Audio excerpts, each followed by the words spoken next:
Chapter 1, April 1887. Moments stolen, never to be regained. Memories not worth remembering, lingering at the edge of his awareness, unwilling to be forgotten. 5 years of slowly dying. Austin Lee stared at the gates of Huntsville prison, knowing that the remainder of his life waited on the other side, just as he'd left it 5 years earlier, when 12 men he had trusted found him guilty of murder. After surviving 1,825 days as a slave of the state, he once again wore his own clothes. The blue cambric shirt hung loosely from his wide shoulders, and his denim breeches threatened to slip past his narrow hips. But they were his clothes he'd worn at 21, when he'd been filled with the vibrancy of youth, when he had foolishly believed that a person had only to reach for a dream in order to obtain it. In the passing years, no one had laundered the clothes, and when he closed his eyes, he imagined that he smelled a woman's fading vanilla fragrance, felt her slender fingers clutch his shirt one last time, tasted her tears as his lips brushed over hers during an agonizing farewell. Becky, sweet Becky Oliver. Within his heart the distant memories waltzed, and he saw her clearly smiling at him, laughing with him, loving him beneath the stars on a moon-shadowed night. A night when they had given so much to each other, not knowing that another's actions would snatch everything away. Clanging chains jarred him from his reverie. With loathing, he glared at the guard, unlocking the iron cuffs that circled his wrists. The shackles fell away, and Austin rubbed the pink scars that had formed over the ears. "Now then, boy," the guard began, "don't do anything out there that will land you back in here. I might not be so understanding next time." "Just open the goddamn gate," Austin snarled through clenched teeth. The guard narrowed his eyes, as though contemplating the consequences of striking a man on the verge of regaining his freedom. Then he shoved open the gate. Its creaking hinges echoed in the stillness of dawn. Austin latched his gaze onto the brightening sky that lay beyond the walls. It appeared untouched by the filth and degradation that existed within the prison. With long strides, he walked into freedom, relishing his first breath of unfettered air. His heart tightened when he caught sight of his 2 brothers standing in front of 3 horses. "You look like hell," Dallas said, his voice strangled with emotions. Austin wondered when the silver had streaked through Dallas's black hair. The furrows in his brow had deepened, and bits of white peppered his thick moustache.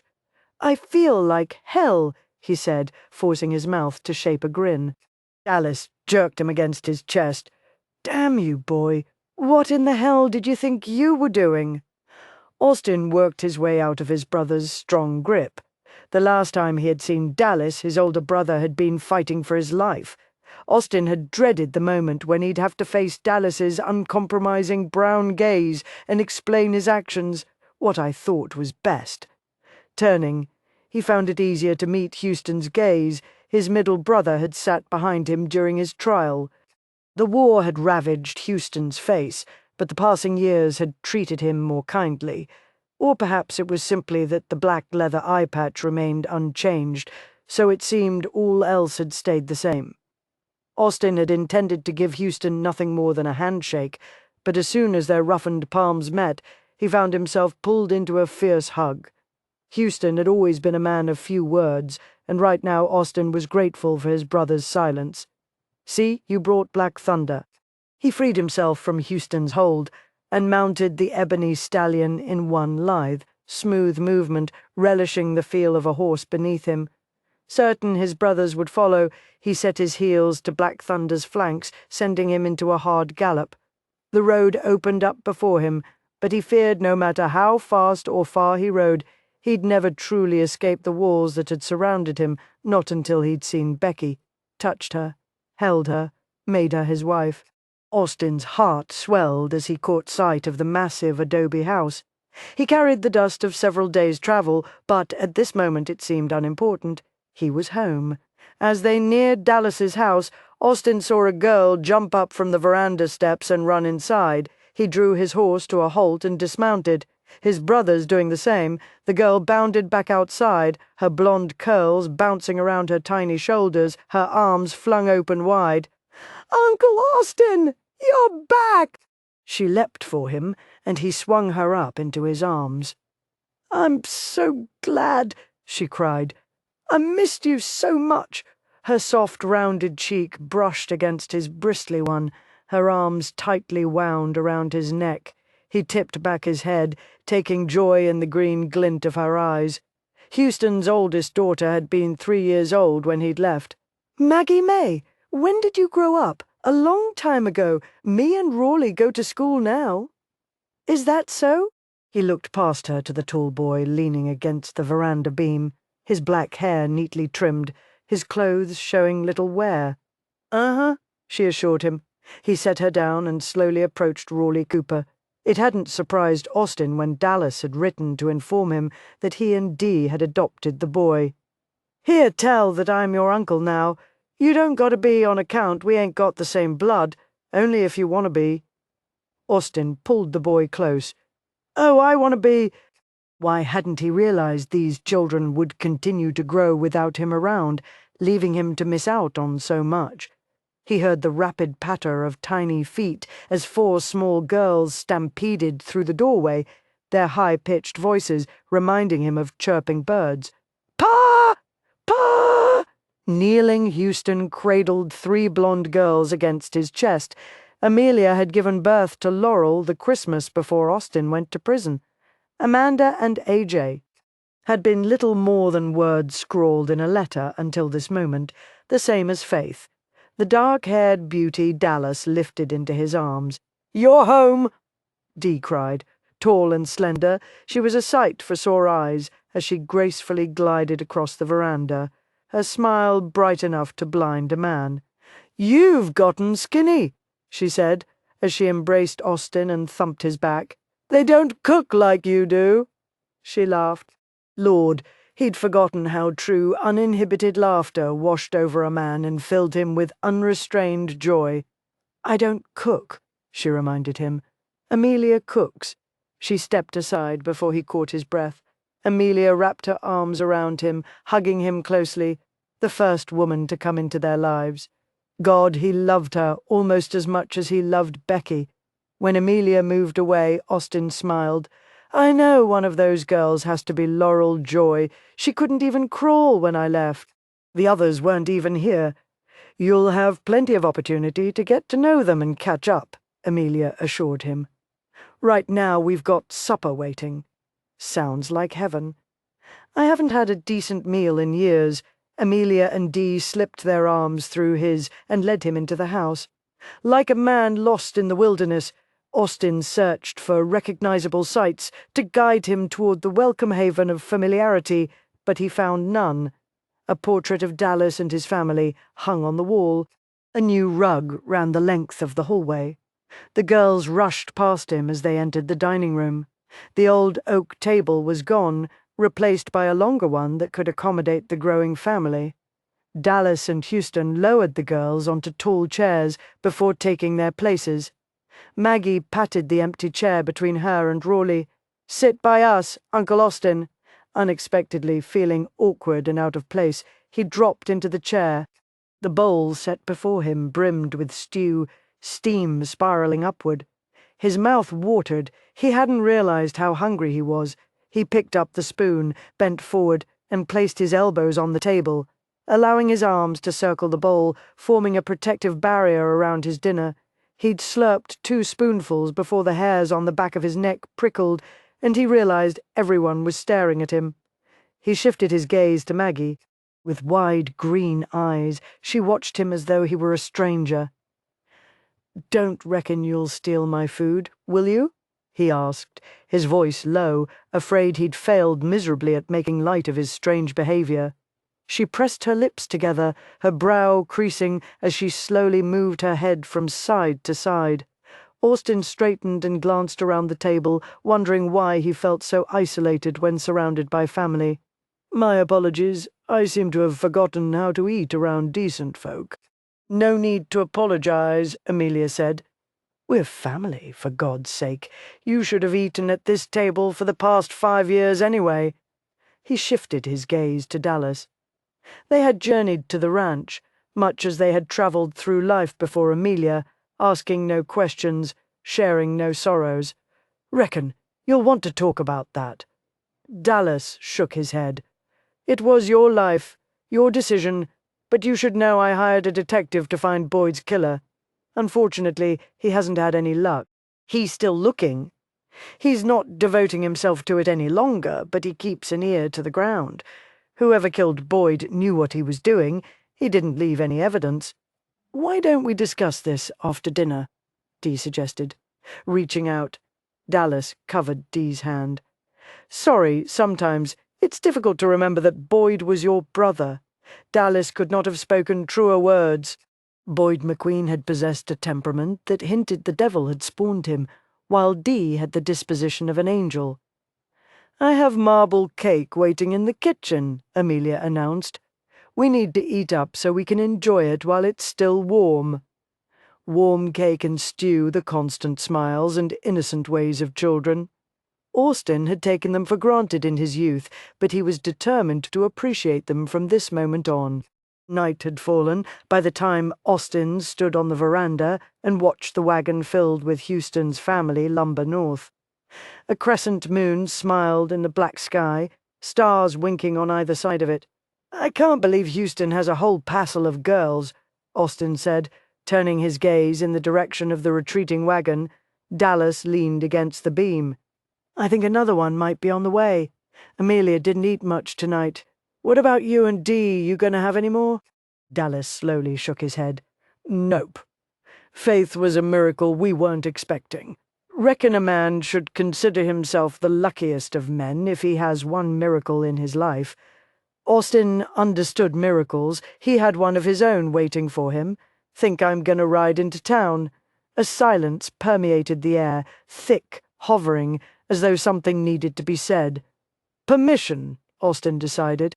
He was waiting for Dallas to give him permission to leave, only he didn't require his brother's consent any longer. He was a grown man, free to come and go as he chose. He stepped off the veranda. "Becky's married," Dallas said quietly. Austin felt as though someone had ploughed a tightly balled fist into his gut. Unable to draw air into his lungs, he feared his knees might buckle. He wrapped his arm around the beam to keep from stumbling down the remaining steps. Swallowing hard, he forced the words past the painful knot that had formed in his throat. "Becky Oliver?" Dallas faced him squarely. "Yeah. Who'd she marry?" Cameron McQueen, Dee's brother." Austin swallowed the burning bile that had risen in his throat. "When? About 2 years ago." Austin glared at his brother. "Why in the hell didn't you mention that little bit of news in your letters? I didn't figure prison was the best place for you to learn about it. You could have told me at any time during the past few days. Didn't see any reason to ruin your homecoming." His homecoming? Without Becky, he had no homecoming. He leapt off the porch and hit the ground with a purpose to his stride. "Where are you going?" Dallas called after him. "Wherever I damn well want to go," Austin threw over his shoulder as he stalked toward the barn. He'd never saddled a horse more quickly, nor ridden as hard as he rode now. Black Thunder's pounding hooves ate up the distance between Austin and Becky. As the dim lantern lights of Layton came into view, burning into the night, Austin jerked back on the reins. The stallion protested the rough treatment and reared up, his neigh echoing over the vast plains. Austin regained control and patted the horse's sweating neck. "Sorry, old man." He shifted his gaze toward the town. He could make out the silhouette of Dee's Grand Hotel and the train depot. The railroad tracks had reached the town while he'd been in prison. He saw the outline of buildings he didn't recognize, streets, houses, a town he'd once known, a town that was now achingly unfamiliar. And somewhere within that town, beneath the shadows of the night, Becky was lying within the arms of another man. The pain slashed through him, intense, overpowering, and the tears he'd held at bay for 5 long, torturous years finally broke free. Bowing his head, he dug his fingers into his thighs as the sobs wrenched his body. Becky had deserted him when he had needed her the most, and he hadn't even known it. Memories drew Austin to the general store. Businesses had sprung up on either side of the false-fronted building where Becky Oliver had worked with her father. He resented every structure that smelled of new wood, resented that little had remained the same. He halted his horse and glared at the sign that still read Oliver's General Store. Becky had lived in the rooms above. Pale light spilled through the upstairs windows, so Austin figured she still lived there with Cameron. He dismounted, tethered his horse to the railing, and walked along the alley between the two buildings. He spotted the landing where he'd kissed Becky for the first time. Had Cameron kissed her there? His gut clenched with the thought. He heard the bump of a crate hitting the ground. As he rounded the corner, within the light cast by the lantern hanging on the back wall of the store, he saw Cameron McQueen heft a wooden crate from the wagon, stack it next to the back door, and reach for another one. If he and Cameron were still friends, he would have given him a hard time about the starched white apron he wore over his crisp white shirt. Cameron reached for another box, then stilled as though sensing another's presence. He glanced over his shoulder, his blonde hair falling across his brow. With his gaze wary, he approached slowly. "Austin, it's good to see you. I'll just bet." Austin slammed his knotted fist into Cameron's face. Cameron staggered back and hit the ground with a sickening thud that sounded like a crate of tomatoes bursting open. "Get up, you sorry son of a bitch." Working his jaw back and forth, Cameron rolled over. "I'm not going to fight you." "You don't have to fight me, but at least give me the satisfaction of pounding you into the ground." Cameron pushed himself to his knees, close enough to standing as far as Austin was concerned. He hit him again and sent him sprawling back to the ground. "You were my best friend, damn you! I trusted you." Cameron squinted at him, blood trailing along his cheek. "Honest to God, I tried not to love her." "Not good enough. Stand up." Cameron struggled to his feet and stood, his arms dangling at his sides like the useless broken blades on a windmill. "At least, put your hands up. Give me some satisfaction," Austin commanded. Cameron shook his head. "You want to beat the crap out of me? Go ahead. I won't stop you." Impotent rage surged through Austin. He'd beat the crap out of him, all right, and then some. He brought his arm back. "Cameron," the sweetest voice called. Austin snapped his head around. The light from the lantern illuminated Becky as she stood in the doorway, holding a tow-headed boy close against her breast. She was the prettiest thing he'd ever set eyes on. The stolen years began melting away just as he'd known they would. "Pa," the boy cried, squirming in his mother's arms. The years came crashing back with a vengeance. She wasn't Becky Oliver, his girl. She was Becky McQueen, his best friend's wife. "Cameron, aren't you finished yet?" she asked softly. Austin realized then that the shadows hid him, that the lantern light wasn't touching him. From where she stood, Becky couldn't see him, or the blood trailing down Cameron's face. "I'll be there in a minute," Cameron said quietly, keeping his profile to her. "Well, don't take too long. Supper's getting cold." She disappeared into the store, and Austin knew she was probably climbing the indoor stairs that led to the second floor, to the home she shared with Cameron. "Honest to God, Austin, I didn't mean for things to turn out this way," Cameron said, his voice low. Austin took a menacing step toward him. Cameron flinched but didn't back away.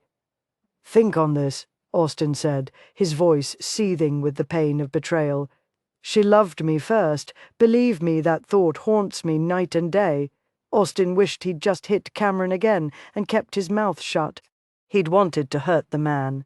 And he knew by the despair that had plunged into Cameron's blue eyes that he had succeeded. He didn't know why that knowledge brought him no satisfaction, but only served to increase his anger over a situation that he was unable to change. He nodded briskly. "Well, I'm glad to hear it." Abruptly, he spun on his heel and strode through the alley until he reached the boardwalk. He'd never felt more lost in his life. Although the family had welcomed him home with open arms, he no longer felt a part of them. His brothers had wives, children, and successful businesses.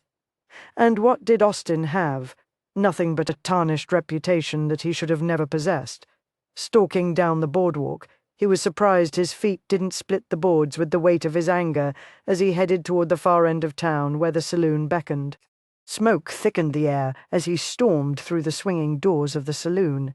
A huge gilded mirror hanging on the wall behind the bar reflected the patrons who occupied the chairs or stood against the walls. He felt gazes boring into him, and even in the din of male voices and raucous laughter, he thought he heard people harshly whispering his name. He ambled toward the crowded bar and hooked the heel of his boot on the brass railing that ran the length of the bar. The men closest to him sidled away like he had festering sores covering him. He slapped a coin on the counter. "Whiskey." The bartender picked up a glass and poured the amber brew, his gaze never leaving Austin. It had always amazed Austin that Beau could serve drinks and never once looked to see what he was doing. "Heard you'd be home soon," Beau said as he eyed Austin warily. "Well, you heard right." Austin crossed his arms on the bar and leaned forward slightly. Beau set the full glass in front of him. "I don't want no trouble in here. I don't plan to start any," Austin assured him. With a brusque nod, Beau ambled to the far end of the counter, wiping the shining wood as he went. An icy shiver skittered along Austin's spine. He despised the sensation of being watched and judged. In prison, guards had glared at him, dogs had followed his every movement, other prisoners had scrutinized him and measured him against their own low standards. He jerked his head around and locked his blue glare onto Lester Henderson. The portly banker stood at the bar, his dark eyes set in a face that greatly resembled bread dough. Averting his gaze, Lester downed the remainder of his beer. He wiped a pudgy hand across his mouth, straightened his shoulders, and approached Austin. "I had no choice but to vote guilty," Henderson said, his voice hitching. "The evidence—" "I know what the evidence was. I was at the goddamn trial." "Can't give a loan to a man fresh out of prison. Did I ask for a loan?" "No, but I just wanted to save you from asking." Henderson scurried away like a squirrel that had spotted the last pecan on the ground. Austin wrapped his fingers around the glass of whiskey and studied the contents. As soon as he finished the whiskey, he'd set about clearing his name. He didn't anticipate that it would take long. He had always known that Duncan McQueen had pinned the blame on him. He brought the glass to his lips, tipped his head back, and caught the reflection of a raised knife in the mirror. He moved swiftly, but not quickly enough. Agonizing pain tore through his back. He darted to the side, spun around, and ploughed his fist into Duncan McQueen's face before the man could strike again. As Duncan staggered back, Austin grabbed the hand holding the knife and slammed it hard against the wooden counter. The knife clattered to the floor. Austin caught an unexpected fist just below his jaw. Pain ricocheted through his head as his knees buckled. He hit the floor hard, blackness encroaching on his vision. He scrambled to his knees, struggling to get to his feet, the bitter taste of blood filling his mouth. "You bastard!" Duncan roared before lunging for Austin. Austin reversed his efforts, dropped to his side and kicked Duncan in the knee. Grunting, Duncan fell to the floor and grabbed the knife. Hatred burned brightly within his dark eyes as he jumped to his feet. 5 years, that's all they gave you for murdering my brother because Dallas owns this part of the state. They should have hanged you." He brandished the bloodied knife in the air. "I reckon it's up to me to deliver the justice you deserve." "Not in my saloon," Beau said as he rounded the corner of the bar, gun in hand. He shoved Duncan on the shoulder. "Back up!" His head pounding, his back throbbing. Austin struggled to his feet and glared at Duncan. "What the hell are you ranting about, Duncan? You killed Boyd and made it look like I did it." "Don't see how that could be," Beau said in a slow drawl. "Duncan showed up here in the late afternoon and sat in that corner right over there until dawn getting drunk." "Why would I kill my brother?" Duncan asked, loathing laced through his voice. That was the one answer Austin didn't have. "Everyone knows you murdered him," Duncan snarled. Austin scrutinized the men who had gathered around the bar. The knowledge in their eyes spoke louder than Duncan's words. He saw no doubts, not one questioning look. He saw nothing but absolute certainty staring back at him. They all thought he had murdered Boyd McQueen. "Why the hell else would my brother have written your name in the dirt before he died?" Duncan demanded. Why indeed? Austin sat on the back steps of Dallas's house and stared at the moon. He rolled his shoulders, grimacing at the pain caused by the movement. After leaving the saloon, he had stopped at the doctor's house, but the man hadn't been there. By the time Austin had arrived home, the bleeding had stopped, so he'd simply changed shirts. No need to alarm his family. They'd had enough worry the past 5 years. Besides, he'd survived worse in prison. He heard the door open and the echo of soft footfalls. Looking over his shoulder, he watched Dee sit beside him on the step. You were right. You told me 5 years was an eternity when a person has no freedom, he said into the stillness of the evening. Using her fingers, she brushed the dark strands of hair off his brow. Not all prisons come with walls. Dallas was the key that unlocked mine. Austin shifted his gaze to the canopy of stars, allowing a companionable silence to ease in around them. What's their son's name, Andrew? We call him Drew, Dee said quietly. I hit his father this evening. I'm not altogether certain. Cameron didn't deserve that. She placed her hand over his. But I know how much he loves Becky. I think he may have loved her before you went to prison. That doesn't make what he did right, she sighed. I know this is difficult for you, but Dallas forgave Houston for taking Amelia from him. Maybe in time you can forgive Cameron. My situation is completely different from Dallas's. All he gave Amelia was a train ticket. I gave Becky my heart and 5 years of my life. Becky offered to testify that she was with you the night Boyd was killed, but you wouldn't allow it. You can't blame her now for the years you spent in prison. That's not fair. Life is never fair, Dee. Having Houston and Dallas for brothers should have taught me that a long time ago, but I had to learn it on my own. He looked toward the distance. So much has changed. Everything is different from what I expected it to be. Not everything. Your violin is the same. I kept it for you, just like you asked. I was hoping you'd play something for me tonight. He glanced at the silhouette of the instrument resting in her lap. I don't hear the music anymore, Dee. While I was in prison, it just shriveled up and died. He shoved himself to his feet and walked to the barn. He needed to ride, to feel the wind rushing against his face.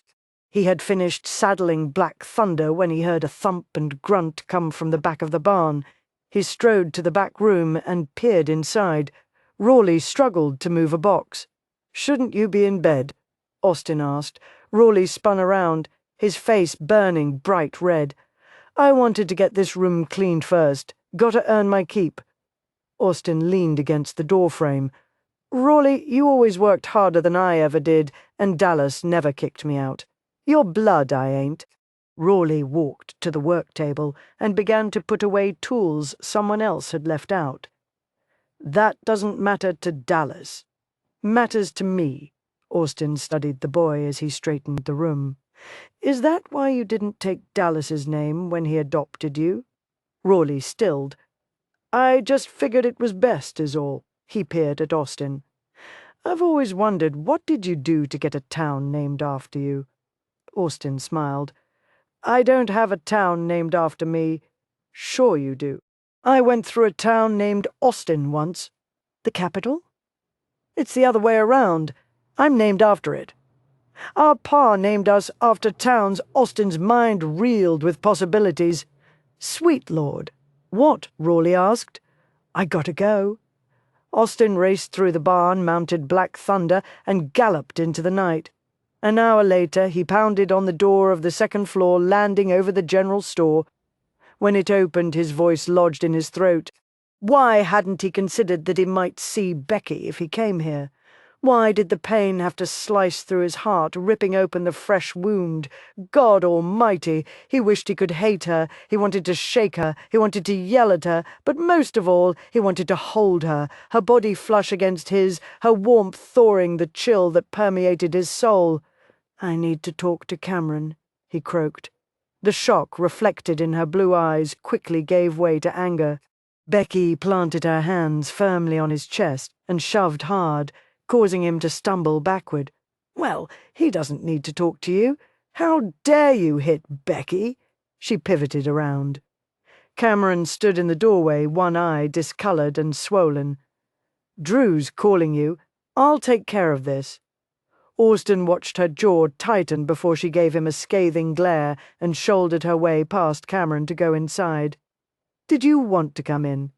Cameron asked. Austin shook his head, wondering why he'd come to the man who had betrayed him. He walked to the railing and stared at the town, light from the lanterns fighting the darkness.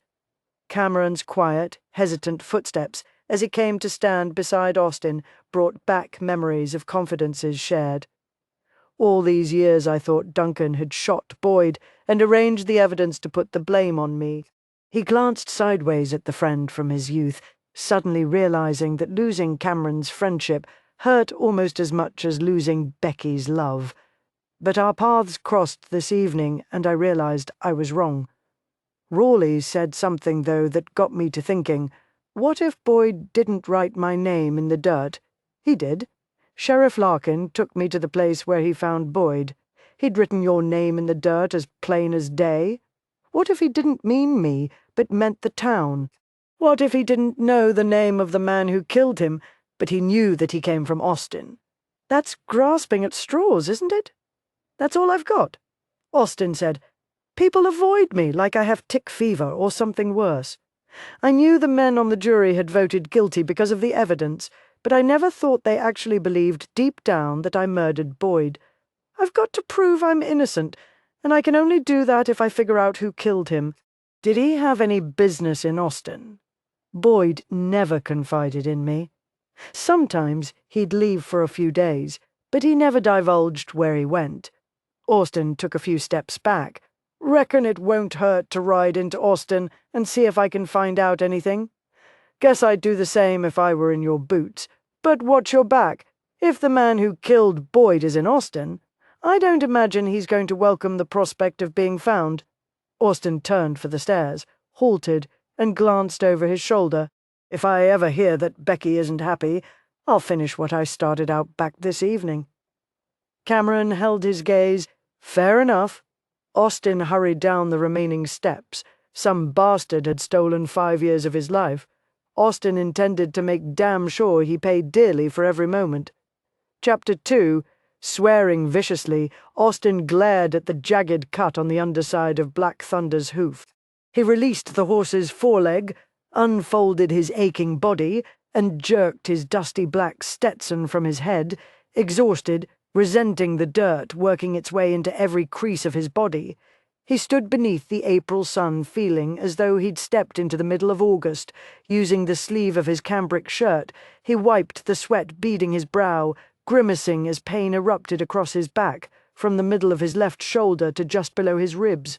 He had expected the gash he'd received during the brawl with Duncan to have healed by now, but he supposed riding all day, late into the night, and sleeping on the ground hadn't been the best treatment for the wound. When he had ridden out of Leighton several days before, he hadn't considered that he'd have no way to clean or tend the injury. Only one thought had preyed on his mind.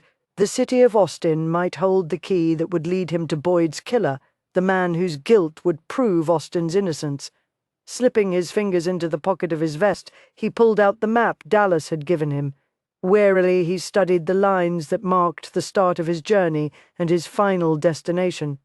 He stuffed the wrinkled paper back into his pocket. He wouldn't reach the town tonight. Settling his hat low over his brow, he sighed heavily. He was in no mood to walk, but the stallion's injury left him no choice. Gazing toward the distance, he saw smoke spiraling up through the trees. He threaded the reins through his fingers and trudged into the woods. Shafts of sunlight and lengthening shadows wove through the branches, offering him some respite from the damnable heat. With a sense of loss, he remembered a time when he would have appreciated the simple beauty surrounding him.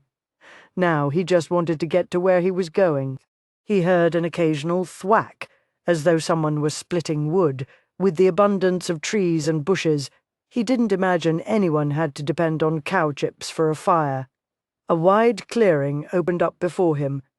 Lacy white curtains billowed through the open windows of a small white clapboard house.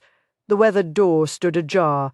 Near the house, a scrawny boy wearing a battered hat threadbare jacket, and worn breeches struggled to chop the wood. A large dog napped beneath the shade of a nearby tree. The varying hues of his brown and white fur reminded Austin of a patchwork quilt. As Austin cautiously approached, the dog snapped open its eyes, snarled, and rose slowly to its full height, curling back its lips and deepening its growl. Moving quickly, the boy dipped down, swung around, and pointed a rifle at Austin. Austin threw his hands in the air. "Whoa! I'm not looking for trouble. What are you looking for?" "Austin, how far is it from here?" "Half a day's ride on a good horse." The boy angled his head, the rumpled brim of his hat casting shadows over his face. "Your horse looks to be favoring his right leg." The boy's insight caught Austin off guard, although he certainly admired it. "Yup." He cut his hoof on a rock. "Your folks around?" The boy gave a brisk nod. "And my brother. I'd feel a sight better if you'd take off the gun." Austin untied the strip of leather at his thigh and slowly unbuckled the gun belt. Cautiously removing the holster, he laid the weapon on the ground, his gaze circling the area. He wondered where the rest of the family was working. He saw no fields that needed tending or cattle that needed watching. The aroma of fresh baked bread and simmering meat wafted through the open door of the house. "Something sure smells good." "Son of a gun stew. Think you could sneak me a bowl if I finished chopping that wood for you?" The boy shifted his gaze to the wood scattered around an old tree stump, then looked back at Austin. "What's your business in Austin? Looking for someone?" "You a lawman?" "Nope. My horse is hurt. I've been walking longer than I care to think about. I'm tired, hot, and hungry. I can chop that wood twice as fast as you can, and I'm willing to do it for one bowl of stew. Then I'll be on my way." Slowly, the boy relaxed his fingers and lowered the rifle. "Sounds like a fair trade." Rolling his sleeves past his elbows, Austin strode to the tree stump. Ignoring the snarling dog that lumbered in for a closer inspection of his boots, Austin picked up the axe, hefted a log onto the stump, and slammed the axe into the dry wood. He stifled a moan as fiery pain burst across his back. When he reached his destination, his first order of business would be to find a doctor. "I'm gonna take your gun," the boy said, hesitantly. "And your rifle. Fine. There's a bowie knife in the saddlebags." He didn't begrudge the boy his cautions, but he longed for the absolute trust he'd once taken for granted. Hearing the boy's bare feet fall softly over the ground as he walked to the house, Austin glanced over his shoulder. The boy had grabbed his saddlebags as well. Austin glared at the dog. "Your master ain't too trusting, is he?" The dog barked. Austin glanced to his left and spotted a hen house and a three-sided wooden structure that offered protection to a milk cow. He found that odd, since the property had a huge barn. He heaved the axe down into the wood, wondering if he was wasting his time traveling to the capital city. If he had any sense, he'd head home and try to rebuild a life that never should have been torn down, but stubborn pride wouldn't allow him the luxury of turning back. His family believed he was innocent. Becky knew he was innocent, but the doubts would forever linger in everyone else's minds. When he had split and stacked enough wood to last the family a week, he ambled to the house, dropped to the porch, and leaned against the beam that supported the eave running the width of the house. The dog strolled over, stretched, yawned, and worked its way to the ground near Austin's feet. "Changed your mind about me, did you?" Lifting its head, the dog released a small whine before settling back into place. Austin was sorely tempted to curl up beside the dog and sleep. Instead, he looked toward the horizon where the sun was gradually sinking behind the trees. While serving his time, he'd hated to see the sun go down. He had despised the night. Loneliness had always accompanied the darkness. "Here's your meal," the boy said from behind him. Austin glanced over his shoulder, his outstretched hand stopping halfway to its destination. The air backing up in his lungs, he slowly brought himself to his feet. The breeches and bare feet were the same, but everything else had changed. The crumpled hat and shabby jacket were gone. So was the boy. "What are you staring at?" an indignant voice asked. Austin could have named 100 things. the long, thick braid of pale blonde hair draped over the narrow shoulder, the starched white apron that cinched the tiniest waist he'd ever seen, or her eyes. Without the shadow of the hat, they glittered a tawny gold. He tore his Stetson from his head and backed up a step. "My apologies, ma'am. I thought you were a boy." A tentative smile played across her lips. "It's easier to get the work done when I'm wearing my brother's breeches. Besides, no one's usually around to notice. What about your family?" A wealth of sadness plunged into the golden depths of her eyes, buried out back. So they were around as she'd told him, but not in a position to help her. She extended the bowl toward him. "Here, take it." He reached for the offering, his roughened fingers touching hers. They both jerked away, then scrambled to recapture the bowl, their heads knocking together. Cursing as pain ricocheted through his head, Austin snaked out his hand and snatched the bowl, effectively halting its descent. The stew sloshed over the sides, burning the inside of his thumb. Damn! He shifted the bowl to his other hand and pressed his thumb against his mouth. He peered at the woman. Her eyes had grown wide, and she was wiping her hands on her apron. He remembered the many times Houston had scolded him for swearing in front of Amelia, and he felt the heat suffuse his face. "My apologies for the swearing," he offered. She shook her head. "I should have warned you that the stew is hot. I'll get a cool cloth." Before he could stop her, she'd disappeared into the house. Austin dropped onto the porch, wondering if he had a fever. How could he have possibly mistaken that tiny slip of a woman for a boy? He thought if he pressed her flush against him, the top of her head would fit against the center of his chest. Incredibly delicate, she reminded him of the fine china D now set on her table. One careless thump would shatter it into 1,000 fragments. He saw a flash of dung-colored breeches just before the woman knelt in front of him. She took his hand without asking and pressed a damp cloth to the red area. "I put a little oil on the cloth. That should draw out the pain." Her voice was as soft as a cloud floating in the sky. And again he wondered how he had mistaken her for a boy. Lightly, her hand held his, but he still felt the calluses across her palm.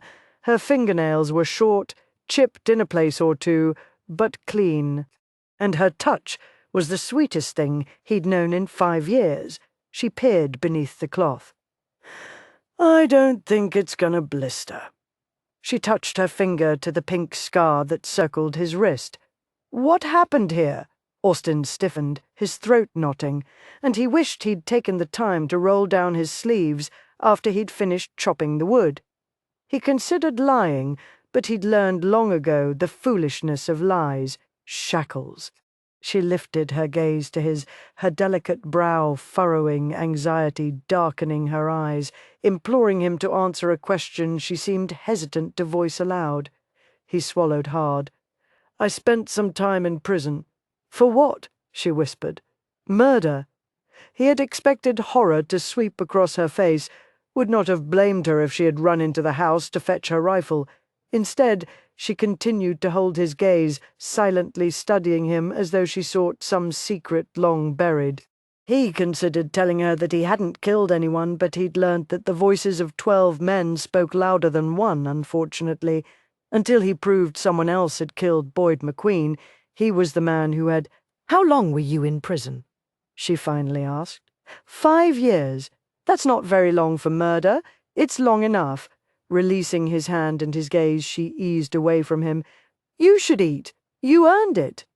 He gave a brusque nod before delving into the stew. She sat on the bottom step of the porch and put one foot on top of the other. She had the cutest toes he'd ever seen. The second toe was crooked and pointed away from the big toe like a broken sign giving directions to a town. She hit her thigh. "Come here, digger." The dog trotted over and nestled his head in her lap. With doleful eyes he looked at Austin. "Digger?" Austin asked. She buried her fingers in the animal's thick brown and white fur.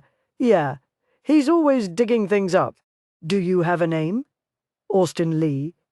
"I thought that's where you were headed." "It is. I was born near here. My parents named me after the town." Must get confusing. "Not really," Haven't been back in over 20 years. He returned his attention to the stew, remembering a time when talking had come easy, when smiling at women had brought such pleasures. I'm Laurie Grant. I appreciate the hospitality, Miss Grant. He scraped the last of the stew from his bowl. Do you want more stew? She asked. If you've got some to spare. She rose, took his bowl, and walked into the house. The dog released a little whimper. Austin reached out to stroke the animal. A wave of dizziness assaulted him. He grabbed the edge of the porch and breathed deeply. Are you all right? He glanced over his shoulder. Laurie stood uncertainly on the porch, the bowl of fresh stew in her hand. He brought himself to his feet, afraid what he'd already eaten wasn't going to stay put. Reckon one bowl was plenty. Sorry to have troubled you for the second. I was wondering, with night closing in, if you'd mind if I bedded down in your barn. Wariness flitted through her golden eyes, but she gave him a jerky nod.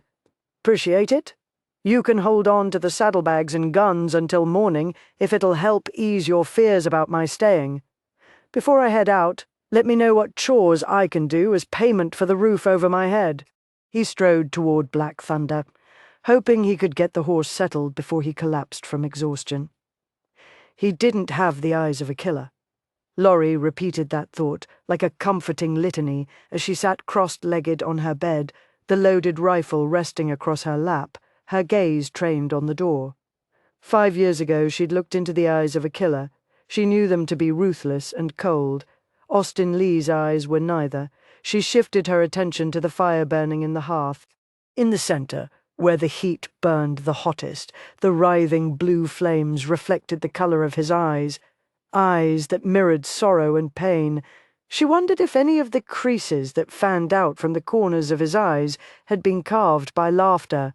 Hearing thunder rumble in the distance, she hoped the storm would hold off until he'd left, but she thought it unlikely. The clock on the mantel had only just struck midnight. The barn roof had more holes than the night sky had stars. Still, it would offer him more protection than the trees. And he probably had a slicker. All cowboys did. And he certainly looked to be a cowboy, tall and rangy with a loose-jointed walk that spoke of no hurry to be anywhere. The rain began to pelt the roof with a steady staccato beat. She cringed. The nights were still cool, but he hadn't asked for additional blankets or a pillow, and he couldn't build a fire inside the barn. She cursed under her breath. He wasn't her worry. He was a murderer, for God's sake. If only he had the eyes of a murderer, then she could stop worrying about him and worry more about herself. If only his eyes hadn't held a bleakness as he'd spoken of prison. She wondered whom he had killed, if he'd had good reason to murder someone. She tightened her fingers around the rifle. Did any reason justify murder? She had asked herself that question countless times since the night the killer had swooped down on them. The answer always eluded her. Or perhaps only the answer she wanted eluded her. She slid off the bed and walked to her hope chest. She knelt before it and set the rifle on the floor. She ran her hand over the cedar that her father had sanded and varnished to a shine for her 14th birthday. For 3 years she had carefully folded and placed her dreams inside until the night when the killer had dragged her to the barn. Her dreams had died that night along with her mother, father, and brother. The rain pounded harder. The wind scraped the tree branches across the windows. The thunder roared. She lifted the lid on the chest for the first time since that fateful night. Forgotten dreams beckoned her. She trailed her fingers over the soft flannel of a nightgown. She had wanted to feel delicate on her wedding night, so she had embroidered flowers down the front and around the cuffs. She had tatted the edges of her linens and sewn a birthing gown for a child that she now knew would never be. The killer had charged into her life with the force of a tornado. He had stolen everything, and when she tried to regain a measure of what he'd taken, he had delivered his final vengeance. With one laugh, one hideous laugh that had echoed through the night, he had shattered her soul. She slammed down the lid and dug her fingers into her thighs. She had no future because the past kept a tight hold on her present. She rose to her feet, walked to the hearth, and grabbed the lantern off the mantel. Using the flame from the lamp, she lit the lantern. She jerked her slicker off the wall and slipped into it, calling herself a fool. Then she walked to the corner and pulled 2 quilts from the stack of linens. Digger struggled to his feet, his body quivering from his shoulders to his tail. "Stay!" she ordered. His whine tore at her heart. The dog got his feelings hurt more easily than the town spinster. Laurie softened her voice. "If you get wet and muddy, I won't be able to let you back in. I won't be long." She stepped outside. Lightning streaked across the obsidian sky. Rain pelted the earth. The barn was as black as a tomb. She couldn't remember if a lantern still hung in the barn. She shivered as memories assailed her. Satan had risen from the bowels of hell and made their barn his domain. It had been raining that night as well, and the water had washed their blood into the earth. She pressed her back against the door. She hadn't gone into the barn since. Her mouth grew dry, her flesh cold as cold as the death that had almost claimed her. Austin Lee wasn't her worry, but the words rang hollow. Her mother would have invited him into the house and provided him with shelter and warmth. Her mother's innocent words flowed through her. "There are no strangers in this world, Laurie, only friends we haven't yet met." Reaching deep down, she gathered her courage, clutching the quilts. With the lantern swinging at her side, Laurie darted to the barn, hopping over puddles, landing in others. She stumbled to a stop in the doorway of the barn. "Mr. Lee?" She raised the lantern. The shadows retreated slightly, hovering just beyond the lantern's pale glow, with all the holes in the roof. The barn resembled a cavern filled with waterfalls. Bracing herself against the memories, she took a step. "Mr. Lee?" She had sold all her animals except for 1 cow and a few chickens. She heard his horse snort and saw it standing in the distant stall. Using the lantern to light her way, she peered in the stalls she passed until she reached the stallion, secured in the driest area of the barn. How could a man who placed his horse above himself be a murderer? Holding the lantern higher, she gazed inside the stall. The horse nudged her shoulder. "Where is your owner?" The animal shook his head. "You're a big help." She turned at the sound of a low moan. The glow from the lantern fanned out to the opposite stall, revealing a man curled against the corner, lying on his side, knees drawn up, arms pressed in close against his body.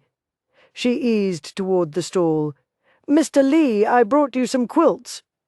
His only response was a groan. Stepping inside the stall, she noticed that his clothes were soaked and he was visibly trembling. Hugging the quilts, she knelt beside him. Tiny rivulets of water ran down his face.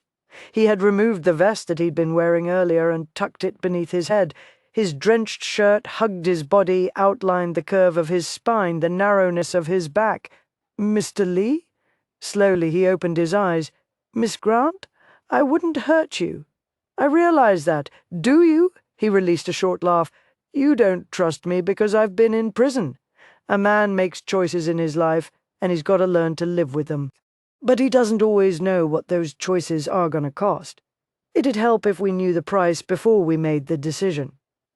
The anguish reflected on his face, limned by the lantern light, made her want to draw him within her arms, to comfort him as she had her brother when he was a boy. It had never occurred to her that he would be offended if she took his weapons. She wished she could have overlooked them, but he had worn the gun so easily. "I'm sorry." His lips curled into a sardonic smile. "You didn't send me to prison. Did that to myself?" He raised up on an elbow and leaned toward her, the smile easing into oblivion. "You know the worst part? The loneliness. You ever get lonely, Miss Grant?" "All the time," she whispered as she set the lantern aside, shook out a quilt, and draped it over his back. Shaking as he was, the warmth of his body surprised her. She pressed her hand against his forehead. "My God, you're hot! Are you ill?" "A man didn't think my 5 years in prison was a just punishment. He thought I should pay with my life. He cut me across my back. I think it might be festering. We need to get you into the house so I can look at it. Wouldn't be proper." Curiosity sparked within her. making her wonder at the circumstances that had caused a man who worried about her respectability to commit murder. People appeared to kill with little provocation. A card skimmed from the bottom of the deck instead of the top, a small half-truth that blossomed into an ugly lie. "I thank you for your concern over my reputation, but no one's around to notice." Grabbing his arms, she struggled to get him to his feet. Groaning, he staggered forward before catching his balance. She picked up the lantern. "Lean on me," she ordered. "I'll crush you. I'm stronger than I look." He slung an arm over her shoulders, and she locked her knees into place. "I'm heavier than I look," he said, his voice low, but she almost thought she heard a smile hidden within it. She slipped her arm around his waist. "Come on." The quilt fell from his shoulders, wedged between their bodies, and trailed in the mud as they trudged toward the house. The wind howled, slinging the stinging rain sideways. The porch eaves couldn't protect them from the merciless storm. She let go of the man and released the latch on the door. The wind shoved the door open, nearly taking her arm with it. She pulled on Austin Lee. "Get inside!" He stumbled into the house. She followed him, slammed the door, and jammed the bolt into place, imagining she heard the wind howl its protest. Digger lifted his head, released a small whine, and settled back down to sleep. Laurie stared at the man standing in her house, wondering what in the world she thought she was going to do with him now. He looked ready to collapse at any moment. She set the lantern on the table and pulled out a chair. "Sit down." He obeyed, hunching his shoulders and wrapping his arms around himself. She stepped behind him and cringed when she saw the brown stain on the back of his shirt. She might have noticed it earlier if he hadn't been wearing a vest. "Let's get your shirt off." With trembling fingers, she unbuttoned his shirt, pulled the ends free of his trousers, and worked the clinging shirt off his body. Then she studied the long, jagged, pus-filled gash. Red, irritated flesh surrounded it, and she wondered briefly how he had managed to chop her wood. "I'm going to have to lance it. Let's get you into bed." She helped him to his feet. He followed without complaint as she led him into her bedroom. "Can you finish undressing yourself?" He stood, enfolded in silence. She cradled his roughened, bristled cheeks between her hands. Images of doing the same thing to her father just before she had kissed him good-night as a child swamped her. "Listen to me. You have to get out of these wet clothes and into bed. Can you do that?" He gave a short nod as though even that was too much effort. "Good." She hurried to the closet, pulled out a towel, and tossed it on the bed. "You can use that to dry off. I'm going to prepare some hot salt water to draw out the infection after I've lanced it. I'll be back in a few minutes." She slipped out of the room, clicking the door closed. Austin dropped onto the edge of the bed and tugged off his boots, grimacing as the pain assaulted him.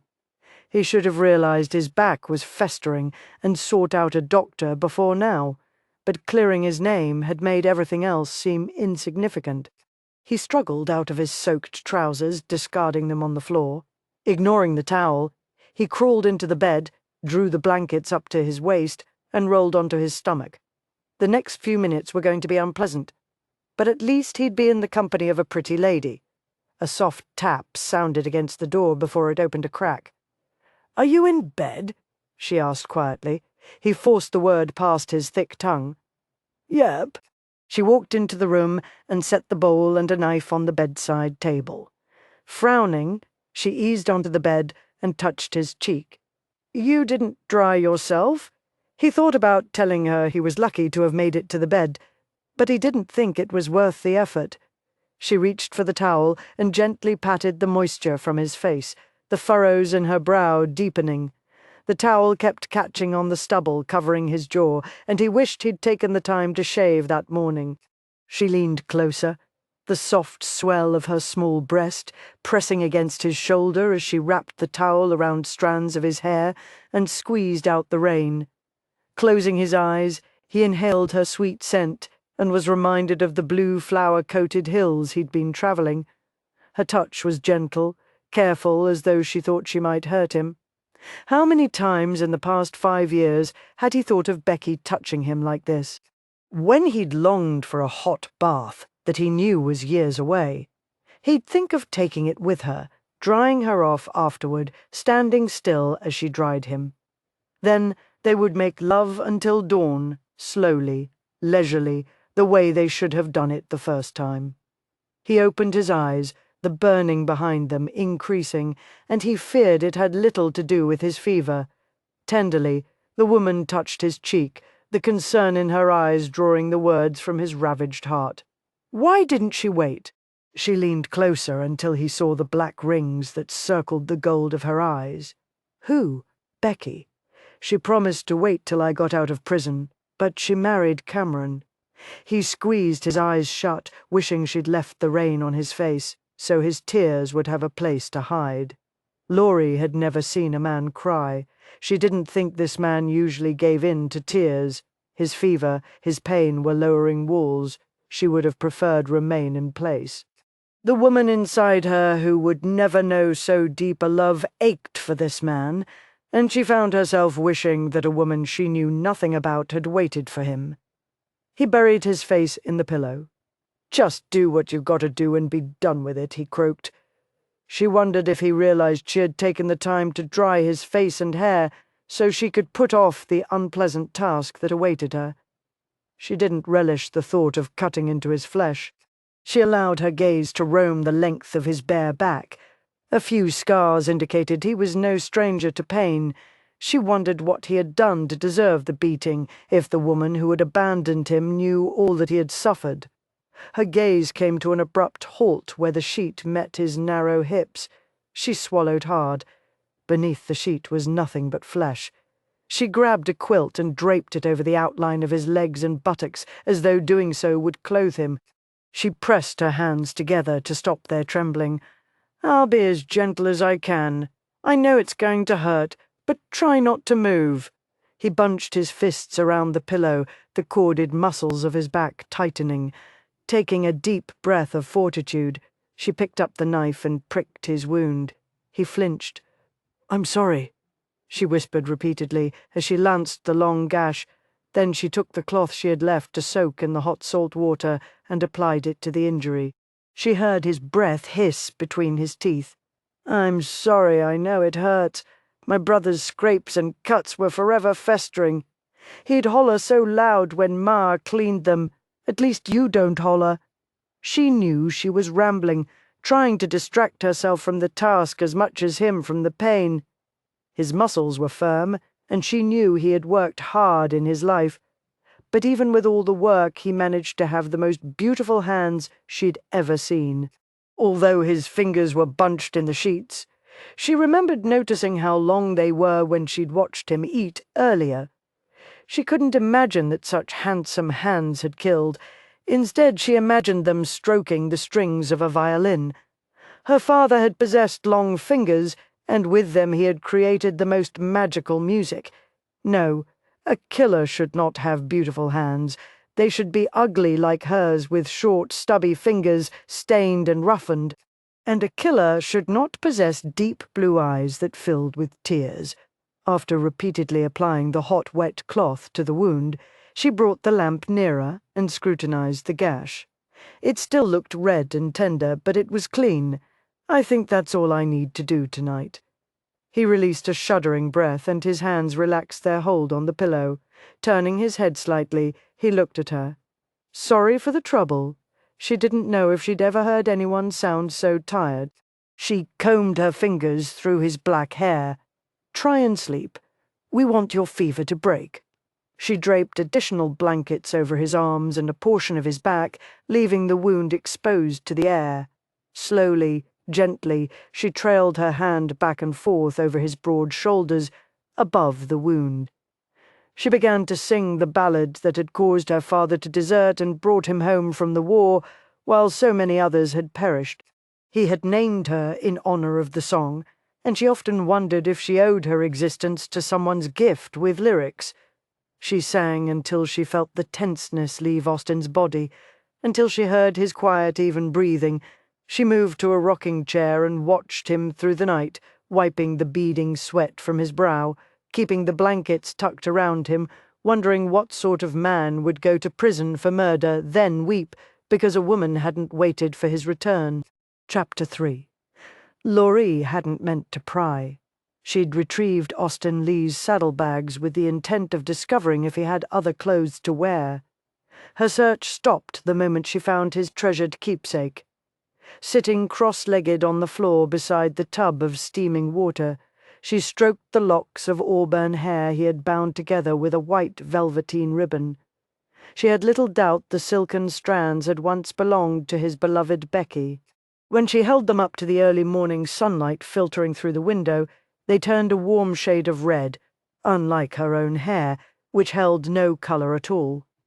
She reasoned that he had possessed the precious memento before he went to prison. She could not envision him requesting the hair of a woman who had married another. When she brought the hair beneath her nose, she smelled the fading fragrance of vanilla mingling with a scent that she recognized as belonging to the man lying in her bed. After tending him through the night, she had become familiar with many aspects of his person.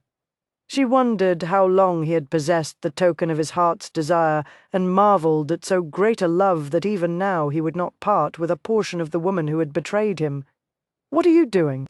Laurie released a tiny screech at the rumble of the angry voice, and shoved the lock of hair back into the saddlebag before glancing over her shoulder. Austin Lee had risen up on an elbow, his blue penetrating gaze pinning her to the spot. "Nothing. I washed your clothes this morning, and then it occurred to me that you wouldn't have anything to wear. Since your fever broke near dawn, I thought you might want a bath." She slapped her trembling hand against the wooden tub to emphasize her good intentions. She held up his saddlebag. "I was looking to see if you had some clean clothes." His eyes narrowed with suspicion. "I do." "Oh, good." She shoved herself to her feet and set the saddlebag on the foot of the bed, certain he wouldn't appreciate knowing what she'd found. "Do you feel strong enough to manage on your own? I'm willing to give it a try. I'll start cooking breakfast." Austin watched the woman scurry from the room like a frightened rabbit. He didn't have anything in his possession worth stealing, and even if he did, he didn't think Laurie Grant was one to steal. In spite of her wariness, she had been generous toward him, offering him food, shelter, and aid when she could just as easily have left him to suffer alone. Still, he'd had little privacy in the past few years, and he coveted it now. He felt like a man who had downed 3 bottles of cheap whiskey without taking a breath in between. He rolled to a sitting position, every muscle and bone he possessed protesting the movement. He swung his legs over the side of the bed and took a moment to catch his breath. His gaze fell on his boots, polished to a shine, standing at attention beside the rocking chair. Good Lord, how was he going to pay the woman back for all she'd done since his arrival? He shoved himself to his feet. A wave of weakness assailed him, and he closed his eyes, willing himself to stand. With the movements of an old man who had been thrown off a horse one too many times, he padded to the bathtub. The woman thought of everything. He sank into the heavenly warmth, letting it soak days of dirt and grime from his body. Leaning back, he closed his eyes. Moments woven through the night filled his mind like an elaborate tapestry, soft touches over his fevered brow, cool water gliding down his scorched throat, a gentle voice offering reassurance, and tears. His tears. He groaned. Whatever had possessed him to ask the woman about Becky? Bowing his head, he dug his fingers into the sides of the tub. Thoughts of Becky had filled his mind, his heart from the first moment his gaze had fallen upon her 7 years before. She was as much a part of him as his name, a name that might have cost him her love.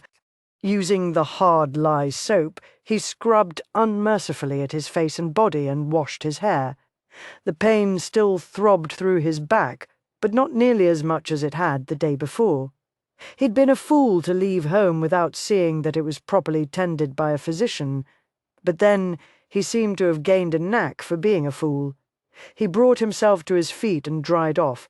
Wrapping the towel around his waist, he walked to the bed and removed his shaving equipment from his saddlebag. He ambled to the woman's dresser and studied his reflection in the mirror. He hadn't really taken the time to look at himself since he'd left prison. He was suddenly hit with the hard realization that he had aged more than either of his brothers. Deep crevices fanned out from the corners of his eyes. The wind, rain, and sun had worked together to wear away shape and mold the face of a boy into the hardened visage of a man. He hardly recognized himself, and he missed the laughing blue eyes that had always looked back at him. He dropped his chin to his chest and released a heavy sigh. Of all the things that had changed, he hated most of all that he had changed inside and out. He was as much a stranger to himself as he was to the woman preparing him breakfast. Moving her hairbrush, comb, and hand mirror aside, he set his shaving box on the dresser. Using the warm water she'd left in the bowl, he stirred up some lather for his face, his gaze lighting upon all the little gewgaws scattered over her dresser. He stopped stirring and trailed his fingers over a smooth wooden box. Embedded in the wood was a silhouette of a violin. He shifted his gaze to the door she'd pried into his belongings. Gingerly he touched the lid of the box and slowly lifted it. Music tinkled out. He slammed the lid closed. A music box. Shaking his head, Austin set about shaving several days' growth of beard from his face. Then he pulled fresh clothes from his saddlebags, stepped into his trousers, and pulled on his boots. Grabbing his shirt and a towel, he walked to the door and quietly opened it. The aromas of freshly baked biscuits and brewed coffee wafted toward him. He leaned against the door jamb and watched Laurie stir something in a pot on the cast-iron stove. She wore a dress the shade of daisies and the same white apron she'd worn the day before cinched at her waist. Her narrow hips swayed in a circular motion as though following the path of the spoon. The lilt of her soft voice filled the room with a song. "What are you singing?" She spun around, her eyes wide, her hand pressed just below her throat. "Oh, you startled me. I'm sorry." She shook her head. "That's all right. I'm just not used to having company. I was singing Lorena. My pa told me that they sang it around the campfires during the war. It made him so homesick that one night he just got up and started walking home." She turned back to the stove. "I didn't mean to disturb you with my caterwauling. I'd hardly call it caterwauling." She glanced over her shoulder. "Did you find everything you needed?" "Yes, ma'am." He held up the towel. "I was wondering if you'd make sure my back was dry." "Oh, yes." She wiped her hands on her apron before pulling a chair out from the table and turning it. "Why don't you sit down?" Austin crossed the short distance separating them, handed her the towel, straddled the chair, and folded his arms over its straight back. She pressed the towel against his wound. He closed his eyes, relishing her touch, as gentle as the first breath of spring. He'd been too long without a woman, without the peacefulness a woman's presence offered a man. It was more than the actual touch. It was the lilt of her voice, her flowery fragrance, the smile she was hesitant to give, the gold of her eyes. Lightly she pressed her fingers around the wound. "I don't see any signs of infection brewing, but it's still red and angry-looking. I wonder if I should sew it. Is it bleeding? No. Then just leave it. I've been enough trouble. It's going to leave an ugly scar. Won't be the first." Reaching around him, she picked up a brown bottle that had been set near some cloths. He suspected that she'd anticipated he would need further care this morning. It galled him to need her help. Why couldn't Duncan have cut him someplace that he could have reached and treated himself? He supposed he should just be grateful that he'd moved soon enough to avoid giving Duncan the opportunity to slice any deeper. "I thought I'd put some tincture of iodine on it this morning," she offered. "Fine." She pulled the stopper and the acrid odor assailed his nostrils. She drenched the cloth with the reddish-brown liquid. Dallas had always had a fondness for the medication, pouring it on every cut and scrape Austin had ever had. He supposed it was because his brother had seen too many men die from infection during the war. He probably wouldn't be sitting here now if he'd told Dallas about the cut. "This is going to sting," she said quietly. Austin gritted his teeth and dug his fingers into the back of the chair. When she touched the saturated cloth to his back, he sucked in air with a harsh hiss. "I'm sorry, so sorry," she whispered, and he thought he heard tears in her voice. He focused his attention on the man he hoped to find in Austin. Each day the man owed him more. He wouldn't be sitting here fighting back the pain if the man hadn't run off after killing Boyd. She removed the cloth, and Austin released a long, slow breath. He eased away from the chair as she wrapped a bandage around his chest and across his back. "You'll want to keep it clean and have a doctor look at it when you get to Austin." "Yes, ma'am." Her fingers strayed to an old wound on his shoulder. "Someone shot you," she said quietly. "Yes, ma'am, a little over 6 years ago." She jerked her hand back as though he'd bitten her. She placed the bottle of iodine on a shelf, scrubbed her hands at the sink, and wiped them on her apron over and over until he thought she might remove her skin. "Is something wrong?" he asked as he stood and shrugged into his shirt. "I just didn't expect you to clean up so nice." Her blush pleased him more than her words. I've got some porridge going here if you'd like some." He swung the chair around and dropped onto the seat. "Just some coffee." She slapped the porridge into a bowl and set it in front of her place at the table before pouring the coffee into a cup and handing it to him. "I've got milk, and just black." He wrapped his hands around the cup, absorbing its warmth, waiting as she poured herself some coffee and took her seat. While she dumped 6 heaping spoons of sugar into her coffee, he watched with amusement. He hadn't been amused in a long time. She was incredibly innocent.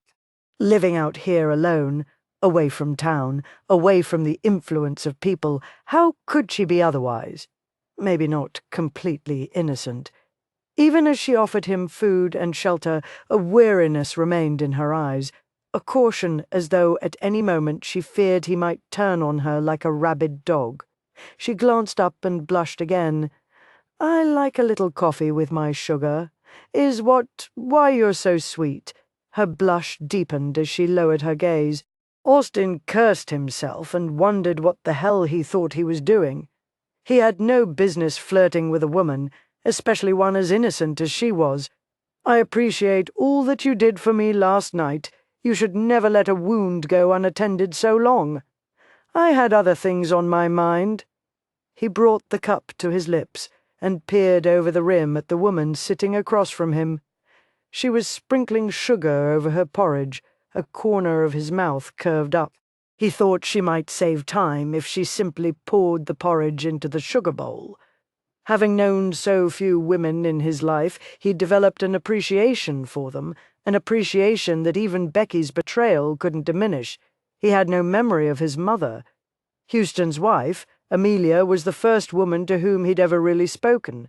He'd always liked the way she listened, as though she truly thought he had something of importance to share. He'd even played his violin for her when he'd never dared to play it for anyone else. Then Becky Oliver had moved to town, and Austin had thought she was an angel, his angel. As much as he wanted to hate her, he only seemed capable of missing her. "Other than building you a new barn, what can I do to repay your kindness?" he asked abruptly. More harshly than he'd intended, memories of Becky tainting his mood.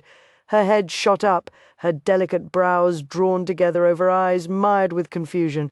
"I think you ought to spend the day resting and gathering your strength. I need to see to my horse. I fed and brushed him this morning, and washed my clothes and polished my boots. Good Lord, don't you ever stop doing." She dropped her gaze to the remaining porridge. "I like to keep busy." She rose to her feet, picked up the bowl and cup, and carried them to the sink. "My apologies, Miss Grant. I had no cause to take out my frustration on you. It doesn't matter." But it did matter, more so because she thought it didn't. Austin scraped his chair back and stood. She spun around, the wariness back in her eyes. "I don't doubt you took good care of my horse, but I want to check on him anyway." He walked out of the house. The dog bounded across the yard and leapt up on Austin's chest, his huge paws wet and muddy. Austin scratched him behind the ears. "If you're her protector, you need to do a better job of protecting her from me." The dog fell to all fours and gazed up at him as though measuring his worth. Then he barked and scampered away to chase a butterfly. Austin strode into the barn. Sunlight streamed through the holes. Black Thunder nickered. He rubbed the stallion's nose. "So she's taking good care of you, too, is she?" He glanced around the run-down structure. Severed and ragged at the end, a rope hung from a beam. He wondered what kept a lone woman living here. Why didn't she pack up and move into town? He had been teasing her when he'd mentioned repairing the barn, but he wasn't certain he could chop enough wood to repay his debt. He retrieved a rope halter that was hanging on the wall and slipped it onto Black Thunder before leading the stallion into the sunshine. At the corral, he bent and brought the horse's foreleg up between his knees. He studied the festering wound and wondered if his back had looked this nasty when Miss Grant had tended it. Releasing the foreleg, he knew he wouldn't be travelling today. He looked toward the house. The dog had either captured the butterfly or given up, because he was stretched out beneath the shade of a distant tree. A weakness settled in Austin's legs. It galled him to have to admit Laurie may have been right. He wasn't quite recovered. He ambled to the tree, always watchful. The dog opened an eye and closed it. A flash of yellow caught Austin's attention, and he shifted his gaze. He leaned against the rough tree trunk. A strange sense of contentment stole over him as he watched Laurie stand in the middle of a vegetable garden with a fawn nibbling something out of her cupped palm. 3 other deer tore up the growing foliage. A family, he mused, and discontentment edged the peacefulness aside. "I could string up some barbed wire for you," he said. The deer bounded into the thick grove of trees. Laurie turned, her lightly golden brows drawn tightly together. "Why would I need barbed wire?" "To protect your garden. Keep the pesky critters away." She looked toward the trees where the deer had disappeared. "They aren't pesky, and I always grow more than I need." She walked toward him, eyeing him suspiciously. "How are you feeling?" Like he'd fallen from his horse, caught his foot in the stirrup, and been dragged across the state. "A little tired. Do you have any kerosene? My horse's hoof is festering. I need to tend it. I'm sorry. I didn't even think to check his hoof. You shouldn't have to be concerned with my horse at all. Or with me." He'd shown her far more of himself than he wanted her to see. She was a stranger, but he had disconcerting memories of telling her things. He followed her into the house and retrieved his knife from his saddlebag while she found the kerosene. By the time he returned outside, she was waiting beside Black Thunder, stroking the horse's mane. Stepping away from the stallion, she dropped her gaze to the knife Austin held. "Do you want me to hold his head?" "It's not necessary. He's trained." Giving the horse his backside, he brought the hoof up between his knees and dug the knife into the wound. He heard a whinny just before the sharp pain ricocheted through his butt. He dropped the hoof and jumped away from the horse. "Son of a damn!" He rubbed his backside while glaring at the horse that tossed its head like a woman might tilt her nose with indignation. Then he heard the laughter. Light and airy, like a star drifting down from the heavens, he turned his attention to the woman. She had pressed her fingers against her lips, but he saw the corners of her mouth tilting up, carrying her smile to her eyes, shining like a golden coin. "You think it's funny, Miss Grant?" She shook her head vigorously. "No, Mr. Lee, it's just not what I would have trained him to do." A bubble of laughter escaped from between her lips, and it touched a chord of warmth deep within his chest. "Believe me, he picked that trick up while I was gone." She dropped her hand, and he watched as she fought to contain her smile. "You just don't seem to have any luck." "Oh, I have luck, Miss Grant. Unfortunately, it's all bad." Her smile withered. "I'm sorry. You aren't the cause of it." He jerked his thumb toward the horse. "I'll hold his head if you'll rub the kerosene into his hoof." He grabbed the halter on either side of Black Thunder's head. When Laurie bent to grab the hoof, Austin almost thanked the horse for nipping him. Her skirt lifted to reveal her bare ankles and pulled taut across her backside. How in the hell had he mistaken her for a boy the day before? His fever must have addled his brain. Laurie Grant was a tiny bundle of delicate femininity.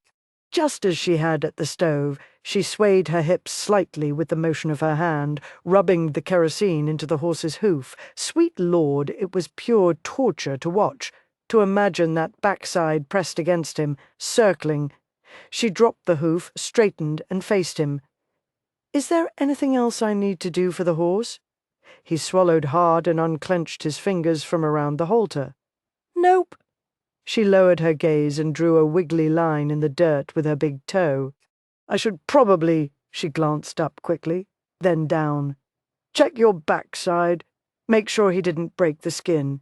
She lifted her gaze. "You don't want to get an infection." She waved her hand limply in the air back there. He smiled warmly. "No, ma'am. I surely don't. I swear, Miss Grant, when I stopped here yesterday, I had no intention of putting you to all this trouble." "It's no trouble, Mr. Lee. Besides, I'll put the tincture of iodine on it to begin with, so it shouldn't fester at all." He watched her hurry to the house and decided it was a good thing that the medication burned hotter than hell. Otherwise, he didn't know how he'd endure her gentle fingers touching his backside without his body reacting and making a fool of him. Laurie pumped the water into the sink, then set about scrubbing her trembling hands. What in the world had possessed her to offer to look at Austin Lee's backside? She wondered if the tincture of iodine would be as effective if she simply poured it into a pan and told him to sit in it and soak his wound. If there was even a wound to soak. She heard his boots hit the porch. She inhaled deeply, grabbed a towel, and dried her hands. She glanced over her shoulder. He stood in the room looking as uncomfortable as she felt. She'd drawn the curtains aside, allowing the late morning sun to pour inside. She pointed to a chair opposite the one he'd used that morning. "I can probably use the sun best if you stand there." He gave her a long, slow nod, but she thought she saw worry reflected in his blue eyes. "I'll be gentle," she assured him. "That's not what concerns me." He grumbled as he moved to stand behind the chair. She grabbed the bottle of iodine and a cloth. She hurried to the table, but once she arrived, she wished she'd walked more slowly. She pulled the stopper and soaked the cloth. She only wanted to do this once, really didn't want to do it at all. She glanced up. He was staring hard at something on the far wall. I guess you need to lower your breeches," she said hesitantly. She saw a muscle in his cheek jerk. "Why don't you get behind me?" he suggested. She stepped around him and tried not to think about the buttons his fingers were releasing. Her breath came in short little gasps. She watched as he grabbed the back of his breeches and struggled to lower one side while keeping the other raised. He bent over slightly. "Can you lift your shirt?" she asked. She stared in amazement as his skin came into view. So incredibly white that it reminded her of clouds on a summer day, but just above his hip, his skin turned as brown as soil. He must have often worked without a shirt, and she realized with sudden uneasiness that she was about to touch a part of him that the sun had never seen. "Is the skin broken?" She flinched at the harshness in his voice and dropped her gaze to the area where he had halted his breeches' downward journey. Torn flesh and blood marred his otherwise smooth backside. "Yes." Gingerly, she touched his breeches, the tip of her finger skimming over him. He jumped as though she'd pressed a red-hot brand to his flesh. "I'm sorry, I just need to lower these a little more." She brought them down as far as she dared, grateful the horse had nipped him high on the cheek. She pressed the iodine to the wound, heard his sharp intake of breath, and saw his fingers tighten around his shirt. "I'm so sorry. Trust me, the more it stings, the better." She heard the strain in his voice and worked as fast as she could, pressing the cloth to the wound. "Good God Almighty, what are you doing, Laurie?" Laurie spun around at the unexpected voice, lost her balance, and toppled into Austin as he was turning, struggling to pull up his breeches. He reached out to steady her, swore harshly, and released her to grab his breeches before they slipped any lower. Laurie would have laughed if it weren't for the young man standing in her doorway, glaring at her. Her heart was pounding so hard that it sounded like a herd of horses stampeding between her ears. "Dwayne, what are you doing here?" Dwayne Thomas removed his hat, his blonde hair glinting in the sunlight, his brown eyes narrowing as he scrutinized Austin. "Come to check on you after last night's storm. Heard there were tornadoes about, wanted to make sure you were all right." He jutted out his chin. "Who's this, Mr. Lee?" "He was traveling to Austin, but his horse came up lame." "So how come he's taking off his clothes in your house?"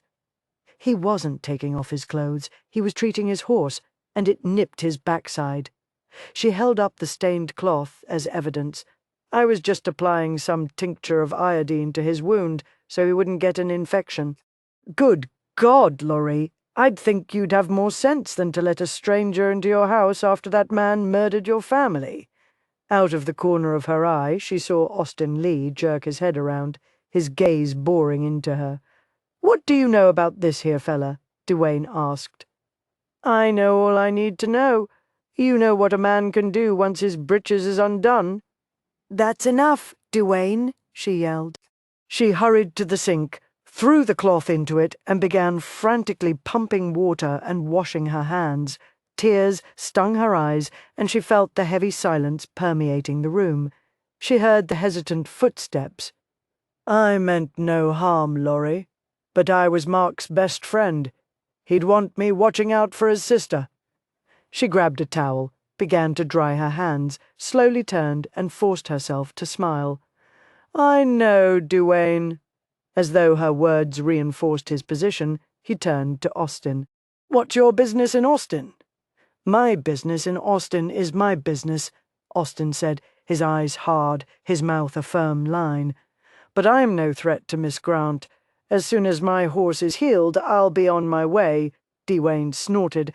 "I'm supposed to believe that just 'cause you say so. I've lied once in my life, and it nearly cost my brother his life. I'd need a damn good reason before I'd lie again." He tilted his head toward Laurie. "I appreciate your gentle ministrations, Miss Grant. I'll finish tending to my horse now." She watched him walk through the door, his back stiff, and she somehow knew that Dwayne's distrust had wounded Austin more than his horse or some man in a saloon had.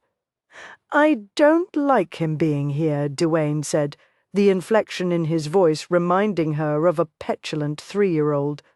"What if he finds out what we did? How's he gonna find out?" Dwayne pushed out his bottom lip. "You might tell him." "Why would I do that?" "You'd trust him enough to drop his britches. You might trust him with our secret. He has no interest in anything around here. He just wants to get his horse healed, so he can move on. He's been a perfect gentleman. He chopped wood for me. I could have chopped wood for you." Smiling softly, she touched the nick on his chin, remembering when he'd ridden over after his first shave, wanting to show it off. "You can't always watch out for me." Dwayne blushed and ducked his head. At moments like this, she found it difficult to look at him and not see what her brother might have been as a man. He had only been 14 when the killer had hanged him from the rafters. Only 14, how often had she wished she had been the one to die and he the one to live? "Then why don't you move to town, Laurie?" "I like living here in her self-imposed exile, her punishment for what had happened that night and all that had followed. But what if some fella stops by who ain't a gentleman? I have my rifle and Digger. Remember how he attacked you the first time you showed up after I'd found him?" Dwayne laughed. "I still got the scars on my calf." "You sure it was the man's horse and not Digger that bit him?" Laurie tilted her head in thought. "Oddly enough, he only growled at Mr. Lee. He didn't attack him. Maybe Digger is getting to be like you, too trusting." Smiling, she shook her head. "No, he chased away a man in a medicine show wagon last week. I think Digger would attack anyone he thought would harm me." "Well, if the storm didn't do any damage here, then I reckon I'll head home. If that fella's still around tonight, you bolt the door." Simply to appease him, she said, "I will." She walked outside with him, hugged him as she always did, the way she had hugged her brother, and watched him mount his horse and ride away. Then she strolled over to the man who was brushing his stallion near the corral. "Dewayne meant no offense," she said quietly. "None taken." He stopped brushing his horse and met her gaze. "Why didn't you tell me someone had murdered your family? Why didn't you tell me you'd lied? It's not the same. How is it different?" "It just is." He walked around his horse and began brushing the other side as though he needed to put distance between them. "I told you I served time in prison for murder." His hand stilled, his blue gaze capturing hers. "I'm not a murderer." Her throat tightened. She knew he spoke the truth. He wasn't a cold-blooded murderer. Remembering the puckered flesh on his shoulder, a scar similar to the one she possessed, the kind of scar a healing bullet wound left behind, she imagined he had killed in self-defense, shooting the man who had shot him. "I know that. You don't have the eyes of a murderer." He seemed to relax, as though she'd lifted a burden from his shoulders.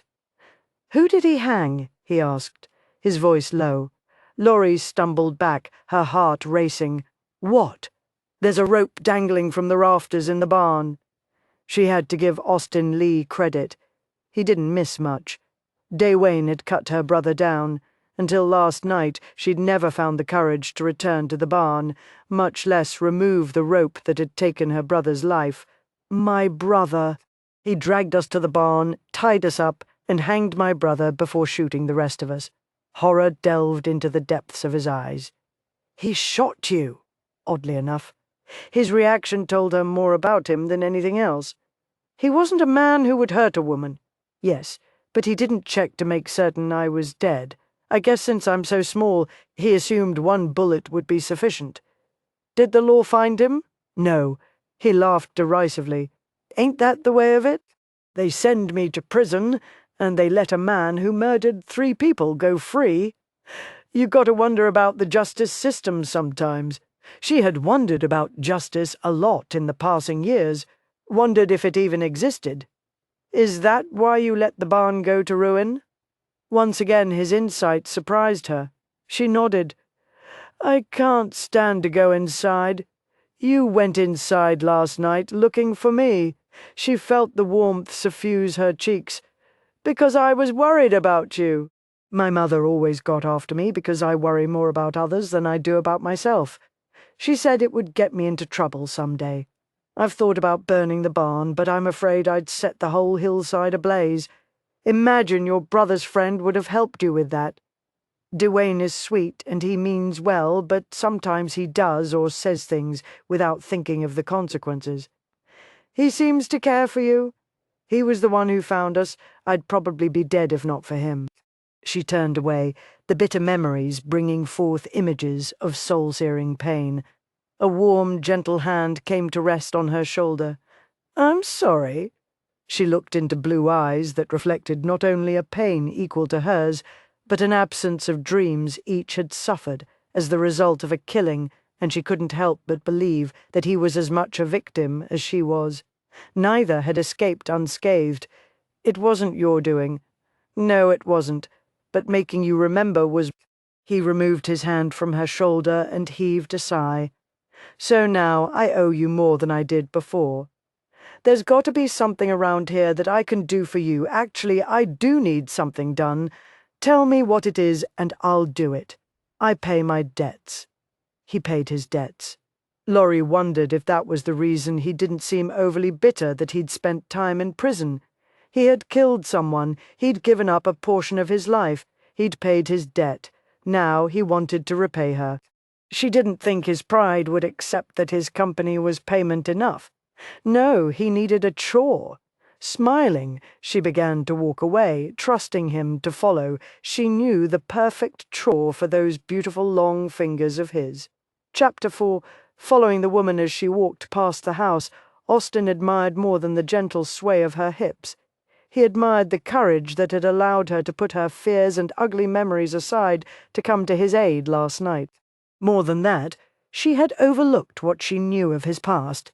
He hadn't received so fine a gift in a good while. Little wonder he had wept in her bed. She possessed a heart that was as pure as the gold of her eyes. Hell, once he found the man who had stolen 5 years of his life, maybe he'd search for the man who had killed her family and see him brought to justice. She came to a halt and flung her arm toward the garden. "Your chore?" The chore turned out to be no chore at all, plucking red, ripe strawberries from her garden and placing them gently in the bucket so they wouldn't bruise. She had told him that she couldn't abide the fruit when it was bruised.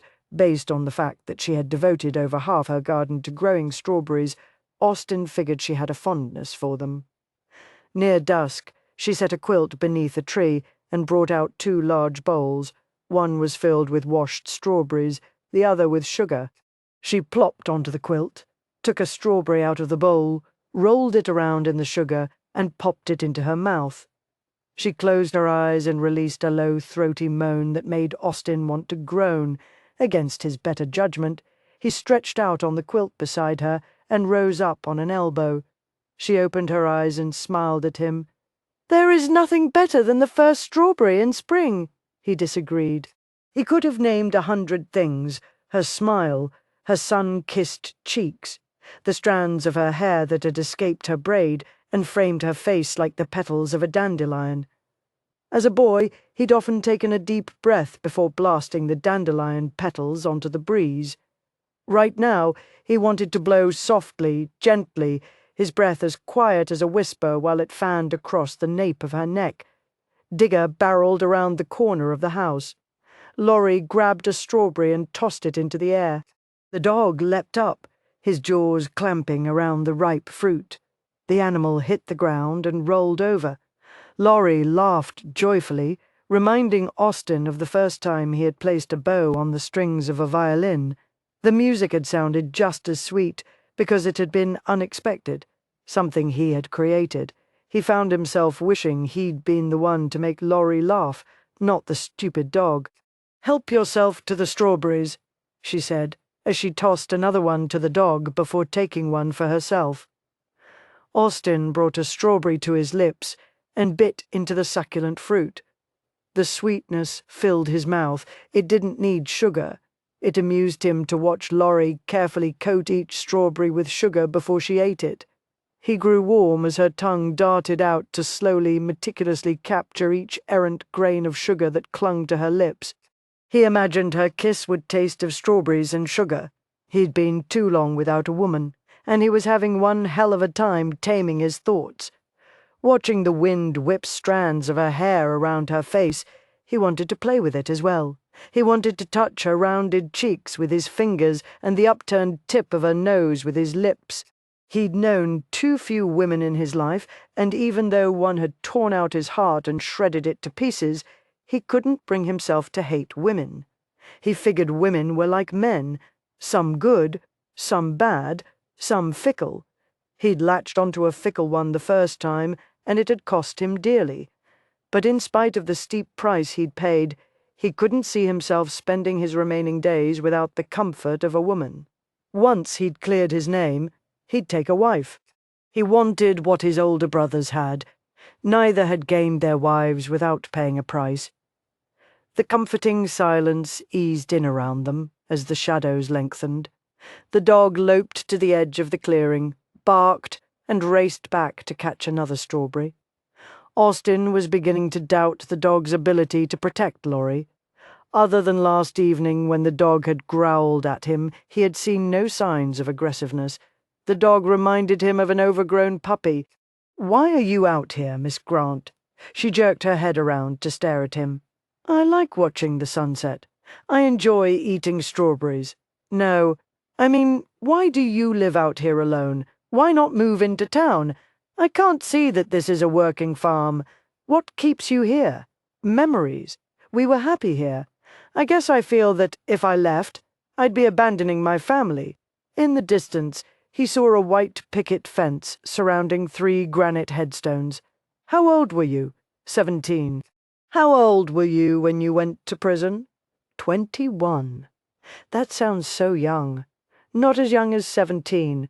She dug another strawberry into the sugar. "You mentioned a brother." He nodded. "Houston." Her eyes widened, as she bit into the strawberry.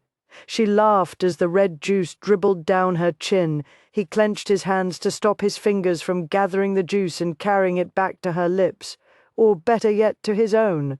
She wiped her face with her apron. Another town? Yep. My parents lived there for a while. Have you been to Houston? Nah, they lived there before I was born. She sighed wistfully and gazed toward the trees. I used to dream of traveling the world and looking at the stars from different cities. She shifted her gaze to him. Do you think the stars look different on the other side of the world? I don't know. Never thought about it. Never dreamed that big.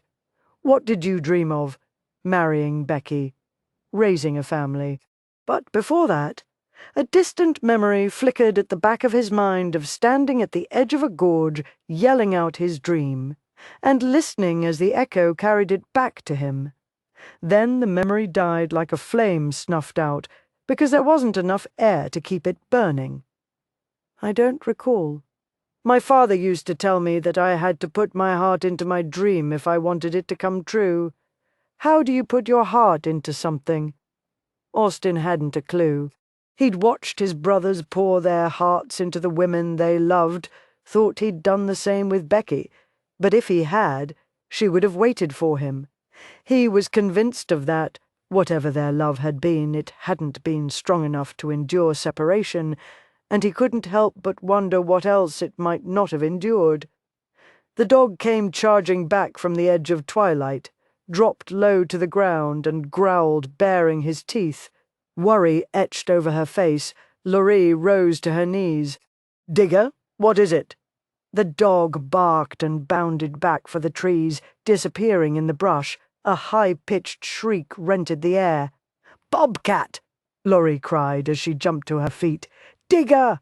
The dog barked, and the ear-splitting feline cry came again, followed by a yelp echoing pain. "No!" Lorraine yelled as she began running toward the trees. Austin surged to his feet, ran after her, and grabbed her arm, halting her frantic race to the trees. "Where's my rifle?" In the corner of the front room, by the hearth. "Come with me while I get it." She shook her head vigorously. "I'll wait here, but hurry." He didn't trust her to stay, but he heard the dog's wounded cry, the cat's victorious screech, and knew he had no time to argue. With his heart thundering, he raced inside the house. He grabbed his rifle, loaded it, and shoved a handful of bullets into his pocket. Then he tore back outside, rounded the corner, and staggered to a stop in the clearing. The woman was gone. Lorraine. Fear for her edged any rational thoughts aside. He stalked toward the trees where the dog had disappeared. Lorraine. He no longer heard the thrashing of battle. An eerie silence settled over the woods. He tread carefully between the trees, his heart hammering, when he found the woman he planned to shake her every way but loose for scaring the holy hell out of him. How dare she risk her life for a stupid dog? He found her kneeling between two mighty oak trees, rocking back and forth, silent tears streaming down her cheeks, her arms wrapped around her dog. Austin knelt beside her. "Lorrie?" She opened her eyes, the golden depths revealing her ravaged grief. "He was all I had left," she whispered hoarsely. "He was just a dog, but I loved him." "I know," he said quietly. "You take the rifle and I'll carry him to the house. Let me hold him for just a minute while he's still warm." She buried her face in Digger's thick fur. Austin scanned the trees, his ears alert. He didn't like the thought of Lorrie living out here alone with wild animals. The deer he didn't mind, but a bobcat was another story.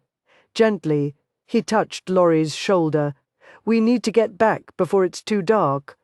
She lifted her head, sniffed, and nodded. Blood had stained the front of her dress, and panic surged through him. "You're hurt." She glanced down before lifting a vacant gaze to his. "No, it's Digger's blood. The cat was gone by the time I got here." "You should have stayed by the house like I told you." "I was worried about Digger. He never backed away from a fight. Christ, your mother was right. You put a dog before yourself. I'd put anyone, anything I loved before myself. I don't see that as a fault." He didn't mean to sound harsh, didn't want to lecture her, but the thought that she might have been the cat's next victim had him shaking clear down to his boots. "Take Therafol." She grabbed it, and he slipped his arms beneath the dog. He ignored the pain shooting through his back as he strained to lift the heavy beast. With the darkness closing in around them, they walked in silence to the house, his boots breaking dried twigs, her feet scattering the fragile leaves that had died last autumn. "Will you bury him near the garden? That's where he liked to dig," she said quietly as they neared the house. "Sure will. You got a shovel? In the barn? I'll get it. Why don't you go inside and wash up?" Nodding. She leaned over and pressed a kiss to the top of the dog's head. "Bye, digger!" Austin watched her run to the front of the house, leaving him feeling useless. Giving comfort had never been his strong suit, was something he hadn't even known existed until Amelia had come into their lives. He laid the dog on the ground. He walked to the quilt where he had shared a few peaceful moments with Laurie. In her rush to get to the dog, she'd knocked over the bowl, spilling sugar over the quilt. Ants were having a picnic. Austin picked up the bowl and shook out the rest of the sugar, wishing he knew how to ease Laurie's grief as easily. Laurie had lit a lamp to ward off the darkness and the constant fears that surrounded her. She had warmed a bucket of water, removed her blood-stained clothes, bundled them up, and shoved them into a corner of her bedroom. Now she stood before her dresser, stripped to the waist, wearing nothing but her linen drawers, scrubbing the blood from her chest, her hands, her arms, so much blood. She lifted her gaze to the mirror and caught the reflection of Austin Lee, standing in her doorway, watching her with an intensity in his gaze that she thought might have frightened her under ordinary circumstances. But tonight wasn't ordinary. She just had the last bit of love she'd ever known torn from her life. She turned to face the man who had given her beloved digger a final resting place. "I can't get his blood off."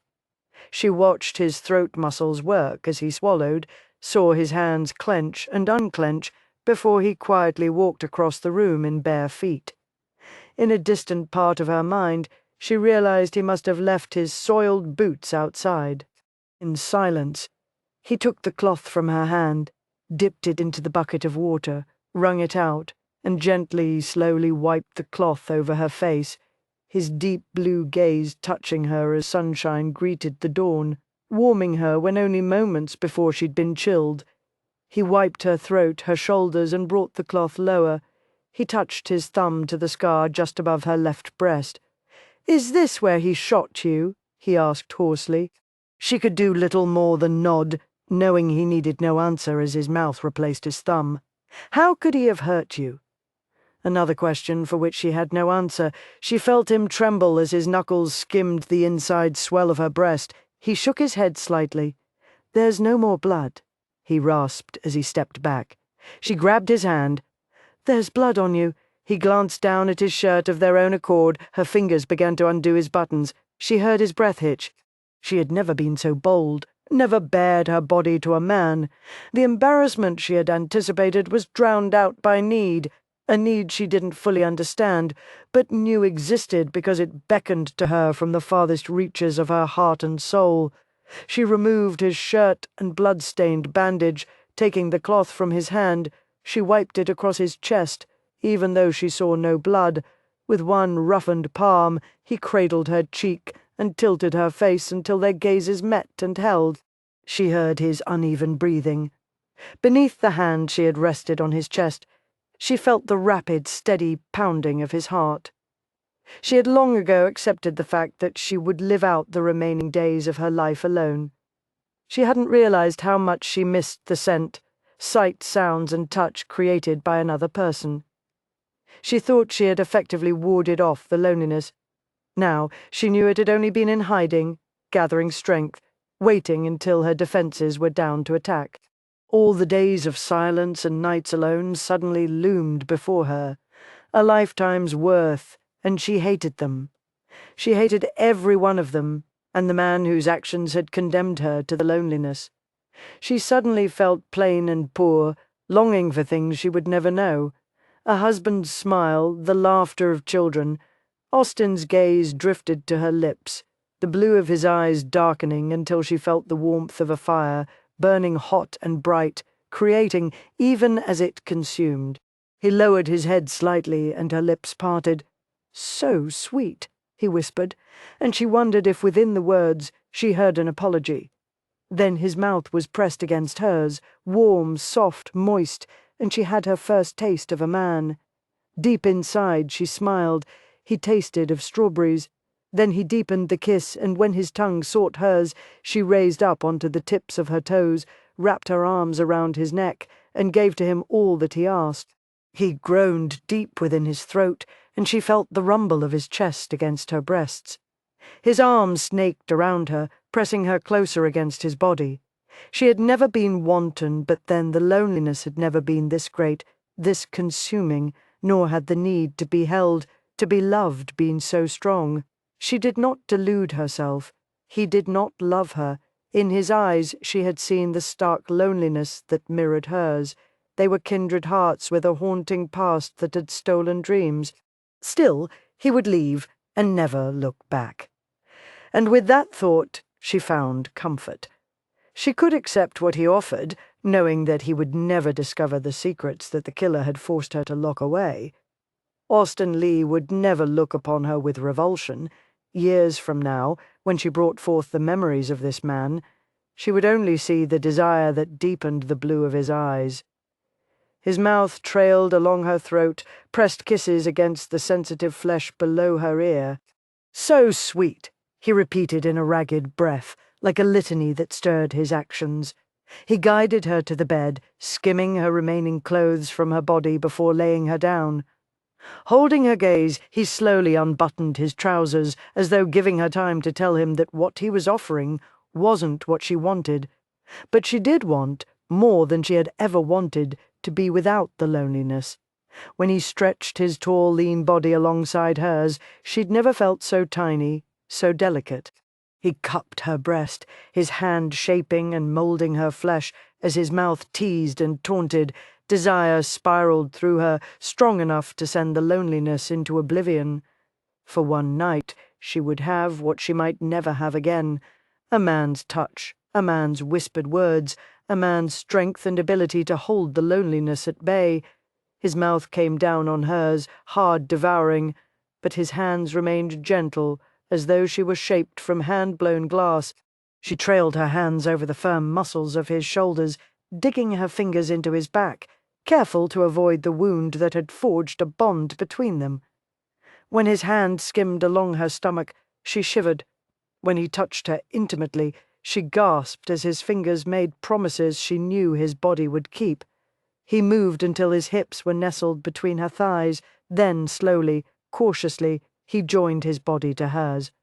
The pain was fleeting, the fullness of him satisfying. As he rocked against her, the past blurred into insignificance. The future that awaited her lost its importance. All that mattered was this moment, this joining sensations she'd never known existed, wove themselves around her, through her, creating beauty where she'd only known ugliness. She revelled in the sound of his throaty groans, the feel of his sure, swift thrusts.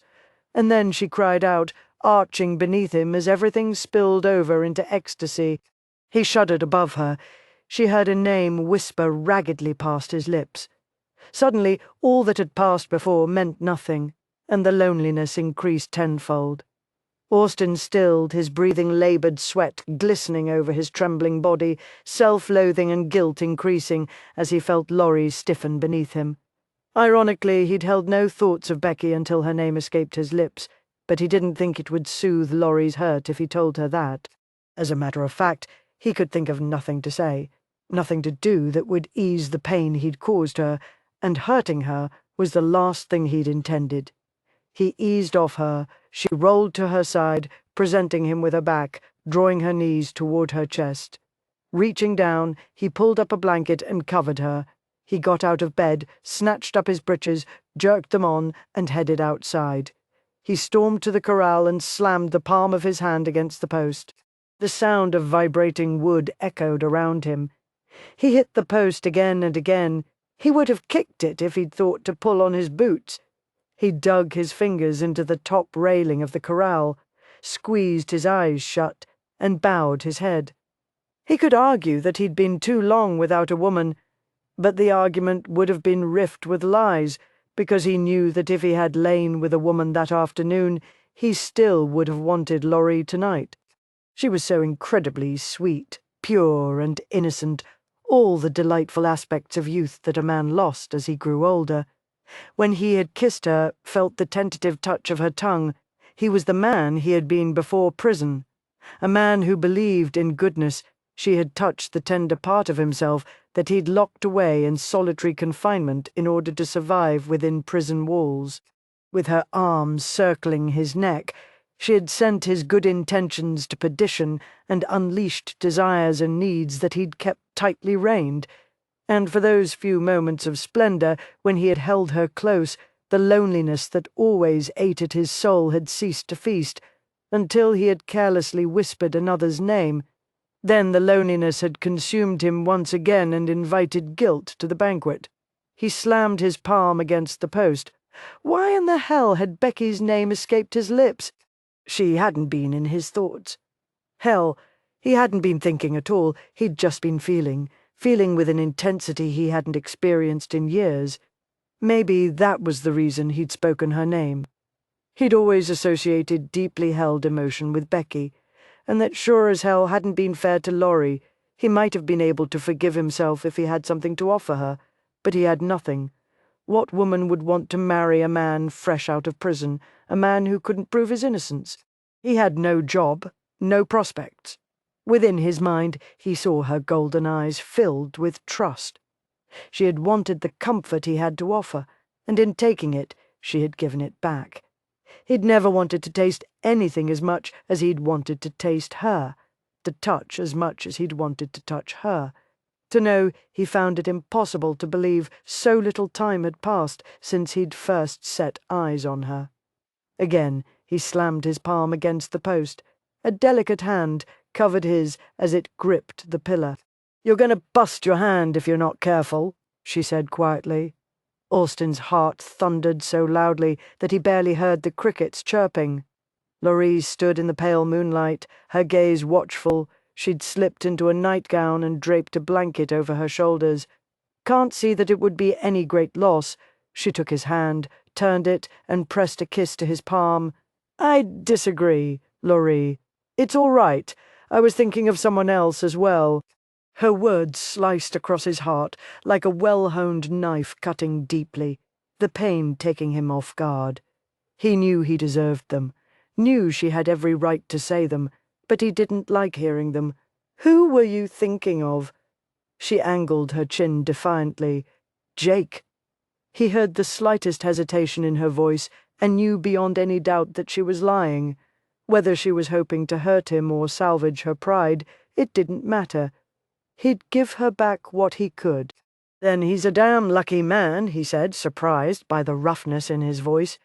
She dropped her gaze to her bare feet. "Anyway, there's no reason for you to sleep out here. The barn is probably still damp. Even now, after he'd hurt her, she was still more worried about him than herself. Sleep doesn't come easy for me. For me either." He tilted up her face, and with his thumb he wiped a glistening tear from the corner of her eye. "We're a fine pair, aren't we?" She gave him a hesitant smile and nodded. He cupped her cheek and lowered his mouth to hers, imparting with his kiss the apology she wouldn't accept in words. She swayed toward him and wrapped her arms around his neck. He trailed his lips along her throat until he reached the curve of her shoulder. "Laurie, know that I never meant to hurt you. I know." He slipped his arm beneath her knees and lifted her into his arms. Cradling her close, he carried her into the house. With his foot, he closed the door behind him and walked into the bedroom. Carefully, he laid her on the bed. She curled on her side, and he draped the blanket over her. He walked to the other side of the bed. Without removing his trousers, he lay on top of the covers and wrapped his arm around her. She stiffened. He pressed his lips to the top of her head. "I'm just going to hold you, Laurie."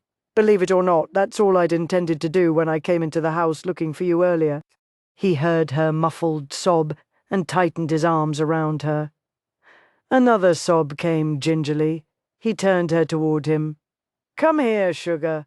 She rolled into the circle of his arms and pressed her face against his chest. Her warm tears dampened his flesh. "I'm sorry, Laurie. I'm so sorry." Her sobs grew louder, her tears flowed more freely, and he could do little more than hold her closely, knowing he was the cause of her heartache. Chapter 5. A loud bang startled Laurie from her sleep. Her nose stuffy, her eyes stinging, she crawled out of bed. The morning sunlight filtered through the curtains. She heard another crash.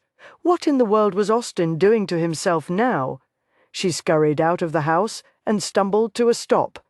Raising her hand to shield her eyes from the glare of the morning sun, she stared at the man crouched on the roof of her barn. He worked a board free and tossed it to the ground. "What are you doing?" she called up to him. His chest bare, he twisted around and shoved his hat off his brow with his thumb. "Thought you wanted to burn the barn." "I do. Then I aimed to burn it. Figured it would be easier to break it into piles of lumber we can manage than to cut down the trees surrounding it. You're going to open that wound on your back. That's my worry. It'll be my worry if it festers." He rubbed his thumb over the head of the hammer, studying it. Then he lifted his solemn gaze to her. "I'll be leaving as soon as I'm done with the barn." She heard regret laced through his voice, and her heart tightened as though stretching toward a dream it could never hold.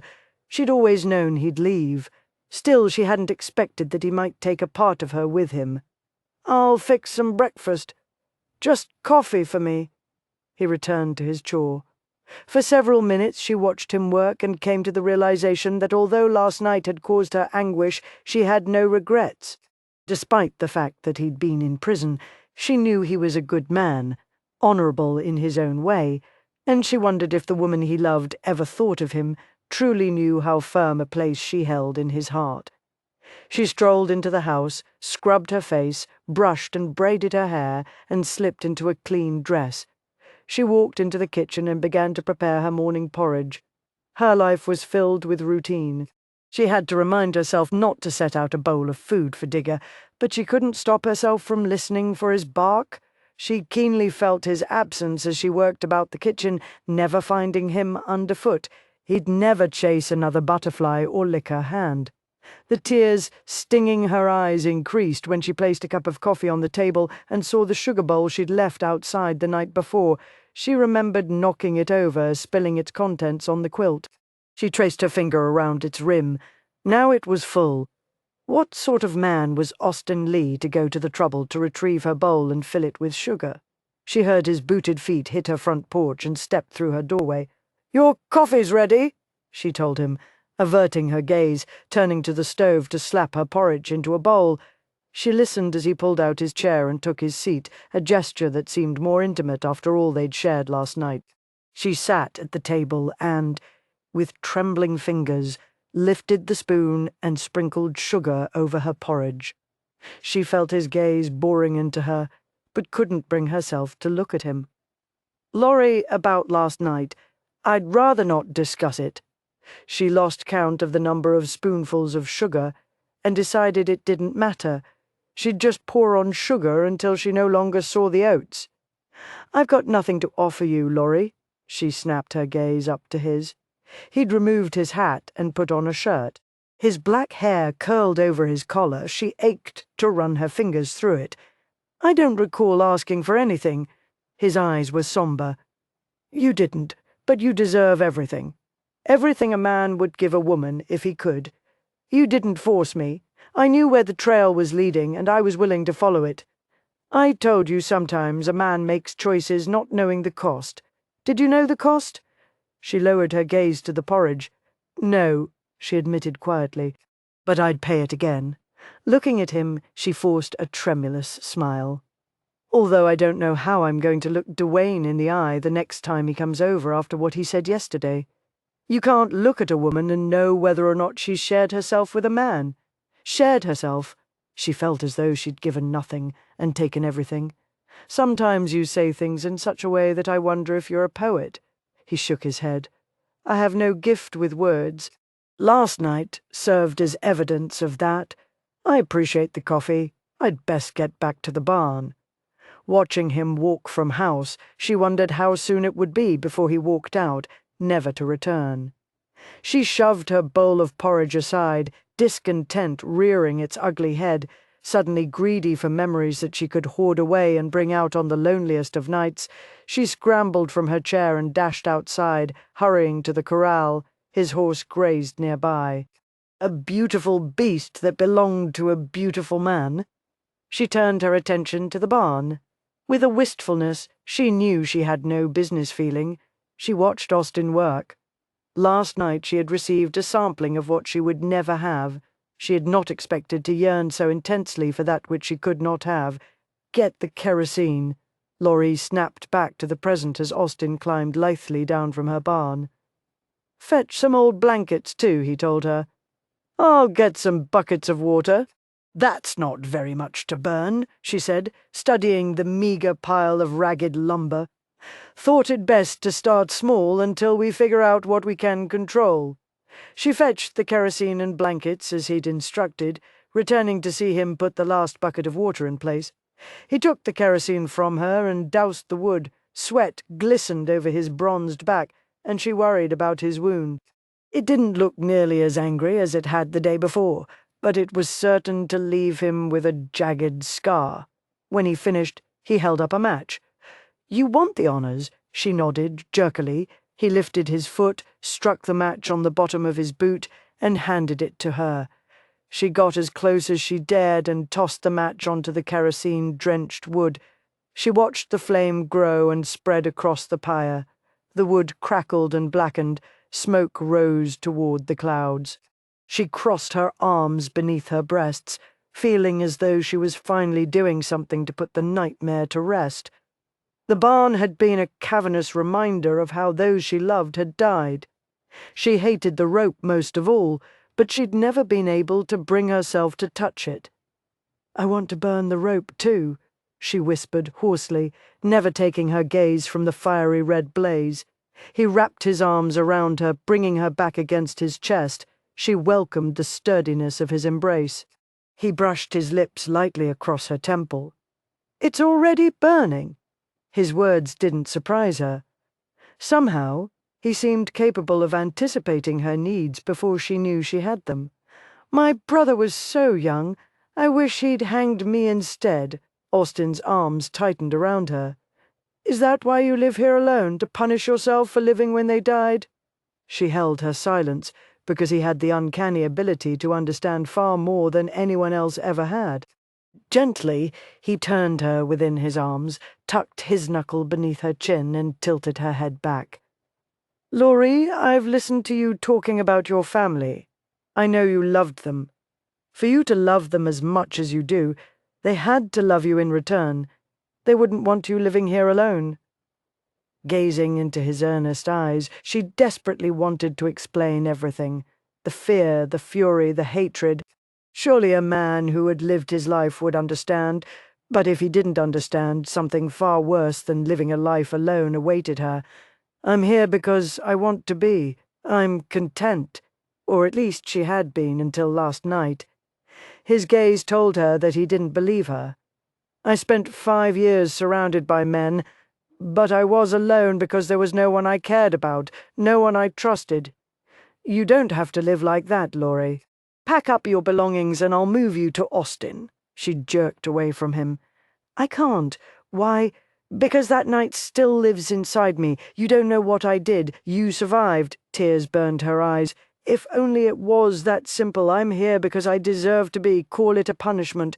Call it a life sentence. Call it whatever you want. I made my decision and I'm not leaving." The tears rolled over onto her cheeks.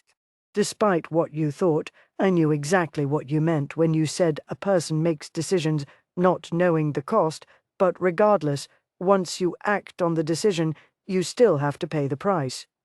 5 years ago, the price had been her dreams. Even if it cost you your life? "Laurie, your friend Dwayne was right.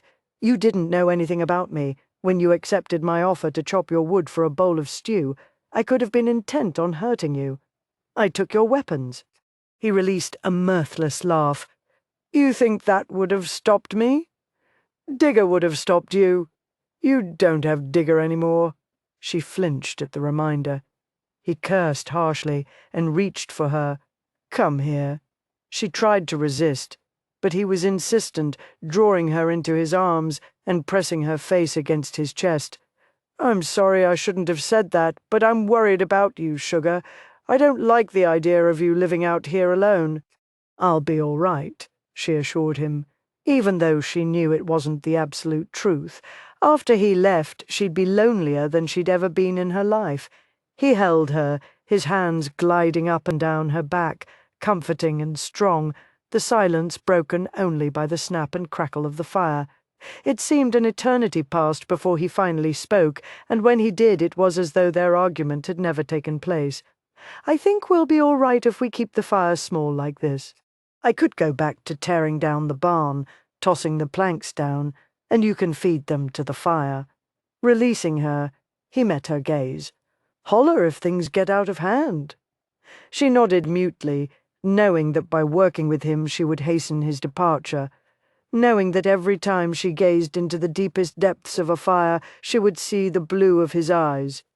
By nightfall Laurie was exhausted, but she felt a measure of peace. Over half the barn was smouldering ashes. She lay in her bed, curled beneath the covers, listening as Austin moved around in the front room. After supper, he dragged in the bathtub and helped her fill it with hot water. While he had tended to his horse and drenched the ashes once more, she had enjoyed the luxurious warmth of the water and pampered herself by using some French soap she'd hoarded away in her hope chest. When she had dried off and thrown on a clean nightgown, she had opened the door to discover him sitting on the steps. "Would you mind if I took a bath?" he'd asked quietly, and she could no more ignore that plea in his eyes imploring her to trust him than she could ignore the sun rising over the horizon. So now he was bathing, and all she could think about was the water gliding over a chest that she had touched. She imagined him shaving, combing his hair, and slipping on his breeches.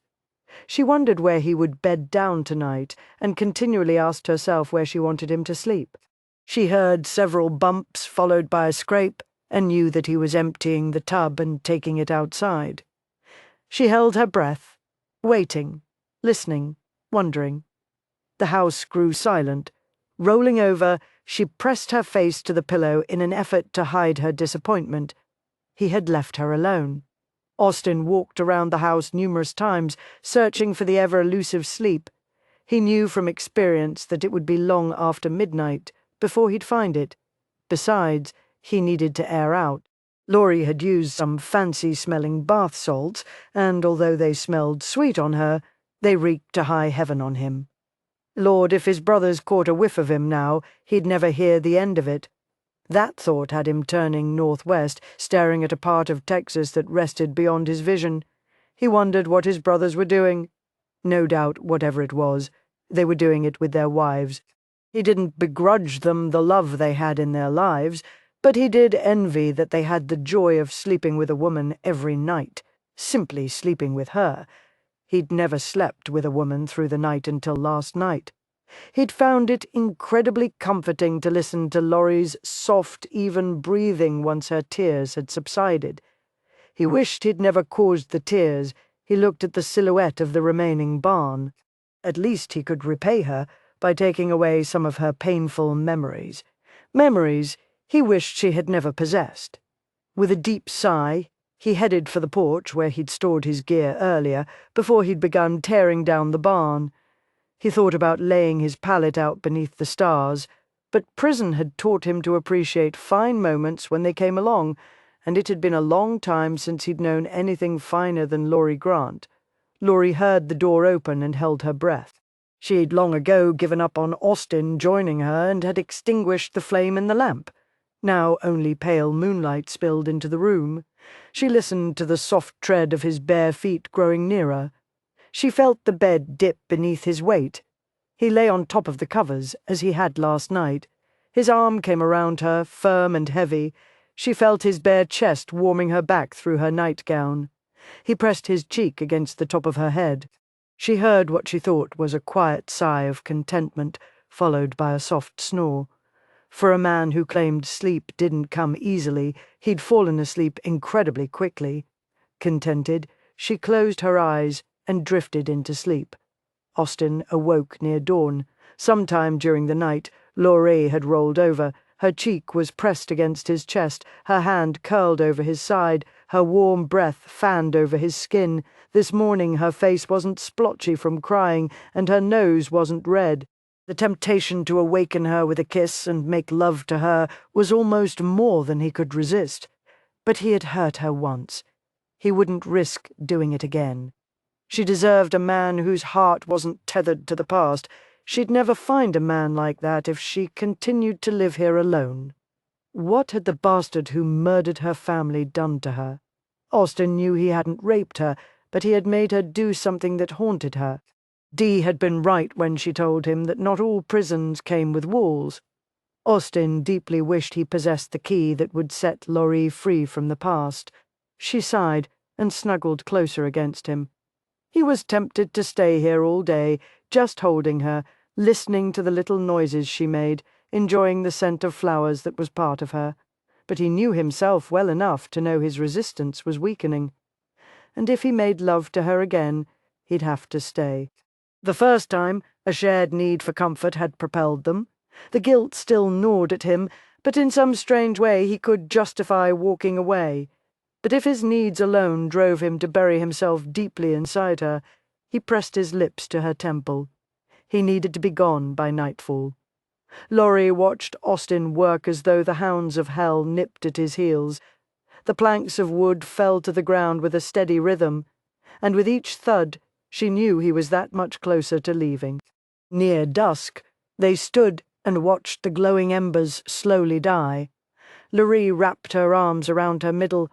"I should have done this a long time ago." She turned and met his gaze. "Thank you." He touched her cheek. Smiling wryly, he dropped his hand to his side.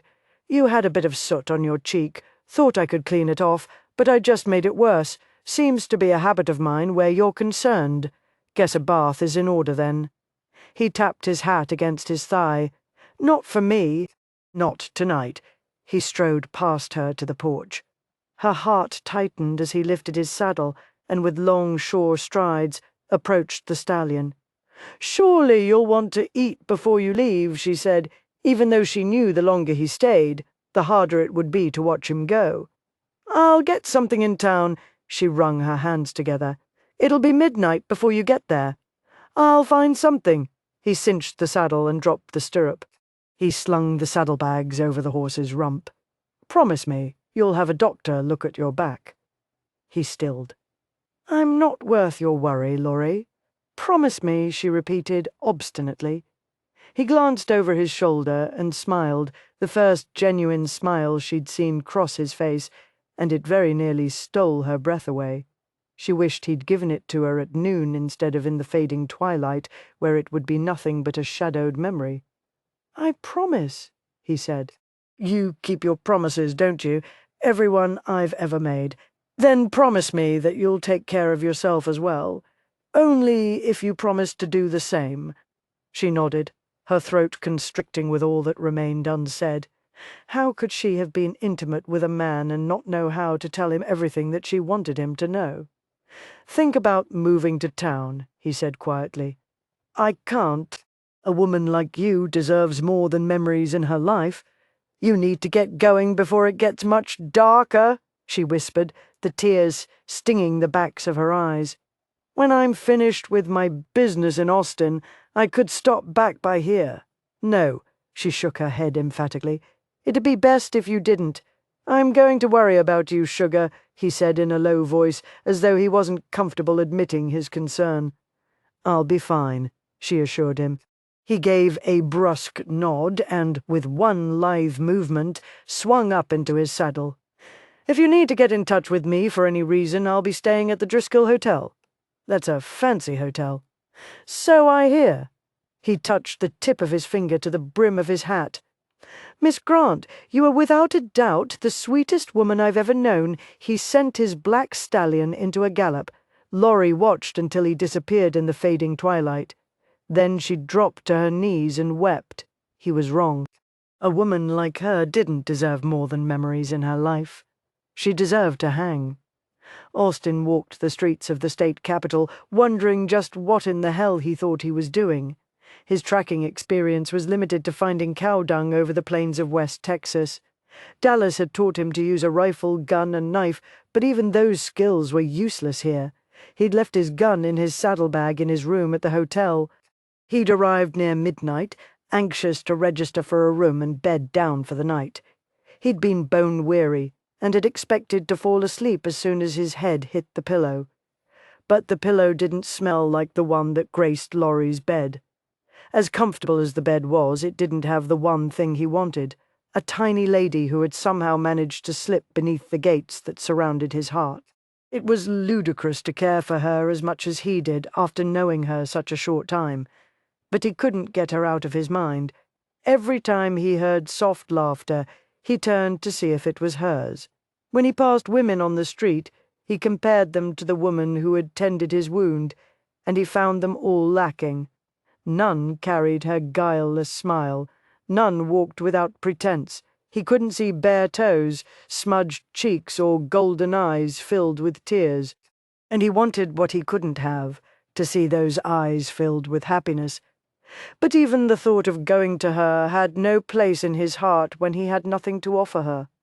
He'd only bring her more pain until he cleared his name. If he took her to Leighton, she'd have to endure the suspicious stares that followed his every step. The shadow of his past would touch her, and he couldn't stand the thought. With that realization, his determination to find Boyd McQueen's killer increased. He walked through the doors of a saloon and began to feel more in his element. Saloons didn't differ that much from town to town. Wiping a glass, the bartender raised a dark brow. "What can I do for you?" Austin tilted his head toward the sign above the bar that boasted Barton Springs high-grade whiskies. "I'll take a whiskey." The bartender smiled. "Good choice." He poured the amber brew into a glass and set it in front of Austin. Austin leaned forward, placed his elbows on the counter, and wrapped his hands around the glass. "You get a lot of business in here?" The bartender nodded. "At night, mostly. Not that much during the day.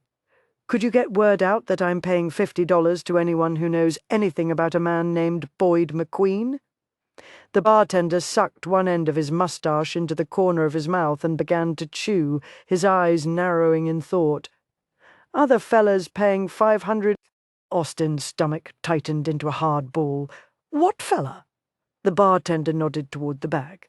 "The fella at that table in the corner." Austin turned and studied the man sitting at a distant table, dressed in a black jacket and red brocade vest.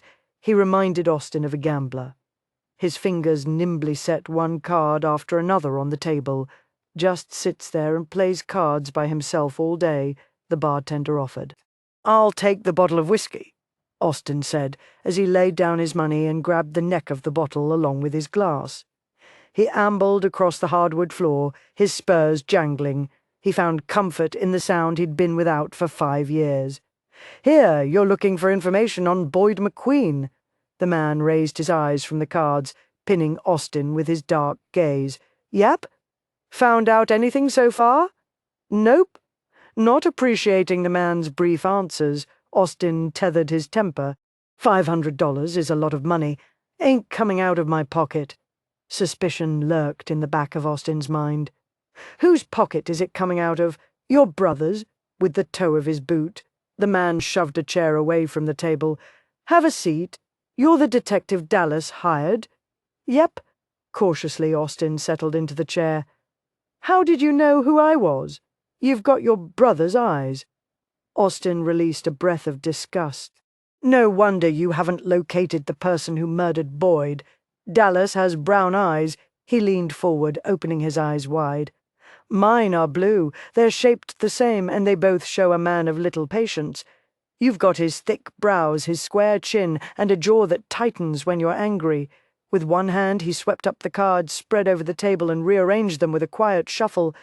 You walk like a man who just spent 5 years in prison and doesn't know if he can trust anyone.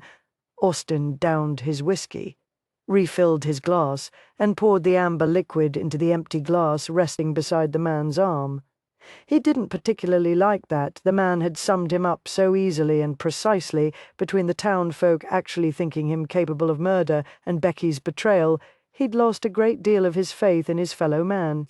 Although Laurie's touch had certainly made him want to believe in the worth of people. "Dallas didn't tell me your name. Wylan Alexander, what brought you to this town? Your brother sent me a telegram." Austin leaned forward. "What do you think of my theory that Boyd meant this town and not me when he wrote Austin in the dirt?" Wylan slapped the cards down on the table and swallowed all the whiskey in his glass before meeting Austin's gaze. "I'm here, ain't I? But you think it's hogwash." Wylan shook his head and patiently began laying the cards, 1 face up, 6 face down. "I'll admit when I got your brother's telegram telling me what you thought, I laughed out loud. But I'm as desperate as you are and just as angry. It's never taken me more than 6 weeks to solve a case. This one's been hanging around too long and it's ruining my reputation, not to mention being hard on my pride. If McQueen hadn't written your name in the dirt, I'd say he was in the wrong place at the wrong time, and some drifter got lucky." Austin rubbed his hands up and down his face. "But he did write my name. Damn, I wish my parents had been living in Galveston when I was born." Wylan chuckled. "Yep, might have saved us all some grief." Austin took a sip of the whiskey. "You haven't learned anything at all?" "Unfortunately, no. So what do we do?" Wylan began to turn up cards and rearrange the ones on the table. "We wait." Waiting had never been Austin's strong suit. He had thought prison guards had beat patience into him, but now that he was once again his own man, no longer a slave of the state, impatience had become his companion. He had spent 3 days walking the streets, talking to people in saloons. The seedier the saloon, the more hopeful he had been that he would glean some information. Although Boyd McQueen had appeared upstanding to many in the community, he had possessed a darker side that curdled Austin's gut. He had to admit that it didn't bother him that the man had come to an untimely end. His only regret was that he had been the one to pay for it. He had hoped by now that he would have had a glimmer of information. He walked past the post office and approached the Griedenweiss stables. He had a need to ride fast and hard over the hills, to feel Black Thunder's hooves pounding the ground beneath him, taking him away from an elusive quest toward an unknown future. Out of the corner of his eye, he saw a slight movement and shifted his gaze. A boy no older than 7 was pulling a wooden wagon along the boardwalk. A sign hung over the side of the wagon, "Puppies for sale." 2 bits, Austin changed directions, ambled across the street, and easily caught up with the boy. "What you got here?" he asked. The boy ground to a halt and furrowed his brow. "Don't you read?" Austin smiled. "Yeah, I do. What kind of dogs are these?" Confusion filled the boy's brown eyes as he swiped his nose with his sleeve. "The kind that's got 4 legs and a tail." Smothering a grin, Austin hunkered down beside the wagon. The boy obviously didn't know a lot about breeding. Austin peered at the 2 puppies tumbling over each other. The tiny brown and white one caught his fancy. He scooped it up and studied it from all angles. "That one's a boy," the child told him. "Yeah, I can see that. How big was his mama?" The boy held his hand level with his waist. "'Bout this big. Think he'll be a good hunting dog?" The boy nodded his head briskly. Austin figured he didn't know if the dog would be good at hunting, but he needed to get rid of him. The puppy squirmed, yipped, and gnawed on his thumb. A fighter. He liked that. "I'll take this one. The other's one better," the boy said. "Why is that? On account of the other one's a girl? If you get her, someday you can get more dogs that won't cost you nothing." Grinning, Austin unfolded his body and reached into his pocket for a quarter. I only need one. He handed the silver coin to the boy. Don't spend it all in one place, Austin said, tucking the dog beneath his arm. Feeling more content than he had in days, Austin ambled to the livery and had one of the workers saddle Black Thunder. He mounted the horse and settled the dog into the crook of his thigh. Then he turned the stallion west and prodded him into an easy lope. He reached his destination just as the sun began to paint its farewell across the sky.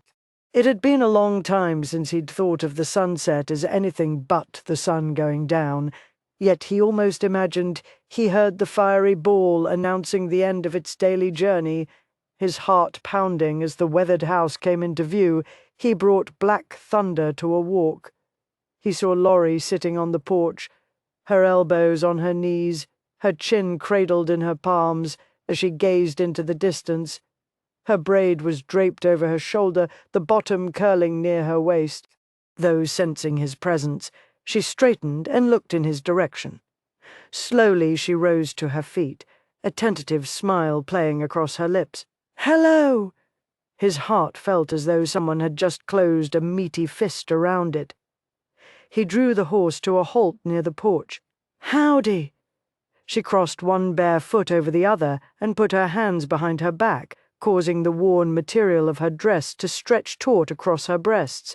Austin's mouth went as dry as the West Texas wind in August. "Did you find the man you were looking for?" "No." She peered around Black Thunder, obvious curiosity furrowing her delicate brow. "What are you holding?" Austin glanced at his thigh. "Dog." Dismounting, he remembered a time when he could have spoken more than one word without his throat closing off. She'd urged him not to return, and he had been leery of the welcome she'd bestow upon him. He wouldn't have blamed her for leveling her rifle at him and pulling the trigger this time. Cradling the animal in his palm, he extended it toward her. "It's for you." Tears welled in her eyes, and her smile faltered before returning brighter than before. She took the puppy and rubbed it against her cheek. "He's beautiful." She dropped to the porch and set the dog on her lap, running her small hands over the brown and white fur, and Austin knew a pang of envy. She leaned close to the dog. "Do you have a name?" His pink tongue snaked out and licked her chin, her nose. Laurie laughed, and Austin felt a shaft of pure joy pierce his soul. She looked up at him. "Does he have a name?" Austin eased down to the porch, keeping a respectful distance, knowing it was ludicrous to even worry about respectability after all they'd shared. "Between town and here, I was calling him 2 bits. That's what he cost me." 2 bits, she repeated as she scratched behind the dog's short ears. The dog's body visibly quivered, and it released a little sound deep in its throat that had Austin shifting his butt on the porch, wondering what it would take to get Laurie to rub her hands over him. She peered at him. "Thank you. My pleasure." It truly was his pleasure to see her eyes shining like gold touched by the sun, and he wished he had more to offer her. She turned her attention back to the dog, and Austin shifted his gaze to the sunset, realizing why he'd come here. In town, surrounded by people, the loneliness had sharpened and grown. But here on this porch, sitting beside this woman, the loneliness eased away. "Were you and Becky engaged?" He snapped his head around and met her hesitant gaze. She licked her lips. "I was just curious. I always thought I'd know everything there was to know about a man before I—" Even in the fading light, he saw the embarrassment flaming her cheeks. He watched her swallow. "It just seems to me that we got ahead of ourselves," she said softly. She struggled to hold his gaze, and his heart went out to her. He owed her more than he could ever pay. Leaning forward, he planted his elbows on his thighs and clasped his hands tightly together. "No, we weren't engaged. We'd talked about getting married, but we never announced it. Guess I thought the talking about it etched it in stone, and that wasn't the way of it. Did you know the man she married?" "He was my best friend." Sympathy filled her eyes. "That must have been so hard to lose Becky and your best friend," he shrugged. "I always told Cameron that he needed to take care of Becky if I couldn't reckon. He took my instructions to heart." He worked his jaw back and forth, knowing he should stop there, but this woman had a way about her that made him want to continue. They've got a son. That hurt, seeing him for the first time. Until then, I thought. She leaned toward him. What did you think? His mouth grew dry, and he stared at the scuffed toes of his boots. That maybe she wasn't lying in Cameron's arms at night. He unclasped his hands, afraid the tension radiating through him would snap a bone. Do you think she's happy? He wiped his sweating hands on his thighs. I hope she is. Peering over at her, he gave her a sad smile. Truly, I hope she is. Reaching out, she threaded her fingers through his. I imagine she wishes the same for you. Strangely, he thought she was probably right. He closed his fingers gently around hers and rubbed the thumb of his free hand back and forth across her knuckles. So tell me about Jake. She drew her brows together. Jake! Unwarranted joy shot through him, and he had to fight like the devil to keep the smile buried deep within his chest, to keep his face serious. He'd suspected that there had been no Jake in her life. Yeah, Jake, remember, you were thinking about him. Her eyes widened. Oh, Jake. She tried to pull her hand from his, but Austin tightened his grip. So, tell me about him. The dog tumbled out of her lap, hit the ground with a yip, and pounced after a bug.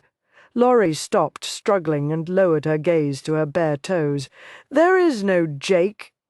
Austin slipped his finger beneath her chin and tilted her face back until her gaze met his. I suspected as much. Why, because I'm so plain. You're not plain, Laurie. Something about you, a sweetness that just bubbles up from deep inside you. It touches your eyes, your lips. Once a man had gained your affections, he'd be a fool to leave you. He grazed his thumb over her full lower lip. I have been known to be a fool. You say that as though you had gained my affections. If you believe that, you assume too much. I don't even know you. I was hurting. I needed comfort. You offered, and as wrong as it was, I took. That's all. Was it wrong, Laurie? In the encroaching darkness, he still saw the tears welling in her eyes as she nodded briskly. Why did you have to say her name? She rasped. Now I can't even pretend you wanted me. I know you were thinking of someone else. She shot off the porch like a bullet fired from a rifle. She waved her hand dismissively in the air. It doesn't matter. You used me. I used you. She scooped up the dog and hugged it close against her breast. You don't owe me anything. But it did matter. And he did owe her because he didn't think Laurie Grant could use someone if her life depended on it. He came slowly to his feet, his gaze never leaving hers. Maybe I owe me something. What does that mean? She asked. I'm not sure. He mounted Black Thunder and touched his finger to the brim of his hat. Take care, Miss Grant. He set his heels to his horse's sides and sent him into a lope. Austin had spent 5 years thinking about an auburn-haired, blue-eyed beauty. He didn't intend to spend the rest of his life thinking about a golden-eyed, blonde-haired woman who had touched him one night and sent all his common sense to perdition. He'd given her the damn dog. He had nothing else to offer her, and she was right. Even his heart wasn't free. Chapter 6. Austin Lee owed her nothing. Laurie repeated that litany in the following days as she watched Two Bits romp through her garden. He was a fierce protector. She watched him attack the worms he uncovered. She couldn't remember when she'd laughed so hard. Two Bits would never replace Digger in her heart. But he was slowly earning his own place, different, but just as precious. She wondered if any woman would ever replace the woman Austin held in his heart. She thought it unlikely. She doubted that his heart even held room for another. She wished she had kept her hurt buried deep inside and hadn't shown it to him when he visited her. She had driven him away with her accusations. He'd never return now. She knew it was for the best. But the loneliness increased because, for some unfathomable reason, when she had seen him sitting astride his horse, it felt as though a part of her had come home. Standing in her garden, she heard the rapid clop of horses' hooves and the whirl of wheels. She spun around, her heart imitating the rapid motion of the buggy as it approached, 2 matching bay horses trotting before it. Austin pulled back on the reins, jumped out of the black buggy and swept his hat from his head. "Morning, Miss Grant." Her breath hitched at the warm smile he bestowed upon her. "What are you doing?" "Well?" He turned his hat in his hands as he walked toward her. "I told you my parents had lived near Austin. My brother drew a map of the area for me before I left. I woke up this morning with a hankering to see the old homestead. I was hoping you'd give me the pleasure of your company." He halted his steps, and his fingers tightened around the brim of his hat. "But I'm not courting you, Laurie. I've got nothing to offer you, so I want to make that clear at the outset. But since you'd mentioned not knowing me well, and thinking that you should, I just thought you might like to come." His smile lessened. "And I'd like for you to be there with me. I could pack some food and we could have a picnic." His smile returned, deeper than before. "I had the kitchen staff at the hotel fix us something, and I bundled up the blankets from my bed." His gaze slowly roamed over her. "So you wouldn't have to get your breeches dirty." "Oh." She glanced down at her brother's clothes. "Do you have time for me to change into a dress?" He settled his hat into place. "I have time for you to do anything you want." "I won't be long," she assured him as she hurried past him and scurried into the house, her heart beating so hard she was certain he'd been able to hear it. He had come back. His reasons didn't matter, and she didn't care that he wasn't courting her. She would spend the day without the loneliness eating at her. She washed up quickly before donning the faded yellow dress. She rolled the stockings over her collused feet and up her calves before reaching beneath the bed and dragging out her black shoes.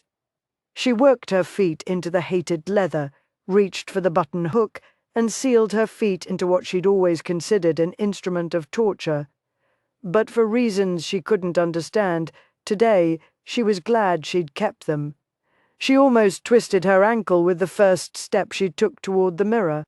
She gazed at her reflection, wishing the dress were a bit more fashionable, her hair more colorful. She wasn't a beauty, yet Austin had rented a buggy and 2 horses and driven out here, seeking her company, when surely he had met women in town. She tossed the braid over her shoulder, hating the way it made her look like a little girl. But she had never tried to sweep it up into a womanly fashion and had no idea where to begin. With a sigh, she grabbed a ragged shawl just in case they didn't get back before nightfall and headed out the door. Austin shoved himself away from the porch beam as she closed the door, the shawl draped over her arm. She hadn't noticed before how his shirt appeared to be freshly laundered, recently ironed. His hair no longer curled around his collar but was slightly shorter, cut even along the edges, and when the breeze blew by him and travelled to her, she smelled soap and a scent that was uniquely his. For a man who wasn't courting, he'd gone to a lot of trouble. When she had finished her slow perusal, she lifted her gaze to his sparkling blue eyes. "You're wearing shoes," he said quietly, but she heard the amusement in his voice. "I was beginning to wonder if you owned a pair." "I wear them in winter and on special occasions." The heat warmed her cheeks. "I've never taken a ride in a buggy." "Then you're in for a treat. This buggy rides well." She stepped off the porch, and he fell in step beside her, his hand coming to rest easily on the small of her back. The buggy had 2 seats. The bench in the back held 2 boxes. "What's in the boxes?" she asked. "Our lunch is in one, and your dog is in the other." Looking up at him, she nearly tripped over her feet. He steadied her and smiled. "Didn't figure you'd want to leave him here alone. I put him in the box with some blankets and my pocket watch. He went right to sleep." He took her hand, helped her into the carriage, and settled beside her, his thigh brushing hers. She pressed her knees together and clenched her hands in her lap. He lifted the reins and gave the horses a gentle rap on the backside. In unison, they surged forward into a trot. They rode in silence for several moments, the countryside unfolding before them, bathed in the blue of bluebonnets.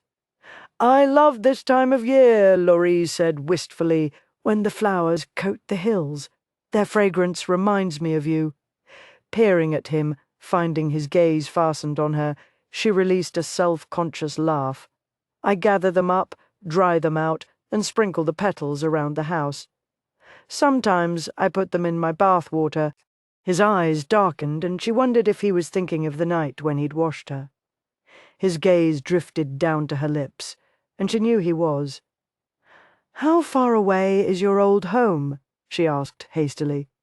"If my brother's map is accurate, I figure an hour or so. The journey took a little over 2 hours, and Laurie thought it was the most pleasant 2 hours of her life, even though they spoke little. When he finally drew the buggy to a halt, Laurie felt a somberness come over him. She couldn't say that she blamed him. Weeds, overgrowth, and a dilapidated structure that might have once been a one-room cabin greeted them. Although she had grown up with little, she knew she'd had more than he might have possessed here. The buggy rocked as he climbed out.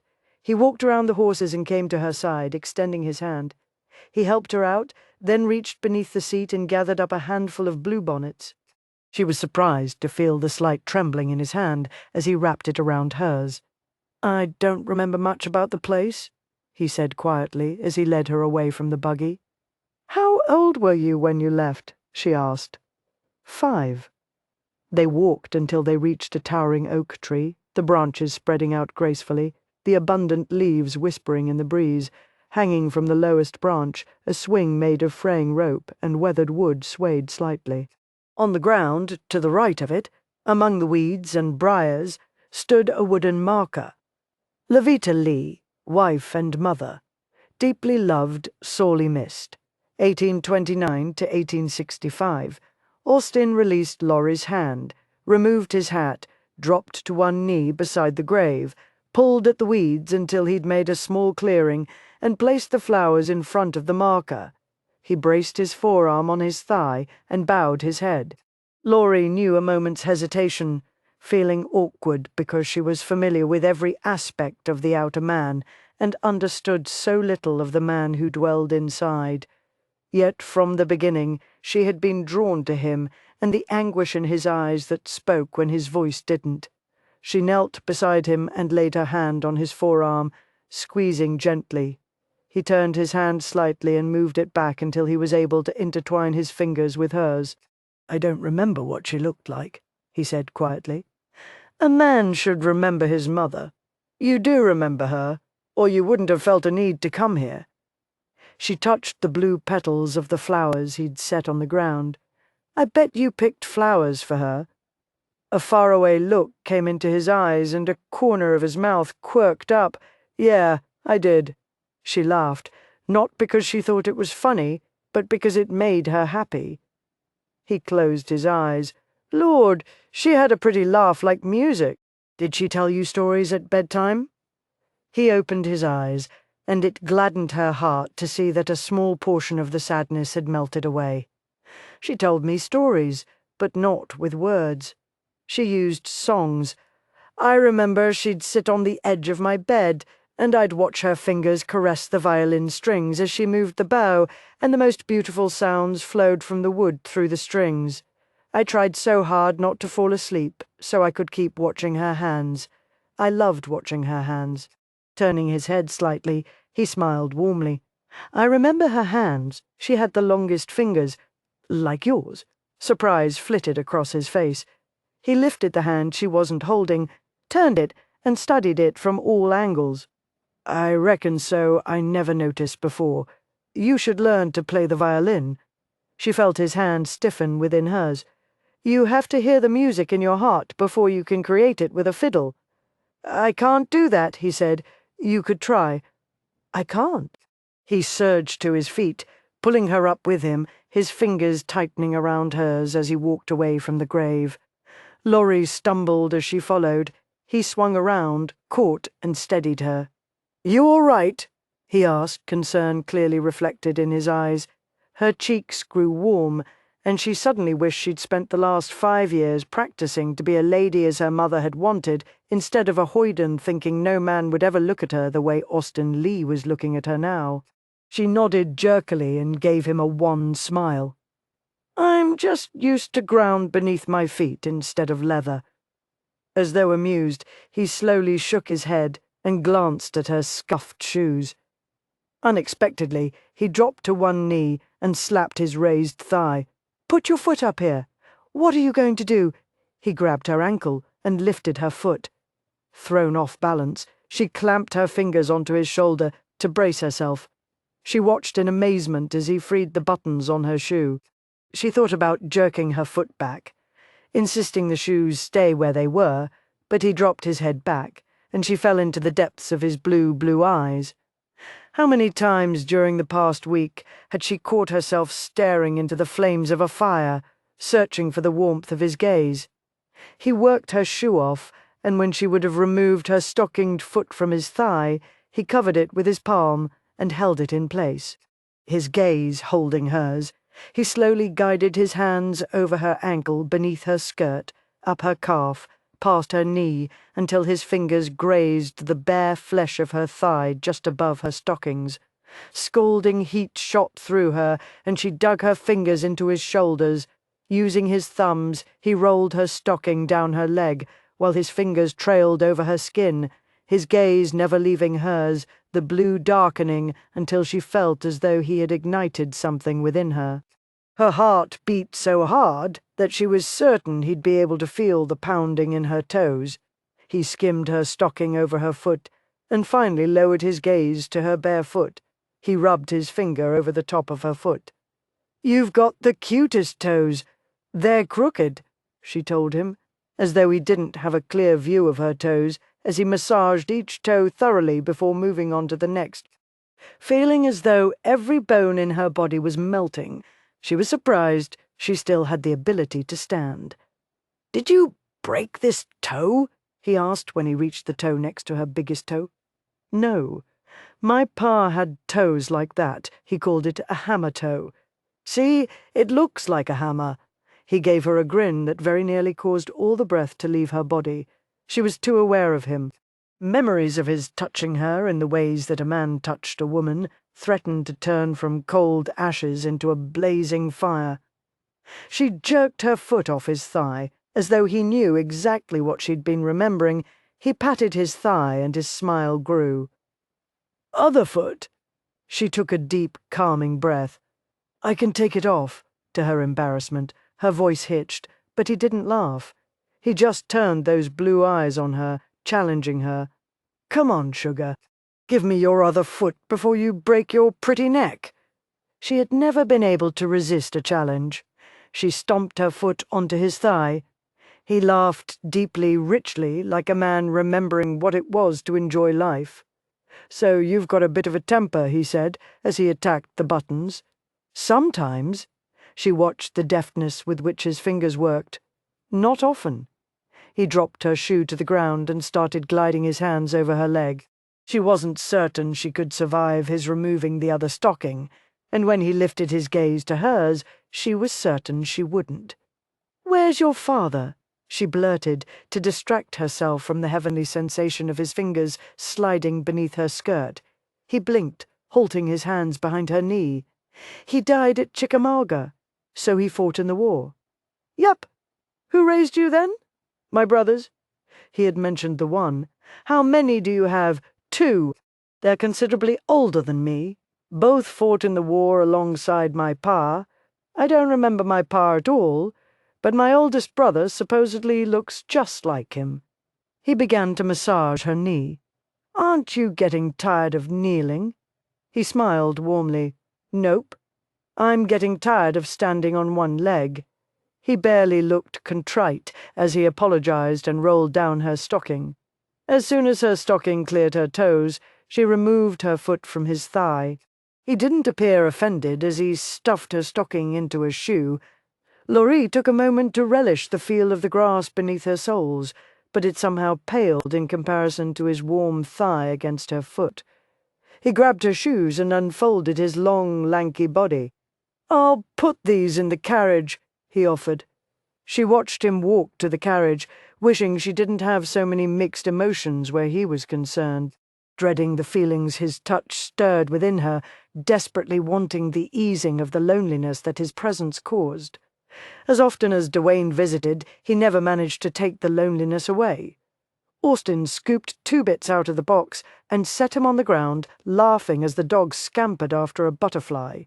She liked the rumble of his laughter, The glow in his eyes as he walked to her, the slight curving of his lips, and the warmth of his hand as he wrapped it around hers before they continued their journey into his past. Night had fallen by the time Austin brought the buggy to a halt in front of Laurie's house. He set the box containing the sleeping puppy on the table, lit a lamp, and walked through the house as though he owned it, checking all the dark corners and closets. "Everything seems to be in order," he said, his voice low, and Laurie wondered why everyone always talked quieter at night. Her gaze drifted toward the bedroom door, and she wondered what, if anything, he expected now. Once an intimacy had been shared, how did one establish boundaries? "I appreciate that you went with me today." She snapped her gaze to his. "I enjoyed it. Did you?" he asked, turning his hat in his hands. She smiled softly. "Yes, I did." "Good." He glanced quickly around the room. "I'd best get back to town, get the buggy and horses turned into the livery." With long strides he crossed the room and opened the door. Laurie followed him onto the porch, the pale light from the lamp spilling through the doorway and across his face. Within the shadows, she saw his fingers working the brim of his hat. "Laurie!" Her breath caught and held. She didn't know where she'd find the strength to refuse him if he asked to come back inside. He took a step nearer and rubbed his knuckles across her cheek. "Laurie, I'm not courting you," he said quietly. "You told me that earlier today. I haven't forgotten. I just want to make sure that you understand that." "I do." "Good." His mouth swooped down to cover hers, his arm snaking around her waist, drawing her flush against his body. Hot, moist, and hungry, his lips taunted and teased of their own accord, her arms wound around his neck, and she returned his kiss with equal fervor.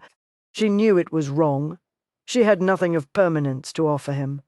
When he finally drew away, Laurie was surprised her legs were able to support her. "Get inside before I do something we both regret," he rasped in a ragged voice. She nodded, slipped inside, and closed the door. She pressed her ear against it. It was long moments before she heard his boots hitting the porch, carrying him away, before she heard the buggy roll into the night. She sank to the floor and buried her face in her hands, but she couldn't hide from the truth. Had he asked, she would have invited him to stay. Chapter 7. Austin stared at the 5 cards in his hand. The Queen of Hearts looked damned lonely with no other face cards to keep her company. He understood that feeling. Christ, loneliness had been his companion for most of his life. He loved his brothers, but hanging on to their shirt-tails he'd found little affection, and when it came it had been little more than a quick nod of the head for a job well done. He didn't resent that. A man's world was decidedly different from a woman's. Amelia had taught him that affection deepened with a touch, slender fingers on a clenched fist, a hand rubbing a shoulder, a hug or a kiss on the cheek, small things that breached the mighty wall of lonesomeness.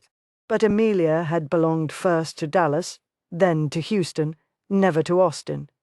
As much as she had eased his forlorn heart, she had also left him wanting, until he'd first set eyes on Becky. She had been his to look at, to smile at, to laugh with, whenever he wanted. But he'd kept his hands and lips to himself, waiting until she was old enough.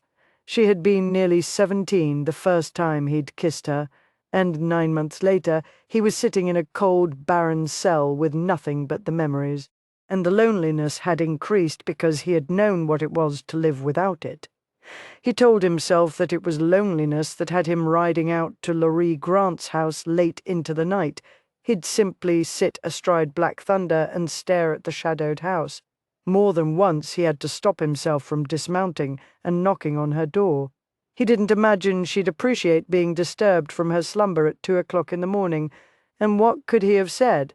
"I can't sleep without holding you, smelling you, listening to your breath whispering into the night." He'd gone so far as to pull bluebonnets from the fields and stuff them beneath his pillow at the hotel, just so he could pretend she was near. It had been a week since he'd taken her to the old homestead, and his loneliness had increased with each passing day. He wasn't in a position to court her, had nothing to offer her, and even though he'd told her that, he had seen a measure of hope reflected in her golden eyes. He couldn't bear the thought of disappointing her, and he feared if he spent much more time with her, he might do just that. You in or out? Austin snapped his gaze up to the detectives. Wylan had lifted a brow. Austin tossed down his cards. I feel like we're wasting our time, or at least I am. I might as well be spitting in a high wind for all the good I'm doing here. Wylan gathered up the cards and began his infuriating silent shuffle. I finished visiting the last of the brothels last night. Didn't glean any information. You've been visiting brothels? Yep. No telling what a man might say in the heat of passion. Austin knew too well the truth of that statement. I could have saved you the trouble. Wyland smiled. Oh, it was no trouble. The man's easy attitude was beginning to wear thin.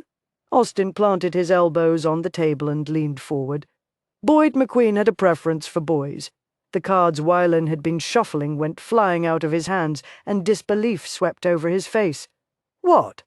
Austin rubbed his jaw, wondering how much he could say without causing harm. He'd learned of Boyd's perversions from Rawley.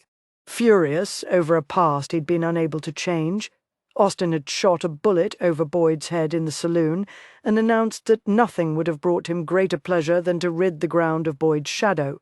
Those words had served to condemn him as much as Boyd writing Austin in the dirt. Austin sighed deeply. Boyd took pleasure in hurting boys, among other things. Your brother's son? I didn't say that. You didn't have to. The boy has a haunted look in his eyes. I just couldn't figure out what had put it there. Wylan poured himself a whiskey and downed it in one swallow. I got to tell you, the more I learn about Boyd McQueen, the more I hope I don't find the man who killed him. But then there's the matter of your innocence. Austin fingered his glass of whiskey.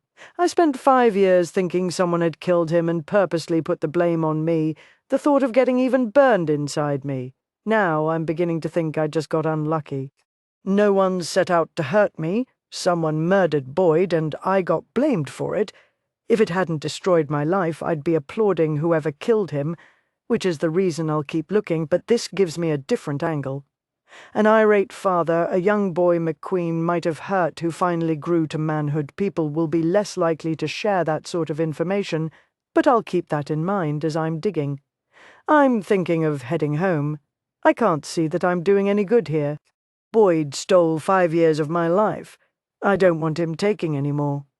Wylan gathered up his scattered cards and began to play a game of solitaire.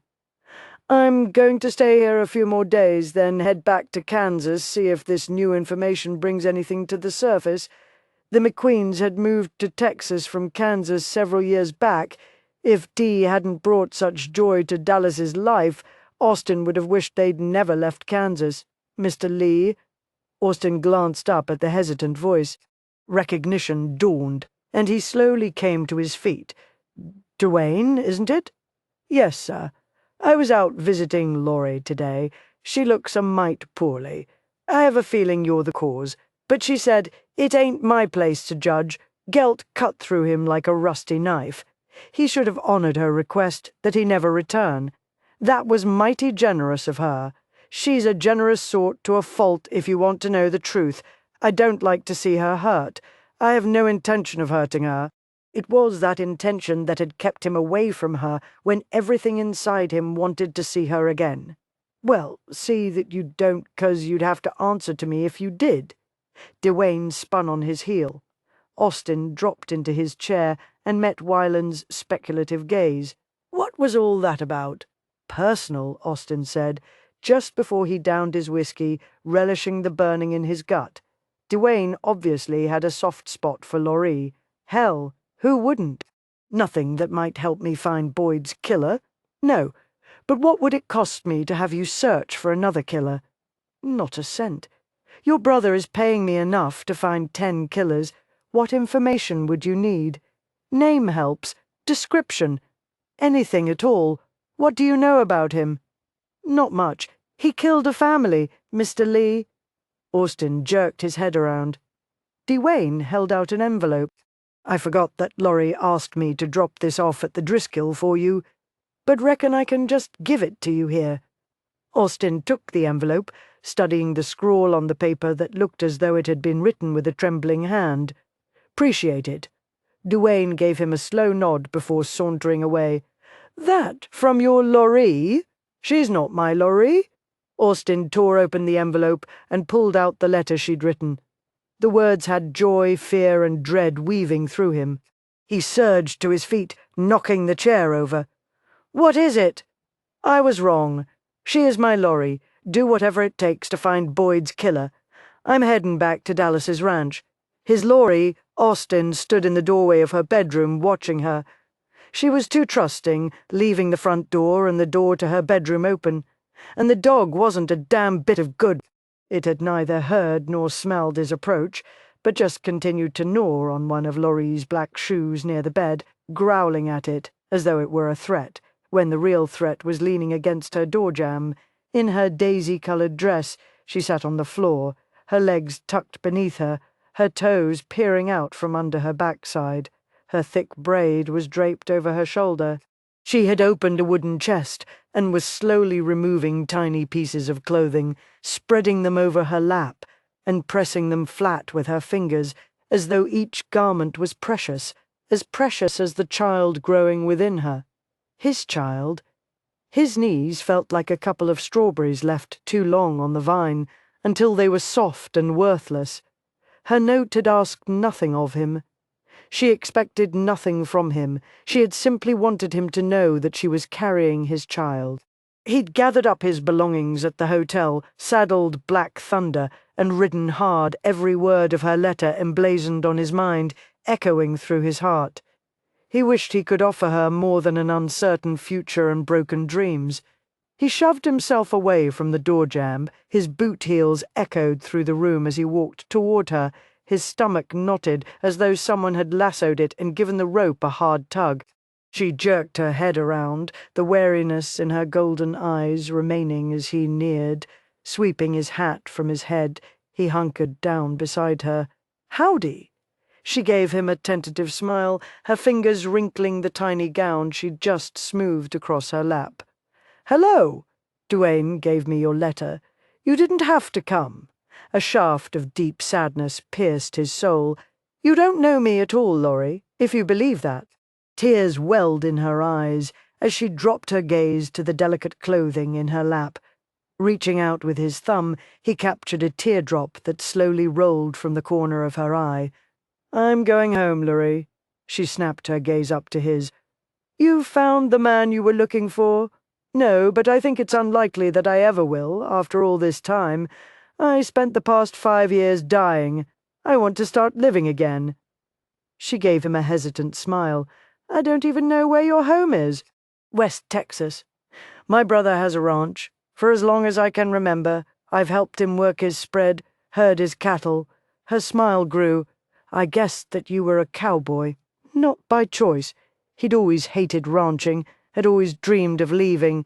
But the places life had taken him weren't exactly what he'd had in mind."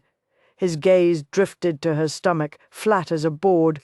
He was about to travel another trail he hadn't knowingly chosen, but oddly, he had a feeling this one would leave him with no regrets. "I'd be real honored if you'd marry me," he said, his voice low. More tears filled her eyes just before she averted her gaze. He wished the blue flowers hadn't disappeared from the hills. He would have liked to have brought her some. Maybe he should have settled for the red and yellow flowers that remained. Or maybe he should have brought her a bright yellow ribbon for her hair. Anything to accompany the words that sounded as cold as a river in January. He watched helplessly as she swiped the tears from her eyes, knowing he was the cause. She peered at him and gave him the saddest smile he'd ever seen. "No." He felt as though she'd just hit him in the chest with an iron skillet.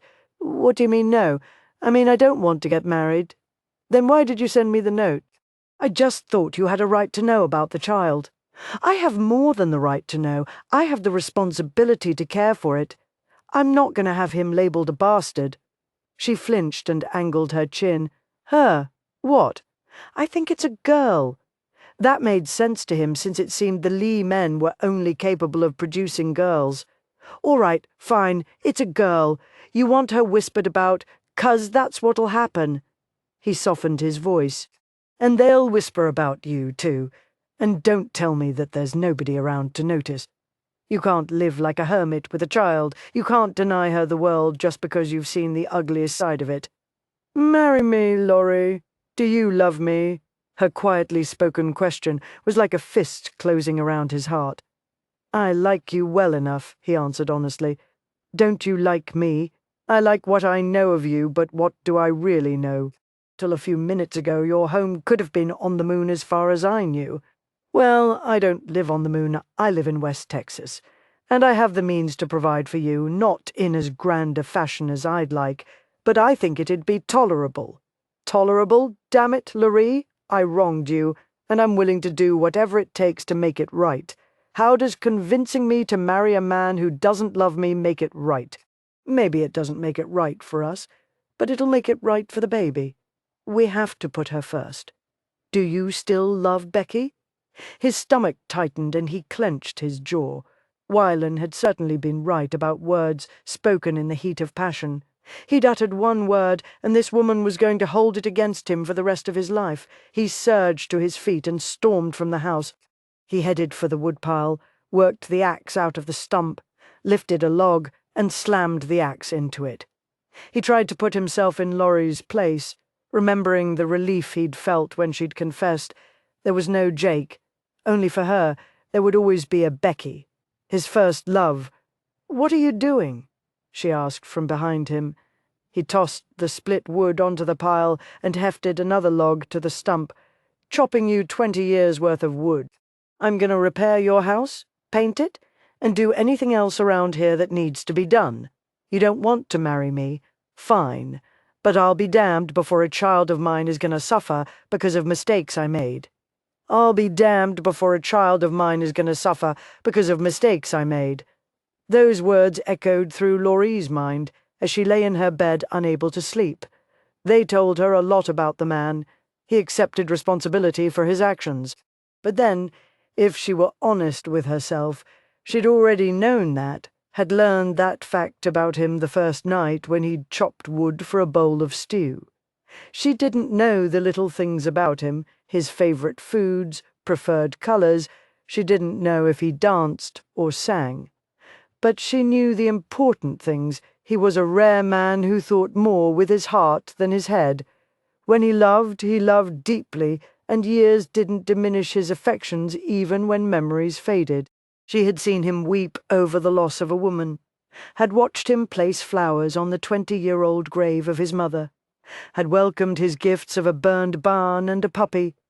But above all else, she had welcomed the comfort of his presence, the warmth of his touch. For a while, he had eased the sorrow and the loneliness. For the past 2 hours, she had heard Austin tromping around her house. He had no barn in which to sleep. She had left the front door unbolted, the door to her room ajar, a portion of her hoping that he would sleep with her. Just sleep with her, his arm around her, his breath skimming over the nape of her neck. She strained her ears for several moments, but no longer heard him stirring outside. He had probably stretched out in the wagon he'd brought along with his plans to pack her up and haul her to West Texas as his wife. She pressed her hand to her stomach. It wasn't the first time that the actions of one night would forever change her life, but their actions were reaching out to touch an innocent child. Austin was right. Their child would suffer because of their mistake.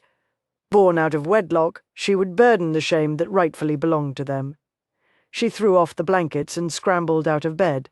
In bare feet, wearing nothing but her nightgown, she padded through the house, opened the front door, and saw Austin sitting on the porch steps. He glanced over his shoulder. She felt his gaze travel from the top of her head to the tips of her toes before he turned his attention back to the blackness stretching across the sky. She knew that rejecting his proposal had hurt him. He hadn't joined her for supper. He'd prepared a bath for her, but hadn't indulged himself in the luxury. He seemed intent on giving all to her and taking nothing from her. Her mouth grew as dry as cotton. She crossed the porch and sat beside him. His knees were widespread, his elbows resting on his thighs, his hands clamped together before him, his gaze trained on the distance, In the shadows of the night, she saw the slight breeze brushing his black hair over his collar. "Lot of stars falling from the sky tonight," he said, his voice low. She followed the direction of his gaze. A ball of light asked through the black void and disappeared like a dream that was never meant to be. "Make a wish, Laurie," he said quietly. She closed her eyes. One wish. If she were allowed only one wish, she wished she could unburden her past on this man sitting beside her. She thought he of all people would understand all that she had done, the things the killer had goaded her into doing. She wished she could tell him and not risk losing any of the affection he might hold for her. "What did you wish?" he asked. Opening her eyes, she peered at him. He watched her, and even in the darkness she felt the intensity of his gaze. "If I tell you it won't come true, did you make a wish?" He leaned toward her, propping himself up on an elbow. "I wish that you would marry me." Her heart beat faster, harder than the hind foot of a rabbit. He took the curling end of her braid and carried it to his lips. She almost imagined she felt his breath fanning over it, his soft lips brushing over it. "I want you to marry me for the sake of our daughter's son." His hand stilled, the locks of her hair resting against his chin. "Earlier you said, well, now I'm thinking it's a boy." She rolled her head to her shoulder. "I can't decide what it is," he chuckled low. "Marry me because you make me smile when I haven't in a long time. Less than a week ago, you told me that you weren't courting me, that you had nothing to offer me. That was before I knew you needed my name." He cradled her cheek. "I'd give you the world if I could, Laurie, but I made a decision 5 years ago that's going to limit the things I can offer you. The only thing I have that I can give you is my name, and I hate like hell that I can't give it to you untarnished, but I'll work hard. I think I can give you and our children a good life. I know I can give you a better life than the one you have here. At least, with me, you won't have the loneliness." During the past month, she could count the number of days that contained a promise of happiness. The promise always arrived when he did. Her child could have a father who had been in prison or no father at all. Was the past more important than the present? And who was she to judge? Her past was as tarnished as his. "Will you promise me something?" she asked hesitantly. "Anything." Her stomach quivered, and she clasped her hands tightly together. "Will you promise never to make love to me if you're thinking of Becky?" A profound silence stretched between them. Earlier, he had mentioned children, not child, and she knew he expected more than a marriage in name only. She also knew that she could easily come to care for this man. Perhaps she already did more than she should. Her heart would shatter if he ever again whispered another's name while joining his body to hers. "I promise," he rasped. "Then I'll marry you for the sake of the child." A warm smile crept over his face, and he grazed his knuckles over her cheek.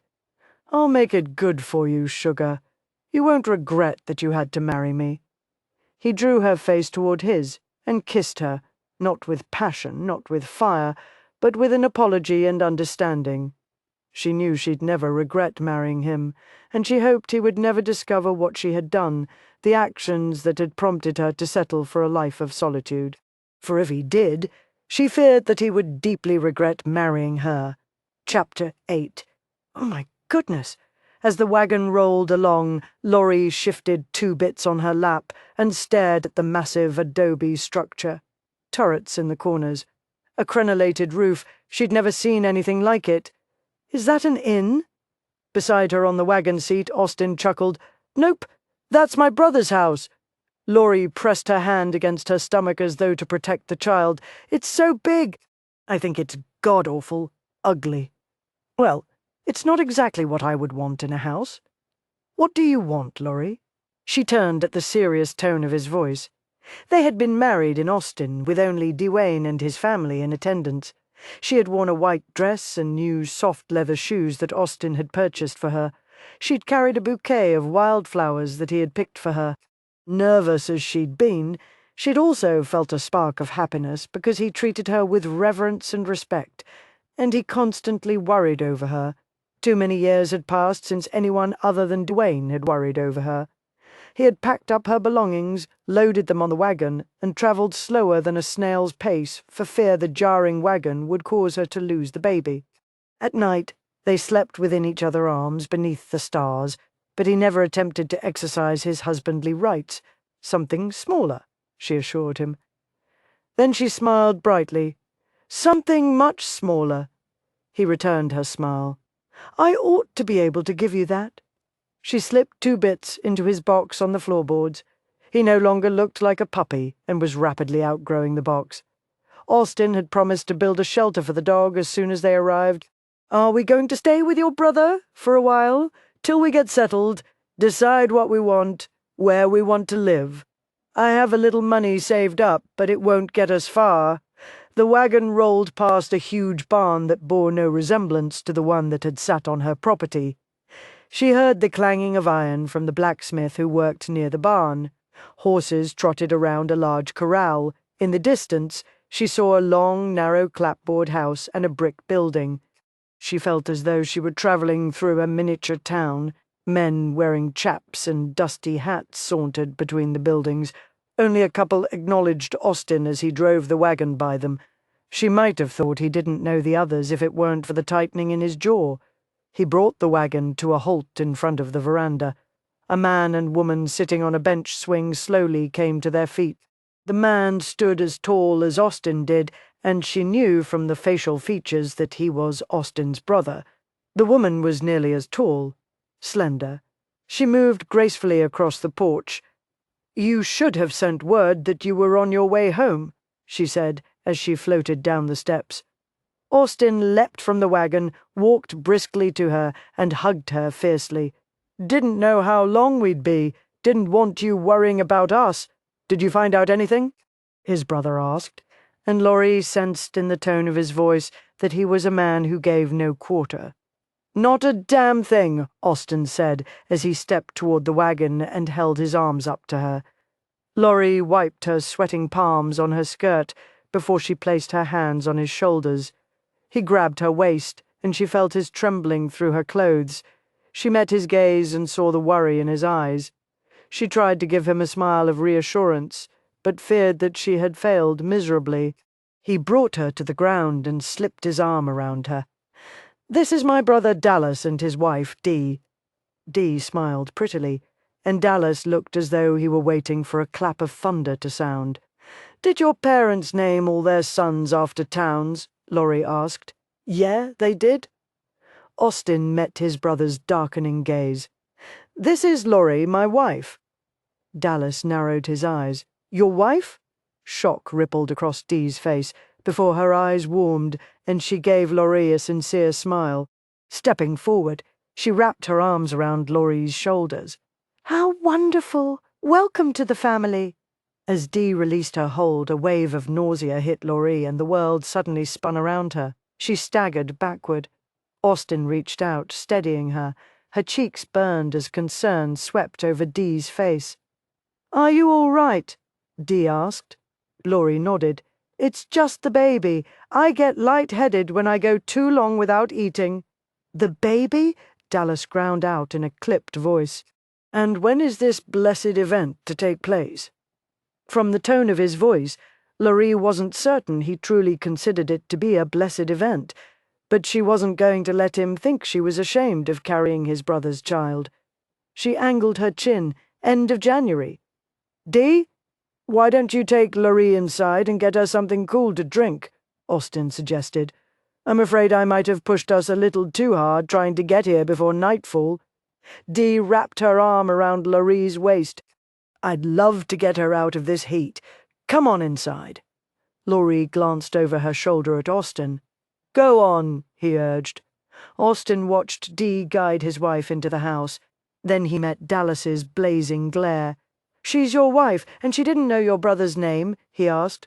I told her I had brothers. I mentioned Houston to her. Guess I just never got around to mentioning your name. Don't take it personal. Austin stepped onto the porch. Dallas grabbed his arm and jerked him back down.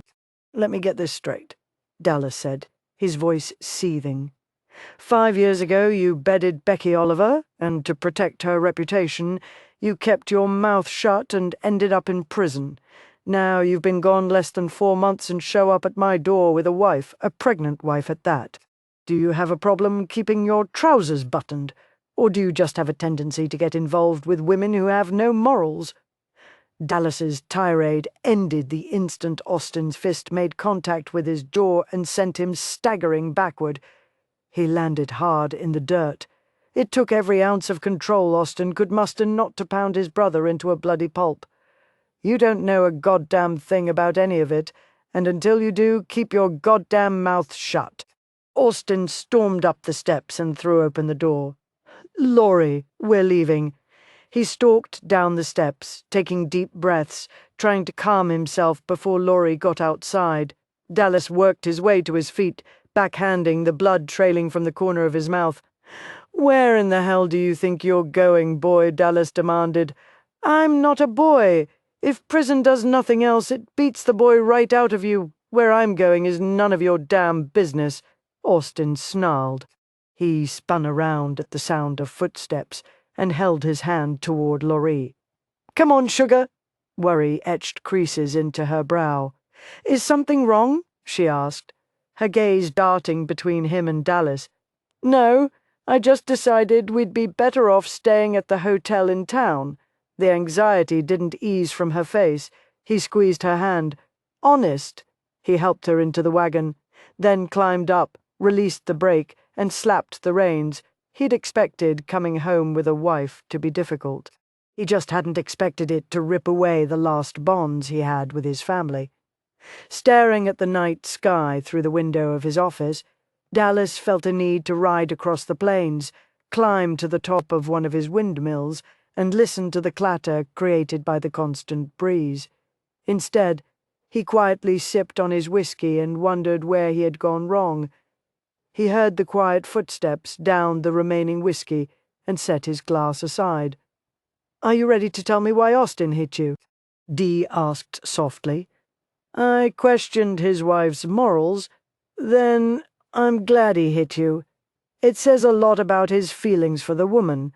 And I questioned his ability to keep his trousers buttoned." "Oh, Dallas, you didn't." He spun around and faced his wife. "Damn it, Dee, by my reckoning, he must have bedded her 2 minutes after he met her. He's given himself a life sentence with a woman he barely knows." She angled her head and lifted a dark brow. "Damn it. Our situation was different. I realize that. You didn't know me at all when we married." He twisted around, gazing back into the night, into the past. "I raised him, Dee. From the time he was 5, I was more of a father than a brother. I hate seeing him waste his life, making decisions that lead him nowhere." She placed her hand on his shoulder, a habit she'd acquired once she realized his back had little feeling in it after the beating he'd received 5 years before as a result of her oldest brother's greed. "You gave him a good foundation. Now you have to give him the freedom to build on it." He snapped his head around. "And if I don't like the life he's building on it, as hard as it is, you have to learn to accept it. Someday Rawley and Faith will leave us. All we can do is hope that the foundation we give them is strong enough to sustain their dreams, add their failures." He drew her into his embrace and pressed his cheek against the top of her head. "I remember coming home from the war and finding him living like an animal. I don't know how long our Ma had been dead before we got there, or how Austin managed to survive. It took me and Houston weeks to earn his trust. Then he looked at everything we gave him as though he were afraid we'd snatch it away. I always expected him to dream bigger dreams, go farther than I ever dared. I feel as though I've failed him." She leaned back and cradled his face between her hands. "Do you know what Cameron's biggest fear was?" Dallas blinked at the abrupt change of subject. "I've got no idea. Once Austin realized that Cameron and Becky were married, he'd post a public announcement telling the town that he had been with Becky the night Boyd was killed. Neither he nor Becky would have blamed him had he done so, but he didn't. Becky trusted him that night, and he won't betray that trust. How can you have failed him when you raised him to be such a fine young man, to accept responsibility for his actions?" Laurie and I didn't have much of an opportunity to talk, but I know he met her on his way to Austin. She didn't even know where he lived until today. He could have ridden out of her life and never looked back.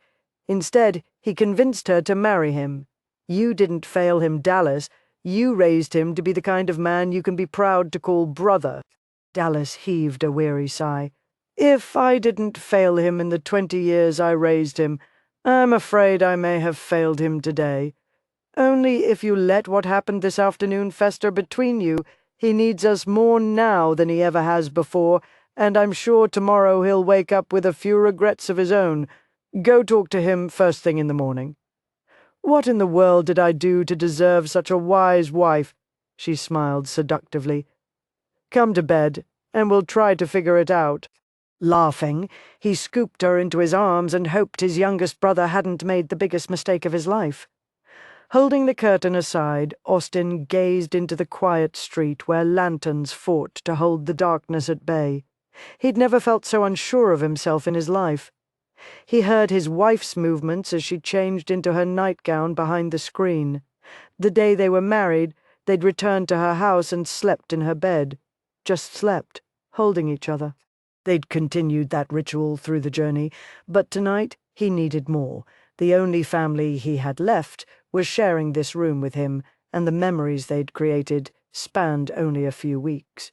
Memories of Dallas spanned years. He needed Laurie's touch on his skin, her scent filling his nostrils, her taste on his lips, and damn it, he didn't know how to go about getting it. He'd made love twice in his life. Neither time had been planned. He'd sought comfort, given comfort. The one time he'd stood in a room with a woman, knowing he had the right to her body, he'd walked out because no matter how much he'd paid her, he couldn't make himself want her. "I've never been in so fine a place," Laurie said quietly. Austin released his death grip on the curtain and faced his wife. Her hands were clasped in front of her. He smiled, hoping to ease her nervousness as much as his own. "Dee would only settle for the best. Why didn't we stay with your brother?" Austin ploughed his hands through his hair. "Because he still sees me as a boy. He never noticed that I grew up. He's angry that you married me." The sadness in her voice had him crossing the room with only one thought, to comfort her. He cradled her delicate face between his large hands. "It doesn't matter. He ain't got a dog in this fight." She blinked, one corner of her mouth curling up. "What does that mean?" "It means our marriage is none of his business." He traced the edge of his thumbs across her brow, down her temple, across her cheek. "My reasons for marrying you are my business." Her eyes lured him the way gold lured miners, and he felt as though he were traveling into a mine, guided by light and darkness, searching for the treasures that lay within. He touched his thumbs to the corner of her mouth. He'd given her a perfunctory kiss after they'd exchanged vows. It had been less than satisfying. He wasn't certain what she expected of this marriage, but he damn sure knew what he wanted.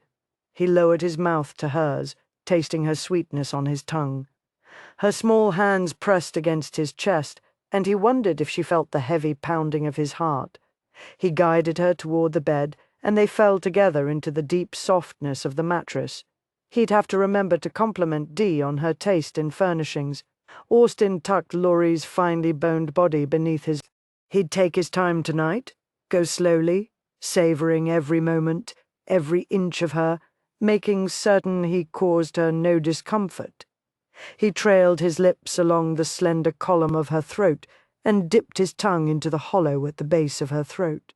"Remember your promise," she pleaded softly. His promise he'd made so many of late, to find the man who murdered Boyd, to love Laurie, honor and cherish her, to never touch her if he was thinking of Becky. Groaning, he rolled off her and draped his arm over his eyes, his body aching with need and desires that would go unfulfilled.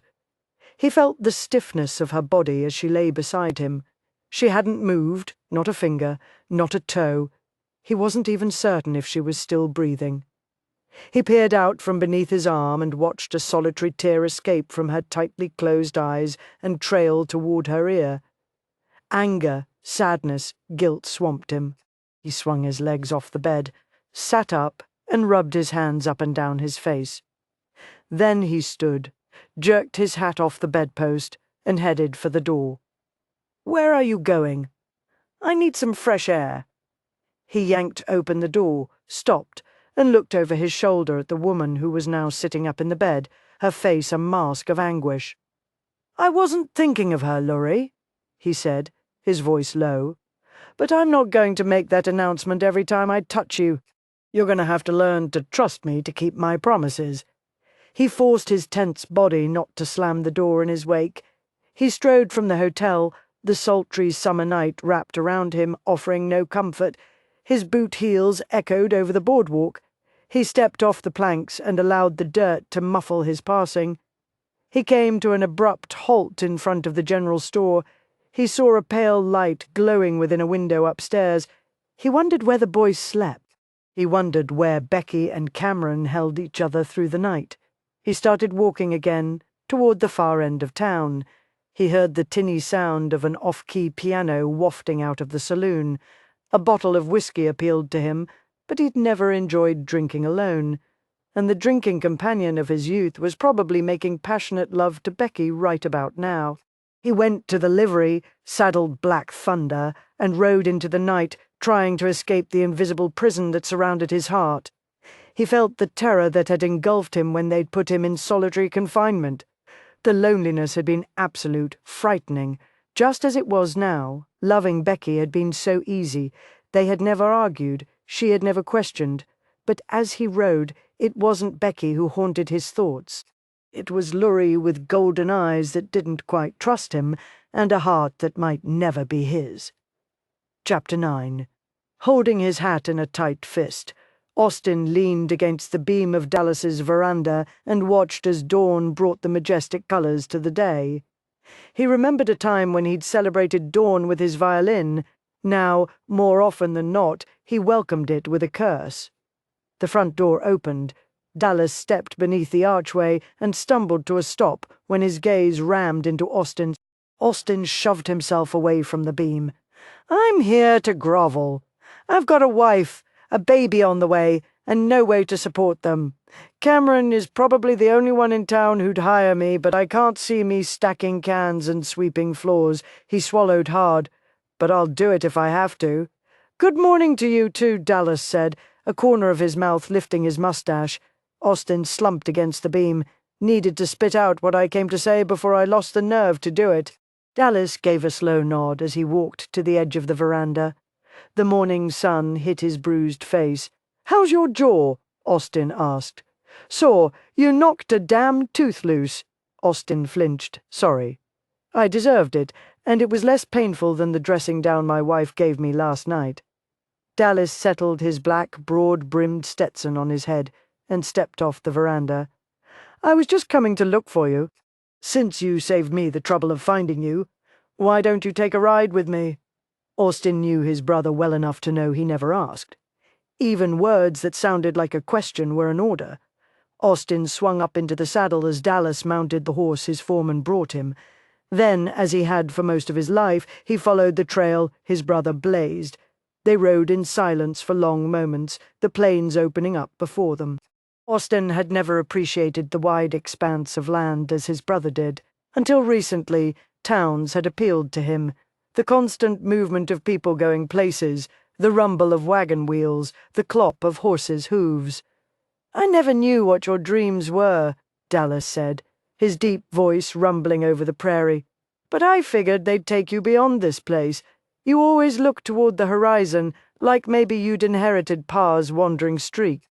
I thought about leaving more than once, but when I finally did, I sure as hell didn't go where I wanted to go." "So you're figuring to make this place your home?" Dallas asked. "I'd like to, but it depends on Lorraine. Her family was murdered a few years back, and she's been living alone ever since. I thought she'd find it easier living here where she could get used to having people around, and I wanted to get her away from the memories." "Sounds like I stepped knee-deep into a fool's pasture yesterday. I owe you an apology for that." Austin had always known his brother was a big man, but he'd never seemed bigger than he did at this moment. Austin's throat tightened. I realized now that I should have sent a telegram, might have made things a little easier on Lorraine. A wife and baby tie a man down, whether he wants to be tied down or not. I accepted that before I ever asked Lorraine to marry me. She deserves better than the life I can give her. Dallas looked off into the distance. Dee taught me the only thing that matters is what you give her from your heart.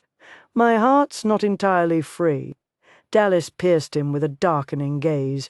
Then I'd say you wronged her pretty damn bad. You'll get no argument from me on that, but I aim to make it up to her. Dallas gave him a long, slow nod. Well, this spread is getting too big for one man to handle.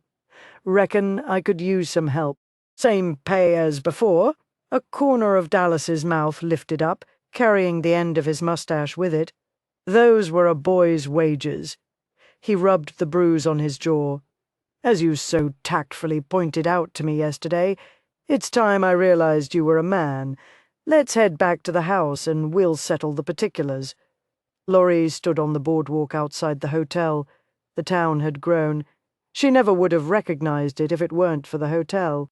As they'd ridden in last night, the massive silhouette of the building had loomed before them, throwing her back in time to a night 5 years before. "Why this town?" she whispered beneath her breath. As vast as West Texas was, why couldn't Austin have settled somewhere else? Fate had a cruel streak running through her, no doubt about that. The town hadn't possessed a sign when she'd been here before. She hadn't known its name. She hadn't cared. But it proudly bore a sign on the outskirts now. Layton, named for her husband's family. Why had fate chosen to bring a man to her door who lived in the one place she had never again wanted to see? But more, she wondered if fate would be kind enough to bring the man back to her.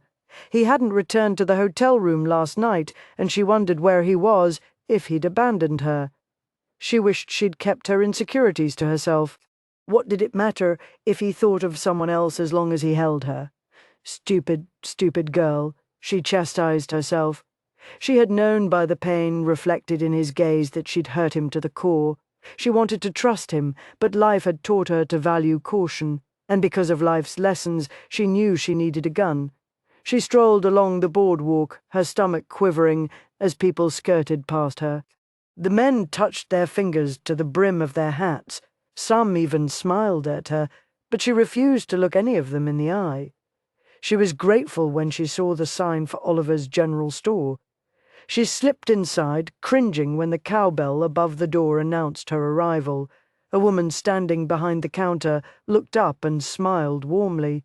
"Hello, can I help you?" Laurie wiped her damp palms on her skirt. "I'd just like to look around. Let me know if I can help you with anything." Laurie nodded her appreciation of the offer and strolled down the nearest aisle. Toys of all shapes and sizes greeted her. She hadn't seen many children in the town, but she'd noticed a red schoolhouse near the hotel. She supposed her child would attend school there. She and Austin might purchase toys here, or would he carve the toys himself? She picked up a wooden rattle. Did her husband whittle? What hidden talents did he possess? The sparse knowledge she possessed grew frustrating with each passing day. She supposed it should be enough that she didn't fear him and that he was, for the most part, considerate of her, yet she couldn't help but feel that he held a part of himself back. She wondered if he'd always been distant with people, or if prison had reshaped him. How could it have not reshaped him? Her heart picked up its tempo, beating unsteadily with the thought of iron bars and brick walls and guards. How had he survived 5 years without freedom? She knew it would very likely have killed her. Carefully, she placed the rattle back onto the shelf. She'd have to find out if he planned to make one before she purchased it, and she'd have to find out if they had the means for her to purchase it. She needed the little money she possessed for something more important. She walked to the counter. The woman stopped dusting the shelves behind the counter and turned. Her burnished hair was pulled back into a stylish bun. The colour reminded Lorraine of the locks she'd discovered in Austin's saddlebags. The woman had eyes the blue of a summer sky. Did you find what you were looking for? She asked in a soft voice. Laurie tightened her fingers around her reticule. I was looking for a small gun, something like a derringer. The woman's delicate brow furrowed. We don't carry guns anymore, not since the gunsmith came to town. You'll find his shop, Becky. Laurie's heart felt as though an iron fist had just clamped around it. How many Beckys could reside in this town?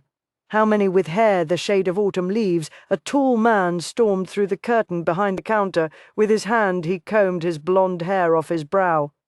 I just saw Austin. He's back? Yep. And it's the dangdest thing. He got married. Laurie watched the blood drain from Becky's face, and she hoped her own feelings weren't as visible. Married? Who in the world did he marry? She whispered, her voice achingly low. Then, as though just remembering she had a customer, she blinked several times and returned her attention to Laurie. I'm sorry. You wanted the gunsmith. You'll find him at the end of Main Street, near the saloon. I know Mr. Wesson will be able to help you. She turned back to the man. Cameron, did he tell you about his wife? Laurie didn't want to hear the answer. She hurried out of the general store. Once outside, she slumped against the front of the building. The woman inside the store was beautiful. How in the world could she expect Austin not to think of that woman when his wife was incredibly plain? Then she remembered what the man had said. He'd just seen Austin. She hurried along the boardwalk, back to the hotel.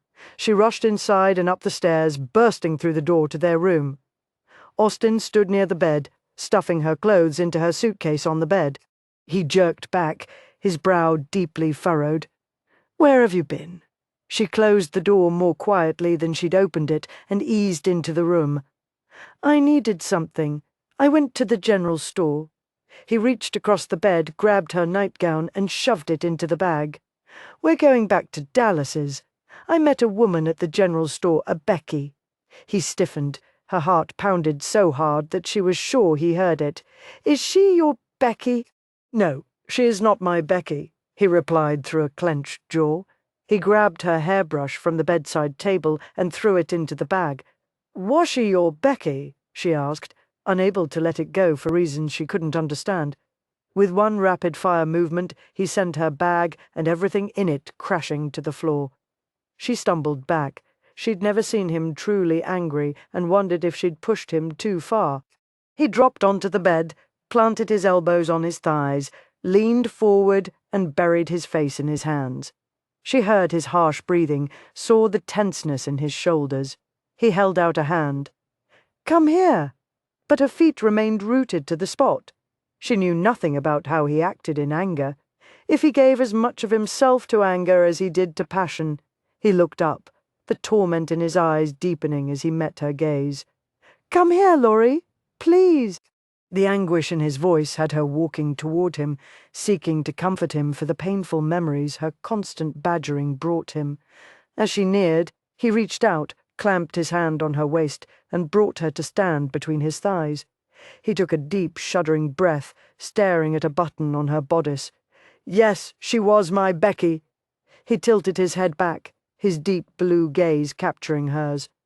But she's not any more, and she never will be again. He pressed a kiss to her slightly rounded stomach, to the place where their child grew. I need you, Laurie, he rasped. She wrapped her arms around him, pressing his head against her belly. How could the woman have not waited for Austin? With demons haunting her and no family, the past 5 years had been an eternity, but at least she'd had the stars at night, the sunrise at dawn, and the freedom to walk wherever she wanted. I hate her because she hurt you, she said, her voice seething. She doesn't deserve your hate. She doesn't deserve your loyalty or your love. He tipped his head back, meeting her gaze. 5 years is a long time. I would have waited, she said, surprised by the conviction in her voice, more surprised to realize the words were true. If she were fortunate enough to possess his love, she'd wait forever. A corner of his mouth quirked up, and he brushed the stray strands of her hair behind her ear. You know, I do believe you would have. I hate that she hurt you. And I hate that I've hurt you. You didn't hurt me on purpose, I know that. but I don't imagine it lessened the pain. No, the pain had been sharp, agonizing, but she was tired of letting the wound fester. She needed to lance it, clean it, and let it heal. She's very pretty, she admitted reluctantly. He smiled broadly. She is that. He tugged her down until she sat on his lap. He cradled her cheek. But then so are you. She shoved his hand away and averted her gaze, the heat flaming her face. No, I'm not. I'm uglier than the back end of a mule. When he didn't jump to her defense, she dared to peer at him. Narrowing his eyes, he scrutinized her features. Don't go staring at me. How else am I going to find the ugly? It's there for the whole world to see. Where? She pursed her lips. My nose, for one thing. The end tips up like a broken twig, and here I thought it looked like a petal unfurling. His eyes grew warm, a touch of humour twinkling in the centres. And my lips. I don't hardly have a top lip, and my bottom lip looks swollen like a bee stung it. It reminds me of a plump, ripe strawberry just waiting to be tasted. She felt the heat suffuse her face as his eyes darkened. My hair, she said in a rush, desperate to convince him of her flaws. It's got no colour. He took her braid and carried the end to his lips. I always thought it looked like it had been woven from moonbeams. Reckon that's why I stole some of it. She furrowed her brow. What? He leaned back slightly, dug his hand into his pocket, and brought out several locks of her hair, tied together with a dainty ribbon. When did you do that? That first night I slept with you, after you'd fallen asleep. Tears stung her eyes as she pressed her hand to her mouth. Oh, Austin, you must like me some to carry my hair around. I like you more than some, Laurie. I wouldn't have married you otherwise. She knew she shouldn't ask, knew she risked angering him again, but she had to know. What about the locks of Becky's hair that you carried around? I know words can't undo actions, but I'm hoping actions can undo the harm caused by a careless word. She watched his atoms apply, slowly slide up and down as he swallowed. I burned them the day we burned the barn. She studied him, trying to understand the significance of his actions. Why? You didn't have to punish yourself. I wasn't punishing myself. Burning the barn was a way for you to put the past behind you. Thought it was time for me to put the past to rest, too. But you still love her. His thumb stroked her cheek. I love the memory of her. The difference sounded slight to her, if it existed at all. She was no longer competing against a woman, only a memory. Perhaps if she'd loved someone before Austin came into her life, she could better understand how difficult it was to let go. As it was, all she knew was that she wished there'd been no one before her. Last night, I was afraid you weren't going to come back, she confessed quietly. His lips spread into a smile that had warmth swirling through her, from her head to her toes. Missed me, did you? He asked, and she heard the slight teasing in his voice. Where did you go? She asked, not ready to admit how very much she'd missed him. Riding? He sighed deeply. I just needed to ride. All night? All night. She realized then how tired he looked. Shadows rested beneath his eyes. His face remained unshaven. I'll finish packing if you want to get a little sleep before we leave, she offered. What I want is a little kiss. He brought her face closer to his. I know it's hard, but trust me, Laurie. She nodded hesitantly. I'm trying. He joined his lips to hers and rolled back onto the bed, holding her close, bringing her down with him, his mouth never leaving hers. He cradled her head, holding her in place as he plunged his tongue into her mouth. Awkwardly, she straddled his thighs as his lips worked their magic. The warmth grew through her, and she hoped he'd kiss her forever. He moaned low in his throat and shifted his mouth from hers. So sweet, he murmured. He pressed her face into the crook of his shoulder. She heard his soft, even breathing. She lifted her head slightly to gaze at him. He'd fallen asleep. She eased off him. He tightened his hold, turning onto his side and bringing his legs onto the bed. forming a cocoon around her. "Don't leave yet," he mumbled. "I won't," she whispered, snuggling against him. She was determined to stop feeling jealousy over the beautiful woman who worked in the general store. She was part of Austin's past. Laurie was his future. Trepidation sliced through Lorraine as they neared Dallas's house. She saw Austin's brother standing by the corral, a young boy standing by his side. As Austin brought the wagon to a halt in front of the house, they both turned and headed toward them. Laurie knew beyond a doubt that the boy was Dallas's son. He had his father's walk. "Expected you to show up sooner," Dallas said, an authoritative ring to his voice that made Laurie think the man always got what he expected. "I fell asleep," Austin said as he helped Laurie climb down from the wagon. "During the day?" Dallas asked. "Yep. Not everyone works from dawn till midnight building empires," Austin said, giving her a wink. "Nothing wrong with building empires," Dallas informed him. "Didn't say there was," Austin said, only pointing out that not everybody does it.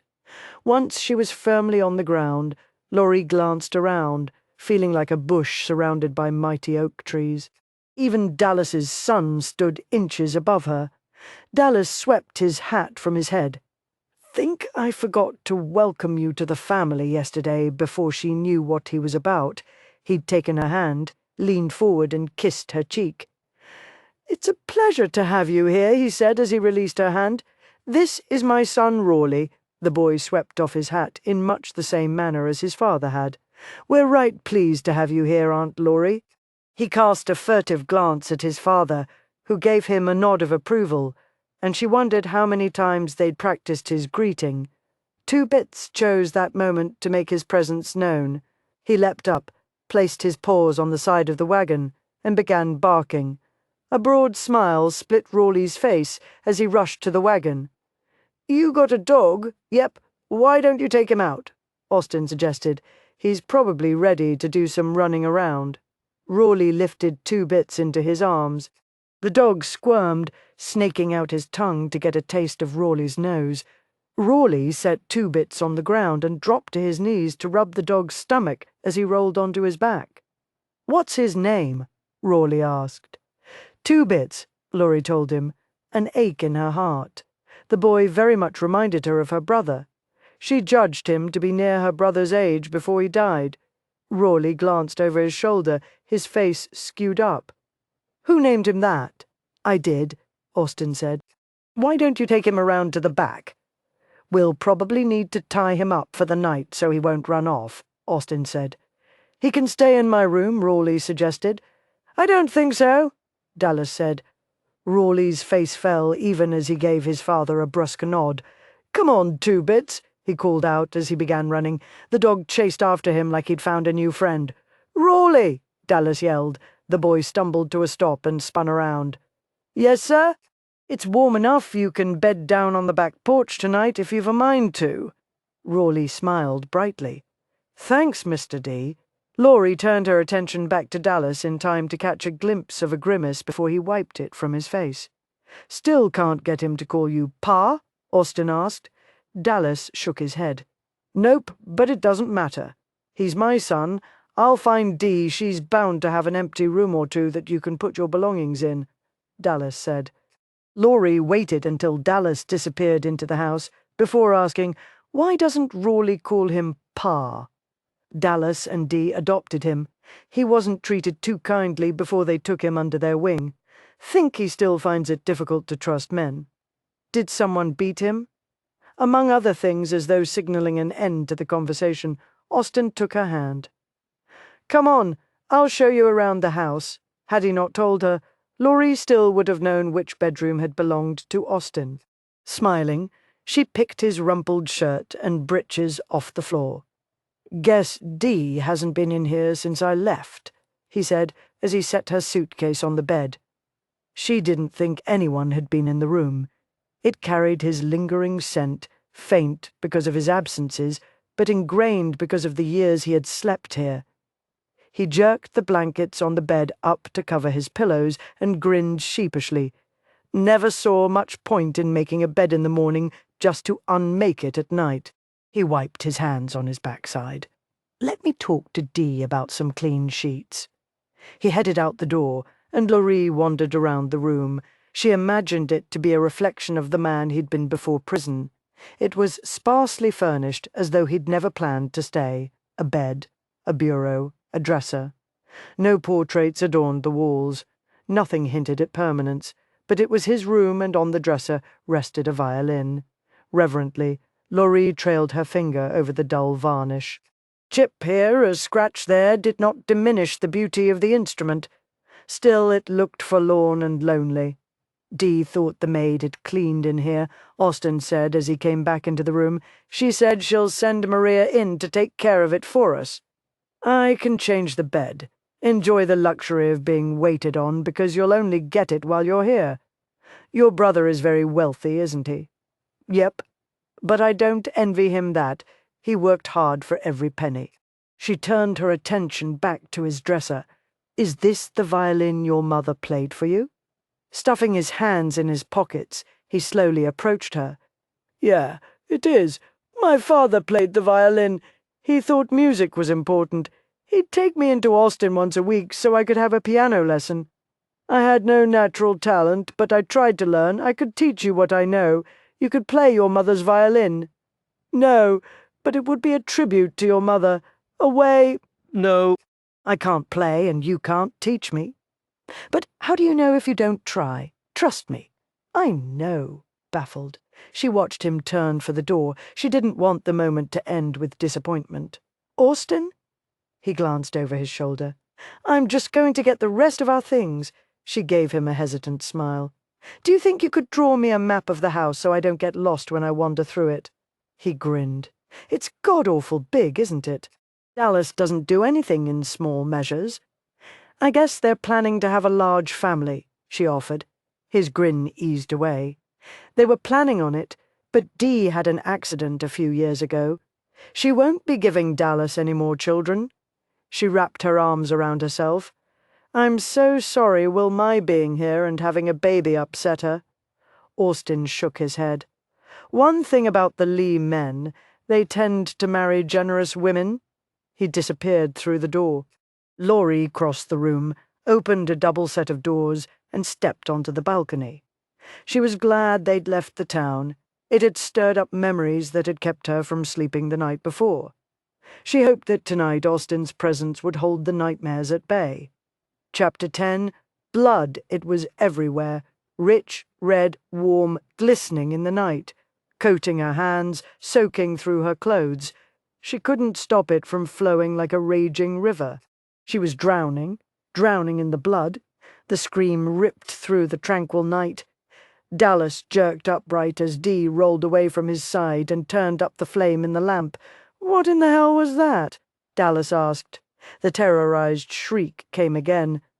It came from Austin's room, Dee said as she headed for the door. Dallas bolted from bed, rushed after her into the hallway and grabbed her arm. Where do you think you're going? To help. Let me go first, he ordered, taking the lamp from her. No telling what was waiting on the other side. The woman was always rushing into places where she shouldn't. Quietly, he opened the door to Austin's room and peered inside. The light from the lamp cast a pale glow around the room. He heard a woman's harsh sobs. Dee edged past him and walked into the room, giving him no choice but to follow. Sitting in bed, the blankets draped around his waist, Austin held Lorraine. It's all right, Lorraine. It was just a bad dream, he said, his voice low as he rocked back and forth, stroking her back. I didn't know where you lived. I didn't know. I shouldn't have come here, she wailed. It's all right, sugar. No one's gonna hurt you here. She tilted her head away from his shoulder, and the light from the lamp glistened over her tears. I'm so scared, Austin. He pressed her face back into the nook of his shoulder. I know you are, but I'm going to make things good for you, Lorraine. You'll see. Dee eased toward the bed. Why don't I warm up some milk for Lorraine? She whispered. It always helps the children get back to sleep when they wake up with a bad dream. Austin glanced over his shoulder at her, gratitude etched over his features, and put a lot of sugar in it. Dee strolled to Dallas and placed her hand on his arm. light their lamp for them, then give them a little privacy while I warm some milk. When she left his side, Dallas walked to the bedside table and lit the lamp. Need anything else? Shaking his head, Austin settled down on the bed, carrying his wife with him. Dallas heard her stifling sobs and Austin's repeated words of comfort. He strode back to his own room, jerked open the door to the balcony, and stepped into the night. He was trembling almost as much as he imagined Laurie was, taking several deep breaths. He stared at the canopy of stars overhead. Long moments passed before he heard Dee's soft footsteps. She joined him on the balcony and rubbed her hand up and down his bare arm. "Laurie's sleeping. Come back to bed." "Did you see his back? They beat him in prison." It wasn't a question, but she answered anyway. "It looks like it. When we find the man who killed your brother, I'm going to string him up from the nearest tree." "You need to let the law handle." He spun around. "The law sent my brother to prison. The law isn't perfect, but you have to trust it to serve justice. You have to let the law send the real murderer to prison." "They had better damn well hang the man, and I want a front-row seat." Austin held Laurie as she sipped on the warm milk Dee had prepared for her. She was trembling so hard that the bed shook. After all she'd lived through. He wasn't surprised. She still had nightmares on the journey. He'd heard her whimper a few times in her sleep. It seemed the farther they travelled from Austin, the more restless she was when she slept. He hoped bringing her here wasn't a mistake, but he'd feared she'd continue living as a hermit if they'd stayed at her home. She gave him a shaky smile and handed the empty cup to him. "Thank you," she whispered. He set the cup aside, and with his thumb he wiped the milky mustache away from her lip. "You're welcome." She released an awkward chuckle. "I am so embarrassed." "Your brother must think—" "He doesn't think anything," he assured her, lying her down and tucking her against his body. Lord, she fit so nicely, even though she was beginning to swell with his child. As it rested against his chest, her hand curled like the petals of a flower closing for the night. He wrapped one hand around it, while the other lazily stroked her back. He kissed her forehead. "Were you dreaming about your family?" She moved her head up and down against his chest. "And the man who killed them. There was so much blood," she whispered hoarsely. "What did he look like?" He felt the shiver course through her body. "I don't want to talk about him.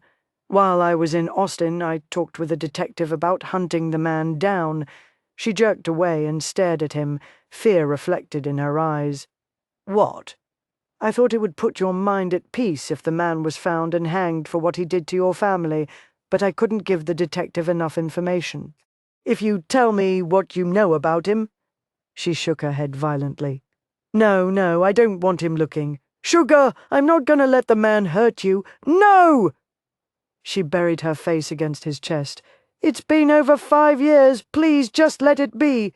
It's not right that he murdered 3 people and got away with it." He felt her tense within his arms as she shook her head. He drew her closer. "I won't press you on this, Laurie, but think about it. What if he's out killing others?" Laurie squeezed her eyes shut. She should have told Austin everything before they were married, even though she might have sacrificed any affection he held for her. But she'd wanted what he was offering for her baby. Strange how a little one, not yet born, could bring so many responsibilities with him. She had to do what was best for the baby. She had to put him first. So she held her silence.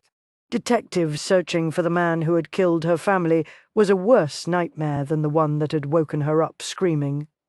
If anyone tracked down the man who had killed her family, he'd no doubt discover things about her father that Laurie wanted to remain a secret. The only peace of mind she found resided in the fact that she knew the murderer wasn't going to kill anyone else. "Laurie, is that short for Lorena?" Dallas asked. Austin watched his wife jerk to attention and glanced down the breakfast table at his brother. Shadows rested beneath her eyes. He wished he had the power to rid her of the nightmares. "Yes, it is," she said. "My father told me it was a favorite song around the campfire during the war." "Not in my unit." Dallas said. "I forbid my men to play it, sing it, or think about it." "How come?" Rawley asked. "Because it made the men miss home so much that they'd end up deserting. Can't tolerate a man shirking his responsibilities." Laurie flicked her gaze to Austin, and he noticed the crimson fanning her cheeks. He gave her wink. Dallas tolerated less than most men, and Austin was glad Laurie hadn't shared her father's military history with his brother. "Can I add taking care of Aunt Laurie's dog to my list of chores?" Rawley asked. Austin sipped on his coffee, watching Rawley wait expectantly for his father's permission. "Don't you think you got enough chores?" Dallas asked as he scooped up his eggs. "But I like taking care of dogs, and I don't have one to watch over since Mars went to live with her friends."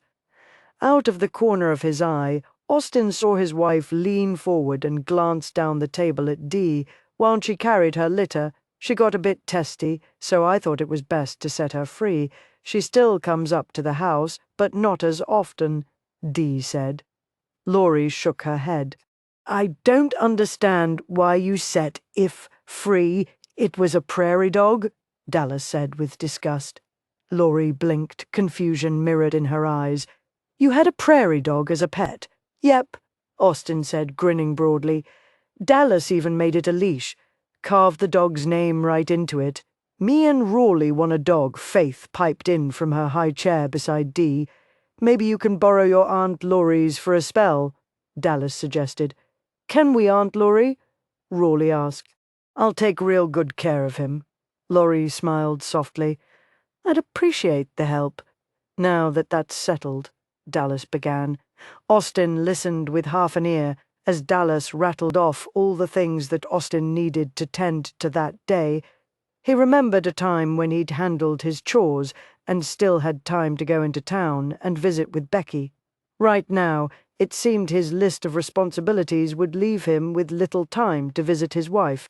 He watched as she sprinkled 2 spoons of sugar into her coffee and began to stir.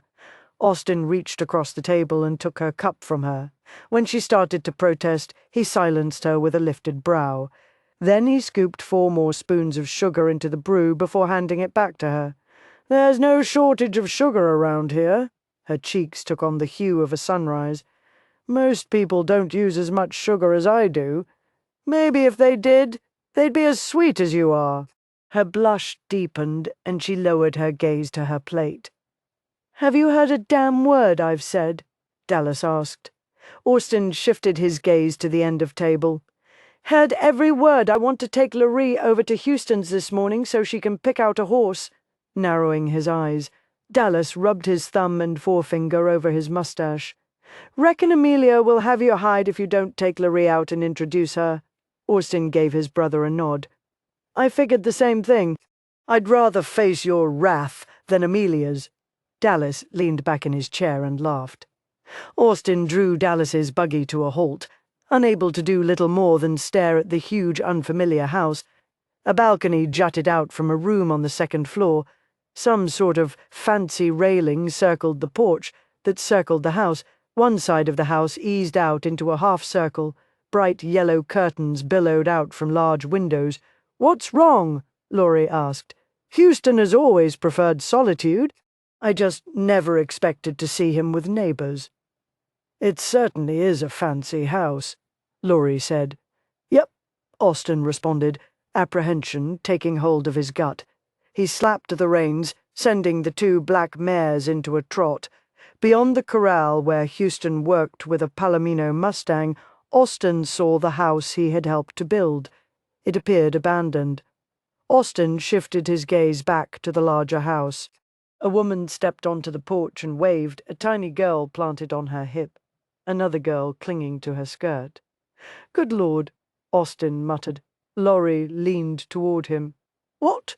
He shook his head. "I never would have believed it." He brought the horses and buggy to a halt near the corral just as Houston slipped through the slats. Austin set the brake and climbed out of the buggy. "Tell me that isn't your house," he ordered. Houston grimaced. "Disgusting, ain't it?" "I wasn't looking for it, but success found me. Figured the least I could do was give the woman a fancy house." He rubbed the scarred side of his face. I hear tell Cupid's cramp got a hold of you. Inwardly, Austin cringed at his brother's phrasing. Cowboys used it whenever they got an urge to marry. Yeah, you might say that. Turning to Laurie, Austin helped her out of the buggy and slipped his arm protectively around her. My wife needs a horse. Not going to bother with introductions, Houston asked. I figured it was obvious. You're my brother and this is my wife. Houston swept his hat from his head. Austin heard Laurie's tiny gasp. He'd grown up with Houston's scars. He hadn't thought to warn Laurie about them. Welcome to the family, Houston said quietly. Laurie's lips spread into the most understanding smile Austin had ever seen. I'm very happy to be here, she said. Houston gave her a distorted grin. You have to be the most forgiving soul on earth to say that after meeting Dallas. I think our announcement took him by surprise, she said. Yeah, you might say it took us all unawares, but then Austin always did have a hard time figuring out when to open his mouth and when to keep it shut.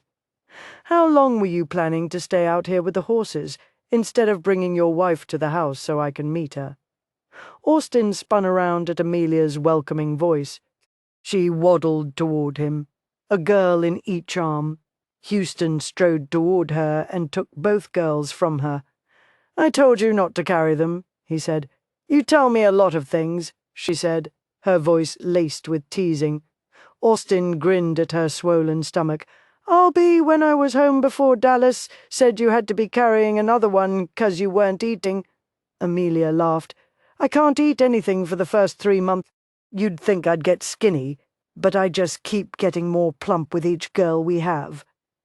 She turned slightly and smiled. You must be Lorraine. I'm so grateful Austin has someone to love. Austin watched his wife's face blush becomingly. Well, I'm not certain, she began. I am, Amelia said, interrupting her. She threw her arms around Lorraine and hugged her closely. Welcome to the family. Then she stepped back, grinning. And look at this, someone I can actually reach. Dee's as tall as a tree, and these men here are no different. She slipped her arm through Laurie's. Why don't you come into the house for a spell? Our other 2 girls are baking cookies. They won't be edible, but we can pretend to nibble on them. Austin listened to his wife's laughter as she walked toward the house with Amelia. Amelia had always had a way of putting people at ease. He'd never been more grateful for it than he was now. He glanced at Houston. Want me to take one of those girls? Sure.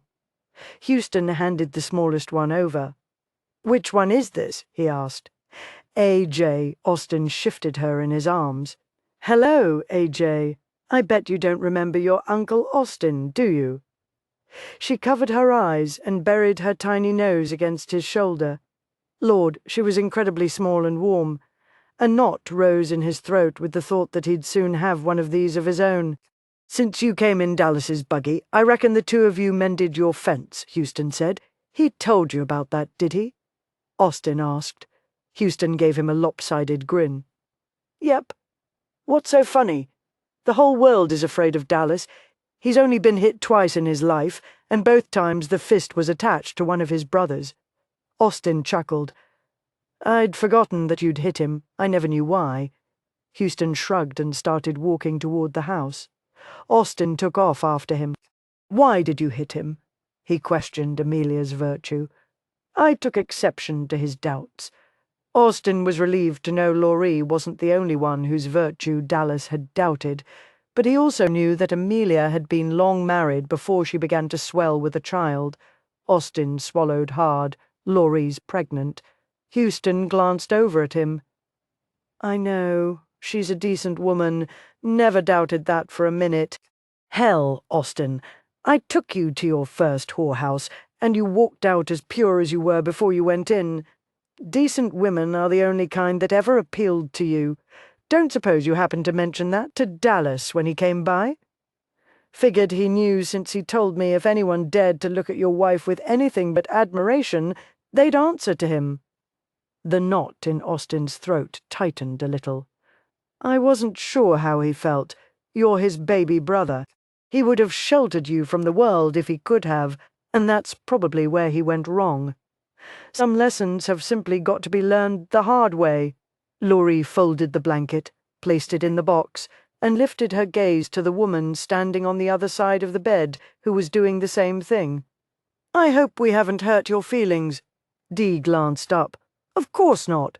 Why ever would you think that?" Laurie shrugged. "You made me feel so welcome, and here we are after only one night moving out." Dee smiled with understanding. "I'm glad that Amelia and Houston offered to let you live in their vacant house. I know it's difficult to marry someone you've only known a short time. I didn't know Dallas at all when I married him. If my family had been underfoot, I don't think I ever would have gotten to know him. I feel badly taking the furniture from this room. It's always been Austin's. I often thought of replacing it, but I wanted him to come home to something familiar. I was afraid all the other changes would overwhelm him." Laurie picked at a loose thread on the blanket. "You must love him very much to accept what he did." "I understand why he did it. I hated to see him go to prison, but the decision was his to make, and I respect that." Understanding respect acceptance, she wondered if Austin would give those as easily to her if he knew the entire truth about her past. She supposed one had to build a foundation of love before one's faults could be laid bare and accepted. Dallas and Austin should have the table moved out of the shed by now. "Do you want to run outside and let them know that we're almost finished here?" Dee asked. Laurie nodded, walked to the doorway, and halted. "Dee?" Dee glanced over at her, and Laurie nibbled on her lower lip. "I appreciate that you don't seem to be sitting in judgment of me." Dee's brown eyes widened. "Because of the baby?" Laurie jerked her head quickly. A wealth of understanding and sympathy filled Dee's brown eyes. "A child is a gift, Laurie, regardless of the circumstances. And Austin's child at that. We will spoil the baby rotten, I promise you." Laurie didn't doubt it. She'd already seen evidence that every child in this family was considered precious. She walked into the hallway and down the wide, sweeping staircase. The discordant notes of a piano travelled from the front parlour. She ambled toward the room, the off-key chords grating on her nerves before they fell into silence. She peered into the room. "Did you practice 1 hour every day like I told you?" a rotund woman asked rawly. He shrugged. "Stand up, young man," she ordered. Slower than ice melting in winter, he slid off the bench and stood. "Hold out your hand." She saw Rawley tense as he extended his hand, palm up. The woman picked up a thin wooden stick and raised it. "Don't you even think about striking him?" Laurie snarled as she stormed into the room. Rawley spun around so fast that he lost his balance and dropped onto the bench. The woman's eyes protruded farther than her nose. "How dare you interfere with this lesson?" "I'm interfering with your cruelty, not the lesson. Mr. Lee is paying me good money to teach his son not to beat him. He is lazy and irresponsible." "Irresponsible? What time did you get out of bed this morning?" "I don't see that that's any of your business. This child was up before the sun, tending to his chores, and he'll sneak in a few more after everyone thinks he's in bed, so don't tell me he's irresponsible." "You are irresponsible." Laurie snatched the stick out of the woman's hand and snapped it in two. The woman's jowls shook. "How dare you? Wait until Mr. Lee hears about this." She stormed from the room. Laurie slid onto the bench beside Rawley, gave him a warm smile, and began to play Greensleeves. "Mr. Lee! Mr. Lee!" Standing in the wagon, holding one end of the heavy table, Austin glanced over his shoulder to see something that looked like the beginnings of a dust storm hurling toward them. "Drop it!" Dallas ordered, and Austin gladly obliged, hearing the wagon groan beneath the weight. The banker's wife staggered to a stop. "She broke my stick! Who did?" Dallas asked. She pointed her finger at Austin. "I believe she's his wife." Austin settled his butt on the side of the wagon. "If Laurie broke your stick," he swallowed his laughter, "I'm sure she had good reason. I will not tolerate interference from that hoyden when I'm teaching," the woman said. "I'll talk to her," Dallas said. "The hell you will," Austin said. He glared at the woman. "And she's not a hoyden. She's married to a murderer. My brother's not a murderer. I was at the trial. That'll be enough, Mrs. Henderson. Why don't you head on home, and we'll take this up tomorrow?" Dallas suggested. She stuck her nose in the air. "I don't think I can teach Rawley that boy is as lazy as his father. I'm his father, not by blood, by all that matters." Dallas shoved on the table and sent it crashing against the back of the wagon. "Jackson!" A tall, lanky man hurried out of the barn. "Yes, sir? Escort Mrs. Henderson home." Leaving the woman to huff and puff, Dallas strode toward the house. Austin leapt off the wagon and caught up to him. "You got to pity poor Lester being married to that." Dallas just snorted. "What are you aiming to do?" Austin asked as Dallas stalked through the front door. "Find out what really happened." Austin heard the music filtering out of the parlor. Dallas ground to a stop in the parlor doorway. Wanting to ensure that he could get between Dallas and Laurie if the need arose, Austin slipped past his brother and froze. Laurie was playing the piano with Rawley sitting beside her, watching as her hands moved over the keys. She struck the final chord and folded her hands in her lap. "I could never play like that," Rawley said, his voice filled with awe. "You could if you wanted," Laurie said. "But the secret is, do you want to?" Rawley shook his head. "I'd rather be out tending cattle." "Then that's what you should do. But I don't want to disappoint Mr. D. He ain't gonna like what happened with Miss Henderson at all," Rawley said quietly. "Of course he won't like it," Laurie said. "She's lucky I walked into this room and not your father. He would have snatched her bald-headed if he'd seen that she was going to strike you." "You really think so?"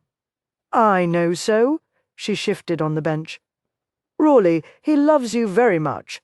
I know he does, but I ain't really his son. His son is buried out by the windmill. He died on account of me." Ducking his head, Rawley rubbed his finger along the edge of the piano. "I ain't never said that out loud, but I know it to be true."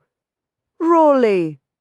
Rawley came off the bench at his father's booming voice, and Laurie looked as though she'd jumped out of her skin. "Yes, sir." "I need to talk to you, son," Dallas said more quietly. "Outside." Dallas turned abruptly and headed down the hallway. Rawley hurried after him. Austin ambled into the room and sprawled in a chair near the piano.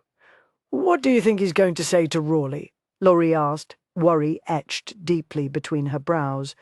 "Imagine he'd going to explain to the boy that he is indeed Dallas's son. How long were you there?" "Long enough to know Rawley will be herding cattle instead of banging on a piano." Laurie breathed a sigh of relief. "I'm beginning to think your brother is more bark than bite, only where family is concerned. Make no mistake about that." Austin heard Laurie's laughter as he prodded his horse into the corral. Moving into their own place had seemed to put Laurie more at ease with her new surroundings. He sauntered to the house, rounded the corner, and leaned against the beam, supporting the eve. Contentment stole over him as his gaze fell on Laurie, sitting on the ground, her bare toes peeking out from beneath her skirt. Rawley was hunkered beside her, while Two Bits yelped and wagged his tail like there was no tomorrow. "Sit," Rawley ordered, deepening his voice. The dog got his shaking butt halfway to the ground before he lifted it back up and began wagging his tail again. "Sit," Rawley repeated. Austin thought he sounded a great deal like Dallas. This time the dog plopped his butt onto the ground. Laurie smiled brightly and clapped, while Rawley tossed the dog a scrap of food. Laurie glanced Austin's way, and her smile grew warm. "You're home." He ambled to her, extended his hand, and helped her to her feet. "Yep. What are you two doing?" "Teaching Two Bits how to sit," Rawley explained as he tossed the dog another morsel. The dog devoured it like he hadn't eaten in weeks. When Austin knew that wasn't the case, Rawley made him a collar, Laurie said as she reached down and petted the dog, used an old belt. "Mr. D taught me how to carve into the leather." Rawley pointed. "See, I did the dog's name." "You did a good job," Austin said, glad to see how his words pleased Rawley. The boy had received too little praise before he'd come to live with Dallas. Mr. D said, "When two bits fathers some pups, I can have one." "That might be a while," Austin said. Mr. D said the same thing. Said he'd get me a dog now if I wanted, but I decided to wait on account I want a dog like Two Bits. Rawley backed up a step. "Well, I'd best get home. Tell your pa that I'll be checking on the North Range tomorrow." Rawley gave him a quick nod. "Yes, sir. Bye, Aunt Laurie." "Thank you for the collar," she said warmly. "You're welcome." He hurried to his horse, mounted up, and kicked his horse into a gallop. Austin watched the dust settle back into place. "You did that on purpose, didn't you?" Laurie asked. He shifted his gaze to her. "Did what?" "Gave him a message to take to his pa. My guess is Dallas already knows you'll be checking the North Range tomorrow." Austin rubbed the side of his nose. "Was it that obvious I want the boy to realize Dallas is his father?" "Probably not to him, but I'm beginning to know you a little more. Dallas tells people what he wants. You have a tendency to try and guide them without letting them know that you're guiding them." Reaching out, he took her hand and tugged her to him until her toes crept over his boots. "So if I wanted to guide you toward an I'm glad that you're home kiss, what would I do? What you do every evening. Put my hands on your shoulders and your hands on my waist, then lean down." He didn't let her finish, just planted his lips over hers, allowing the seed for love to begin taking root. He wished like hell that she hadn't been forced to marry him, but if she hadn't, she'd be in Austin and he'd be here, wishing he were with her. He kept the kiss sweet and short, because his resolve was weakening. What he really wanted was to lift her into his arms, guide her into the bedroom, and make love to her until dawn. But that damn promise stopped him because he hadn't figured out how to convince her that he was only thinking of her. Laurie bit back the whimper when his mouth left hers. She did so look forward to his coming home in the evening. She smiled warmly. "Are you ready for supper? Starving?" Laurie strolled into the house. A main living area on the first floor opened into a kitchen area. The bedroom she and Austin shared was off to the side.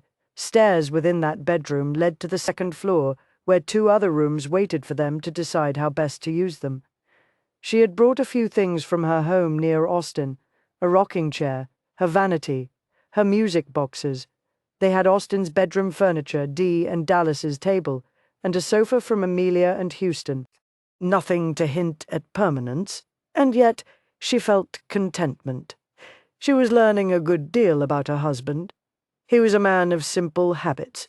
He awoke each morning before dawn and sat on the front porch, waiting for the sunrise, his hands wrapped around a tin cup that held his black coffee. He never started the day with a meal, always ate lunch with the cowhands, and returned in the evening with a voracious appetite. Night had fallen by the time they finished their meal, and she joined Austin on the porch. She enjoyed these moments when he seemed most relaxed and content. She sat on the top step. "How was your day?" she asked quietly. A corner of Austin's mouth quirked up. "Tiring. I sure don't remember feeling this tired in the evenings before. Must be age catching up with me." She laughed lightly. "You are so incredibly old." Turning, he pressed his back against the beam, straightened his legs, and brought her feet to his lap. He rubbed his thumbs over her sole. "How was your day? Amelia visited, not being a pesky neighbor, is she?" "No. I think she's purposefully trying to leave us alone. She told me you had helped build the house, helped to add the bedroom and the rooms upstairs. I like the thought of our children playing on a floor you may have hammered into place." She gnawed on her lower lip, raised a hand, and squinted into the setting sun. "You see that tree over there?" Austin glanced over his shoulder. Yeah, the tree was not what she would call beautiful, bent, gnarled, and crooked. It looked as though it had spent much of its time fighting the lonesome winds and seldom winning. "Can we hang a swing from it?" "We can hang anything from it that you want, sugar." Two Bits leapt on the porch, wagged his tail, and yipped before settling down beside her hip. Austin chuckled. "He's such a ferocious guardian. He's good company, and he gives Rawley an excuse to visit. He reminds me so much of my brother. Austen's fingers stilled their soothing journey over the soles of her feet. You really miss your brother, don't you? Some days are harder than others, but I guess it's always like that when you lose someone you love. He started rubbing her feet again. Speaking of someone you love, they're putting the ones they love to bed. Night had swept over the land. Laurie gazed at the house in the distance. Lights spilled out from the windows on the second floor. A window fell into darkness. "That'll be AJ," Austen said. "What does the AJ stand for?" Laurie asked. Anita June, Amanda's middle name, is April. When it suits their fancy, they have a tendency to name their daughters after the month in which they were born. Hope you're not planning to do that. What if I was? She challenged. Then that's what we'd do. Austen pointed toward the house. They're coming to my favorite window. Laurie glanced back over her shoulder. 2 other windows were now ensconced in darkness. She watched as the light from the last window disappeared. That was Maggie's room. Give her a minute. The light again burned within the window. Austen chuckled. "What's she doing?" Laurie asked. "No idea, but she turns that lamp back up every night. You love her so much. I love 'em all, but I know Maggie and Rawley. But I'm slowly getting to know the others." He yawned and patted her feet. "Guess I'd best get to bed." He unfolded his body, took her hand, and brought her to her feet. "Don't know if you noticed the Theatre D built in town. It's going to have its first performance next week. She's invited the whole family to go. That should be fun." "Yeah," he replied. But she thought she heard doubt in his voice. "You go on in. I'll be there directly." Following their nightly ritual, she went to their bedroom, slipped into her nightgown, crawled into bed, turned down the lamp, and waited. She heard her husband walking the perimeter of the house, as though he loathed giving up another day. He joined her a little sooner than he had the night before. Pressing a kiss to her temple, he drew her into the circle of his arms. As she lay there, listening to his breathing, knowing he was giving as much as he could without dishonoring his vow, she cursed the night she'd extracted a promise from him. Chapter 11. Laurie glanced at her reflection in the mirror. The yellow ribbon at the end of her braid looked incredibly childish, even if it had been a gift from Austen. She yanked it from her hair and dropped onto the bed, pulling the ribbon through her fingers over and over. Austen had gone to Houston's as soon as he'd seen Dallas and his family arrive in their buggy, leaving Laurie to finish getting dressed on her own. She didn't want to embarrass him by looking like a little girl when they attended the play at the theatre, only she had no idea how to make herself look grown up. She heard the soft knock on her door. "Come in!" Dee poked her head around the door. "How's it coming?" Laurie held up the ribbon. "I just need to figure out what to do with this ribbon. I don't want to hurt Austen's feelings by not wearing it." Dee stepped into the room, and Laurie wished she could come up with a plausible excuse to get out of going to this affair. Dee's red gown complemented her pale complexion, black hair, and brown eyes, leaving her devastatingly beautiful. "Oh, I'm sure we can think of something to do with it. Don't you think, Amelia?" Smiling warmly and holding a large box, Amelia waltzed in behind Deary's. Amelia's golden hair was swept up into a graceful bouquet of curls. The green of her dress emphasized the green of her eyes. She looked radiant. Dee pulled out the chair in front of the mirrored vanity. "Laurie, why don't you sit here?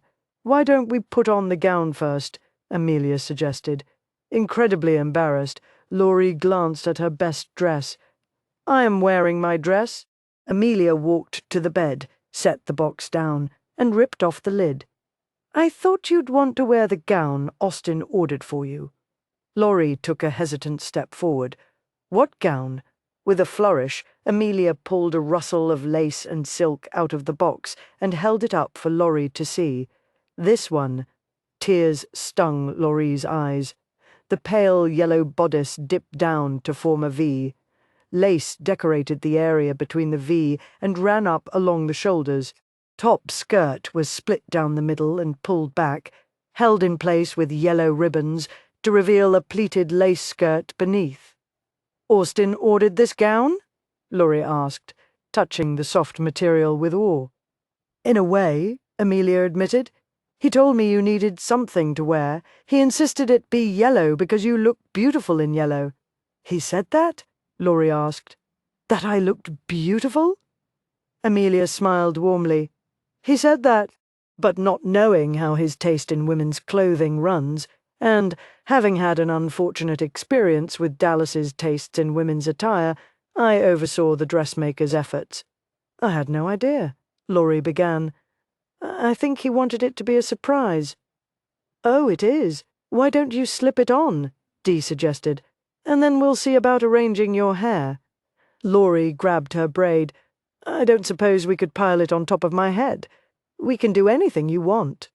Austin sat in Houston's parlor, sprawled in the chair, gazing out the window, wishing he could think of a way to get out of his family obligation.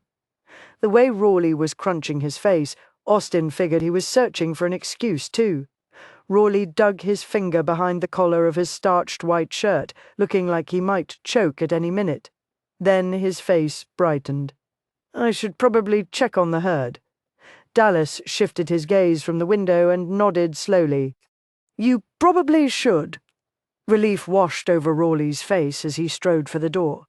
"If the herd means more to you than your mother does," Dallas added. Rawley stumbled to a stop and glanced over his shoulder. "The theater is one of your mother's dreams. She's a little nervous about tonight," Dallas said. Rawley took a deep breath. "Then I reckon I ought to be there." "Reckon so?" Rawley reached into his shirt pocket and pulled out a sarsaparilla stick. Daintily, Faith walked up to him. "Gimme." "It's my last one," Rawley said, even as he broke it in half and handed a piece to her. Then he glared at Maggie as she sat in the corner, watching over her three sisters. "Reckon you want some, too." She held up a bag. "We still have the lemon drops Uncle Dallas brought. If those women don't hurry, the girls are all going to have bellyaches before we get out of here," Houston said. "As long as they're riding in your wagon, that's not a problem for me," Dallas said. "What's keeping them?" Austin asked. "Hell, you never know with women," Dallas said. Austin heard the patter of footsteps on the front porch. The door swung open. Amelia and Dee rushed in, looking like little girls trying to hold in an enormous secret. Then Laurie stepped through the doorway, and Austin felt as though a wild mustang had just kicked him in the chest. Sweet Lord, the little darling he'd married was going to catch the eye of every man in town. Slowly he came to his feet. Laurie's smile faltered, and she touched her gloved hand to the nape of her neck. "You don't like it?" she asked. "I like it just fine," he said, wondering where that raspy voice had come from. Amelia said, "You purchased the gown." "I did. I just didn't know it was going to look like that." "I could change—" No, three male voices sounded at once. Laurie had seen the outside of the theater from the hotel, but she had never imagined the opulence that had been hidden inside. Candles flickered within crystal chandeliers. A thick red carpet with designs running through it covered every inch of the floor. Gilded mirrors adorned the walls. Wide sweeping stairs on either side of the foyer led to the balconies. At one end of the foyer was a room where parents could leave their children in the capable hands of women paid to care for them.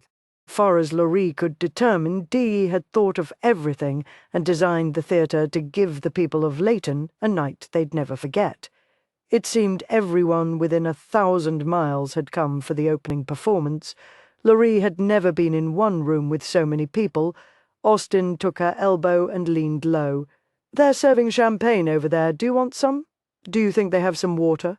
Smiling, he tucked a stray strand of hair behind her ear. "If they don't, I'll find some.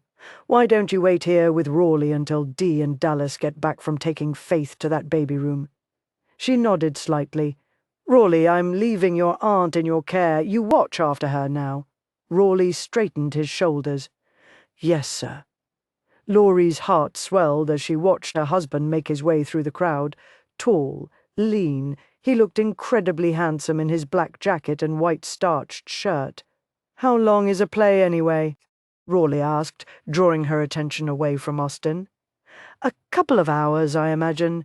Think there's any chance Romeo and Juliet is a story about a boy and his dog?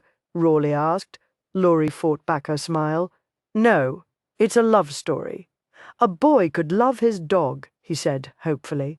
Laurie's smile broke free. In this story, he loves a woman. Rawley grimaced. They ain't gonna do any kissing, are they? Don't you like kissing? Ain't never tried it, but can't see where it'd be much fun. From what I can tell, looks to me like the two people are just swapping spit. I'd rather swap marbles. Rawley. Laurie turned, just as Maggie ploughed into Rawley. Breathless, she squeezed his arm. Rawley, one of the actors, is over there, showing people his sword. His honest-to-gosh sword. Come on! She tugged on his arm, but Rawley pulled back. He cast a quick glance at Laurie, and she saw the longing in his eyes. I can't told Uncle Austen I'd stay here with Aunt Laurie. Maggie wasn't as discreet in her disappointment. Heck fire, Rawley. We won't be that far away. Rawley hesitated, then shook his head. Can't do it. Gave my word. Laurie placed her hand on his shoulder. Go on, I'll be all right. Uncle Austen might not like it. I'll explain it to him so he does. Suppose I could just run over and take a quick look-see. Maggie grabbed his hand. Come on, Rawley. You won't believe how shiny his sword is. Looks like it's sharp enough to cut the head off a longhorn. Laurie watched them work their way through the crowd. Her brother had been around Rawley's age when he'd died. She couldn't remember if he'd ever looked at a sword. She felt a light tap on her arm and turned. Her stomach dropped to her knees at the sight of the man and woman standing before her. Hello, Becky said, smiling warmly. I didn't know you were still in town. Laurie gave her a jerky nod. Yes, I live here now. How wonderful. You'll have to come visit some Sunday when the store is closed. Did you find the gun you were looking for? Why would she need a gun? Austen asked from behind her. Laurie's heart pounded so heavily she was certain he felt it as he clamped his hand possessively onto her waist. Here's your water, he said quietly. With a trembling hand, Laurie took the glass from him. Thank you. I was already beginning to miss you. Austen smiled warmly, dipped his head, and brushed a quick kiss across her lips. I was missing you too. Laurie shifted her gaze and watched as understanding dawned in Becky's eyes and the blood drained from her face. Austen, it's so good to see you again, Becky said, her voice faltering. How are you? Wiser. Cameron told me you'd gotten married. I just didn't realize I'd met your wife, Becky stammered. She mentioned meeting you, Laurie, sugar. Did you meet Cameron? I saw him, but I don't think we actually met. He's Dee's brother. I'm not sure I ever mentioned that, Austen said. No, you didn't. You only mentioned that he'd been your best friend. Cameron looked as though he might fall ill at any moment. Austen, if you'll excuse us, Austen said, we need to find our seats. Dee would never forgive us for missing the opening scene. Austen held out his arm. Laurie grabbed onto it, afraid she'd sink to the floor if she didn't have his support.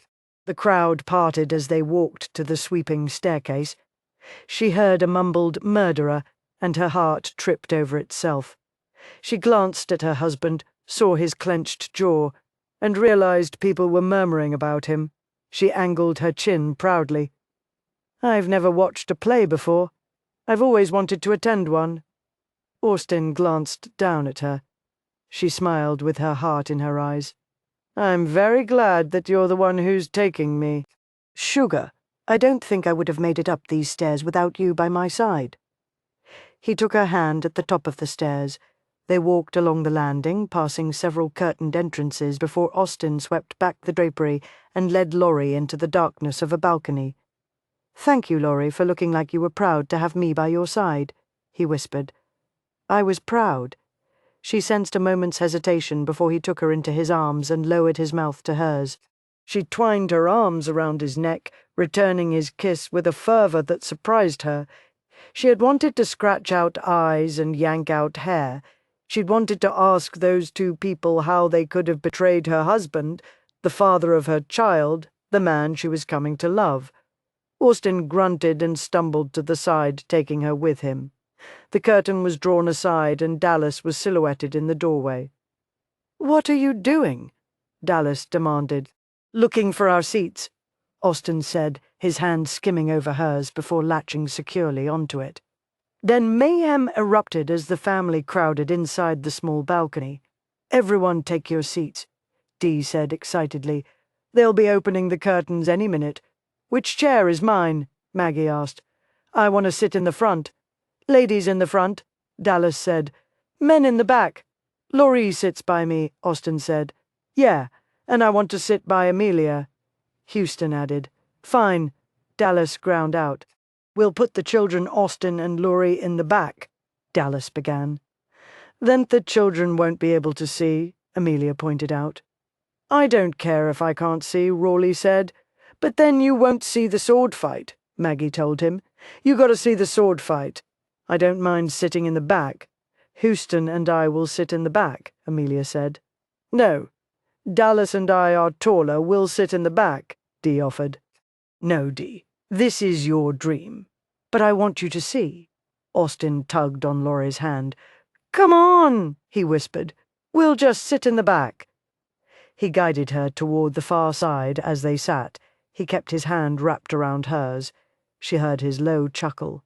"Guess I started this by wanting to sit by you." "I'm grateful you did, because I really didn't want to sit by anyone else." He trailed his finger along her jaw. "I'm glad, Laurie. I'm sorry it was so awkward down there, with people staring and whispering. They're just not used to me being home yet. My home could give us the things we need. I want you to have things that you want, not just things that you need." "That's it," Dallas roared. "Everyone has 5 seconds to plant their butts in a seat. Anyone left standing at the end of that time goes over the balcony." A mad scramble ensued. "Come on, Rawley," Maggie cried as she pulled him to a seat in front. She plopped down in front of Austin. He tapped her shoulder. "Trade places with Rawley so your Aunt Laurie can see." She and Rawley switched chairs while the remaining adults discussed the seating arrangements. Maggie turned and looked at Austin. "Can me and Rawley spit over the side of the balcony?" "Sure, especially if your Uncle Cameron is sitting down there." "He ain't. They got balcony seats too." She pointed to the side. "They're right there." Laurie watched as Austin's gaze followed the direction of Maggie's finger. He stiffened. Cameron and Becky were sitting alone in the balcony next to theirs. "You don't like Uncle Cameron any more, do you?" Maggie asked. Austin jerked his head around and stared at her. Amelia put her hand on her daughter's shoulder. "Turn around, young lady." She gave Austin an apologetic smile before taking her seat beside Maggie. Houston settled in beside her. Dee sat beside Laurie and laughed lightly. "I didn't realize that was going to be such an ordeal." She patted Dallas's knee. "You handled the situation very well. Next time, everybody gets their own balcony." A man walked onto the stage, and a hush fell over the audience. "Ladies and gentlemen, the Royal Shakespearean Theatre is honored to be in your lovely town. Tonight's performance is Romeo and Juliet." He walked off the stage. The curtains slowly began to open, but Laurie found she had no interest in the play. She wondered what thoughts preyed on her husband's mind. His hand had tightened around hers when Maggie had asked her question. His grip had yet to loosen. He stared straight ahead, but she didn't think he was paying any more attention to the play than she was. She leaned toward him. "I want to go outside." He jerked his head around, and even in the shadows, she saw the concern etched in his face. His hand closed more tightly around hers. "You all right?" She nodded slightly. "I just need a breath of fresh air." He leaned low around her and whispered to Dallas, "We're gonna step outside for a few minutes." Rawley twisted around in his chair. "Can I go?" Dallas gave a quick nod and stood. Austin helped Laurie to her feet, and they worked their way between the chairs. "I'm sorry," she whispered, as she stepped on Dee's foot, but Dee didn't seem to notice as she waved them past, her gaze riveted on the stage.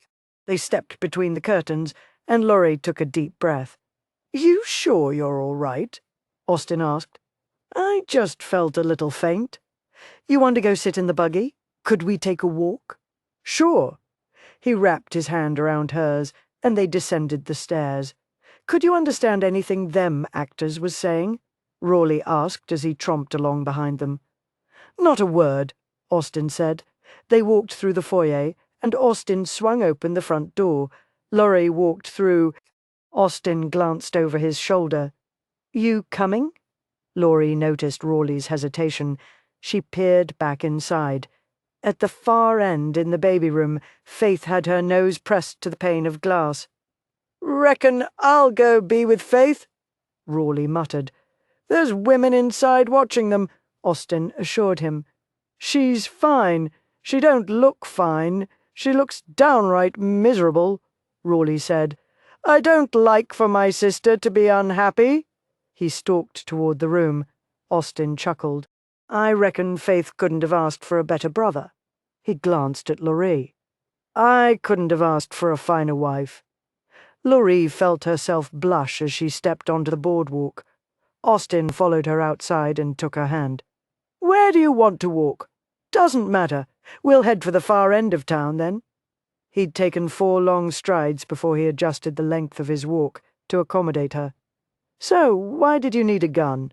he asked quietly. Her step faltered, and she glanced up at him. "I was hoping you'd forgotten about that." "There's not a lot I forget." She sighed heavily. "I was in a strange town. I didn't know if you'd come back." He came to an abrupt halt and spun her around to face him, hurt evident in his eyes. "You thought I'd abandoned you." "No, not really. I was just scared." She felt him searching her face, searching for something she could never let him see. "What is it exactly that you fear?" "The past. I'm afraid it has a stronger hold on us than either of us realizes." "Because of Becky?" "Because of a lot of things. I can't change my past. Unfortunately, she couldn't change hers either.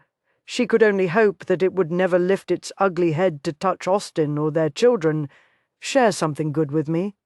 His blue eyes darkened, and his lips spread into a warm smile filled with impassioned promises. He placed his hands on either side of her waist and drew her against him. "What exactly did you have in mind?" "A story. Tell me a good story from your past." Laughing, he released her waist, took her hand, and began walking. "I'm no good at telling stories." The night closed in around them.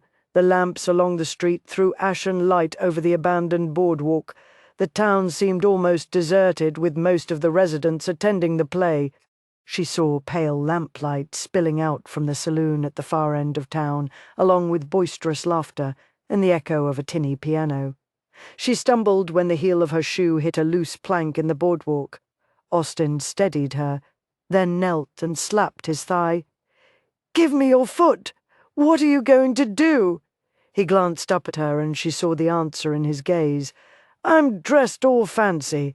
I can't go barefooted." He angled his head and lifted a brow. "Are we going back into the theatre to watch the play?" She remembered how tense he'd been inside the building, how his body and his hold on her had relaxed once they'd stepped outside. "No, then get your foot up here." Placing her hands on his shoulders, she planted her foot on his thigh and watched as he nimbly worked her buttons free and removed the shoe from her foot. "You have such nice fingers," she said as he rolled her stocking off. "You think so?" Ah." She relished the feel of the boardwalk beneath her bare sole and placed her other foot on his thigh. "I wish you'd let me teach you to play your mother's violin." His hands stilled. "It takes time and patience, but I have both," she assured him. He worked her shoe free, grabbed the other shoe, and unfolded his body. "I can't play the violin, Laurie. If you tried, I can't." His words were spoken with absolute finality. "Can't, never could," she muttered. "What?" She shook her head. "Just something my ma used to tell me." He shifted her shoes to one hand, wrapped his free hand around hers, and began walking. Dallas has his cattle. Houston has his horses. What do you have? You. His smile was warm, and her heart fluttered. Before me, what did you have? What were your dreams? His steps slowed as though they followed his thinking back to a time when he had dreams. Dallas is a man of powerful influence. He pierced her with his gaze. I love and admire him, Lorraine. Don't ever think that I don't. I wouldn't. He gave a curt nod. I wanted to go someplace where people had never heard of him. I wanted to make a name for myself, knowing I had earned the recognition because of me, not him. Does that make any sense? She nodded with complete understanding. Where would you have gone? He shook his head slowly. Never got that far in my thinking. Once I met Becky, the thought of leaving went straight out of my head. She became your dream then. He stopped walking, leaned one shoulder against the side of the building, and brought her close. No, she didn't. She just made me stop thinking about it. He trailed his long fingers along her jaw. You made me start thinking about dreams again. He dipped his head and brushed his lips over hers. You make me think about a lot of things you have from the first moment I realized you weren't a boy. He settled his mouth over hers, drawing her up onto her toes. Her feet crept over his boots, taking her higher. His arm came around her, holding her close while he cradled her cheek with his other hand and tilted her head back. He trailed his hot mouth along her throat. Sweet, sweet Laurie, God, I need you, he rasped. Heat swirled through her, around her, over her. Her head dropped back. Tell me what you would have done to make a name for yourself. I woulda. He made a guttural sound and stumbled back. Laurie went flying off him and landed hard on her backside.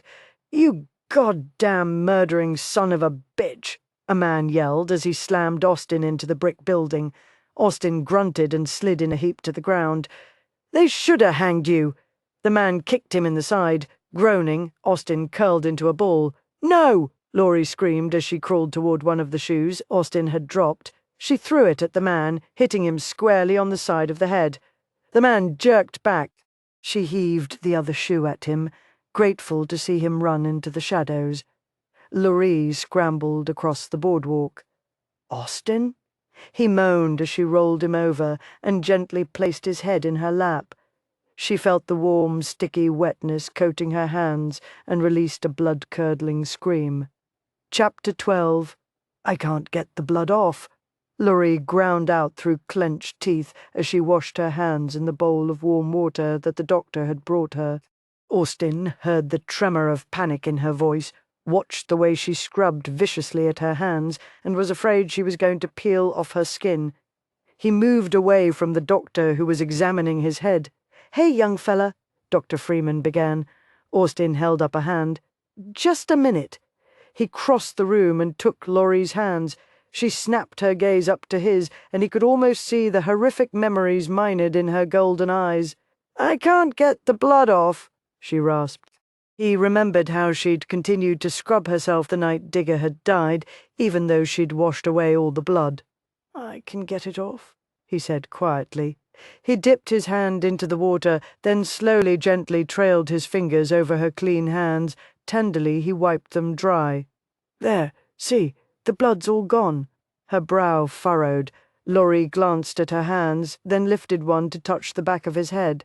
He grabbed her hand before she could get blood on it again. Tears welled in her eyes. Someone hurt you? He kissed the tips of her fingers. I'm going to be all right. You go sit in the front room with Dee. She nodded before leaving the room, closing the door in her wake. He wished he'd been able to spare her the sight of his blood.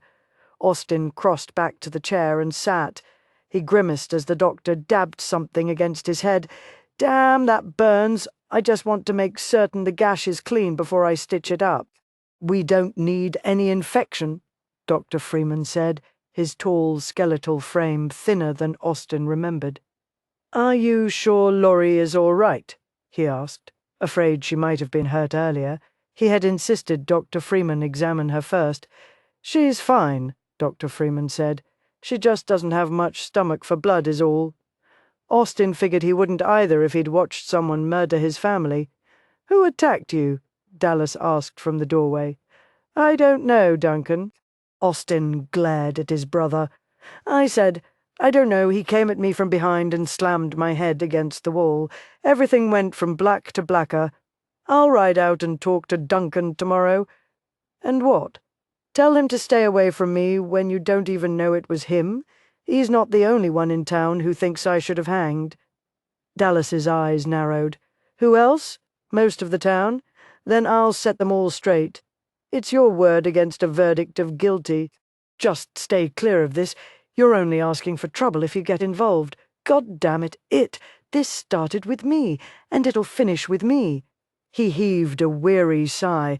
"I appreciate your willingness to take a stand, but the truth of the matter is that I did some stupid things without thinking them through. They were my mistakes, and I'm the one that has to pay for them. Without those mistakes, no jury would have ever found me guilty." He expected a further argument. Instead, he saw abiding respect delve into his oldest brother's eyes. "Christ, you did grow up, didn't you?" Austin gave him a half-hearted smile. "Yeah." The door opened and Dee poked her head through the opening. "Dr. Freeman, Laurie said something is happening with the baby." Austin shot off the table. "Damn it! I thought you looked her over." "I did," Dr. Freeman said as he shuffled from the room, following in Austin's wake. Laurie was sitting in a stuffed chair in Dr. Freeman's front parlor.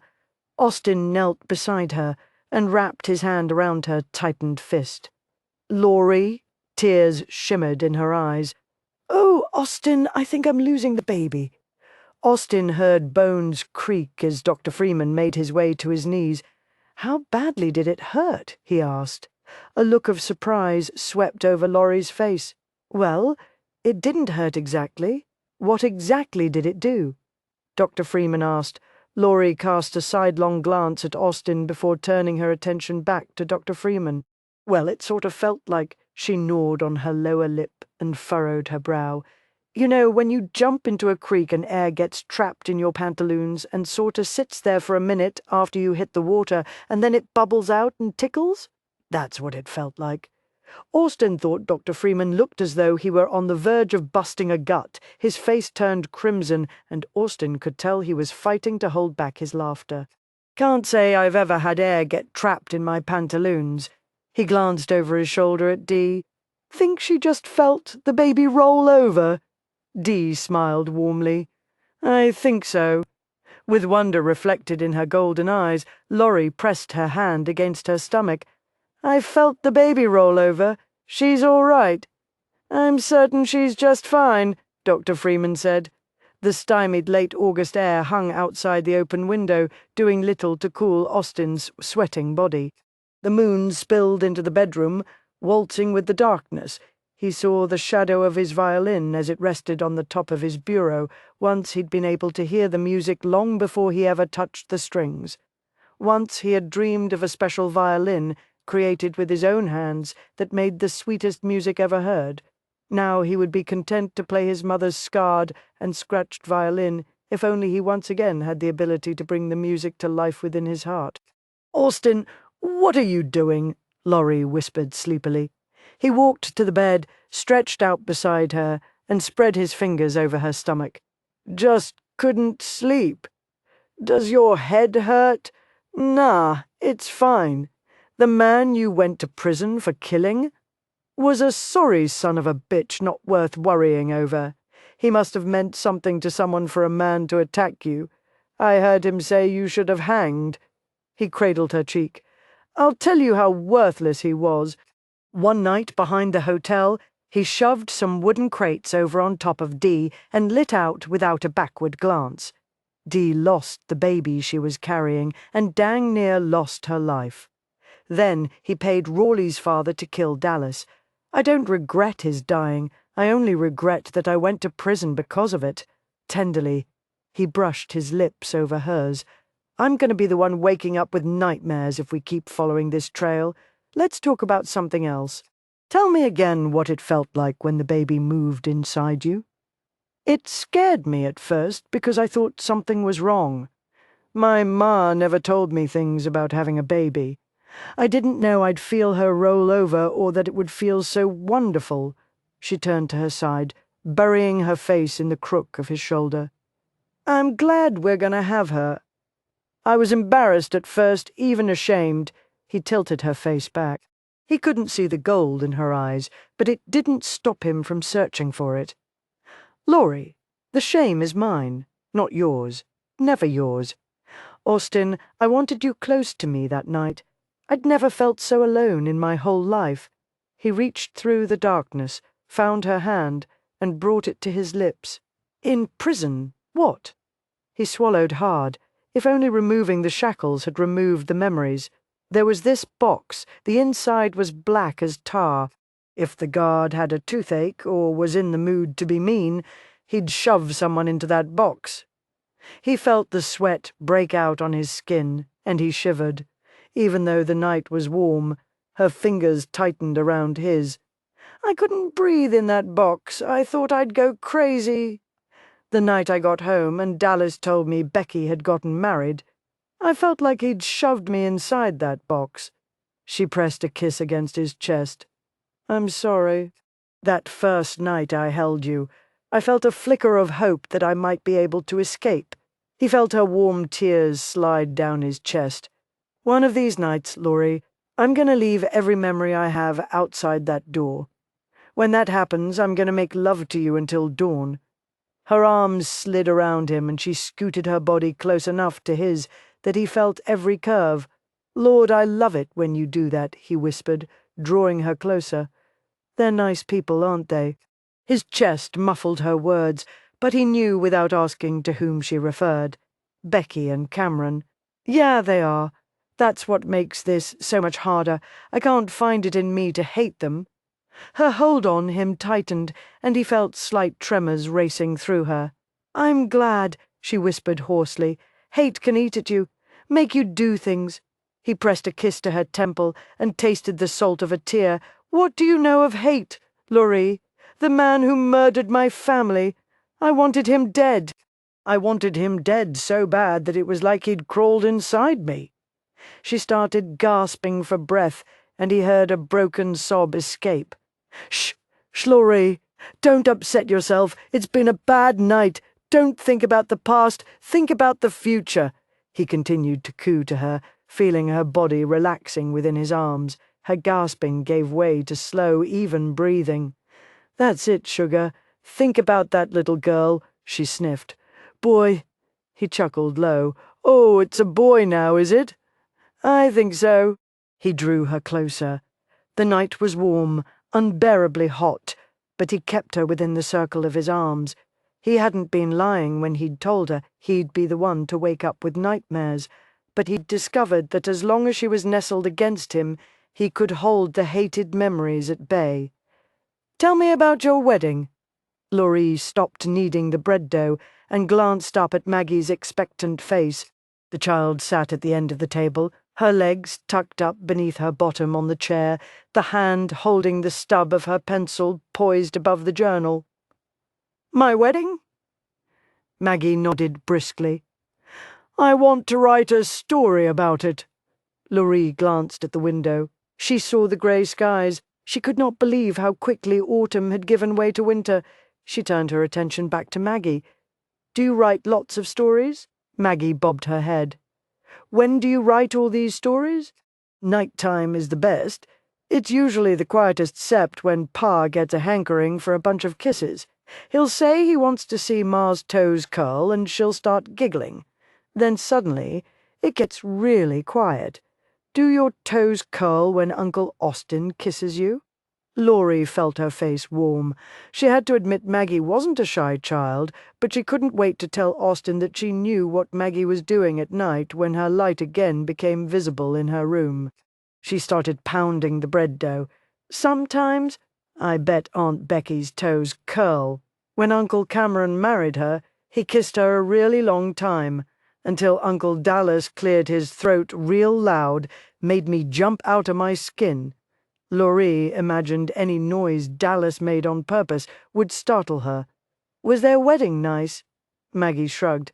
It was tiny. There was just us, and Aunt Becky was so silly. She started crying. She said she didn't think we'd come on account of her lovin' Uncle Austin first, and then lovin' Uncle Cameron. Maggie rolled her eyes. But once you love someone, you don't stop lovin' 'em. No, I guess you don't. Laurie wondered where the child had gained her wisdom, and if she'd lose it once she grew older. A brief knock sounded on the door before Houston opened it, a panicked expression on his face.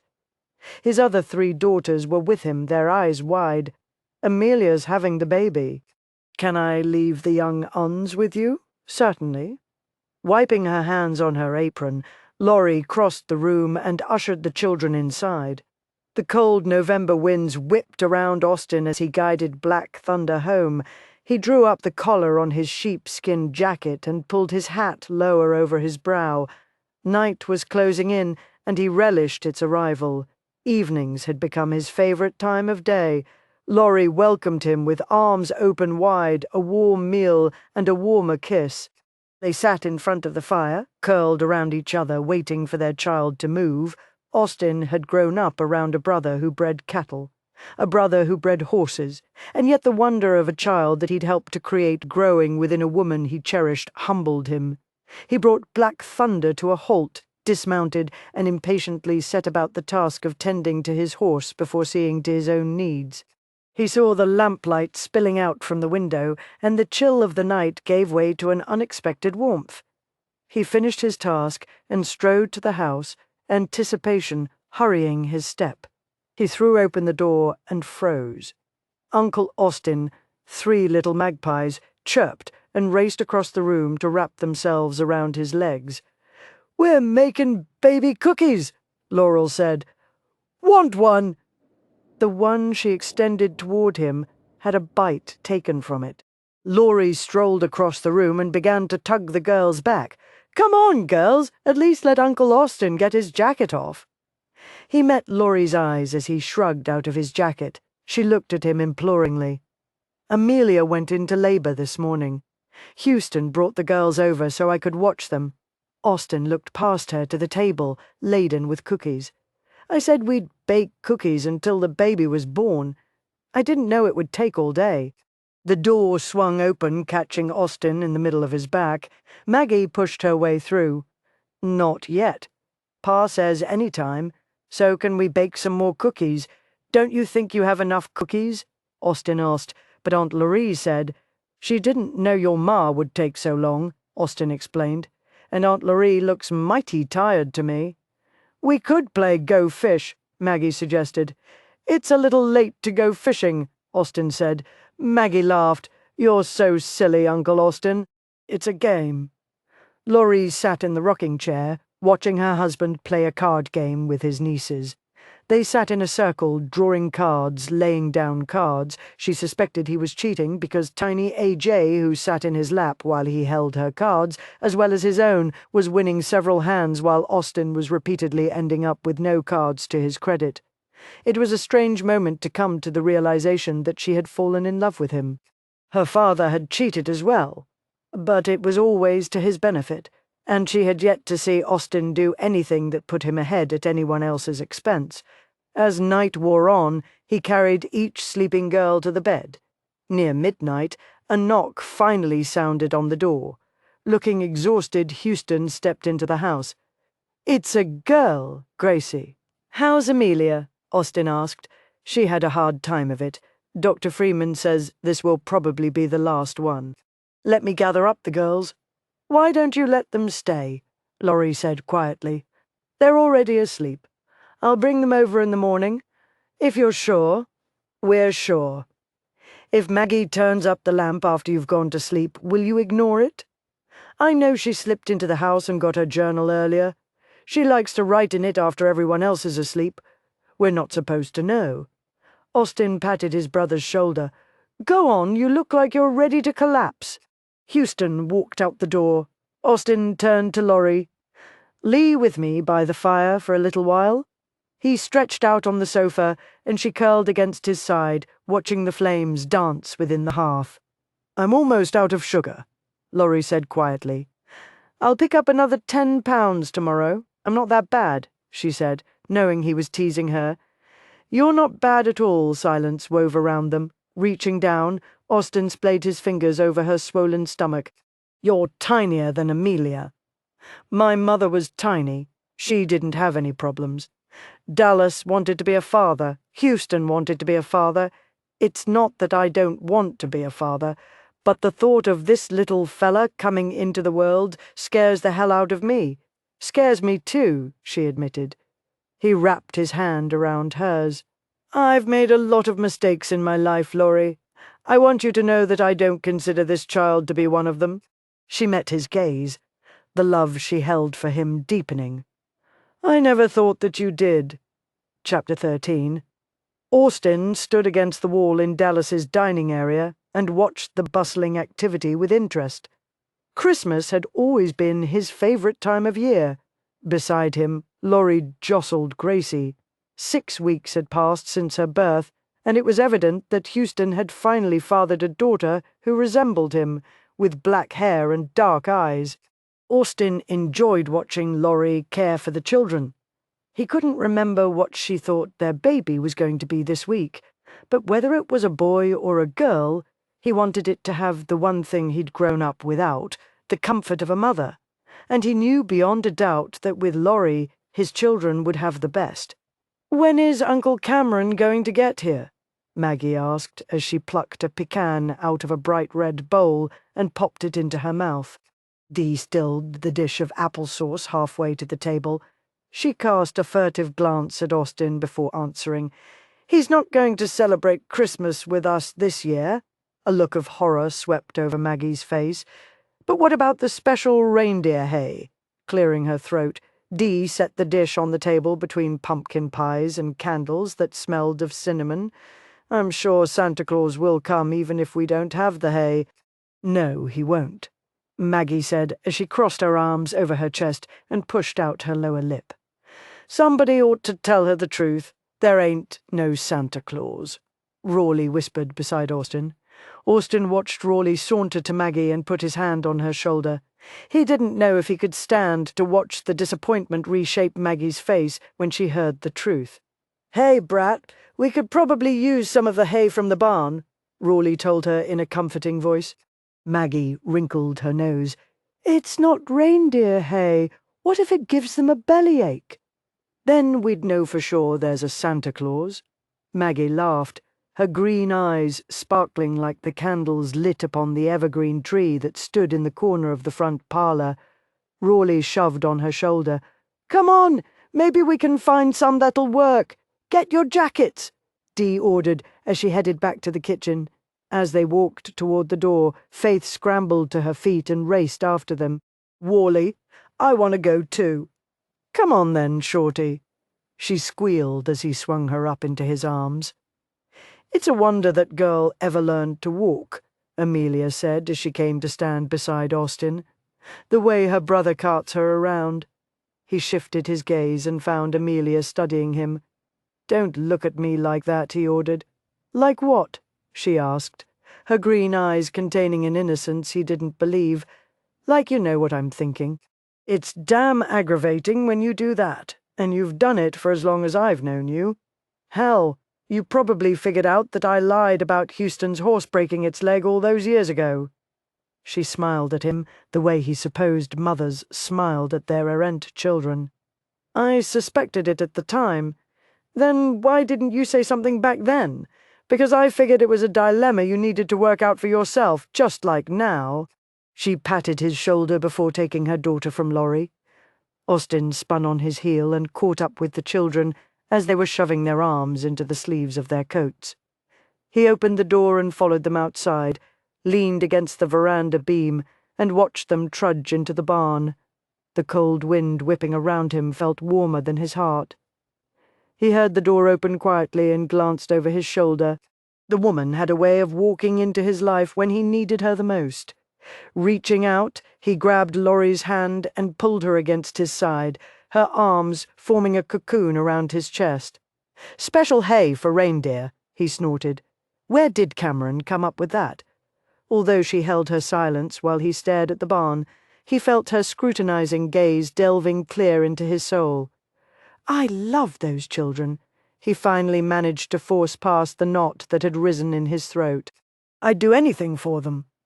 He shifted his gaze to her, taking his time, needing to gauge her reaction in order to find the truth.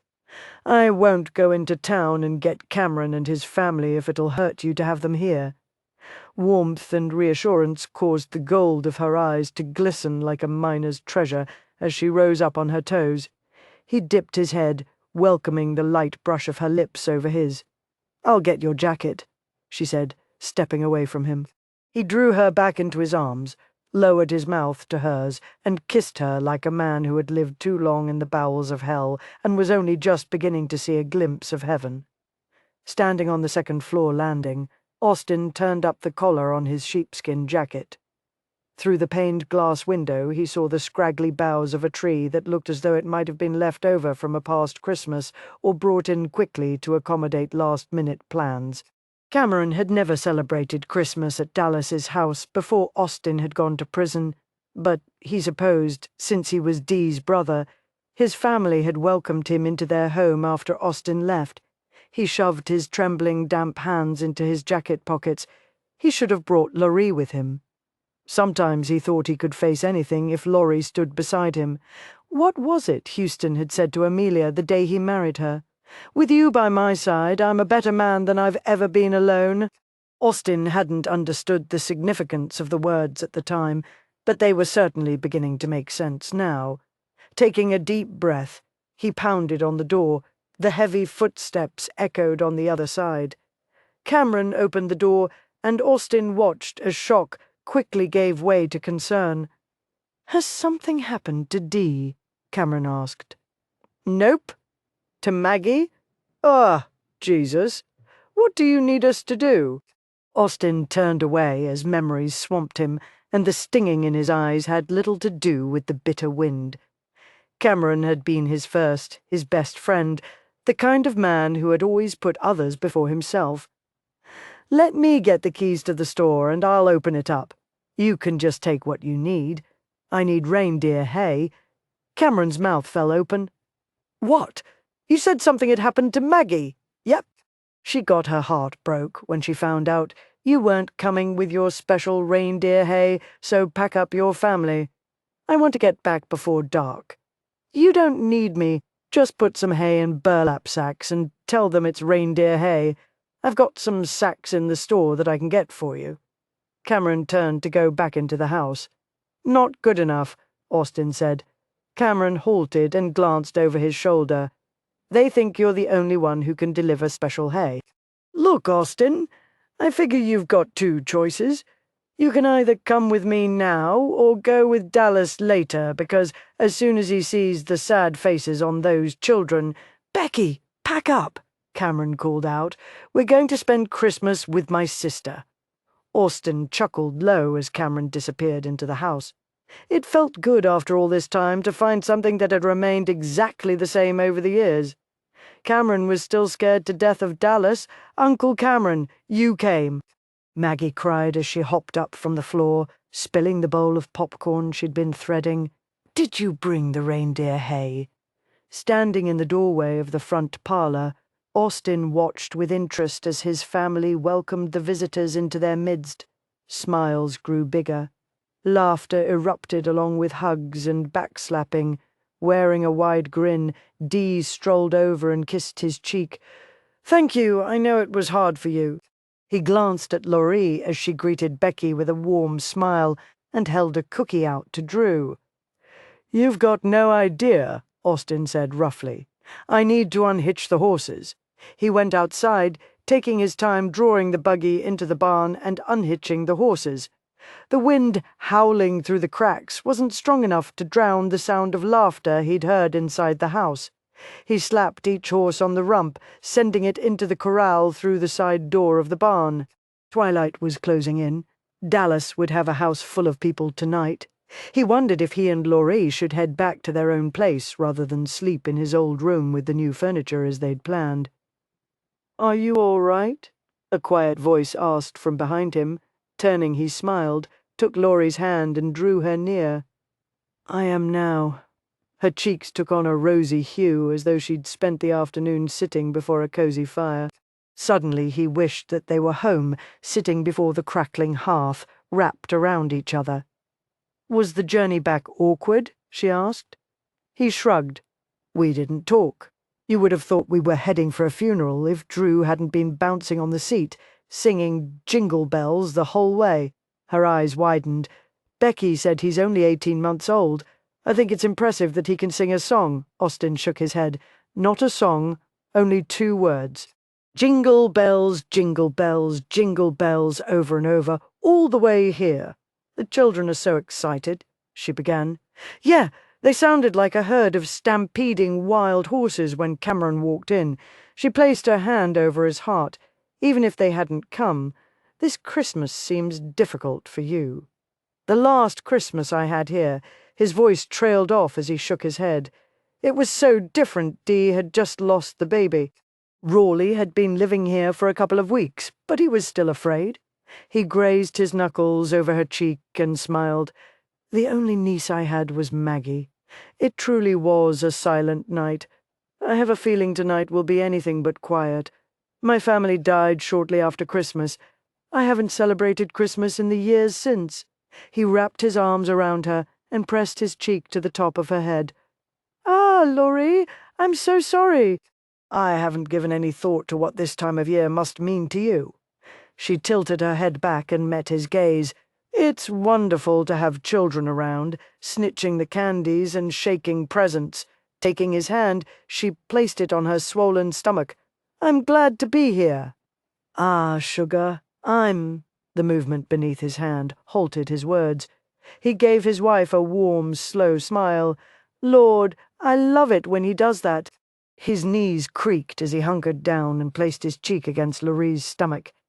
She intertwined her fingers through his hair, and he realized that contentment existed in the smallest of moments. Suddenly, it didn't matter that he had never before celebrated Christmas with over half the people in his brother's house. What mattered was that he would be sharing the day with Lorraine and with a child that was not yet born. Uncle Austin. Maggie staggered to a stop right after she rounded the corner of the stall. Her eyes turned into 2 big circles of green. "Can I listen?" She didn't wait for an answer, but hurried over. 2 burlap sacks clutched in one hand and pressed hurrah against Laurie's stomach. Austin glanced up to see Laurie's startled expression. Maggie drew her brows together. "It don't sound like a girl," she announced. "I reckon you'd be the one to know," Austin said. Maggie nodded her head enthusiastically, her blonde curls bouncing. "Ma always lets me and Pa listen. Pa even talks to the baby before it's born. I don't believe that," Austin told her. She jerked her head up and down. "He does so.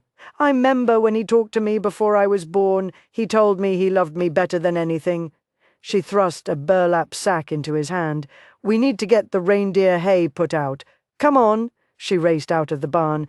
Austin slowly unfolded his body and took his wife's hand, escorting her outside.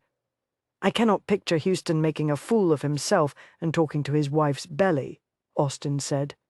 "He was talking to the baby." Austin snapped his head around. "You say that like you think the baby could hear him."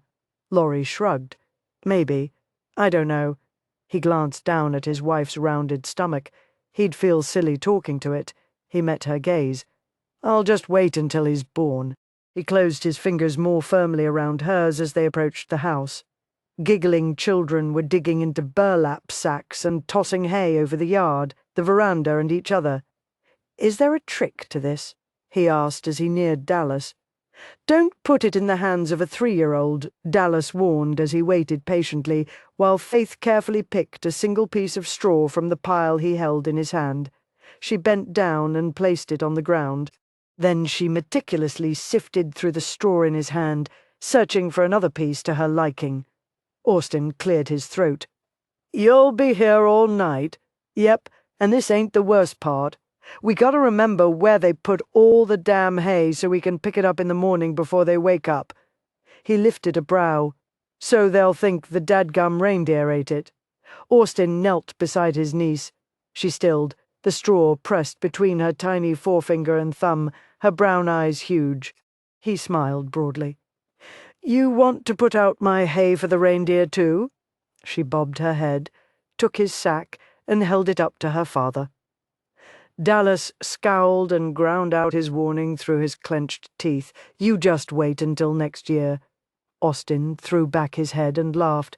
God, it was good to be home to know there would be a Christmas next year, and he would be here. Breathless, Maggie rushed over, Rawley in her wake. "Uncle Dallas, can me and Rawley go put some on the balcony outside his room?" "Sure." "Me too," Faith said, as she held her arms out to Rawley. He lifted her into his arms. "Get her bags, brat." Maggie relieved Dallas of his burden and rushed after Rawley, her short legs unable to keep up with his long strides. "She never seems to mind that he calls her a brat," Laurie said quietly. "Why does he call her that?" "I think because she's like her mother and speaks what's on her mind, even when he wishes she wouldn't.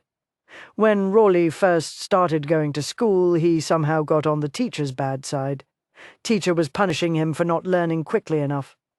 Rawley was too ashamed to tell me about it. Reckon he thought he deserved it. Maggie thought differently and told me about it." "So you talked with the teacher and worked things out?" Laurie asked. "Hell, no. Gave him his wages and sent him on his way. Hired another teacher. But nobody punishes my children but me. And you were right. I would have snatched that piano teacher bald-headed if I'd seen her lifting a hand to my boy. Never did thank you for interfering there." He walked off, with Laurie staring after him. "I wouldn't want to get on his bad side," she said quietly. "I don't think you have to worry." "That's the closest thing to an IOU that I've ever heard from Dallas," Austin said. Austin studied the abundance of food that stretched the length of the heavy oak table. Every time he turned around, Dee or Amelia came through the door that led to the kitchen, carrying more food. He picked up something that looked like a tiny pie, held it beneath his nose, and sniffed. It smelled like raisins. "What's this?" Amelia stopped slicing off pieces of pound cake and looked up. "Mincemeat pie." Austin gave her a slow nod and popped it into his mouth. A combination of tangy and sweet hit his tongue. "Pretty good," he said, as he swallowed and reached for another one. "Would you do me a favor and tell Maggie she can come decorate the cookies now?" "Sure," he said as he snitched another pie and headed toward the parlor. He never would have believed that Dallas's big old adobe house would seem so warm and cozy. Dee had added so many small touches, wreaths on the doors, greenery here and there, red ribbons, and satiny bows. He rounded the corner to go into the parlor and staggered to a stop in the doorway, his path blocked by Becky, who had obviously been planning to leave the parlor. Her face burned crimson, reminding him of the stockings Dee had hung over the fireplace. Then her pale blue gaze shot upward. He slowly shifted his gaze to the arch above his head, and his stomach tightened like a ribbon wound too tight around a package. Damn mistletoe! If it had been anyone else standing there, Dee or Amelia, he would have laughed heartily and given her a sound kiss on the lips. But not Becky. 5 long years had passed since he'd held her, kissed her, been close enough to smell her vanilla scent, and count the freckles on her nose. He didn't have to look into the parlor to know that they'd managed to gain everyone's attention. His mouth went as dry as a dust storm. Becky gave him a shaky smile, and he recognized the silent plea in her pretty blue eyes, but damn if he could figure out what she was asking for. He swallowed hard, lowered his head, bust a quick kiss across her cheek, and turned to the side, giving her the freedom to slip past him. He'd never been so glad to hear anything as he was to hear the rapid click of her shoes as she left the room. Reaching up, he snatched the mistletoe from its mooring and glared briefly at his oldest brother, daring him to say anything about what he'd just done.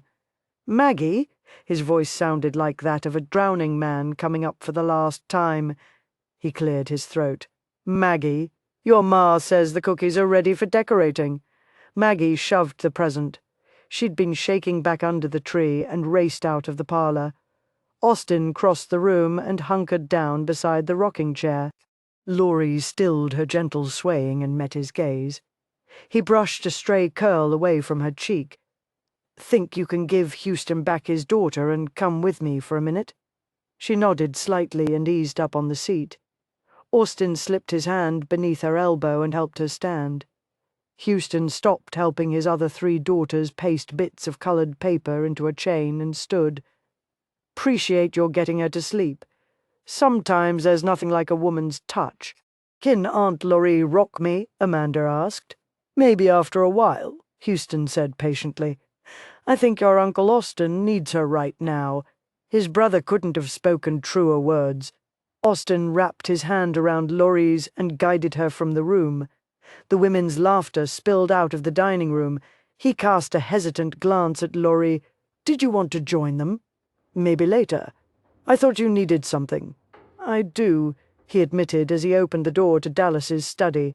Low fire burning within the hearth served as the only light in the room. The drapes were drawn back to reveal the cloudless night sky, 1,000 stars, and a bright golden moon. "I just needed a little solitude. I'd take you outside if it weren't so cold," he said, as he led her to the window that covered most of the wall. "I like being in here where it's warm, knowing that it's cold out there," she said quietly. He trailed his fingers along her cheek and cupped her chin. "I wanted to apologize for earlier kissing Becky in the doorway. I didn't know what to do if I hurt you. You didn't. She and Cameron were friends. Now they're family. Our paths are going to cross constantly, and not always in ways we'd prefer, but I can accept that." She lowered her lashes. "Besides, she looked as uncomfortable as you did.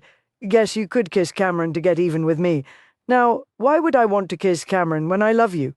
She ducked her head, as though embarrassed, while his heart pounded like an untamed stallion thundering over the plains.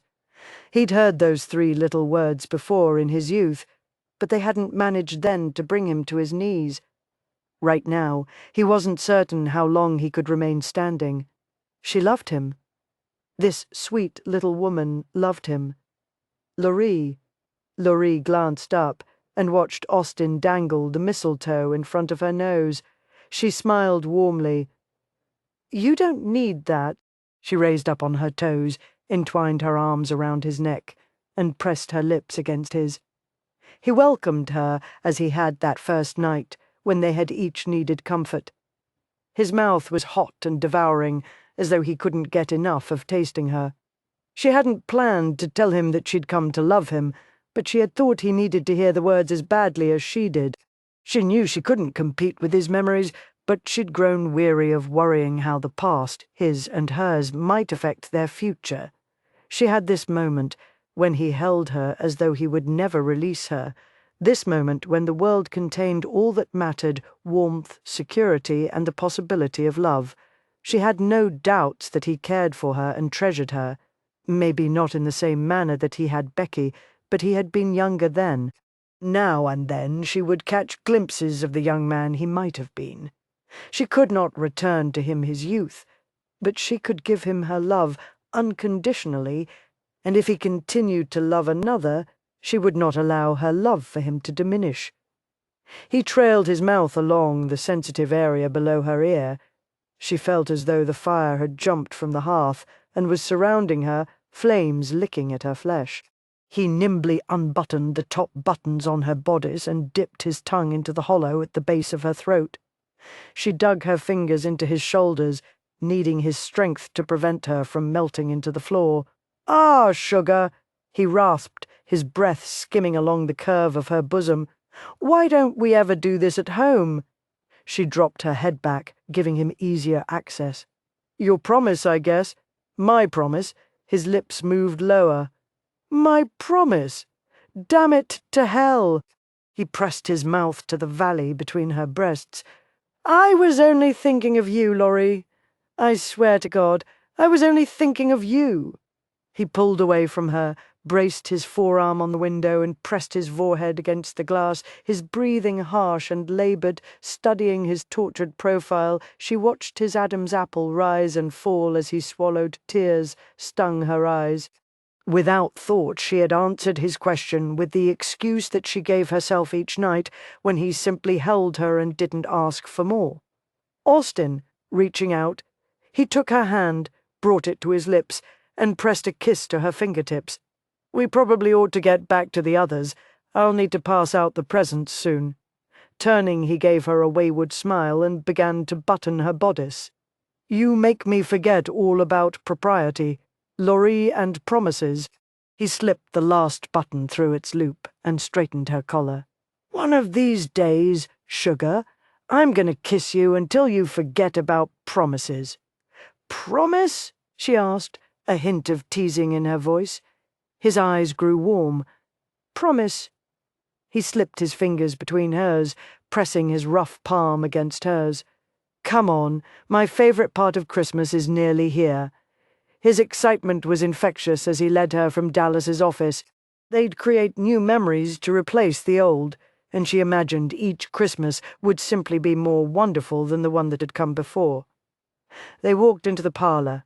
Someone had lit the candles on the branches of the evergreen tree. The flames flickered, making the shadows dance around the room. The drapes were drawn open. The night eased inside. The fire in the hearth burned brightly. Everyone had gathered inside the room, some sitting, some standing. Many of the children sprawled over the floor. "Oh, there you are," Dee said, smiling. She took Laurie's free hand. "We have a tradition of singing a song before we open presents. We were wondering if you'd play the piano while we sang." Laurie felt the comfort of belonging slip around her like a warm blanket as Austin squeezed her hand. "I'd love to. What should I play? Silent Night." "One of my favorites," Laurie said, as she released Austin's hand and walked to the piano. She sat on the bench and swiped her damp palms along her skirt. Austin came to stand beside her. "You'll do fine," he mouthed. She smiled and nodded. "Hope so. All right, everyone. Laurie is going to play Silent Night. Everyone stand so we can sing together as a family," Dee commanded. Laurie glanced over her shoulder. The husbands and wives had gathered their children around them, distinct families that came together to form one. Where was a photographer when they needed one? She wiped her hands again on her skirt before placing her fingers on the ivory keys.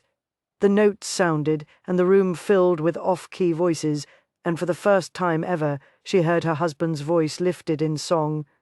He carried the tune like no one else in the room, as though the melody were part of him. His gaze captured hers, holding her entranced, and she wished the song would never end, but eventually it drifted away, leaving a moment of respectful silence in its wake. Austin smiled at her, rubbed his hands together as though in anticipation, and took a step away from the piano.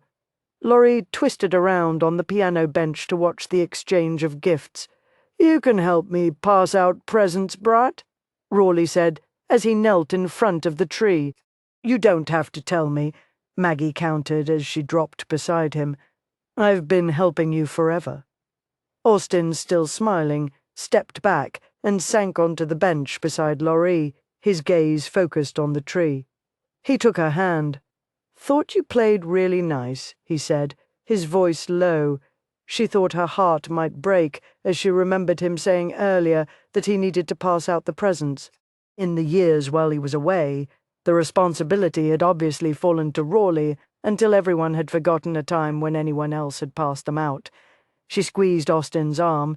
"It surprised me hearing how well you sang," he shrugged. "Used to enjoy music. I wish you'd let me teach you to play. Here, Uncle Austin. This one's for you," Maggie said, holding out a large package. "Well, I'll be," Austin said with a smile as he shook the box. "This is almost as big as the box. Rawley got the first year that you helped me pass out the presents. You remember that?" Maggie furrowed her brow and shook her head. "What'd he get? A saddle? I don't remember." Austin touched her nose. "Doesn't matter. You'd better get back to helping him." She scurried away. Laurie leaned close and whispered, "She couldn't have been very old when you left. 3. He looked at her and smiled sadly. "Guess we can't always choose which memories we keep when we start growing up." but she knew she would forever hold the memory of her husband's first Christmas after his release from prison. Even with her by his side, she thought he'd never looked more lonely. Chapter 14. The Austin awoke as he had for several months, long before the sun came up, with his wife curled against his side, her furled hand resting on the center of his bare chest. He loved these first moments of awareness, hearing Laurie's breathing, feeling her warmth, knowing they would be his for the remainder of his life. He pressed a kiss to her forehead and gingerly moved away from her. She sighed softly and shifted over until she was nestled in the spot where he had been. He brought the blankets over her shoulders. He carried the lamp to the dresser and increased the flame by a hair's breadth. He glanced toward the bed. Laurie hadn't stirred. He turned back to his task and ran his hand over the wooden violin case she'd given him for Christmas. On the top, someone had carved his name in fancy script. His gift to her, a small music box, had paled in comparison. "If you're not going to play your mother's violin, you need to keep it protected," Laurie had told him. "Someday, maybe your son will play it." His son. He thought of Drew's tiny fingers and wondered when a child's fingers would be long enough to play a violin. Houston's daughter Laurel could probably play. She was 5 now, but still she'd need a smaller violin.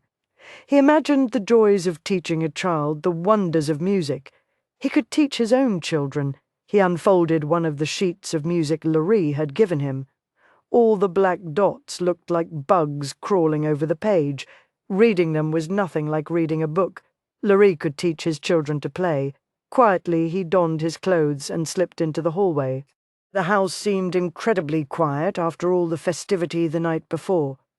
The children had finally fallen asleep around midnight, giving up their quest to actually see Santa Claus. Their stockings were now filled with goodies, and additional presents were waiting under the tree in the parlor. He crept down the wide, winding staircase and grabbed his sheepskin jacket from the coat rack by the front door. Then he walked into the kitchen, prepared his morning coffee, and stepped onto the back porch.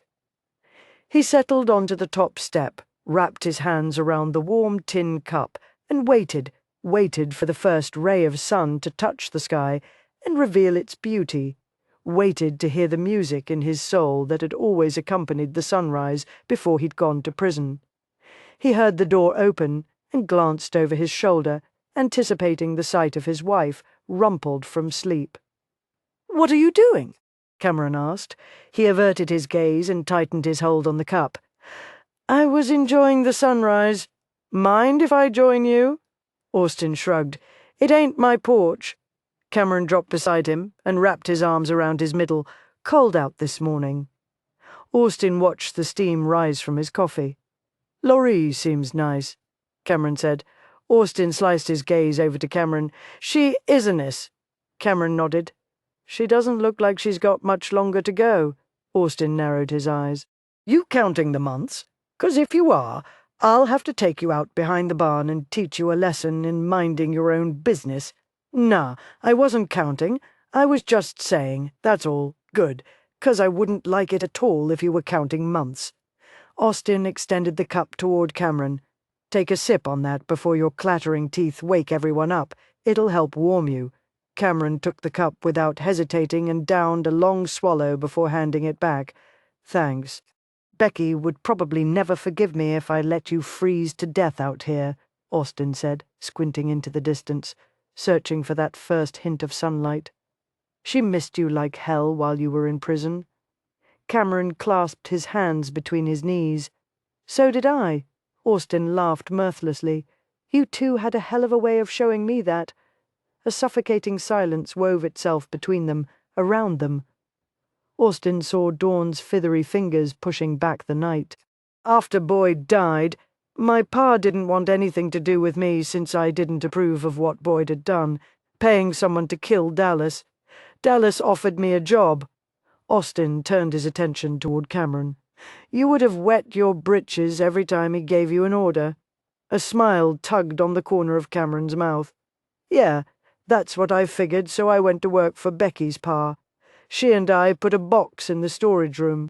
Every time we got in some new contraption, we'd put it in the box because she knew how much you loved new contraptions. Austin took a sip on his coffee before handing the cup back to Cameron. Didn't really care about them one way or the other. They were just an excuse to go into town and see Becky. Cameron gulped on the black brew and passed it back. She wrote you some letters. Couldn't bring herself to address them to you in prison, though. She couldn't stand to think of you being there, so she just put them in the box so they'd be waiting for you when you got home. Austin cut his blue-eyed glare over to Cameron. One of those letters, tell me how she fell in love with you. I doubt it, since she never fell in love with me. He watched Cameron swallow. We'd been married a little over 8 months when Drew was born. Babies come early. He didn't. My pa was dying. He asked to see me. I always had the feeling he didn't like me much.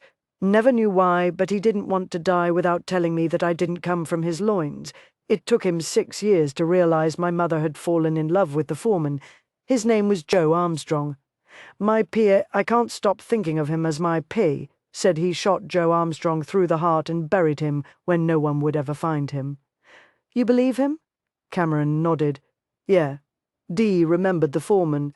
Said I'd always reminded her of him, but she was so innocent she never put things together. And when you found out the truth, you turned to Becky.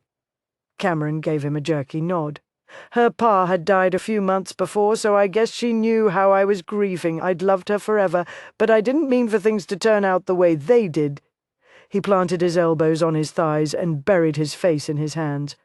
Christ, I never wanted her to have to marry me. Austin looked toward the golden light sweeping across the horizon, as brilliant a hue as Laurie's eyes. He wondered if she was awake yet. It was past time for her to join him on the porch. Lord, he missed her. Drew seems like a good kid, he said quietly. Cameron's head came up. Oh, he's great, and Becky adores him. I was afraid she might resent him, like my pa resented me, but she doesn't. She loves him with all her heart. She loves you too, Cameron. The words cut deeply, lancing the wound that had been left to fester too long. Doubt plunged into Cameron's eyes. You're just saying that. Why in the hell would I tell you that if it weren't true? Don't you think it would ease my pride to think she still loved me? I haven't touched her since you got out of prison. I was afraid she'd wish it was you. I couldn't stand the thought that maybe she was thinking of you while I was loving her. Austin tossed the remaining coffee over the cold ground.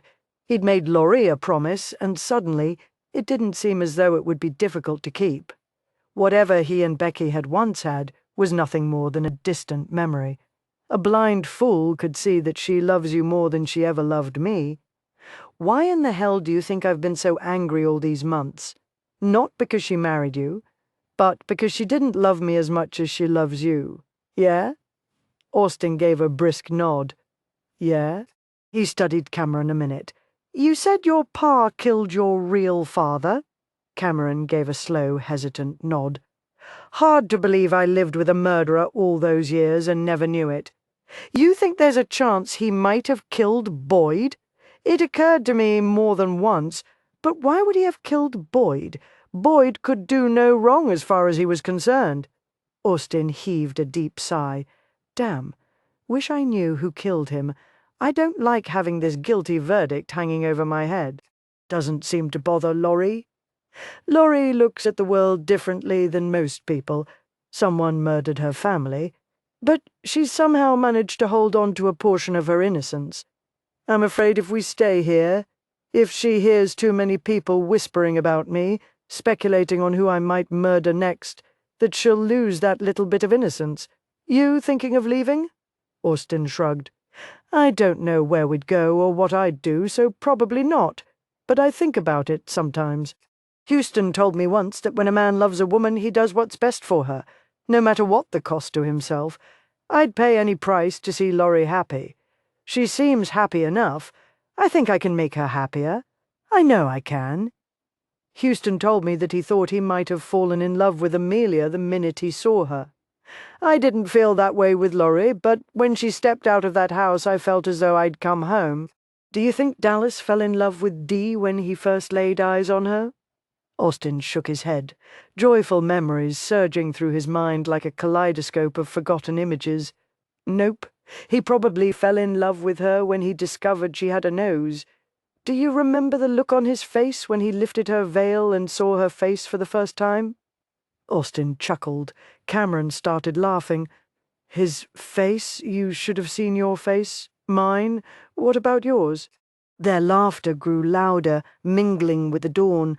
Laurie slipped her fingers between the kitchen curtains and peered through the tiny opening. Austin laughed so hard that he very nearly doubled over, his chin almost hitting his drawn-up knees. "Oh, my God," Becky whispered behind her. "Tell me that's Austin and Cameron laughing."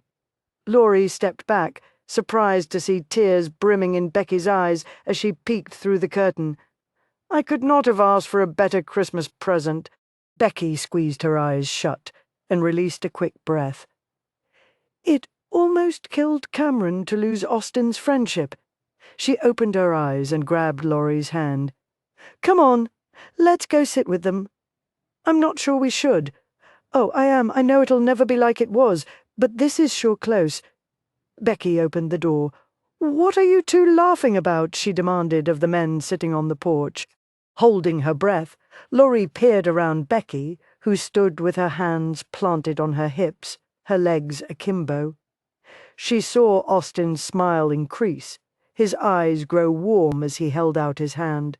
She wanted to crawl back into the house and die until she realized that his gaze was latched onto her.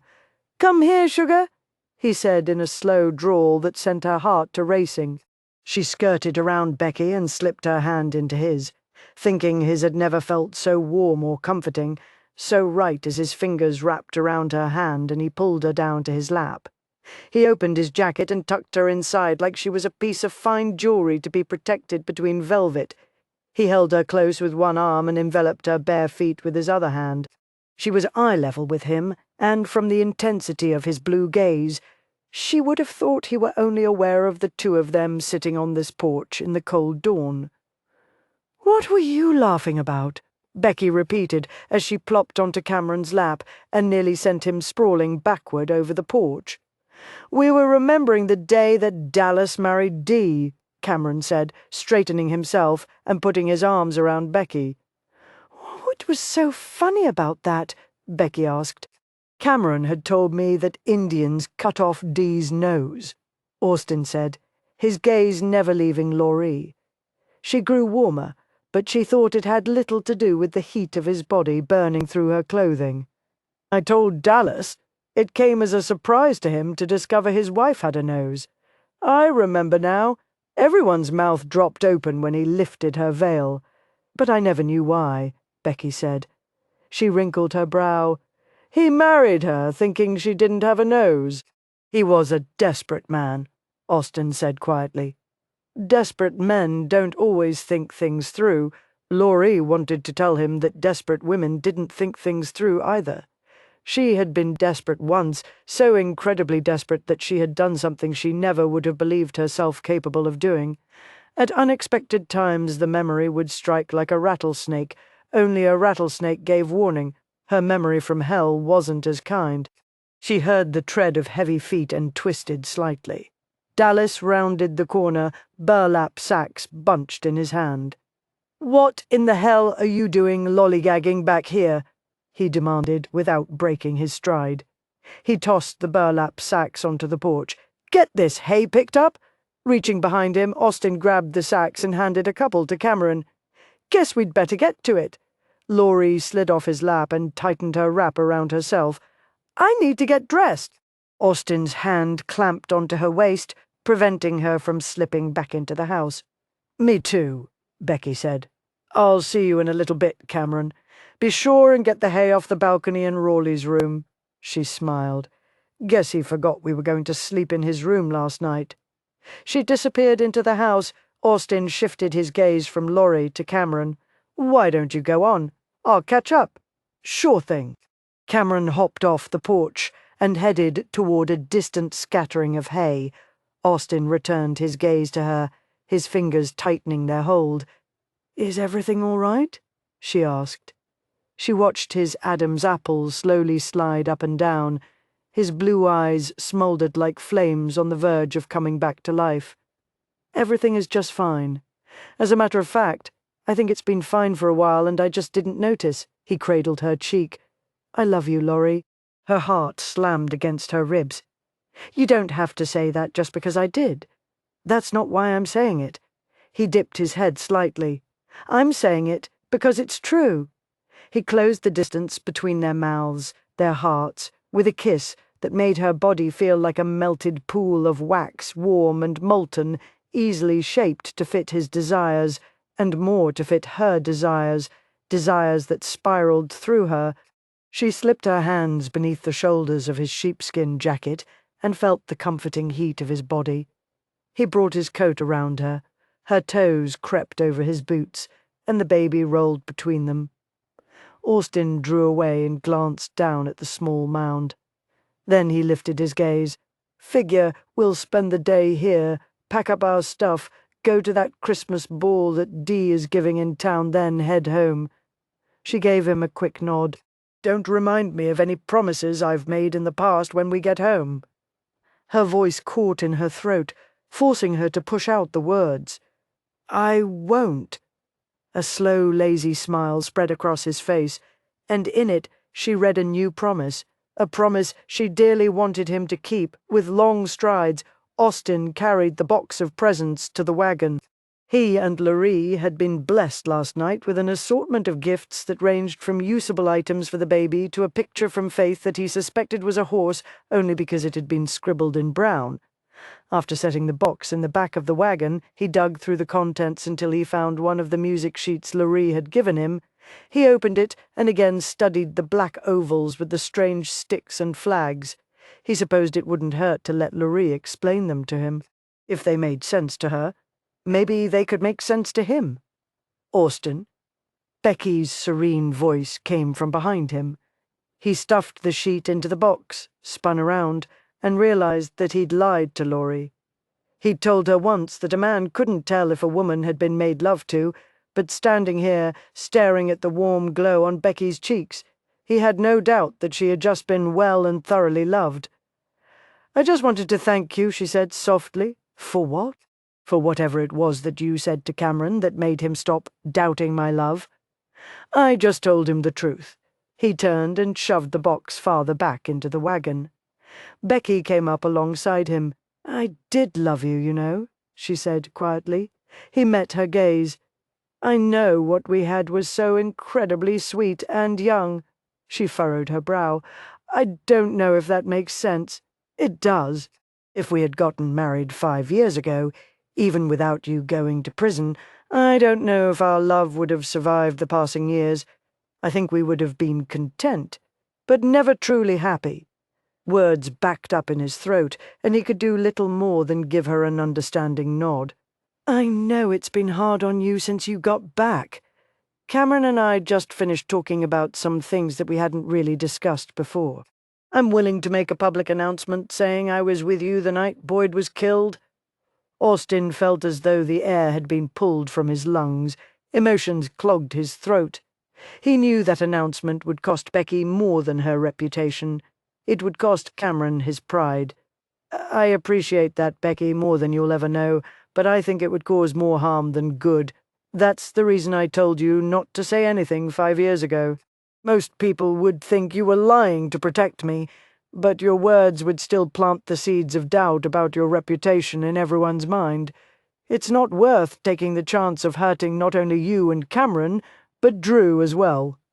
He watched as relief washed over her face. "Just so you know, we're willing." He gave her a brisk nod. "Better get back to your husband. Wouldn't want to make him jealous. A part of me will always love you, Austin." She leaned over and brushed a kiss over his cheek. His heart tightened. "Same here," he said hoarsely. He watched her stroll back toward the house, her hips swaying gently from side to side. Within his heart, he bid the love of his youth a silent farewell. Chapter 15. The grand ballroom of the Grand Hotel had changed over the years like everything else in Austin's life. If windows didn't grace the wall, then floor-to-ceiling gilded mirrors did. The room seemed larger than it was as Austin stood beside his brothers, Laurie at his side, while Amelia and Dee rushed around the room, making certain everything was in order. The children sat in chairs along the wall, like stair-steps, from oldest to youngest, with the very youngest nestled in Houston's arms. The girls swung their feet, their heels hitting the underside of their chair. Rawley slumped forward, looking bored as hell. Austin understood that feeling. Dallas's cook strode in, his legs bowed out like a man who still had a horse sitting beneath him, his fiddle tucked beneath his arm. He wore a fancy black suit that Austin had never expected the man to own. "The fiddle player's here," Maggie announced. "You're gonna have to dance with me, Rawley." Horror swept over Rawley's face. "Don't neither, do to." Maggie tipped up her nose. "Uncle Dallas, doesn't Rawley have to dance with me?" Absently, Dallas waved his hand in the air, his attention focused on his wife. "Can't see that it do any harm, Rawley. Probably be good practice." Groaning, Rawley glowered at Maggie, who wore a smile of triumph. Faith slid out of her chair, tiptoed across the floor, and climbed onto Rawley's lap. "Dance with me too, Rawley." He held up a finger. "One dance." He glared at Maggie. "One dance." Holding Faith in place with one arm, he leaned forward and glared at each of his cousins in turn, his finger pointing to the ceiling. "One dance each, and that's it." He slumped back against the wall, reached into his shirt pocket, and removed a sarsaparilla stick. "Gimme some," Faith ordered. "It's my last piece," Rawley said, even as he proceeded to break it into 6 pieces and distribute it to the girls, popping the last and smallest piece into his mouth. He met Austin's gaze over the top of Faith's head. "I sure hope your baby is a boy. Reckon we need to even things out a little, don't we?" Rawley gave him a brusque nod. "We menfolk are sorely outnumbered." Austin laughed, remembering a time when that was exactly what Dallas had wanted. More women out in West Texas. Breathless, Amelia rushed over and took Gracie from Houston. "I think we just about have everything ready to go. Who's going to watch the young uns while you and me dance?" Houston asked. "I'll be happy to watch the girls," Laurie said, her fingers tightening around Austin's. "I can't imagine I'll be doing any dancing tonight. In this red dress I look like an apple that's been turned upside down." Austin gave her a long, slow perusal, then leaned over and whispered in her ear. "I've always liked nibbling on apples."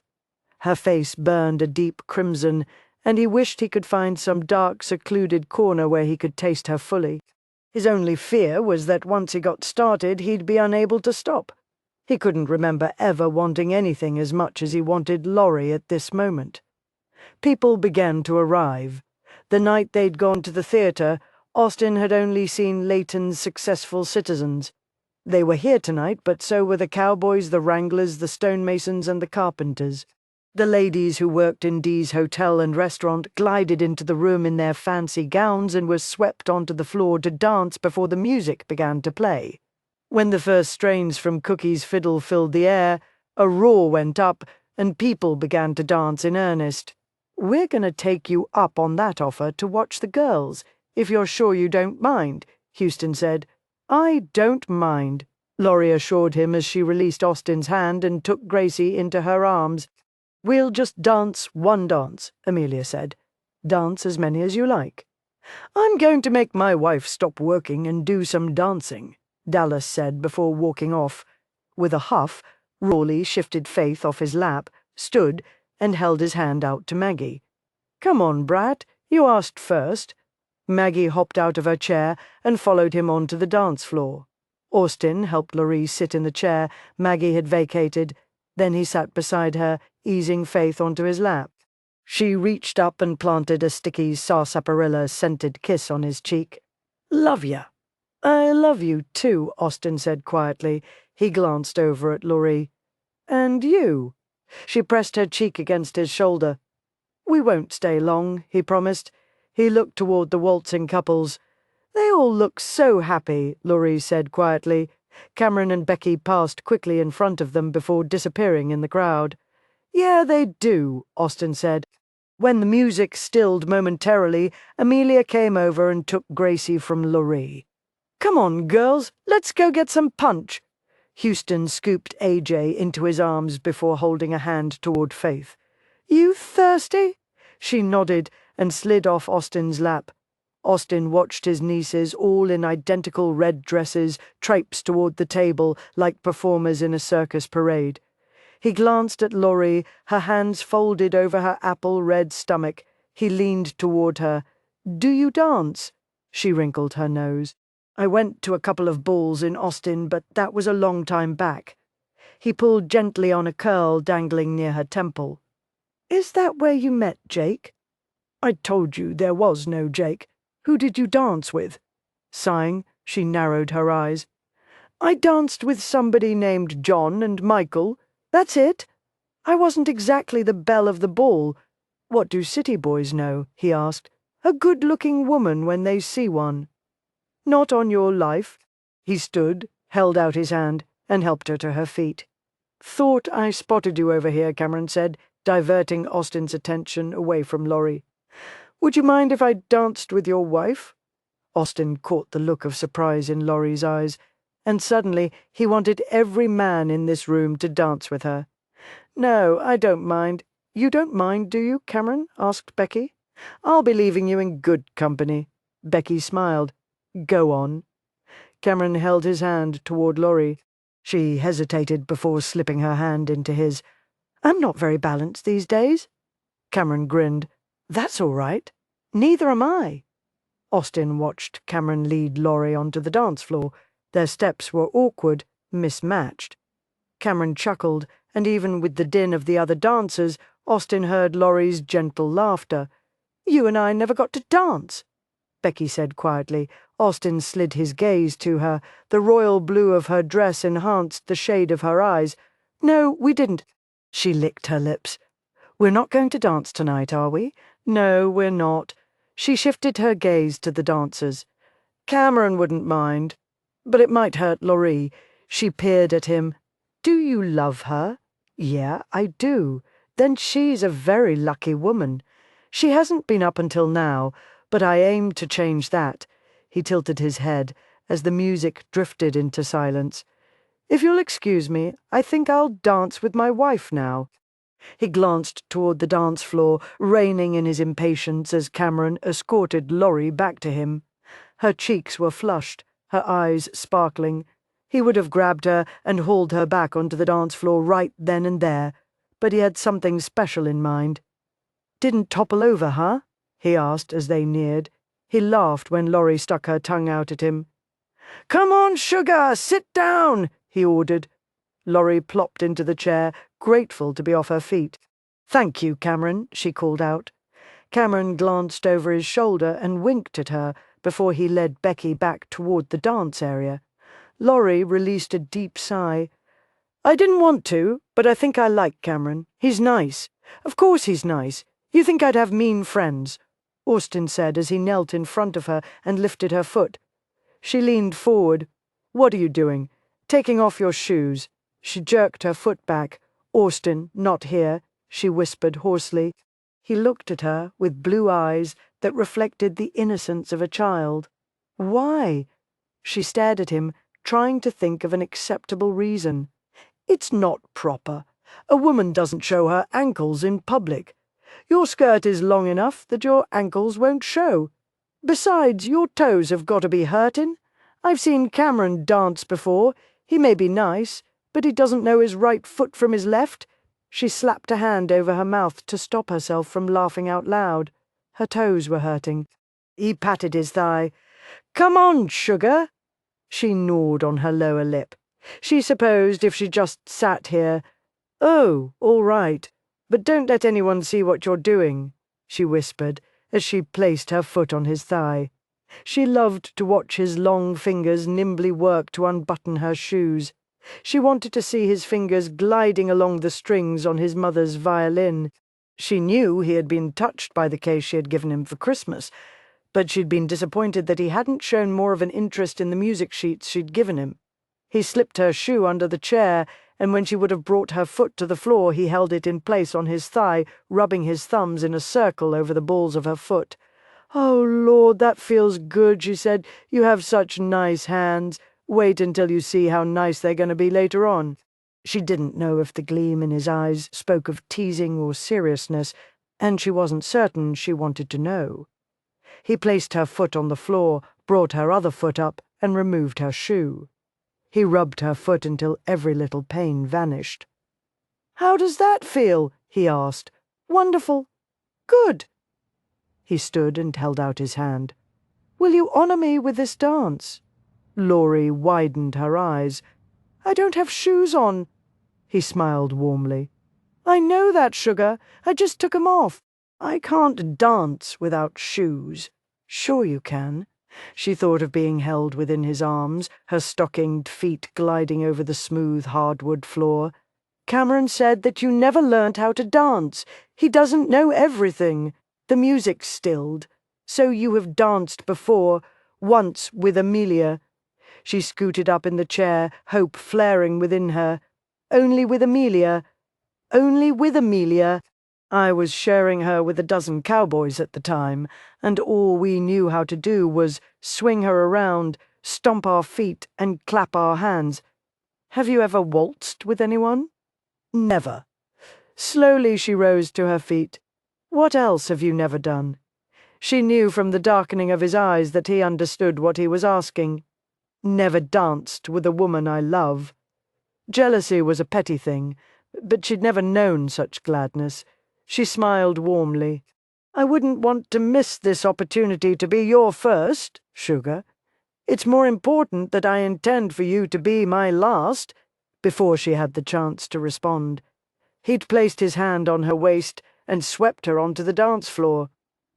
The room contained 2 hearths, but neither fire burned as brightly as his eyes. Her stockinged feet glided over the floor, and she wondered why women bothered to wear shoes at all. When the music drifted into silence, she slipped her arm through his and allowed him to lead her from the dance floor. Cameron and Becky caught up with them. "I've never seen you dance before," Cameron said. "Didn't know you could." Austin shrugged. "Now, you know, I guess it's because you were always playing the music." Austin started to walk away, but Laurie stood fast, staring at Cameron, her heart thundering in her ears. What do you mean he played the music?" "Austin plays the violin, and whenever we had occasion to dance, he provided the music." He glanced at Austin. "I figured you'd be playing tonight." "I don't play anymore."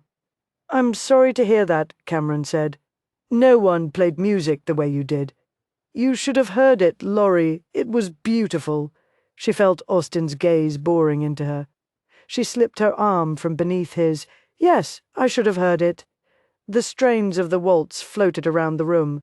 She began to tremble from her head to her toes. "I'm not feeling well. Will you excuse me?" She didn't wait for his answer. She didn't bother to gather up her shoes or her coat. She simply ran, shouldering her way through the crowd like a mad woman, her heart breaking. She finally managed to burst through to the lobby. She hurried to the front, shoved open the door, and stumbled into the cold night. Tears stung her eyes. She had told him that she loved him. She realized now that she didn't know anything about him. The ride home was quiet, too quiet. Austin had given their excuses and apologies for having to leave early. Naturally, everyone had wanted to check on Lorraine and make certain the baby wasn't planning to come early. The one time she had met his gaze, he'd seen nothing but hurt in her eyes. He drew the wagon to a halt. Lorraine shifted on the seat. "Lorraine, wait for me to get over there." He leapt off the wagon and raced around to the other side. She'd already reached the ground. "You're going to hurt yourself with your stubbornness," he chastised.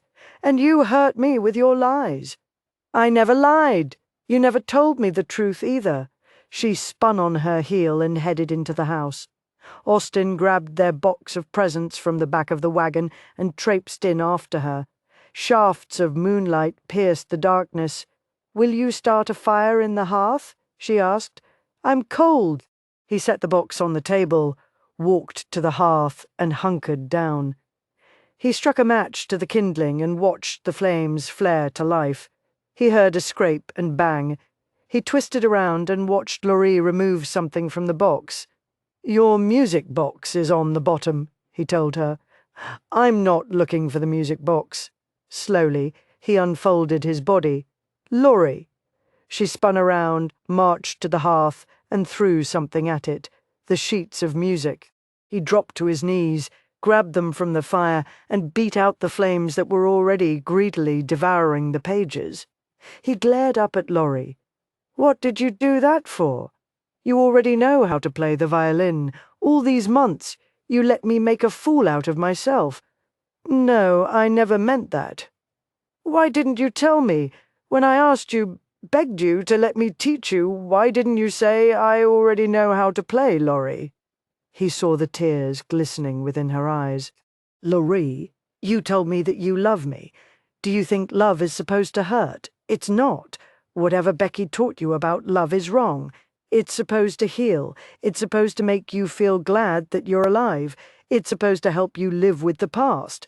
You can't love me if you won't let me inside your heart. Either open your heart and invite me in, or take me back home. But don't tell me you love me when you don't know what it is to love. She spun on her heel, walked into their bedroom, and slammed the door. Austin bit back the agonizing wail that would have been her name. What did she know about the things in his heart? What did she know about love? Love looked deeply within a person. Hadn't Amelia looked beyond Houston's scars to his soul? Love understood what others couldn't begin to fathom. Hadn't Dee understood Dallas's hard nature when no one else had? Laurie was the one who knew nothing about love. He stalked to the bedroom door, put his hand on the knob, and heard her wrenching sobs. He pressed his forehead to the door. Christ, how many times had he made her cry? How often had he hurt her? She was right. He should take her back home. She had his name. That was all she needed. He stormed across the room, opened the front door, rushed through it, and slammed it in his wake. The last thing he needed her to hear was his heart breaking. Laurie awoke to the sound of a child crying. She rubbed the salt of her dried tears from the corners of her eyes and squinted through the darkness. Shafts of moonlight sliced through the window, forming the silhouette of a man, standing, his head bowed, his arm pushing and pulling the bow slowly across the taut strings of a violin. The resonant chords deepened, and an immense lonesomeness filled the room. Laurie sat up in bed, sniffing through her stuffed nose. She clutched her handkerchief as the wailing continued. She wanted to slip out of bed and wrap her arms around someone, ease the pain she heard in the echoing strains of the violin. The poignant melody released fresh tears and caused her heart to tighten in all her life. She'd never had a song reach out to capture her soul. The melody drifted into an aching silence. Austin lifted his head, and she saw his tears trailing along his cheeks, glistening in the moonlight. She slipped from beneath the blankets, her bare feet hitting the cold floor. "What were you playing?" she asked reverently, not wanting to disturb the ambiance that remained in the room. "That was my heart breaking," he said, his voice ragged. She felt as though her own heart might shatter as she took a step toward him. "Austin, don't stop loving me, Laurie. You want me to learn what those little black bugs on those pieces of paper mean. I'll learn. You want me to play the violin from dawn until dusk. Hell, I'll play till midnight. Just don't stop loving me." She flung her arms around his neck and felt his arms come around her back, the violin tapping against her backside. "Oh, Austin, I couldn't stop loving you if I wanted. I do know how to love, Laurie. I just don't know how to keep a woman loving me." "I'll always love you, Austin," she said, trailing kisses over his face. "Always." She felt a slight movement away from her as he set the violin aside, and then his arms came around her, tighter than before. "Let me love you, Laurie. I need to love you." His mouth swooped down, capturing hers, desperation evident as his tongue delved swiftly, deeply, and then, as though sensing her surrender, his exploration gentled. His hands came around, bracing either side of her hips, hips that had widened as she carried his child. His hands travelled upward until her breasts filled his palms. His long fingers shaped and moulded what nature had already altered, preparing for the day when she would nourish their child. He cradled her cheek, deepening the kiss, as his other hand worked the buttons of her nightgown free.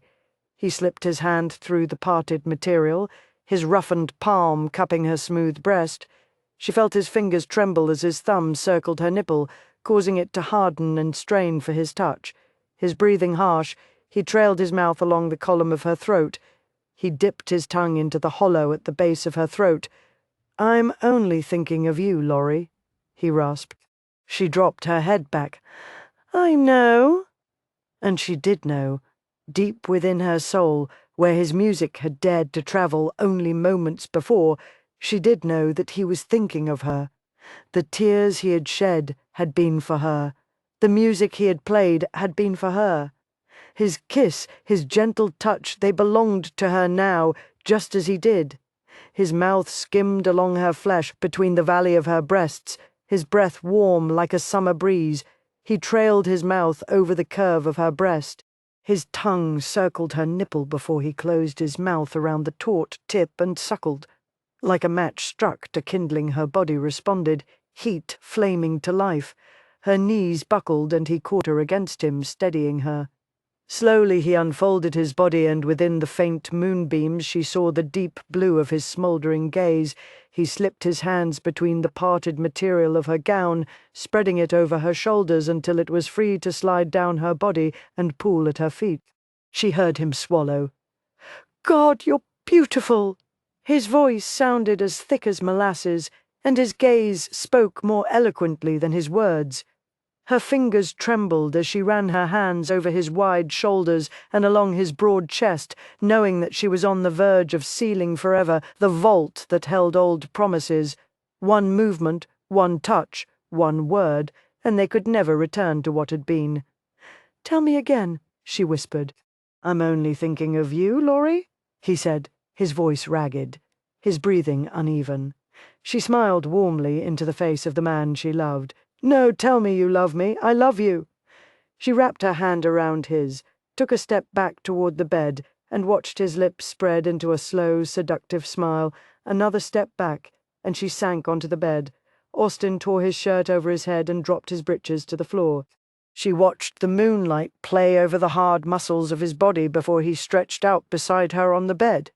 "Now, you gotta tell me," he said, as he nipped on her earlobe and swirled his tongue around the shell of her ear. "I love you," she whispered, as her body curled. "Ah, sugar, I'm gonna make you damn glad that you do." His promise carried assurances that she didn't doubt. "I'm already glad." He rose up on his elbow. "Everything is gonna be better, Laurie. Everything." He lowered his mouth to hers with a renewed urgency. She touched her hand to his chest and felt the hard, steady pounding of his heart. Where once he might have lain over her, now he only pressed his body against her side, his warm hand gliding over her stomach to the juncture between her thighs. She moaned as his fingers imitated the action of his tongue, sweeping, plunging, warming, heating. She ran her hand down his side, dug her fingers into his lean hip, and rolled to her side, needing him close, knowing a moment of regret with the realization that her swollen stomach would never allow him to be as close as she needed. Need spiraled through her, desire flamed. She trailed kisses over his face, his dew-covered throat and chest, wanting him as she'd never wanted anything. He fell onto his back and tugged on her hand. "Come here, Laurie." His shoulders rolled off the bed as he leaned up slightly and put his large hands on either side of her hips, guiding her until she straddled him. She watched the shadows and moonlight caress his magnificent body as she wanted to, and knew a moment of doubt, keeping one hand planted on her hip. He cradled her cheek with the other and held her gaze. "Stop me if I hurt you." She trailed her gaze along the length of his body to the place where her body met his. She wrapped her fingers around him. He groaned, and she felt a tremor rack his body. Cradling her hips, he lifted her and eased her down as easily as the dawn met the day until they were one. He released a long, deep sigh. "Oh, sugar, you feel so good." She rolled her shoulders forward. "So do you." Chuckling low, he threaded his fingers through her hair, bracketing her face between his palms. "I don't want to hurt you, so I need you to do the ride-in." She wished she could double over and kiss the furrows between his brow. He looked as though he were afraid he might have disappointed her. But how could he disappoint her when he loved her? She ran her hands over his chest, along his side, leaned forward slightly, circled her hips, and relished the sound of his sharp intake of breath. He had given her so much, the power to love him, the power to satisfy him. Keeping her eyes trained on his, she began to rock her hips. His hands glided to her breasts, the long fingers that she loved taunting and teasing, and she realized he had not relinquished all power. Unbridled sensations ripped through her, and she felt as though he played her as easily as he played his violin. The sensations rose until her body went taut, and she uttered a cry of ecstasy. She heard Austin's guttural groan as he shuddered beneath her, and into the stillness that followed she heard their harsh breathing. Supporting her shoulders, he gently rolled them to their sides, his body never leaving hers. He threaded his fingers through her hair, his palm resting heavily upon her cheek, as though all strength had been drained from him. Beneath her hand, his heart thudded. Her lips spread into a contented smile, and she sighed. Then her smile disappeared, and her brow furrowed. "Austin? What little black bugs? What?" he asked sleepily. She lifted her head, trying to make out his features in the shadows. "Earlier you said something about bugs on paper. Oh, that. I was talking about those sheets of music you gave me for Christmas. I'll let you teach me how to read them." She came up on her elbow. "Don't you know how to read music?" "Nope. But that song you played told you it was my heart breaking, and I hope I never hear it again." She sat up completely, drawing the blankets around her bare shoulders to ward off the chill of the room. "Austin, I don't understand. I don't know if I can explain it. Try." He placed his hand on the back of her head. "Cuddle up against me first." She nestled her cheek against the crook of his shoulder as his arm came around her, his hand trailing from her shoulder to her elbow. She spread her hand over his chest, her fingers toying with the light dusting of hair that sometimes tickled her nose. "Don't know where to start," he finally said into the silence. "At the beginning would be nice. Explaining things with words has never come easy for me. I don't know if what I say will make sense. I'm a patient listener. You are that, sugar. All right, I'll try." He cleared his throat. "I reckon I was about 7 the first time. We were herding cattle north along the Shawnee Trail. You were herding cattle when you were only 7.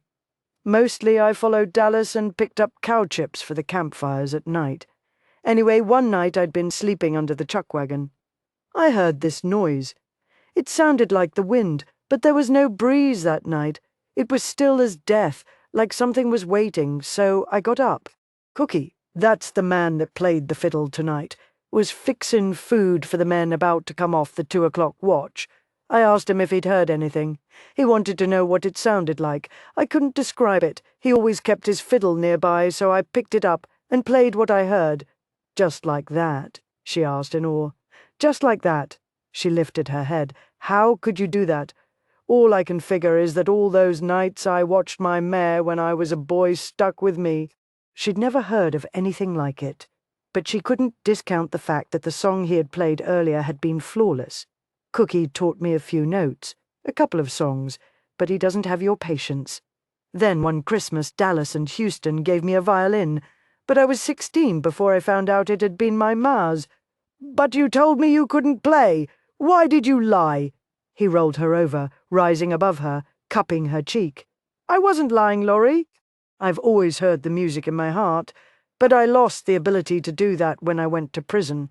It was like the music just shriveled up and died. I thought I'd never hear it again. How could I play the violin if I couldn't hear the music? Then lately I started going crazy because I'd hear snatches of music, when you'd look at me or smile at me, but I couldn't grab onto it. I couldn't hold it. Then last night, you told me that you loved me, and I heard the music, so sweet, so soft. It scared me to hear it so clearly after I hadn't for so long. Tonight I hurt you again. I was going to let you go, Laurie. I was going to take you back to Austin, but I heard my heart break, and I knew that's all I'd hear for the rest of my life. Don't leave me, sugar. Joy filled her, and she brushed the locks of hair back off his brow. I won't. She saw his broad smile in the moonlight. You should hear the music filling my heart right now, he said quietly. Will you play it for me? She asked. Sure will, sugar, but not with my violin. His mouth descended to cover hers, and his hands began to play a song of love over her body. Chapter 16. The January winds blew cold and bitter as Laurie scooted across the bench seat of the wagon and snuggled against Austin. Stubborn woman, he mumbled as he slipped his arm around her. You could be at home sitting in front of a nice warm fire. I'd rather be sitting beside you. He leaned toward her and brushed a quick kiss over her lips. I'm glad. She tucked her shawl beneath her chin, bringing it in closer around her ears. The winds howled across the plains like a woman mourning a lost love. She imagined Austin would play the tune for her when they got home. The town came into view. Her stomach always knotted at the memory it brought to mind. She brought the chilled air deep into her lungs, blowing it out in a smoky breath. Looks like Santa brought Cameron a new sign, Austin said.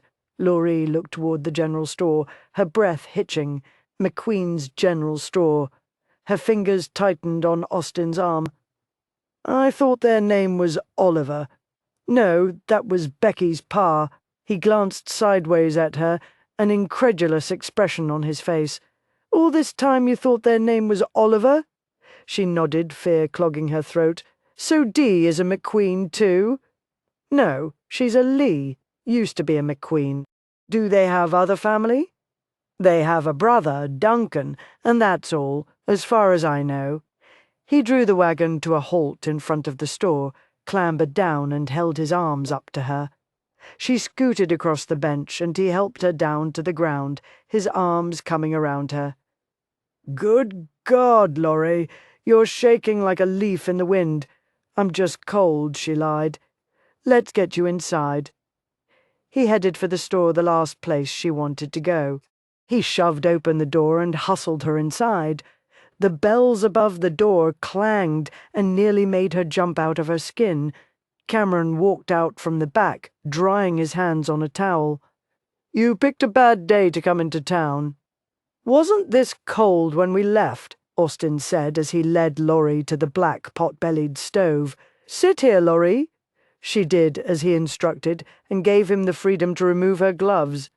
There, just rub your hands in front of the stove. I'll be all right, she assured him. He smiled and leaned low. I'll warm you up all over when we get home. How's that for a promise? She returned his smile. I'll make you keep it. He touched his finger to her nose before turning to Cameron. You still carry violin strings? Cameron's face split into a wide grin. You playing again? Austin shrugged. A little now and then when the music comes over me. Laurie listened with half an ear as their conversation continued. She had once known a man named McQueen, but Cameron didn't favour him in the least, not in looks or temperament. Maybe they were cousins or distant relatives, or had nothing more in common than the same name. She rubbed her hands together and almost imagined she saw the blood, bright red, glistening in the moonlight. Austin, could I please have my gloves back? Sure. He handed the thick gloves back to her, and she slipped her hands inside. She always felt safer when her hands were covered.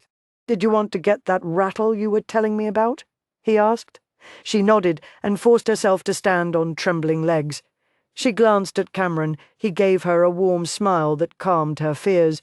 No one as nice as he was could be related to the devil who had murdered her family.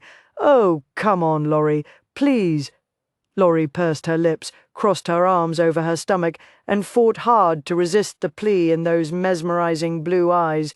He'd replaced the string he'd broken 2 days before and no longer had an excuse not to practice.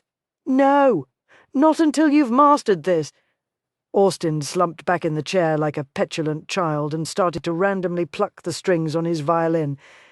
"It's such a boring song, just the same sounds over and over and over. No wonder Rawley hated his piano lessons.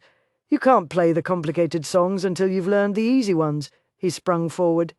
"Take pity on me and just let me try. If you're right, I'll go back to Mary Had a Little Lamb, unless I kill the lamb first."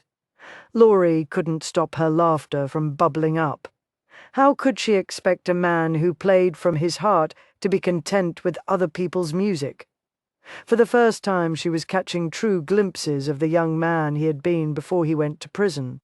When he awoke at dawn, he still carried his coffee out to the porch and sat on the top step, but instead of staring into the distance, he'd tuck his violin beneath his chin, and Laurie would hear the sunrise as well as see it. She knew the sound of twilight and midnight, and her husband's easy laughter. The ranch chores that had once exhausted him no longer fazed him. He came home, anxious for her kiss and her arms around his neck. Through his gift, he would give her an accounting of his day until she could hear the bawling of the cattle he'd branded or the snap of the barbed wire he'd mended. He might not be a man who could explain things with words, but with his music, he had the ability to create worlds. Against her better judgment, she unfolded a more complicated piece of music and slapped it down in front of him. "There, play that." Eagerly, he scooted up and studied the sheet of music. Then he took a deep breath, lifted his violin, and without shifting his gaze from the notes, he began to play the most beautiful melody she'd ever heard. She sat in awe, watching his fingers coax the notes from the strings, following the path of the bow as he stroked it, slow and long over and over. It was little wonder that the man was skilled at stroking her. She lifted her gaze to his only to find his eyes closed, his expression serene. He stilled the bow, opened his eyes, and met her gaze. "You were right," he said quietly. With a sigh, he tossed the sheet of music aside and turned his attention back to the tune he'd been playing earlier. "I was wrong," she said, as she pulled the sheet away from him. "What were you playing? Did you like it? I thought it was beautiful." "How beautiful! How much praise do you want?" "A lot. How beautiful was it?" She sat back in the chair, narrowing her eyes, wondering if the truth would go to his head. But how could she lie? "I thought it was the most beautiful song I've ever heard." A slow, warm smile spread over his face. "I call it Laurie. It's what I hear in my heart whenever I look at you. Either you or your heart needs spectacles." He set the violin aside, came out of his chair, and knelt beside her, wrapping his hands around her arms. "Why can't you believe that you're beautiful?" She had become angry at him for not telling her that he played the violin. How would he feel if she revealed the truth about herself now? She had just gained his love. With a few well-chosen words, she knew she could lose it and never regain it. He leaned forward, latching his mouth onto hers, sweeping the past and the doubts away. Her bones turned to mush, her thoughts scattered like autumn leaves before the winter winds. She dug her fingers into his shoulders. "You are beautiful, Laurie," he rasped as he trailed his mouth along her throat. "God, I want you." She loved those words, whispered from his lips. "I know, but the doctor says we have to practice abstinence now." With a heavy sigh, he rocked back on his heels. "That's worse than practicing Mary Had a Little Lamb. It won't be for much longer." Reaching behind him, he grabbed the violin and tapped the bow against her protruding stomach. "Listen up, young fella." Open-mouthed, Laurie stared at him as he slipped the violin between his chin and shoulder. "You said it was foolish to talk to a child before it was born. It is foolish to talk to it," he said, grinning. "But I'm going to play for him. That ain't foolish at all." "What are you going to play?" "Something fast and spirited to take my mind off the long, slow kiss that I want to play against his mother's lips," Sipping on his coffee, Austin sat on the porch in the pre-dawn darkness. His coat warded off the chill in the late winter air. Spring would arrive soon. Last year it had heralded his release from prison. This year he would celebrate the coming of spring with a wife and a child, and an uncertain future. Fewer people stared at him than before. He no longer heard whispers behind his back, but the fact remained that in the eyes of the law he was a murderer. That fact had reached out to touch Laurie. He feared it would touch their child. He understood ranching, but Dallas was the only rancher he knew who would hire on a family man. He hated ranching, but it was the only skill he possessed. He wanted to give Laurie the world, but he couldn't see that ever happening. He heard his wife's gentle footsteps, smiling. He twisted around. The fear on her face sent panic surging through him. He came to his feet. "Laurie, what's wrong?" I felt a pull in my stomach and heard a loud pop when I slipped out of bed. Water ran down the inside of my legs. There was a little blood. "You think maybe the baby's coming?" Her eyes grew wide, and she gripped the door jamb. Austin rushed to her side, holding her while she breathed heavily. Finally her breathing eased, and she looked up at him. "I think the baby's coming." "All right, don't panic." "I'm not," she assured him. He scooped her into his arms and started down the steps. "Where are we going?" she asked. "I'm going to take you to the doctor." "What if there's not time? I don't want to be out on the prairie." You're right. We'll just—" He turned and headed into the house. "We'll just put you back into bed." Gingerly, he laid her on the mattress. He wrapped his hand around hers and pressed his forehead against her temple. "Sugar! I don't know what to do." "Go get Amelia and send Houston for the doctor." Relief coursed through him, and he wondered where the hell his common sense had gone. He lifted his head and brushed the hair from her brow. "I can do that." Her hand tightened around his, and she began to breathe harshly again, her face a grimace of pain. What in the hell had possessed Houston to put his wife through this 5 times? Austin planned to practice abstinence for the remainder of his life. Her hold on him loosened, and the fear reflected in her eyes was deeper than before. "I don't think the pains are supposed to come this fast, this soon." "Sure they are," he lied. "I remember when Amelia had Maggie. It all happened so fast that we barely had time to catch our breaths." "I want a girl," she said breathlessly. "Then that's what we'll have. Or a boy." He chuckled low. "It'll be one of the two, sugar, that I can promise you." "I don't understand why we have to be out here while she's in there," Austin said, as he wore down the weeds in front of his porch with his constant pacing. 2 bits shadowed his every step, as though he too realized there was cause for concern. Twilight was settling in. "What was taking so damn long? That's just the way it's done," Houston said. "I think it's a dumb way to do it," Austin said. "I agree," Dallas said. "I think if you want to be in there watching her suffer, you ought to be in there." Austin staggered to a stop. "How much do you think she's suffering?" Dallas shrugged. "Well, she's not screaming. That don't mean anything." "Amelia never screams, and she suffers plenty," Houston said.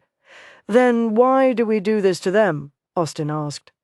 His brothers stared at him as though he'd just eaten loco weed.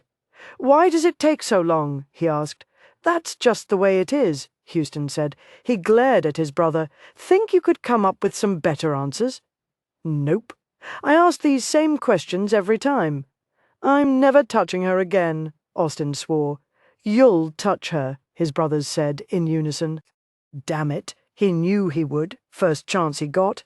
He leapt onto the porch, stormed into the house, and threw open the door to his bedroom, and wished to God he hadn't. Laurie's face was contorted with pain as she strained and pushed, grunted and groaned. Then she dropped back on the bed, breathing heavily. Austin heard a tiny indignant wail, and Laurie's lovely face filled with wonder and love. "It's a boy," Dr. Freeman announced. Austin watched the physician place the child in the crook of Laurie's arm. Laurie smiled softly. Then she looked at Austin, her eyes brimming with tears through which the gold glistened like treasure. But the treasure was nestled within her arms. "It's a boy," she said breathlessly. "I knew it would be." Smiling, Austin walked toward the bed like a man ensconced in a dream. He had a wife. He had a son. The responsibilities should have weighed heavy on him, but he thought he might actually float to the clouds. He knelt beside the bed. She touched the child's head. "Look, he has black hair just like you." Her smile was radiant as she proceeded to stroke the baby's hand. "And your long fingers," she snapped her gaze to Austin. "I'm so glad he has your hands and not mine." He cradled her cheek. "He's beautiful, Laurie, just like his mother."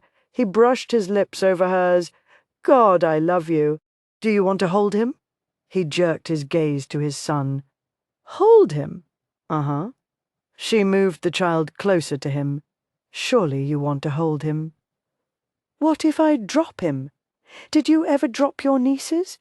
"I never held them while they were this tiny. I waited until they were big enough to latch onto me." "He doesn't have teeth yet, so he won't bite," she assured him. He swallowed hard and gave her a nod, not wanting to disappoint her after she'd worked so hard. He slid his hands beneath hers. "His head is kinda wobbly. So be sure you hold it." "Won't fall off or nothing, will it?" he asked. She laughed with joy. "No." He brought the boy into the crook of his arm. "Hello there, young fella." The babe blinked his blue eyes. "He's looking at me, Laurie. Look at that." He tilted the baby toward her. "He's looking at me. You think he knows who I am?" "I'm sure he does. Can I show him to Houston and Dallas?" he asked, feeling like a child with a new toy. "I don't see why not, with the greatest of care." He stood and turned toward the door. His brothers were already standing there, grinning almost as much as he was. "I've got a son! Can you believe that? A son!" He looked over his shoulder at Laurie. "What are we going to name him?" She licked her lips. "I'd like to name him after my family, Grant." "Grant?" Austin repeated. "I like it." That night, after everyone left, while Laurie listened with tears in her eyes, Austin played his violin, lulling his son to sleep with a song that bore his name. Chapter 17. The cool breeze blew over the front porch as Laurie rocked, her son cradled within her arms. 3 weeks had passed since his birth, and she didn't think she'd ever anticipated the coming of spring more. She heard the rumble of carriage wheels and glanced up from her sleeping son's face. She smiled and waved as Becky brought the horses to a halt. Laurie sent the spark of jealousy she usually felt when she first saw Becky to oblivion. She had given Austin the one thing Becky never had, a son. Becky bounced up the steps and leaned over, slipping the baby shawl away from Grant's cheek. "Isn't he precious?" Becky whispered, smiling broadly. She met Laurie's gaze. "I think he looks like Austin. He has his eyes," Laurie admitted. "When they're open." Becky straightened and leaned against the porch railing. "I always thought Austin had the prettiest eyes. Too pretty for a man, really." She sighed as though blowing away a memory. "Would you like something to drink?" Laurie offered as she started to rise. Becky placed her hand on her shoulder and guided her back down. "Don't get up. I just brought you a few things. I wanted to come sooner, but Drew got the chicken pox. Then Cameron got them. I've never seen anyone as sick as he was. I wanted to wait until I was certain I wouldn't bring them out here, but it was hard not to come." "I appreciate your coming out," Becky smiled. "I can't tell you how happy I am for Austin." Her smile grew. "You should have seen him, strutting through the town, passing out cigars. I've never seen him so proud, and it's been a long time since I've seen him so happy. It did my heart good to see that." She gazed off into the distance. "I always felt so guilty for marrying Cameron." Becky shifted her gaze back to Laurie. "No. For not telling people that Austin was with me the night Boyd McQueen was murdered." Laurie felt her heart slam against her ribs, and the blood drain from her face. Becky's eyes widened. Oh, my goodness, didn't he tell you? I was certain he would have you being his wife and all. I'm so sorry. I should have kept my mouth shut. Let me get the items I brought out of the buggy. Laurie surged to her feet and dug her fingers into Becky's arm to halt her leaving. Why would people care that he was with you the night Boyd McQueen died? If they knew he was with me, then they might have believed that he hadn't killed Boyd. Laurie released her hold on Becky and sank into the rocker. Boyd McQueen? He went to prison for killing Boyd McQueen? Surely you knew that, Becky said. Laurie shook her head. I knew he'd gone to prison for murder. He never told me the name of the man he was supposed to have murdered. I never thought to ask. Well, let me tell you right here and now that he did not murder Boyd McQueen. Laurie lifted her gaze to Becky. I know that. With all my heart, I know that. Austin sauntered into the house, the first flowers of spring clutched in his hand. He spotted Laurie sitting in a rocker before the empty hearth, rocking back and forth. He knelt beside her, the sadness in her eyes causing a knot to form in his chest. Where's Grant, sleeping in his cradle? He extended his gift toward her. I brought you some flowers. She shifted her vacant gaze to his hand. You were innocent. Reaching across, he grabbed the arm of the rocker and turned the chair so he could see her more clearly. Pardon me? She lifted dull eyes to his. Becky came by today. Did she say something to upset you? She shook her head slightly, tears brimming within her eyes, and she touched her trembling fingers to his shadowed cheek. You went to prison for killing Boyd McQueen. I didn't know. All these years I didn't know. All these years? Sugar, you've known me less than a year. If I never mentioned his name, it was because I didn't figure it would mean anything to you. I didn't know you were innocent. I told you I wasn't a murderer. I thought you meant you hadn't killed anyone in cold blood. I thought it had been self-defense, and you married me anyway, thinking I'd killed someone. It was your eyes, your dang blue eyes. They weren't the eyes of a killer. He smiled warmly. There, see, you did know, you just didn't listen to your heart. I was doing the same thing with my music, not listening. They beat you in prison, didn't they? Laurie, that's all in the past. It doesn't matter anymore. I've got you and Grant. Who gave you that cut on your back? The one I tended. He gave a deep sigh, wondering why she was hanging on to this discovery like a starving dog with a bone. Duncan McQueen, Boyd's brother. We got into a fight right after I got out of prison. Seems he thinks I should have hanged. Is he the one who attacked you the night of the play? I don't know who attacked me that night. It was dark. But it could have been him. What does it matter? She shot out of the rocker like a bullet fired from a gun and turned on him. It matters. God, you don't know how much it matters, and you'd hate me if you did. She ran into the bedroom and slammed the door. He heard his son give a pitiful wail. Silence quickly followed, and he knew instinctively that Laurie had carried his son to her breast. Right now, he wouldn't mind being held to Laurie's breast, comforted and loved. He looked at the sagging flowers in his hand, and somehow felt as though they reflected his life. Austin knocked on the door and waited in eternity for Becky to open it. What exactly did you tell Laurie? Becky grimaced and groaned. I told her we were together the night Boyd was killed. Austin cursed harshly and jerked his hat from his hat. I thought she knew. Thought? Who knew what? Cameron said as he came to stand in the doorway. Austin watched the blood drain from Becky's face. I thought Laurie knew that Austin was with me the night Boyd died.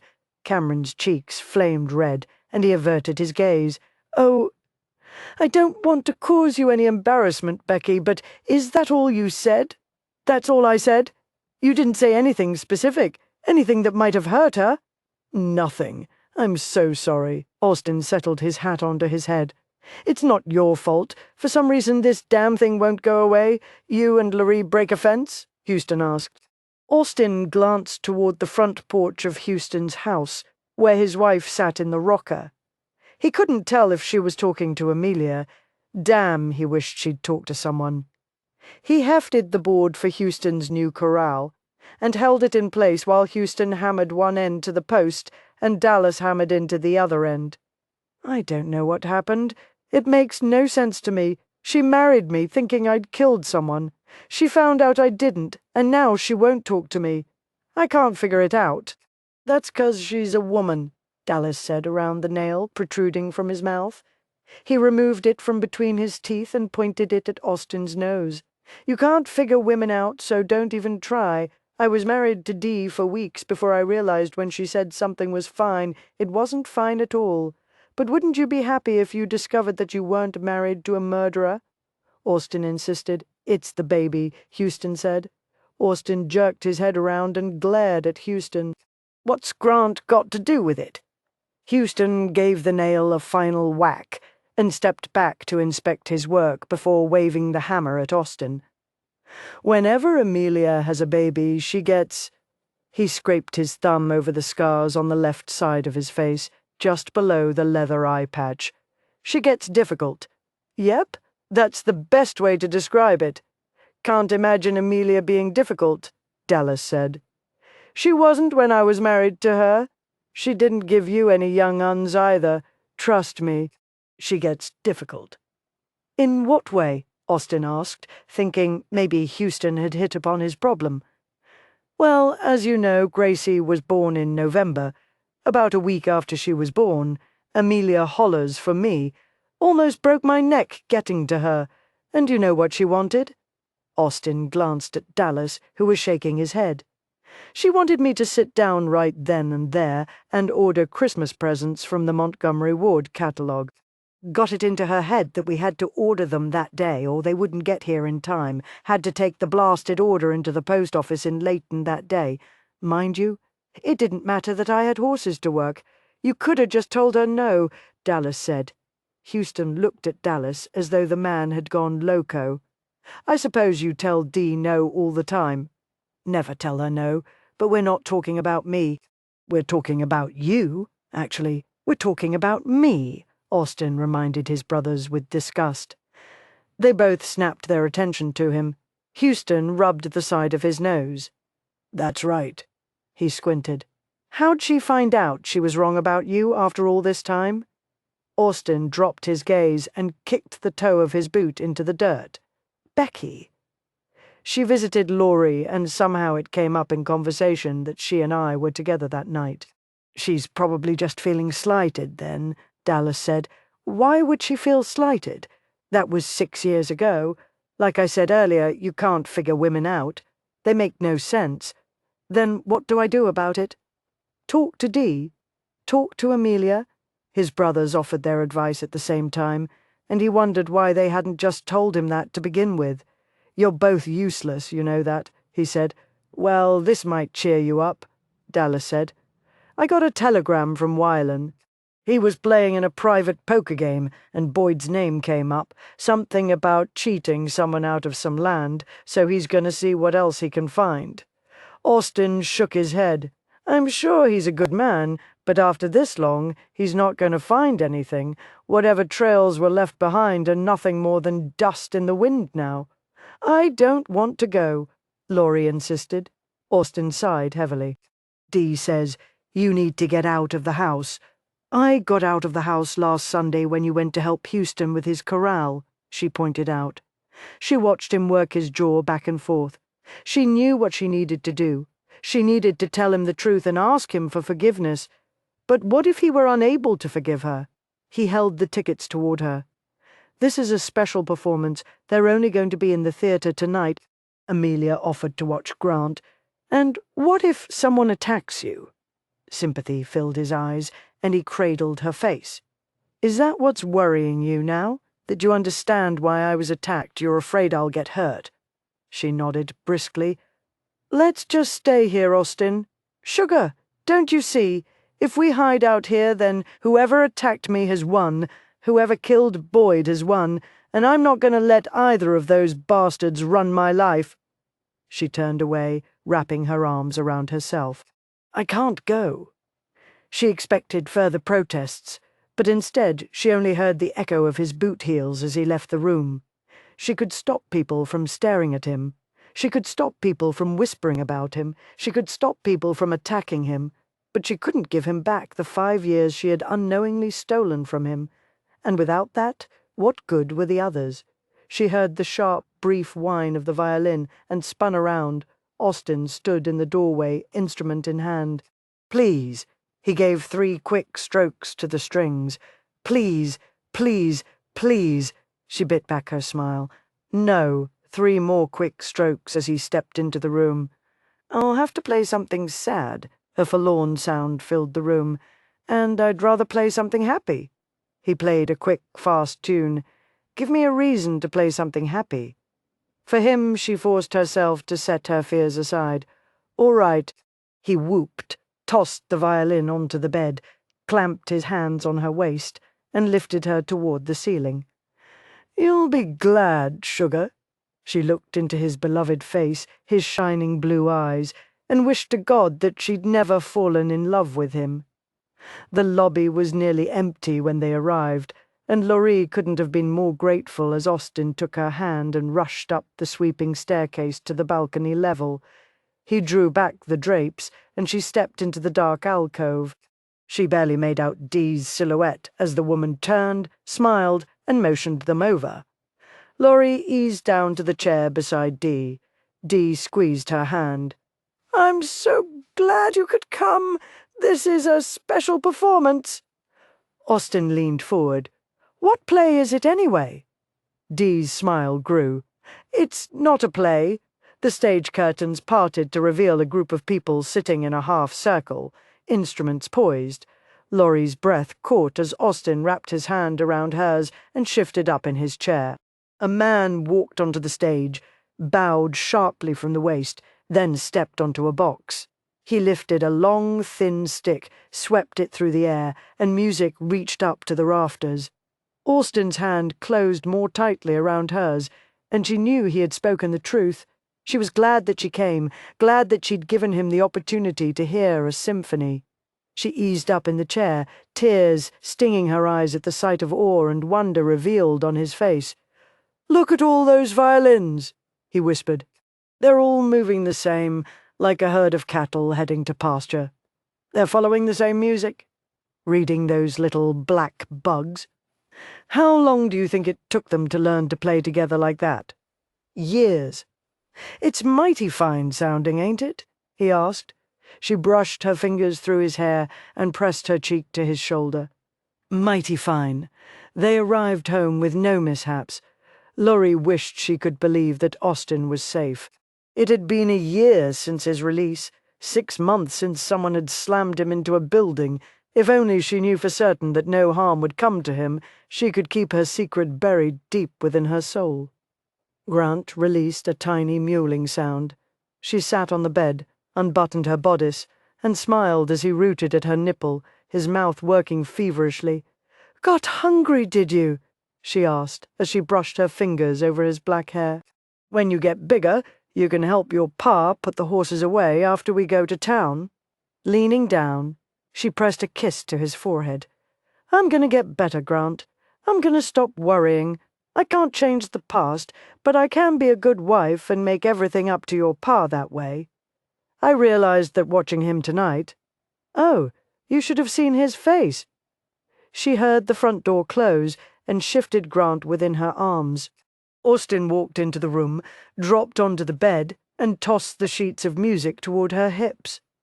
"Teach me, Laurie." She blinked her eyes. "What? Teach me. I won't complain. I'll play the same song over and over and over, just like you wanted me to. I'll do whatever it takes. It takes time, which is the one thing I haven't got, so just for tonight, teach me one song, one fancy song." She shifted Grant to her shoulder and began to rub his back. "You want me to teach you tonight?" He rolled off the bed and began to pace. "All my life, Laurie, I've been searching for something, wondering where I belonged. Dallas always knew that he belonged with cattle and Houston. Hell, he practically becomes a horse when he's working with them. But I never knew what I should do. Not until tonight. There was a time when I thought if I could make a violin, I could find a way to live on forever. It never occurred to me that I could stand on a stage and fill people's hearts with music. He dropped to his knees by the bed and wrapped his arm around her waist. I want to go see Mr. Cowan, the conductor, tomorrow. I want to play for him. I want to ask him to take me with him, to let me be part of his orchestra. What about us? You and Grant will come with me. We might have to leave 2 Bits with Rawley, but the boy loves him. He'll give him a good home, and I'll show you the world. The world.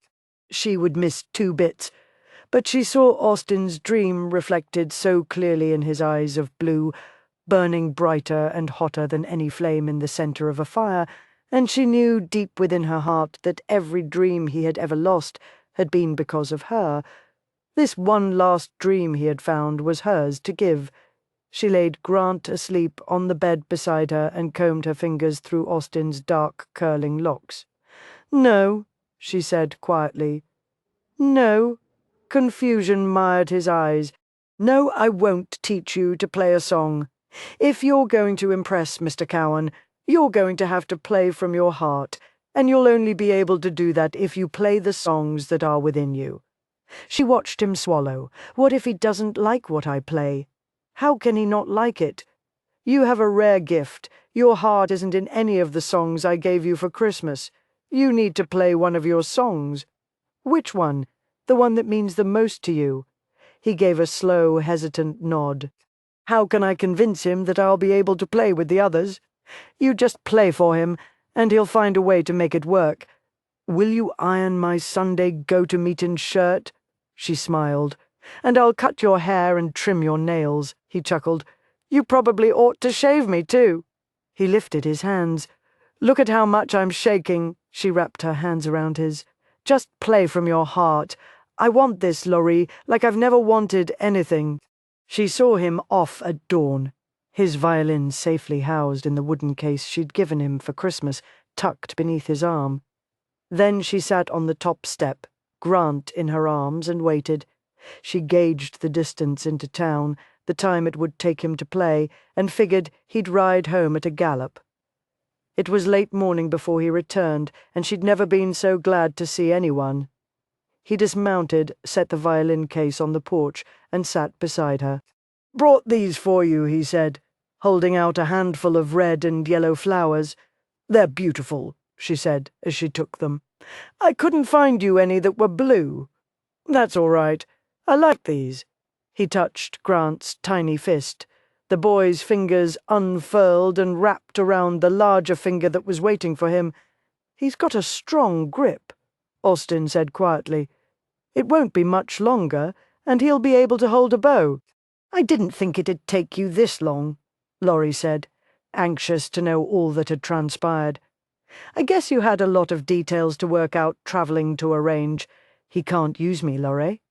She couldn't have been more shocked if he'd told her the sun was going to start setting in the east. "Is he deaf?" He gave her a sad smile. "No." "Why didn't he want you?" She watched his Adam's apple bob. "He didn't think the people in his company would be comfortable travelling with a murderer. But you're not a murderer. The law says I am, and that's all that matters." He unfolded his body. "I need to change clothes and repair some fence for Dallas on the east side." She watched him disappear into the house, and even without the aid of his violin, she heard his heart breaking. Laurie drew the wagon to a halt and studied her husband, standing with one leg straight, one leg bent, his elbow resting on the gnarled and crooked fence post, the barbed wire curling on the ground like a ribbon recently removed from a girl's hair. His hat shadowed his face, but she knew he was staring in the distance toward the railroad tracks that he couldn't see, but knew existed. She heard the lonesome train whistle rent the afternoon air. Austen stepped back, turned, slid his hat up off his brow with his thumb, and gave her a warm, lazy smile. "Hey, sugar, wasn't expecting to see you out here." He ambled to the wagon, and Laurie's throat grew tight. "I brought you some lunch. Isha could use some." He put his hands on her waist and lifted her off the bench seat. "Could use a little sugar, too," he said, his gaze holding hers. She raised up on her toes and wrapped her arms around his neck, kissing him as she hadn't in weeks. I've missed that." Reaching around her, he grabbed the picnic basket while she picked up Grant. She sat on the quilt. Austin had spread over the ground and laid Grant near her hip. Austin stretched out beside her. "You caught me daydreaming," he said, his voice low. "What were you dreaming? Different things. I ran into Houston on my way back from town this morning, and we got to talking." "About what?" she asked, handing him a hunk of cheese. She'd thrown the picnic together as hastily as they'd thrown their marriage together. He set the cheese aside as though it really held no interest for him.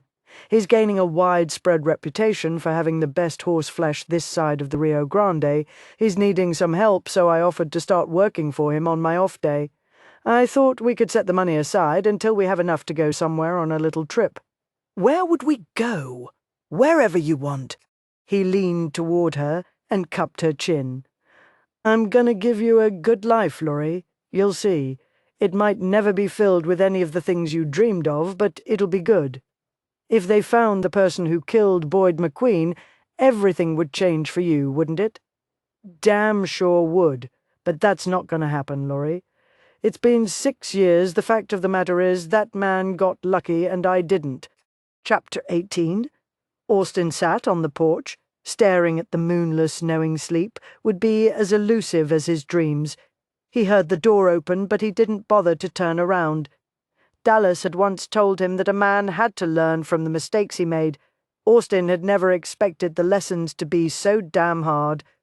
He caught a glimpse of bare toes as Laurie sat beside him. He felt a ghost of a smile touch his lips. He turned slightly and brought her feet to his lap, rubbing his thumb over her sole. "Daydreaming again?" she asked. "You can't daydream at night," he said quietly. "But I was thinking, there's no reason I couldn't play in Dee's theatre." He leaned toward her and smiled. "A special performance. Would that make you happy?" He moved his thumb in an ever-widening circle. "You make me happy." She jerked her feet off his lap. Even in the shadows he could make out tears glistening within her eyes. "I told you that I'll make everything all right. It'll never be all right." "Oh, God, Austin. I didn't know, and now I'm so afraid. More afraid than I was then, because I have so much more to lose. Laurie, you're not making any sense." She scooted across the porch until their thighs touched and took his hand in hers, holding his open, rubbing her fingers over it again and again, as though she wanted to memorize every line in callous. "My mother hated West Texas." His gut clenched, and he wished he'd kept his dream of playing for the orchestra to himself. He'd given her hope of leaving only to disappoint her with mistakes from his past. "We'll travel, Laurie." She shook her head. "Let me say everything before you say anything." "All right." She cleared her throat. "My father bought some land after the war. He got it cheap, and it wasn't a lot of land, so he extended his boundaries and posted a notice in a newspaper." "Your father was a land grabber?" She nodded. The practice had been widely used following the war, saving men considerable time and effort in filing deeds. Dallas had always cautioned his brothers that the practice would bring trouble. He'd filed legal claims for every inch of land he owned. My father used to say that land grabbing was like gambling. Sometimes you won, sometimes you didn't. He was a good man, but gambling was his weakness. When my mother refused to move out here, he put his deed and his dream of ranching away. He used to take them out on my birthday, show me the land on the map, and tell me that I could be a rancher. One night he got involved in a private, high-stakes poker game in Austin. He ended up owing one of the players a great deal of money. Money he didn't have, so he handed over the deed to the land, claiming the boundaries went farther than his original entitlement. The land was so vast. Many successful ranchers had extended their boundaries through land grabbing, so my father felt confident that Boyd McQueen would be satisfied with the bargain they'd struck. Austin's stomach clenched. "Boyd McQueen got his land from your father, a little west of here. My father didn't know that someone had a legal claim to a good portion of the land, the best part where the river flowed. I don't know why it took McQueen so long to exact his revenge once he realized my father had deceived him." He didn't strike me as a man of patience. He's the one who killed your family, and I killed him." She spoke the words with no emotion, no hatred, no anger, no fear. Austin stared at her, and then he burst out laughing. "God, Laurie, you scared me to death there for a minute. You were so serious." He took a deep breath. "I appreciate that you're willing to lie and take the blame for Boyd's murder so I can— I'm not lying. It took me 3 months to get strong enough to travel after he shot me. Another month to track him down." He jerked his hand from hers and surged to his feet. "You're telling me that you honest to God shot Boyd? Shot and killed. Dwayne was with me. He trembled so hard that he thought the ground might shake. His wife was a murderer! His wife was a murderer!" No matter how he repeated it in his mind, no matter how he thought of it, he couldn't see Laurie murdering anyone. He began pacing. The music thundering through his soul was hideous. He wanted to cover his ears, to block it out. He had wanted to find the person who had killed Boyd so he could clear his name.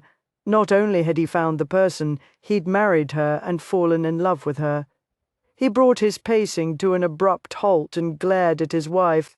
"Forgive me for doubting your word, Laurie, but you are the sweetest." She surged to her feet. "I was 17, trussed up like a pig for slaughter, along with my ma and pa. He took my brother outside, and God only knows what he did to him. All we heard were his screams. Then he brought him back in and hanged him. He was 14, Austin. Look at Rawley and imagine what McQueen might have done to him." Austin didn't have to imagine. He knew exactly what Boyd had done to him, something no man should ever do to a boy. "Do you know how long it takes for a person to die when they're hanged?" she asked. "My brother didn't deserve to die that way. My pa didn't deserve to watch his son suffer like that." She dropped onto the porch, wrapped her arms around herself, and began to rock back and forth. "I know I should have gone to the authorities, but I didn't want my father's name dragged through the mud. And I didn't want people to know what McQueen had done to my brother. There were no witnesses. It was just my word against his. I didn't come here with the intent to murder him. I wanted a fair fight." But then he started to laugh. Crouched in the dimming twilight, she and Dwayne waited. When Boyd McQueen slipped from the house, mounted his horse and rode north, they followed until the ranch was no longer in sight, and Laurie had gathered her courage. Then she spurred her horse into a gallop, Dwayne following in her wake. She yelled his name. McQueen circled about and brought his horse to a halt. Laurie drew her gun. "Get off your horse!" He did as she instructed, and Laurie dismounted as well. "You're Grant's daughter. I thought I'd killed you." "You thought wrong," she replied with false bravado. Her heart was pounding and her hands shaking. She'd practiced drawing her gun from the holster, but she feared when it came right down to it, she wouldn't be able to do it. "I'm gonna give you what you didn't give my family, a chance." He flashed a sardonic smile that didn't reach up to touch his eyes. "Oh, like a duel, I draw, you draw, and the one left standing is the winner? And what about your friend here? Do I get to kill him too?" He snorted derisively. "You haven't got the guts to kill. Want to know what I did to your brother when I took him outside? I enjoyed hearing him scream." He started to laugh. "Your brother wanted me to stop." His laughter grew harsher, begged me to stop. Laurie didn't realize she'd pulled the trigger until she heard the explosion and watched McQueen's arms flail out as he staggered backward to the ground. "Oh, God!" she cried as she dropped beside him, jerked free the linen sticking out of his pocket, and pressed it to the dark stain spreading over his white shirt. He groaned. Dwayne knelt beside her. "You gut-shot him, Lorraine. He's as good as dead. We gotta get out of here. Help me stop." Then McQueen released a deep roar and grabbed her wrist. The blood coating her hands made it easy to slip free. She stumbled back. "You bitch! I'll drag you into hell with me." He started to laugh. "Mark my words, I'll drag you into hell with me," and he did. He did drag me into hell. I lived alone, afraid that if I had a family, what I'd done would reach out to hurt them. I didn't know I'd already hurt you. Tears streaming along her cheeks, Lorrie doubled over and pressed her face to her knees. "You thought you could outdraw him?" Austin asked, stunned. "Blame it on my youth, my grief or my shame. I just didn't want anyone to know everything that led to that night. All that happened that night, and I couldn't not do anything." "So, once you shot him, you left?" Wiping at her tears, she nodded. "He was fumbling to get his gun out of his holster, so we mounted up and rode out. We came to a river. I couldn't get his blood off my hands. I tried and tried, but I couldn't." She started wiping her hands on her gown. "Sometimes I feel like his blood is still there." Austin had listened with increasing horror and dread, and more, with the realization that she spoke the truth. She was tied to the land, the missing link the detective had uncovered. He dropped beside her and took her ice-cold, trembling hands into his. "Lorrie, listen to me." He shook her until her head snapped back, and the vacant gaze left her eyes to be replaced by tears. "I'm so sorry, Austin. I never knew anyone went to prison for killing McQueen. I thought we were safe. I would have come back and confessed if I'd known. It doesn't matter. But I gotta talk to Dallas right now.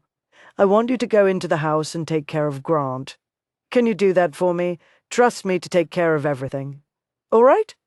You'll tell the sheriff, won't you? We'll clear your name." He pressed his finger to her lips. "I need to talk to Dallas tonight. Then we'll decide tomorrow what we're going to do." He put his arm around her and helped her stand. She was trembling as badly as he was. He escorted her into the house, eased her into bed, and brought the blankets around her, tucking them below her chin. "Don't hate me, Austin," she said quietly. "I don't hate you, Lorrie. You take care of Grant if he wakes up. Remember months back, before he was born, when we said he has to come first? That still holds true. Nothing's changed that." She gave him a weak nod. Lord, he didn't want to leave her, but he knew it was imperative that he talk to Dallas as soon as he could. "I won't be long," he promised. He hurried from the house, saddled Black Thunder, mounted up, and rode through the night like a man hounded by demons. Dallas loved those first few moments when he crawled into bed and his wife cuddled up against him. She purred like a contented kitten, and he hadn't even gotten around to ensuring her contentment yet. He covered her mouth with his, drinking deeply of the glory she offered. The bedroom door banged against the wall, and he shot out of bed, naked as the day he was born. He jerked a blanket off the bed to cover himself, and glared at his baby brother. "What in the hell do you think you're doing?" "I need to talk to you," Austin said, his breathing labored. His worried gaze shifted to Dee. "You too? Do you mind if we get dressed?" Dallas barked. Austin looked him over as though just noticing his lack of apparel. He gave a brusque nod. "That'd be fine." He disappeared down the hallway. Dallas looked at Dee. "The last time one of my brothers burst into my bedroom like that, I lost a wife, smiling." She slipped out of bed and reached for her wrapper. "Well, you don't have to worry about that happening this time." He pulled on his trousers before following her to his study. Like a caged animal, Austin paced back and forth in front of the window that ran the length of the wall. He pointed to the desk without breaking his stride. "Why don't you sit down?" Dallas dropped into the leather chair behind his desk, propped his elbow on the armrest, and rubbed his thumb and forefinger over his moustache, while Dee sat in her chair beside the desk and drew her legs up beneath her. Austin continued his pacing. "You had something you had to tell us at this ungodly hour." "I don't rightly know how to say it. Straight out is usually best." Austin nodded and came to an abrupt halt. "I killed Boyd." Dallas grew as still as death and stared at his brother. "I beg your pardon. I killed Boyd." Dallas planted his hands on his desk and slowly brought himself to his feet. "Let me make sure I understand everything you just said. For 6 years you claimed to be innocent. You allowed your family to stand by you and proclaim your innocence. And I have been paying a man to find proof of your innocence, and now you're telling me that you're guilty of murder." He watched the blood drain from Austin's face before he gave a brusque nod. "That's right. But you were with Becky that night," Dee reminded him. "Afterward. I killed him and then I fetched Becky, planning to use her as my alibi, but I couldn't bring myself to do it. I know I've destroyed your trust in me and I can never regain that. Tomorrow I'll pack up my family and we'll leave. Let's not do anything rash, Dallas ordered. We'll just sleep on it. Things will look clearer in the morning. In the morning I want you to telegraph Wylan and tell him to stop his search for the murderer. Dallas narrowed his eyes and gave his brother a long, slow, measuring nod. Austin took a step toward the desk. Give me your word that you'll send that telegram first thing in the morning. Give you my word.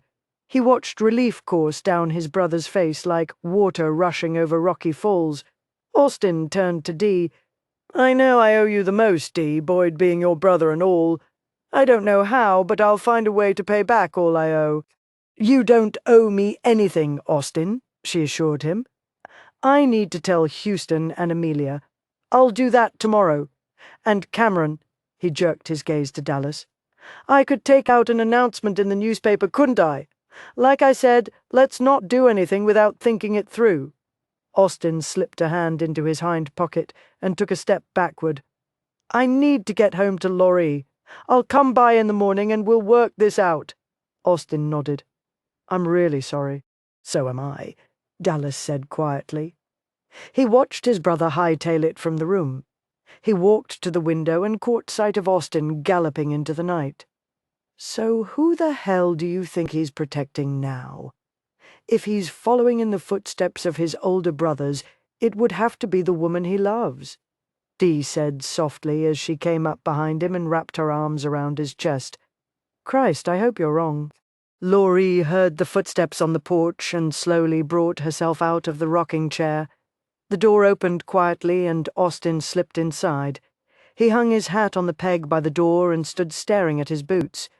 He looked like a man who had just taken the weight of the world on his shoulders. Austin, he snapped his head around and gave her a weak smile. Thought you'd be asleep. Must be near midnight, almost. What did Dallas say? That will take care of it. She furrowed her brow. What does that mean? He crossed the short expanse separating them. It means we'll take care of it. I don't want you to ever tell anyone what you told me tonight. How will that clear your name? Don't you be worrying about my name. You worry about that little boy that's sleeping in the cradle in our room. You didn't tell Dallas, did you? He dropped his head back and ploughed his hands through his hair. He'd hired the detective I'd told you about. Recently he notified Dallas that he thought he'd discovered a link to the land. I don't know why it took him so long, because my father bought the land under a false name. So many men used different names after the war, especially if they had something to hide. He'd deserted. He was afraid they wouldn't sell him the land if they knew the truth. She looked at him imploringly. Honestly, my father wasn't a bad man. He just lied and cheated. Tears burned her eyes. I never wanted anyone to know. No one will know. I told Dallas to send a telegram to the detective and tell him his services were no longer needed. And he agreed to do that, on your say-so? He's my brother. He trusts me. He hunkered down before the hearth. I'll bank the fire. You go on to bed. I'll be there directly. She padded into their bedroom and clambered onto the bed, drawing the blankets over her. Relief swamped her when she heard his footsteps and saw his silhouette in the doorway. As though she'd never see it again, she watched the way he held onto the doorjamb while slipping the heel of his boot into the bootjack and jerking his boot off. She listened to the thud of one, then the other, and the soft tread of his stockinged feet as he walked to the bed, yanking his shirt over his head as he went. She watched his shadow as he dropped his breeches onto the floor. In the morning, she'd gladly pick up all his clothes and check them for tears and missing buttons before she laundered them. The bed sank beneath his weight as he stretched out beside her, folded his arms beneath his head, and stared at the ceiling. Why did they think you killed McQueen? She finally dredged up the courage to ask. She heard him swallow in the silence that followed her question. Lots of reasons. You said you'd made some mistakes. Yep, what did you do? He sighed deeply. The land your father claimed was his belonged to Dallas. Boyd and Dallas fought over it. Dallas made a pact with the devil. He'd marry his sister, and when she gave him a son, he'd deed the land over to Boyd. I told you what happened behind the hotel. We didn't know it was Boyd at the time. Dee had heard a child cry out, "Rawley, Boyd had hurt him in ways a boy should never be hurt." When Rawley confided in me, I went into the saloon, like a big man, fired my gun right over Boyd's head, and told him that I'd like nothing better than to rid the ground of his shadow. There were plenty of witnesses, so when he showed up dead, they figured I'd carried out my threat. But Becky knew differently, she said softly. Understanding the full extent of his love for Becky, he had to have known what their silence might cost him. I didn't think they'd find me guilty, so I told her not to say anything. But after they found you guilty, didn't see that it would have made any difference. Boyd wrote Austin in the dirt before he died. I wonder why he didn't write my name. My guess is that he planned to, but he died before he got around to it. Writing your name wouldn't have helped if no one knew where to find you, so he wrote that first. Her heart slammed against her ribs with the realization of what had brought him to Austin. The man you were looking for in Austin. He rolled over and cradled her cheek. Seems he wasn't a man at all. She squeezed her eyes shut. How you must hate me. His thumb circled her cheek in a gentle caress. Laurie, make no mistake. I would have killed him that night, but Becky sidetracked me. Boyd had paid some men to kill Dallas, and they'd lashed him to within an inch of his life. We couldn't prove anything because he'd murdered them in their sleep. He was spawned by the devil, and I'm damned tired of him reaching out from hell and touching our lives. We're going to put this behind us. I'm not saying it'll be easy, but by God, I'm not going to let him steal something else away from me. He dropped his hand down to her shoulder and squeezed gently. Come here. She scooted over until she was nestled in his embrace. Tomorrow, we'll decide what we're going to do, he told her. But right now, I gotta get some sleep. She heard his deep yawn. Last night, I didn't sleep at all, worrying about this morning. This morning? How long ago it seemed since he had set out in search of his dream. Every dream he had ever dreamed, she had stolen from him. His hold on her loosened, his fingers unfurling from around her shoulder. She heard his breathing deepen and slow. She was amazed he slept after all that she'd told him, and thought how much easier it would have been if he'd ranted and raved and told her that he hated her. She could only surmise that the full implications of her confession hadn't hit him yet. Sooner or later, he would look across the room and realize all that she had cost him. She heard the small cry, tempered by the night. She slipped from beneath the weight of Austin's arm and walked the familiar path in the darkness, lifting her son into her arms and settling into the rocker near the window. She held him to her breast, his tiny fist pressed against her flesh as he suckled greedily. She loved the child as much as she loved the father. Her gaze travelled across the room until she saw the dark shadow of her husband asleep. She wondered what he would dream tonight. She wondered how long before his love turned to hate. How long before he ticked off and counted all the things she'd stolen from him. 5 years of his life spent in prison, and she could only imagine what horrors he'd experienced there, a man with a heart that heard music as beautiful as his did. Little wonder the music had died within him. She couldn't give him back those years. She couldn't remove the scars from his back or return to him the woman he had once loved, a woman he would be married to today if only Laurie had known they had arrested someone for killing Boyd McQueen. She would have turned herself in 6 years ago, confessed then, had she known. She couldn't give Austin back anything she'd unknowingly taken from him, but she could return what she'd recently taken. With his innocence proven, he would be truly free of the walls that still held him. He could pursue his dream, and there would be nothing to stop him from reaching it. She glanced down at the bundle of joy in her arms. How could she leave him? If she turned herself in, she had little doubt she would leave her son. She would go to prison just as Austin had. To give Austin his dream, she had to give up hers. Her heart shattered with the thought of never holding this child again, of not watching him grow, of not watching him take his first step. But each day she waited. The debt she owed for killing McQueen increased, and she could no longer tolerate the thought of Austin continually paying for her actions. Tears streamed along her cheeks. How was she to have known that fate was more cruel than Boyd McQueen? Austin awoke to a strangeness that he couldn't identify. He heard birds chirping outside the window. He heard his son gurgling in the cradle nearby, but he couldn't hear Laurie. He threw back the blankets and swung his legs off the bed. His gaze landed on his son, his blue eyes wide, his fists and feet swinging at the air. "Hey there, young fella! Where's your ma?" Grant cooed and his feet kicked excitedly. Austin yanked on his trousers before lifting his son into his arms. "Well, you're dry and you ain't hollering, so she must have fed you." With his thumb, he wiped the drool from his son's mouth. "We got a lot of things to work out, your ma and me, but I don't want you to worry none. I'm doing enough worrying for all of us." He padded into the front room. Morning light slanted through the windows. A chill swept through him that was as cold as the stove. He headed for the door. Something on the table caught his eye. He ambled back and picked up the paper. With uneven lines as though she'd been trembling at the time, she'd scribbled, "Forgive me." Dread shot through his vitals like the well-aimed bullet of a Winchester rifle. He tore through the front door and stumbled onto the porch. "Laurie!" Holding his son close, trying not to jar the boy, Austin rushed to the corral as though going nearer would change what he was already seeing. Her horse was gone. He slammed his palm against the post and screamed her name, knowing even as he did so that it was pointless. She couldn't hear him.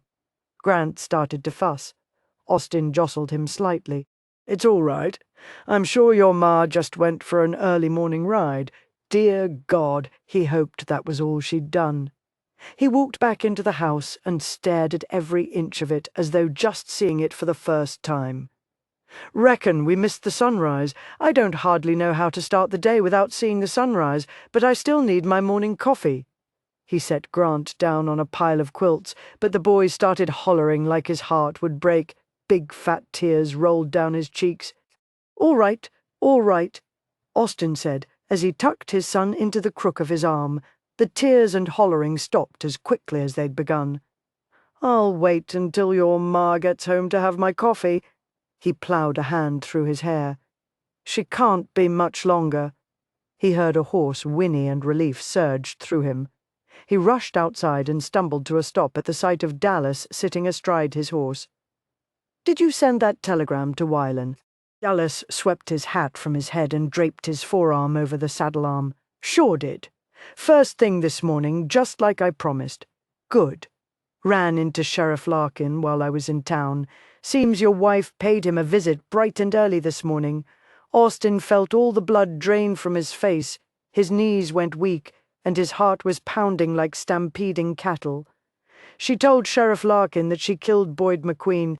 Taking a deep breath, Austin swung open the door to the jail and stepped into the front office. The cells were kept in the back behind another door, which Austin knew from experience Larkin kept ajar. Sweat popped out on Austin's brow, and he trembled as though he were the one to be locked up. He had no fond memories of jail.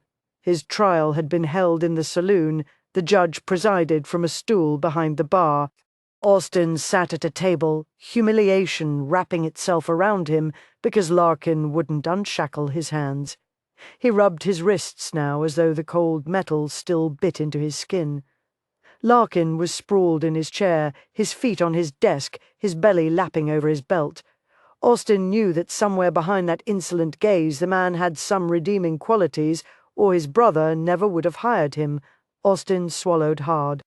"Heard my wife came in this morning with some tale about killing Boyd McQueen." Larkin removed the match from between his teeth. "Yep," she lied. Larkin raised a greying brow. "Do tell." Austin felt a spark of hope ignite within him, and he stepped nearer. "I wanted to leave town with that orchestra that was here a few days back, but they didn't want a man who'd been convicted of murder traveling with them. Laurie, bless her sweetheart, thought if she said she'd killed Boyd, they'd let me go with them." He scoffed and shook his head. "Women, they don't understand the intricacies of the law." Larkin pointed the match at him. "So you're telling me you killed Boyd?" "That's right. When you arrested me 6 years ago, you sure knew what you were doing. I resented like the devil that you figured out it was me, but I had to admire you as well." Larkin dropped his feet to the floor. "Well, I'll be damned. Your wife sure did tell a convincing story. I'll bet she did." Larkin stood and picked his ring of keys off his desk. He ambled toward the back door like a man in no hurry. Then he stopped, turned and rubbed his ear. "Suppose you told her where you hid the gun." Austin felt as though Larkin had just gut-punched him. "What? The gun you used to kill Boyd? Your wife knew exactly where it had been all these years. Reckon you must have told her." "Yeah, I did." "And where was it?" Austin slammed his eyes closed. "Hell, he didn't even know where Boyd had died. I buried it under some sagebrush." He opened his eyes and breathed a sigh of relief as Larkin slowly nodded.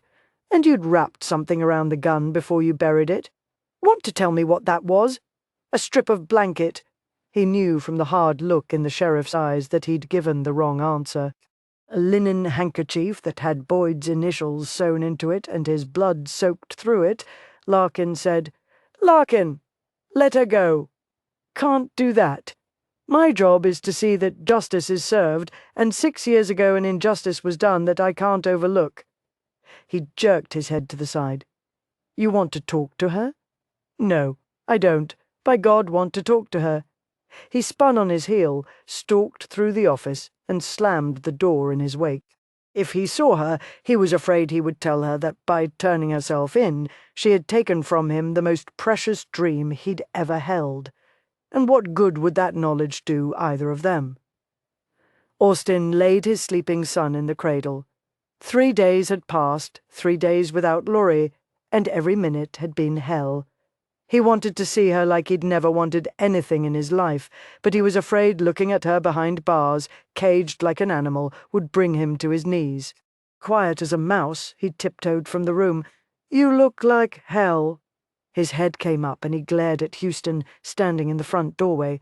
"I feel like hell. You want some coffee?" "Nope." Houston stepped inside, his hat in his hand.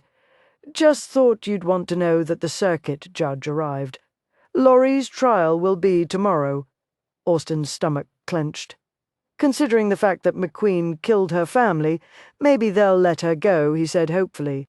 "If you'd been meeting with her lawyer like the rest of the family, you'd know Boyd ain't the one on trial here." He didn't like the censure he heard in his brother's voice. "What do you want me to do, Houston? My responsibilities didn't go away just because my wife decided to clear her conscience. I've got chores to take care of, along with a baby. Takes me hours to get any milk into him. Every time I go to change him, he pisses on me. I knew he was smart. What does that mean? You told me once that if a woman loved you as much as Amelia loved me, you'd crawl through hell for her. I've crawled through hell. I don't recommend the journey." The fury that had been building inside him burst through unexpectedly like a raging river. He planted his hands beneath the table and sent it crashing to its side. "And now Laurie's gonna crawl through hell. I told her I'd take care of everything." He spun around, the anguish nearly doubling him over.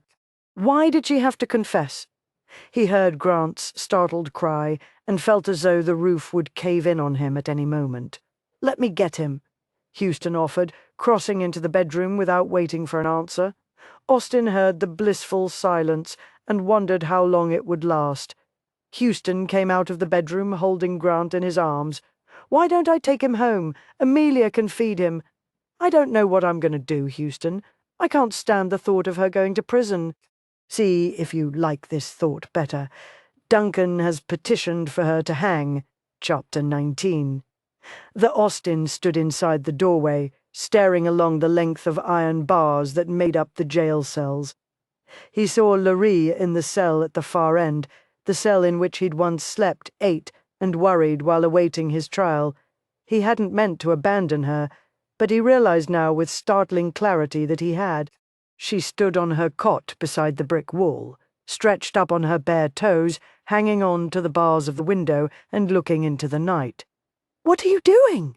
he asked as he ambled toward the last cell. She spun around and nearly toppled off the cot before catching her balance. Her eyes wide, Her hand pressed just below her throat. She grabbed onto one of the iron bars and stepped off the cot onto what he knew was a cold stone floor. "I was looking for a falling star so I could make a wish. What do you wish?" She angled her head slightly and gave him a quivering smile. "If I tell you, it won't come true, but then it probably won't come true anyway. I was wishing you'd forgive me." She looked so damn tiny standing in that cell in her yellow dress and bare feet. He furrowed his brow. "That a new dress?" She nodded quickly. "Dee brought it over. She made Larkin take me over to the hotel so I could have a bath. He didn't want to, but when she started shouting, he jumped. I wish I had her courage." He smiled slightly at a distant memory. "You should have seen her when she first married Dallas. She hid under his desk on their wedding night." Her eyes widened. "I can't imagine that. That's the way it was." She gnawed on her lower lip. "How's Grant? Missing his ma?" Tears brimmed in her eyes. "He wouldn't eat much, so Houston took him to Amelia, so she could nurse him. I wouldn't be able to do him any good any more. My milk dried up on account of the worry, I guess." Against his will, his gaze dropped to her breasts and her tiny waist and her rounded hips. How would she survive the harshness of prison? "Why did you have to come here and confess?" "I told you I'd take care of it. By admitting that you'd killed McQueen. Isn't that how you took care of it? Isn't that what you told Dallas to make him send the telegram to the detective?" Wrapping her arms around herself as though she were in pain, she spun around. He saw her narrow shoulders shaking. Even if he reached through the bars, he'd be unable to touch her. "Laurie!" he rasped. She turned slowly, tears spilling onto her cheeks. She walked toward him, and her hands clasped the bars until her knuckles turned white. "Austin, don't you see? You lost 5 years of your life because of me. If it weren't for me, you never would have lost the music to begin with. You could have your dream of playing your violin with an orchestra. If it weren't for me, you would be married to the woman you love." Tears clogged his throat and burned his eyes, reaching through the bars. He cupped her cheek. "Laurie, I am married to the woman I love. Have I been so poor at showing you?" A ragged sob broke through from her chest. Austin pulled her close and felt her arms go around his back. "Larkin." The sheriff ambled over and leaned against the doorway. "Unlock the cell so I can go in." Larkin removed the match from between his teeth and shook his head. "Can't do it. She's not going to escape. Just let me go inside. Every time some member of your family walks in here, I'm having to bend the rules. Not this time." He walked away. Laurie sniffed. "It's all right, Austin." "No, it ain't." He released his hold on her, walked to the wall, and slid down it until his backside hit the floor. Laurie strolled over and did the same. He slipped his hand through the bars and wrapped it around hers. "You scared?" he asked quietly. Terrified. A suffocating silence began to spread between them. "Will you do me a favor?" Laurie asked. "Anything. Will you think of something nice to tell Grant about me when he's growing up? I think that's going to be the hardest part, having to miss watching him grow up and watching you grow old." He couldn't argue with that. He thought of all he'd missed out on, how quickly his nieces and nephew had grown and changed and become people he'd barely recognized. "I'll tell him how much you like sugar and how sweet it made you." A corner of her mouth lifted momentarily, then dipped lower than before. "I want you to divorce me." "What?" Her fingers tightened around his. "My lawyer thinks I'll get at least 5 years, maybe more. I've already told him to draw up the papers so we can sign them before I go. I want you to marry someone who'll be a good mother for Grant." He shifted onto one hip, so he faced her squarely. "No, I'm going to wait for you, Laurie. The day you get out of prison, I'll be standing at the gate with Grant beside me." She shook her head vigorously. "We both know how easy that promise is to make and how hard to keep. 10 years, 25. It won't matter, Laurie. I'll wait." He reached through the bars, drawing her as closely as he could with the damn iron separating them, wishing he had the power to hold back the dawn. Dawn arrived, shafts of sunlight piercing the gloom of the jail. Austin had brought Laurie a meal from the hotel and watched as she nibbled on the toast he'd coated with butter, sugar, and cinnamon. He'd poured so much sugar into her coffee that the bottom of the cup felt like the silt of a river when he'd tried to stir it. Now they stood, toe to toe, fingers intertwined, words insignificant as they waited for Sheriff Larkin. The only thing Austin found to be grateful for was the fact that Leighton now had a town hall and her trial wouldn't be held in the saloon. Aunt Laurie? Austin jerked his head around at Rawleigh's hesitant voice. He felt Laurie's fingers tighten around his, and he knew she wished the boy hadn't seen her here. "Hey, Rawleigh, shouldn't you be in school?" Austin asked kindly. Rawleigh took a step toward him. "Ain't no school today on account of the trial." Laurie looked at him as though she wished she were anywhere but where she was. "Aunt Laurie, they're saying you killed Boyd McQueen, did you?" "Rawleigh," Austin began, but Laurie pressed her finger to his lips. She angled her head, tears glistening within the golden depths of her eyes. "Yes, Rawleigh, I did." He removed his dusty black Stetson as though he'd just walked into church. "Then I'm obliged to you." Laurie jerked her baffled gaze to Austin, then looked back at Rawleigh. "Rawleigh, I'm not proud of what I did. Didn't figure you were. Once Mr. D told me that there's a difference between being good and doing bad things. Sometimes a person does something because he don't have a choice. He might not like what he did, but it don't make him bad. I reckon that's the situation you're in, and I've been there myself." He settled his hat into place. "I aim to take good care of Two Bits for you till you get home, so you don't have to fret over that." "I appreciate it," Laurie said softly, giving him a warm smile. He gave her a brusque nod before walking out. She squeezed her eyes shut. "At least McQueen will never touch our son." Heavy footsteps echoed outside the hallway. Larkin strolled in, twirling the key ring around his finger. "Well, it's time." Austin stepped aside, and Larkin jammed the key into the lock. He grated and ground it until an audible click echoed between the cells. He swung the squeaking door open. "Step out." Laurie walked hesitantly out of the cell. Austin drew her into his arms, ignoring the scowl. Larkin threw his way. "It's gonna be all right, sugar." She nodded against his chest. "Remember that I'll wait, no matter how long." She lifted her face away from him, tears brimming in her eye. "I wish you wouldn't." He gave her a warm smile and wiped a tear from the corner of her eye. "You were right, sugar. If you tell me what your wish is, it won't come true." He heard the clanging of chains and looked over Laurie's shoulder to see Larkin unlocking the shackles. "Jesus, Larkin, don't put those on her. I've got no choice. It's the rule. Whose goddamn rule?" Austin demanded. She turned herself in. For Christ's sake, show her some respect for doing that. Larkin rolled the match from one side of his mouth to the other. "All right," he said reluctantly. He jerked his head to the side. "Let's go." Laurie took a step forward, halted, and glanced over her shoulder. Austin shook his head.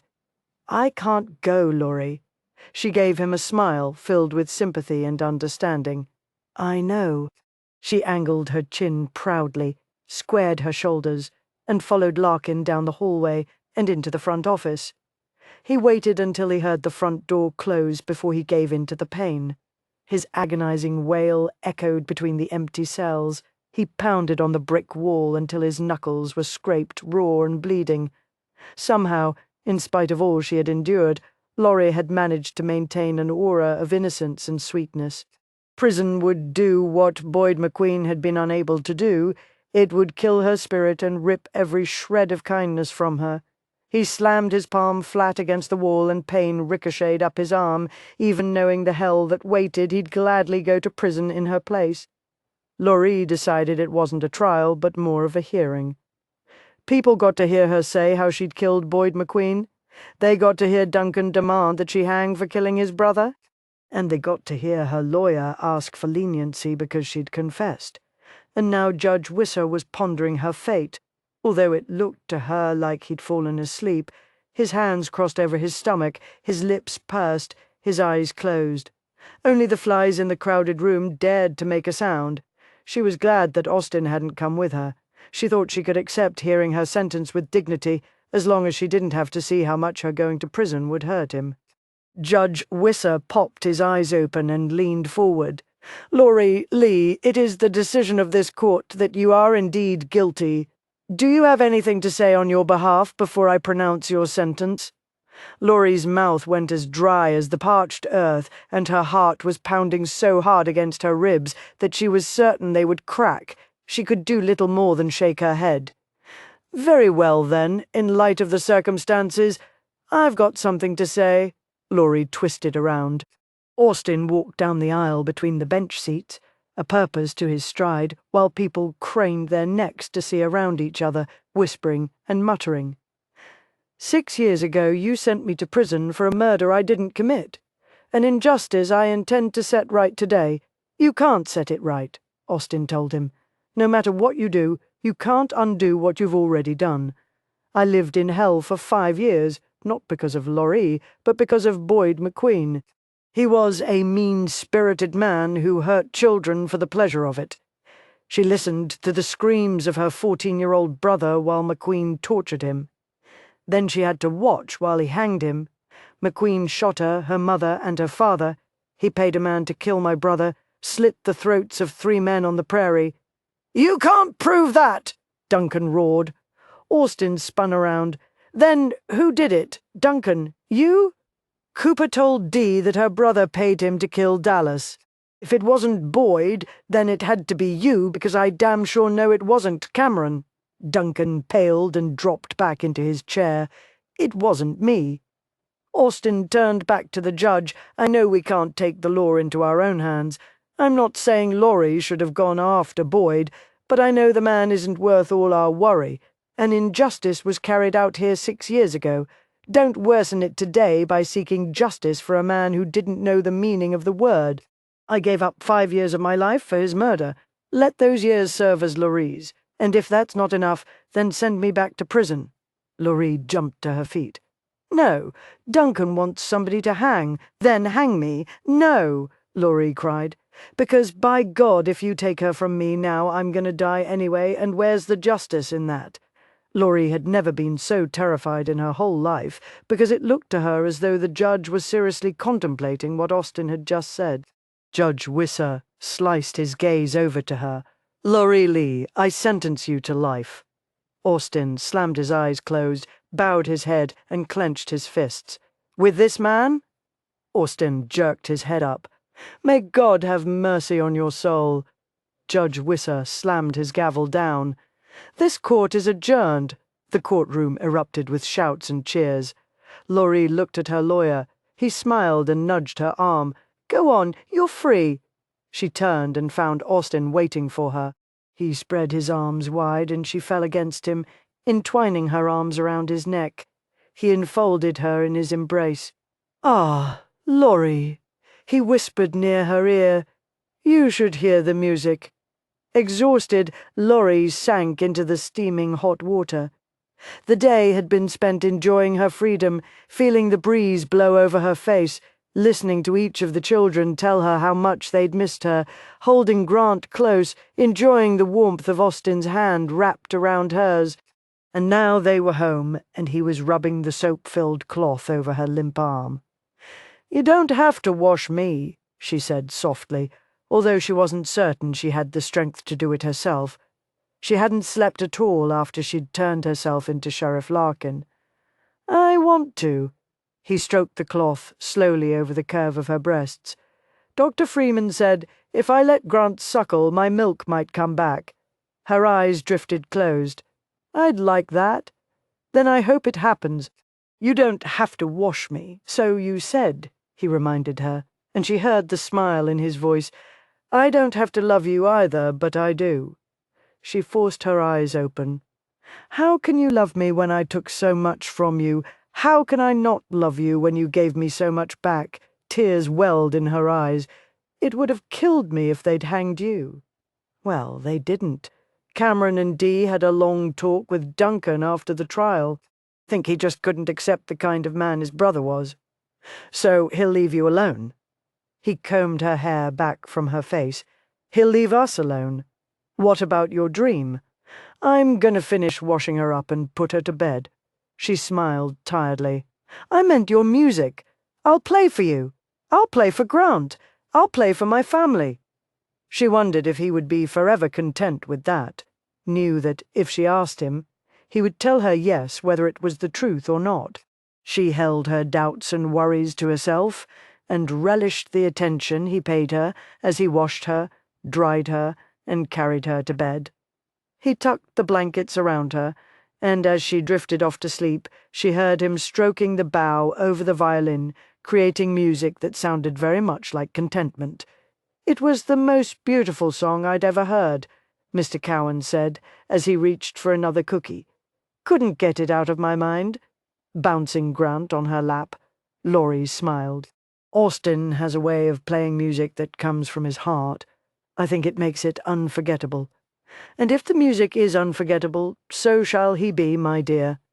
He leaned forward and winked, and me right along with him. Laurie heard the footsteps on the porch and rose from the chair as Austin stepped through the doorway. She smiled brightly. Austin, look who's here. Austin removed his hat and studied Mr. Cowan skeptically. What brings you out here? You do, my dear boy. I was telling your lovely wife here. Your song has been haunting me ever since I heard it. I want you to come play for me. Austin hung his hat on the peg. Appreciate it, Mr. Cowan, but I'm not interested. Mr. Cowan looked taken aback. Laurie simply stared at her husband. What do you mean you're not interested? I wasn't good enough before. Nothing's changed that. Everything. No, Laurie, this isn't what I want. With pleading eyes, Laurie looked at Mr. Cowan. Let me speak to him privately about this opportunity. I'm not going to change my mind, Austin insisted. At that moment she wished she had a skillet in her hand so she could bang it against his hard head. She knew pride was making him cast his dream before the wind. Mr. Cowan brought himself to his feet. I know this isn't a decision to be made lightly. It'll affect your family for many years. I'm staying at the Grand Hotel in Layton, finest hotel this side of the Mississippi, and I have to confess it was part of the reason I didn't mind traveling back to this area. But I must catch the train in the morning, so I'll leave a list of my destinations with Mrs. Curtis at the front desk. If at any time you change your mind, you just send me a telegram. He held up a finger. But you'll need to decide before next spring, because we'll be leaving for Europe then, and it'll be harder for me to make the arrangements. He lifted his bowler hat from the table. Mrs. Lee, it was a pleasure to spend the afternoon in your company. He strode out of the house like a man without a care in the world. You shouldn't have sent him a telegram without discussing it with me first, Austin said. I didn't send him telegram. You didn't tell him that I was innocent. No. Austin rushed outside, Laurie in his wake. Mr. Cowan was climbing into the buggy. Mr. Cowan, how did you hear about my innocence? Mr. Cowan pulled his foot out of the buggy and straightened. Didn't hear about it until this very second. But that's excellent news. You came here still thinking I was guilty of murder. That's right. I don't understand a week ago. A week ago your song hadn't kept me awake with regret every night. Austin glanced over at Laurie and slipped his hand around hers before looking back at Mr. Cowan. I don't know how to read music. Laurie's been teaching me, but I'm not a very dedicated student. Mr. Cowan shrugged. Doesn't matter, dear boy. You won't be playing with the orchestra. Austin furrowed his brow. You've lost me again. Why are you here? Because I want you to be my soloist. It's your songs I want, your gift. What about my family? They'll come with you, of course. Austin gave him a nod. Let me talk it over with my wife this evening, and I'll let you know in the morning. Good enough. The night was pleasant as Austin drew their horses to a halt. They had left Grant with Amelia so Laurie and Austin could have some time to sort things out. She had allowed him to lead the way in silence because she sensed that something was bothering him. After all that had transpired in the past few days, she would not blame him for seeking a divorce. She heard water rushing over rocks. Through the darkness, She saw a series of waterfalls in the moonlight. Austin helped her dismount. Then he guided her onto the quilt he'd spread near the falls. He dropped down beside her. "This is beautiful," she whispered in awe. "Houston married Amelia here. I didn't even know the place existed until that day." A moment of silence echoed between them before he said quietly, "This is where I was the night Boyd died." Her heart slammed against her ribs. "Austin, I want to tell you about that night." "You don't have to." Becky did. He cradled her cheek. "Laurie, I need to tell you about that night." She dropped her gaze to her lap and nodded. "All right." Dallas had always been there for me, so strong. I began to think of him as invincible. Rawley's father had taken a whip to Dallas's back until it looked like raw meat. Dee managed to get Dallas home, but he was fighting a fever. He'd lost a lot of blood. I was terrified that he'd die. And then, who would we turn to? We knew Boyd was behind it, and I planned to confront him. But I stopped to see Becky first, and we came out here.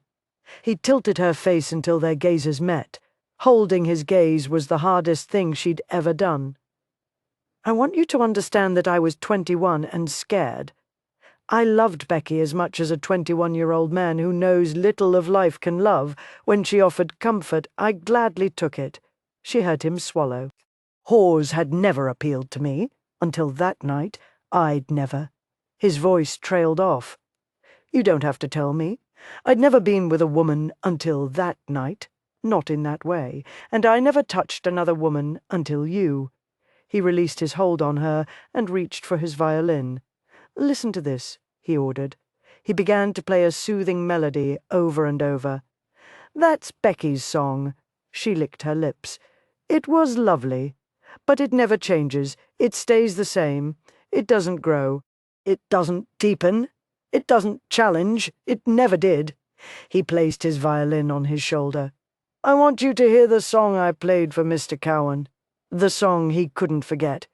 She drew her legs up to her chest and wrapped her arms around her knees. The music began softly, gently, and she imagined a child discovering the wonders of a dandelion, blowing the petals and watching them float upon the breeze. As smoothly as the dawn pushed back the night, the song grew deeper, stronger. The chords echoed around them, thundering against the falls, filling the night until chills swept through her and her heart felt immense gladness. The song rang of destiny and glory and splendor. She marveled that the melody came from within the man she loved, and she knew that she would forever remember it even as the final chords vibrated into silence. She knew no words worthy of his efforts, no praise adequate enough for what he had just shared with her, so she said inanely, "That was beautiful. I call it my Laurie. That's what I hear in my heart when I look at you, when I hold you, when I love you." He set the violin aside and scooted up until they were connected hip to hip. He framed her face with his hands. "Becky was a part of my youth, and I'll always love her, just as I'll always love my mother. That doesn't mean that I love you any less. She was the first woman I ever made love to, and that memory will never leave me. But everything about her pales in comparison to all that I hold dear regarding you. I loved her as much as a boy can love." He trailed his thumb along her cheek. "I love you as much as a man can love." He settled his mouth over hers with a tenderness that mirrored his words. He removed her clothes in the same manner that dawn removed the darkness, calmly, quietly, with reverence and tranquility. Then he tore off his own clothes and gently eased her down to the quilt. The night air carried a hint of spring, and she knew she should feel cold, but all she felt was the glorious warmth of his body covering hers. She touched her fingers to the old scar on his shoulder. "You never told me who shot you." He pressed a kiss to the puckered flesh on her shoulder. "The same man who shot you. He was so intricately woven through our lives, through our pasts, Laurie. He'll never touch us again." She was weary of the past having a tight hold on her present. She wanted a future rich with the love this man could give her. "Love me, Austin." He gave her a warm, lazy smile. "Oh, I do, sugar, with all my heart. He lowered his mouth to hers, and their tongues waltzed to the music created by their hearts. She threaded her fingers through his thick hair, holding him near. He nipped at her chin before trailing his mouth along the column of her throat. So sweet, he rasped, and she felt sweet. For the first time in over 5 years, she truly felt sweet and untainted by the past. He knew her ugly secrets, her foolish mistakes, accepted them, and loved her in spite of them. For both of them. She knew the innocence was forever lost, but together they could regain the laughter, the joy, and the promise of tomorrow, and the music. Although he wasn't playing his violin, she almost imagined that she heard the chords thrumming through her heart as he brushed his lips over the curve of her breast. His tongue swirled around her nipple, taunting, teasing. She rubbed her hands along the corded muscles of his shoulders that had tried to carry her burden. "Hear the music, Laurie," he whispered, before returning his mouth to hers, hot and devouring, his fingers stroking, bringing to the surface the symphony housed within her soul. Then he eased his body into hers, and the crescendo reached new heights, thundering around her, with the force of his love. Each thrust carried her higher, farther, until she reached the tallest pinnacle. He rose above her. She held his startling blue gaze, and felt the heat of the hottest flames as he carried her over the edge into fulfillment. Her body arched as his did, both quivering like the taut strings of a violin, masterfully played. With his final thrust, he cried out her name. It echoed over the falls and through her heart in such a way that even when it fell into silence, it remained. Epilogue, April 1898. "Blimey, what's that?" Austin's fingers tightened around Laurie's hand, and she knew he was cringing at his 8-year-old son's choice of words. He leaned forward slightly to look out the window of the passenger car as the train rumbled over the tracks. "A cow," he told Zane. "But it's got such long horns. That's why we call it a longhorn. If we could see its backside, we'd know from its brand who it belongs to."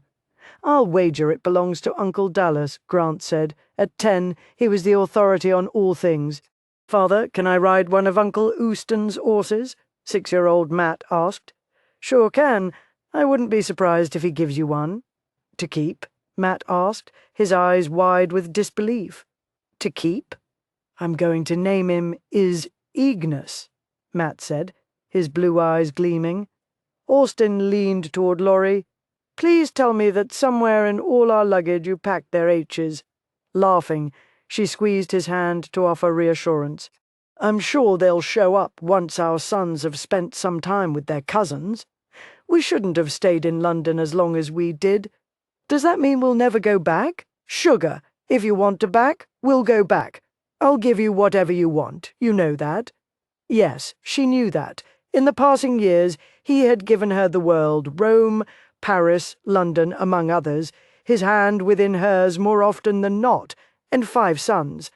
Joseph slipped out of his seat, crossed the short expanse, and placed his small hands on Austin's knee. Unlike his brothers who had inherited Austin's long, slender fingers, Joseph had Laurie's short, stubby fingers. "Can I be a cowboy?" he whispered. Austin lifted him onto his lap. "You can be anything you want to be. I don't play music so good," he said, as though sharing a secret. "You play better than I did when I was 4. Joseph's golden eyes widened as the sun glinted off his blonde hair. "Truly?" "Give you my word." Laurie flashed her husband an appreciative smile. At 4, Austin had never played the violin, but she knew he would never mention that fact to Joseph. He loved Joseph because the boy favored Laurie. He loved all his other sons because they resembled him in looks, temperament, and talent.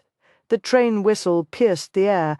"I see the town," Zane cried, and the boys scrambled to the window and pressed their noses against the glass. Austin took Mark from Laurie's lap and held him up so he could see over his brothers' heads. "Is that big building Aunt Dee's theatre?" Zane asked. "Yep. Are we going to perform there?" Grant asked. "We might. We'll have to discuss it with your Aunt Dee. I'll wager that she'll let us," Grant assured him.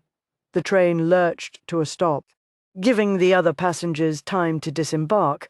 Lurie gathered up the boys while Austin reached for his violin case, along with the instrument nestled within it. It had gained a few scars to remind them of its journeys over the years.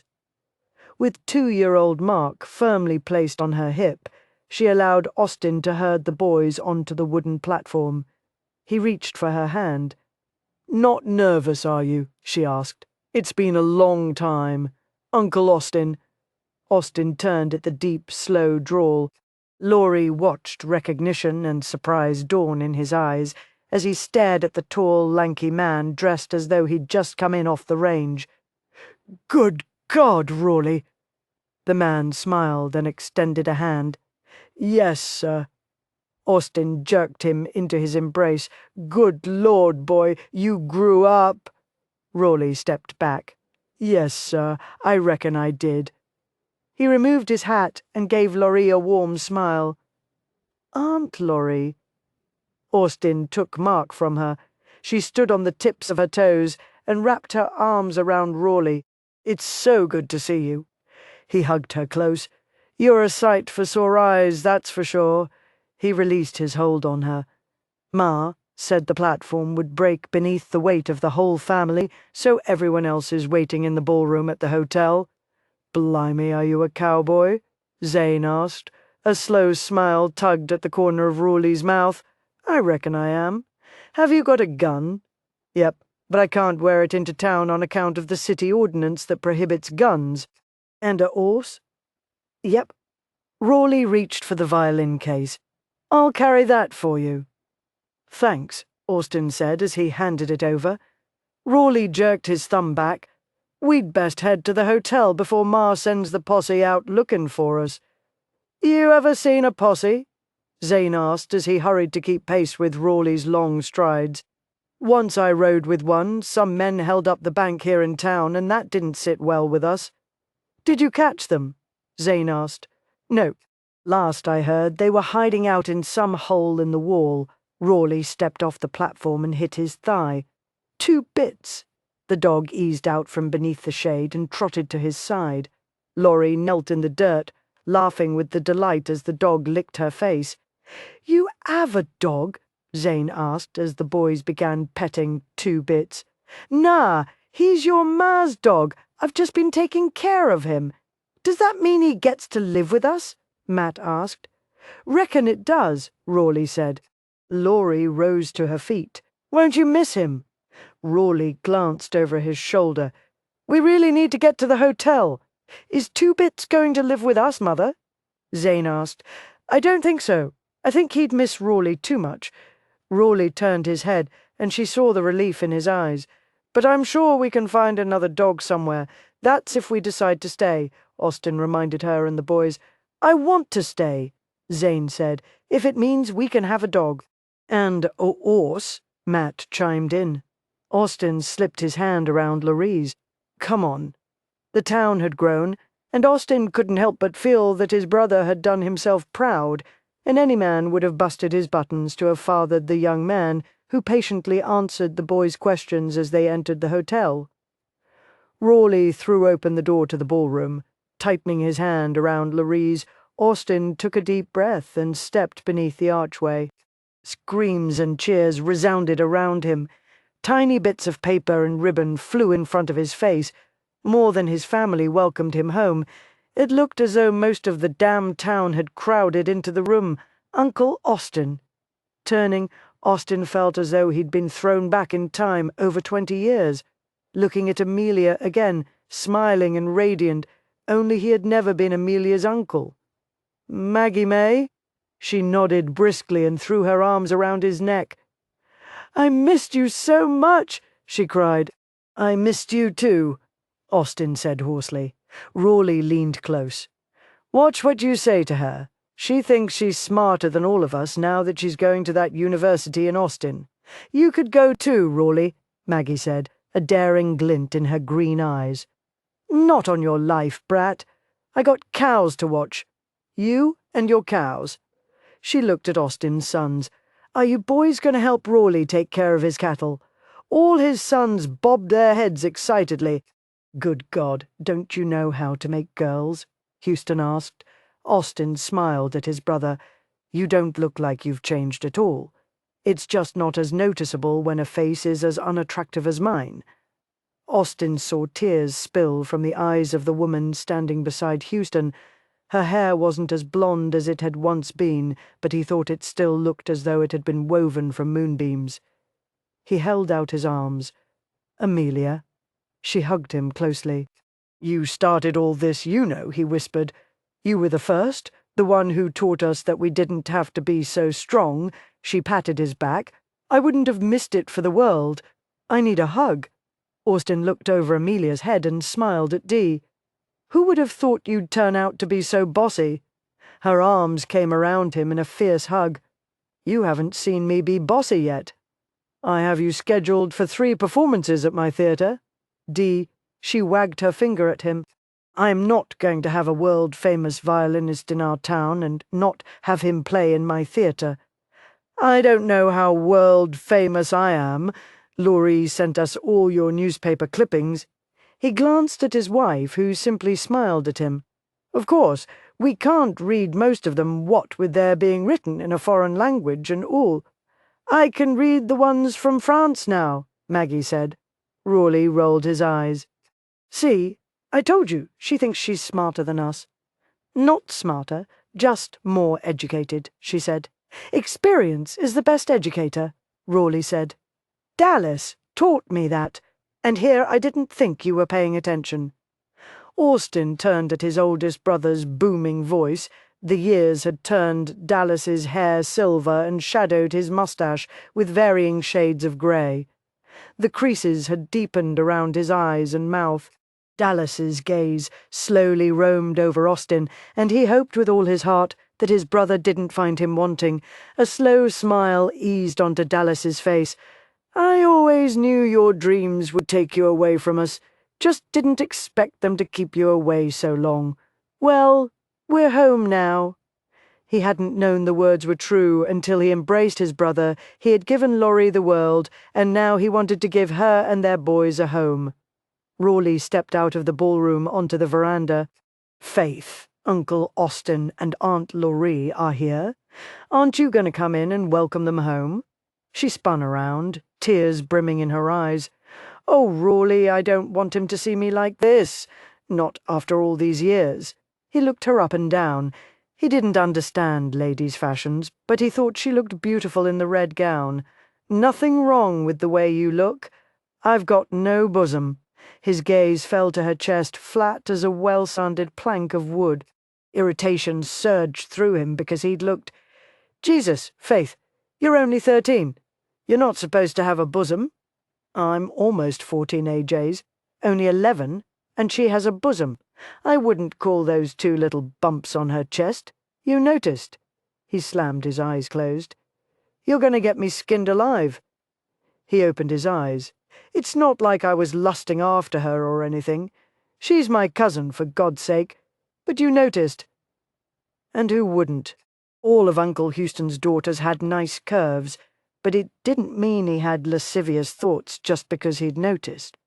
He leaned against the wall, dug the heel of his boot between the bricks, and decided to hold his tongue because there was no way in hell he could win an argument with her.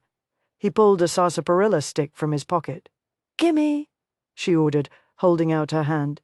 "It's my last one," he said as he broke it in half and handed her a piece. "Want to tell me what's really bothering you? I love John Byerley, and he loves Samantha Curtis. I know it's because she already has a bosom and I don't. What do you want with John anyway? He's a runt. All the boys are runts next to me." He couldn't argue with that. She already came up to his shoulder, and he had a feeling she wasn't finished growing. "No one is ever going to love me, Rawley." He shoved himself away from the wall and put his arm around her. "I love you, Faith, but you're my brother, so that doesn't count." He cupped her chin. "You don't want somebody that's just looking at the outside of you. You want somebody who cares enough to look inside, because what's inside never grows old or wrinkled or grey." She sniffed. "If no one asks me to dance, will you dance with me?" "Why, Miss Lee, I'd be honoured." He slipped her arm through his and led her into the grand ballroom. He had a feeling in future years Faith was destined to break an abundance of hearts. His greatest fear was that one of them would be his. With his brothers flanking him on either side, Austin allowed his gaze to wander the room. Cookie played his fiddle, and couples waltzed. Men still outnumbered women, but not by much. His nieces were growing into young ladies, his nephew a fine young man. "Is this what you envisioned when you answered Amelia's ad all those years back?" he asked Dallas. "Nope. I had no idea it would turn out this good," Dallas said. "Even if you didn't end up with her," Houston asked. "Even though you stole her from me," Dallas emphasized. "I always thought that worked out for the best," Austin said. It did, his brothers concurred at once. Austin watched as Rawley sauntered over. "Dallas, I need to get back to the ranch and check on the herd." Dallas gave him a long, slow nod. "Whatever you think best." Rawley held his hand out to Austin. "Uncle Austin, it's good to have you home. Reckon we'll see you up at the house later." "Reckon so, Uncle Houston. I'd keep an eye on that fella dancing with Maggie. Him and the other three that followed her home from school. I told her she could miss school because this was a special occasion. But those fellas not dedicated to their studies, from what I can tell. They're dedicated to her." Laughing, Rawley patted Houston's shoulder before wandering out of the room. "Still can't get him to call you Pa?" Austin asked. Dallas shook his head. "Nope, but it doesn't matter. He's my son, and he damn well knows it." Austin caught sight of his own son ambling toward him, a young girl in tow. "Father, this is Mary McQueen," Grant said. The girl had eyes the blue of a summer sky and hair that glinted red. Austin hunkered down. "Hello, Mary McQueen, your boy talks funny." "That's because he hasn't been in Texas very long." "You aim to remedy that?" The sound of an old friend's voice. Austin slowly unfolded his body and held out his hand. Cameron's handshake was firm. "Austin, you look like a man who has met with a great deal of success. I could say the same for you. How's the general store business?" "Booming, although he's too modest to admit it," Becky said as she stood beside him. "He expanded the store to include the second floor and has all the merchandise divided into departments. We actually live in a house now." Her smile softened. "We've been so proud following you around the world. Dee has all your news written up in the newspaper. You look happy, Becky." "I am." She turned slightly to the young boy standing beside her. "Do you remember Drew?" "I sure do, and you've just met our Mary." "I told Mary that you would play for her," Grant informed him. Austin raised his brow at his firstborn. "Oh, you did you?" His son nodded. "If you'll play for her, then I'll play for you, because I know Mother wants to dance, and the gentleman who's playing hasn't quite got the knack of it. Don't tell him that." "No, sir, I wouldn't want to hurt his feelings. So will you play for Mary?" "I think that's a wonderful idea," Dee said as she slipped her arm through Dallas's. "You could play for all of us. I realize we're not royalty. How can you say that, Dee, when you're married to the King of West Texas?" Dallas snorted. "If you're going to play, get to it. I've got a hankering to dance with my wife." Laurie knew the moment when the crowd hushed that Austin intended to play for them. The reverence he held for his gift was apparent as soon as he stepped on stage and lifted his violin to his shoulder. The first strains of the sweet music filled the air, and Laurie smiled. She knew the song. It always began the same, but the ending had changed over the years, growing deeper and stronger, a reflection of their love. She never tired of hearing it, never tired of watching her husband coax the melody from the strings in the same way that he elicited passion, with care and devotion and attention paid to the tiniest of details. His three oldest sons already exhibited a preference for music. Grant had on occasion joined Austin on the stage and wooed audiences with his talent. "He'll go farther than I ever dreamed," Austin had told her once. She wondered if it was that revelation that had brought him back home so he could give his sons roots as well as wings. The music drifted away like dandelion petals on the wind. An awed silence permeated the air before someone dared disturb it by clapping. Austen smiled and bowed. The cry rose up for another song, and her husband simply shook his head. "If you'll excuse me, I'd like to dance with my wife now." He handed his violin to Grant and whispered something into his ear before stepping down from the makeshift stage. Laurie's heart warmed as he approached, knelt in front of her, and slapped his thigh. "Come on, sugar." He removed one shoe, then the other before standing and signaling their son. The music floated toward them, and Austen swept her onto the dance floor. His blue gaze never strayed from hers, but grew warmer and held promises she knew he would keep. She had toured the world. She had waltzed with royalty. But she was happiest when Austen held her within the circle of his arms, and she was surrounded by the splendor of his love.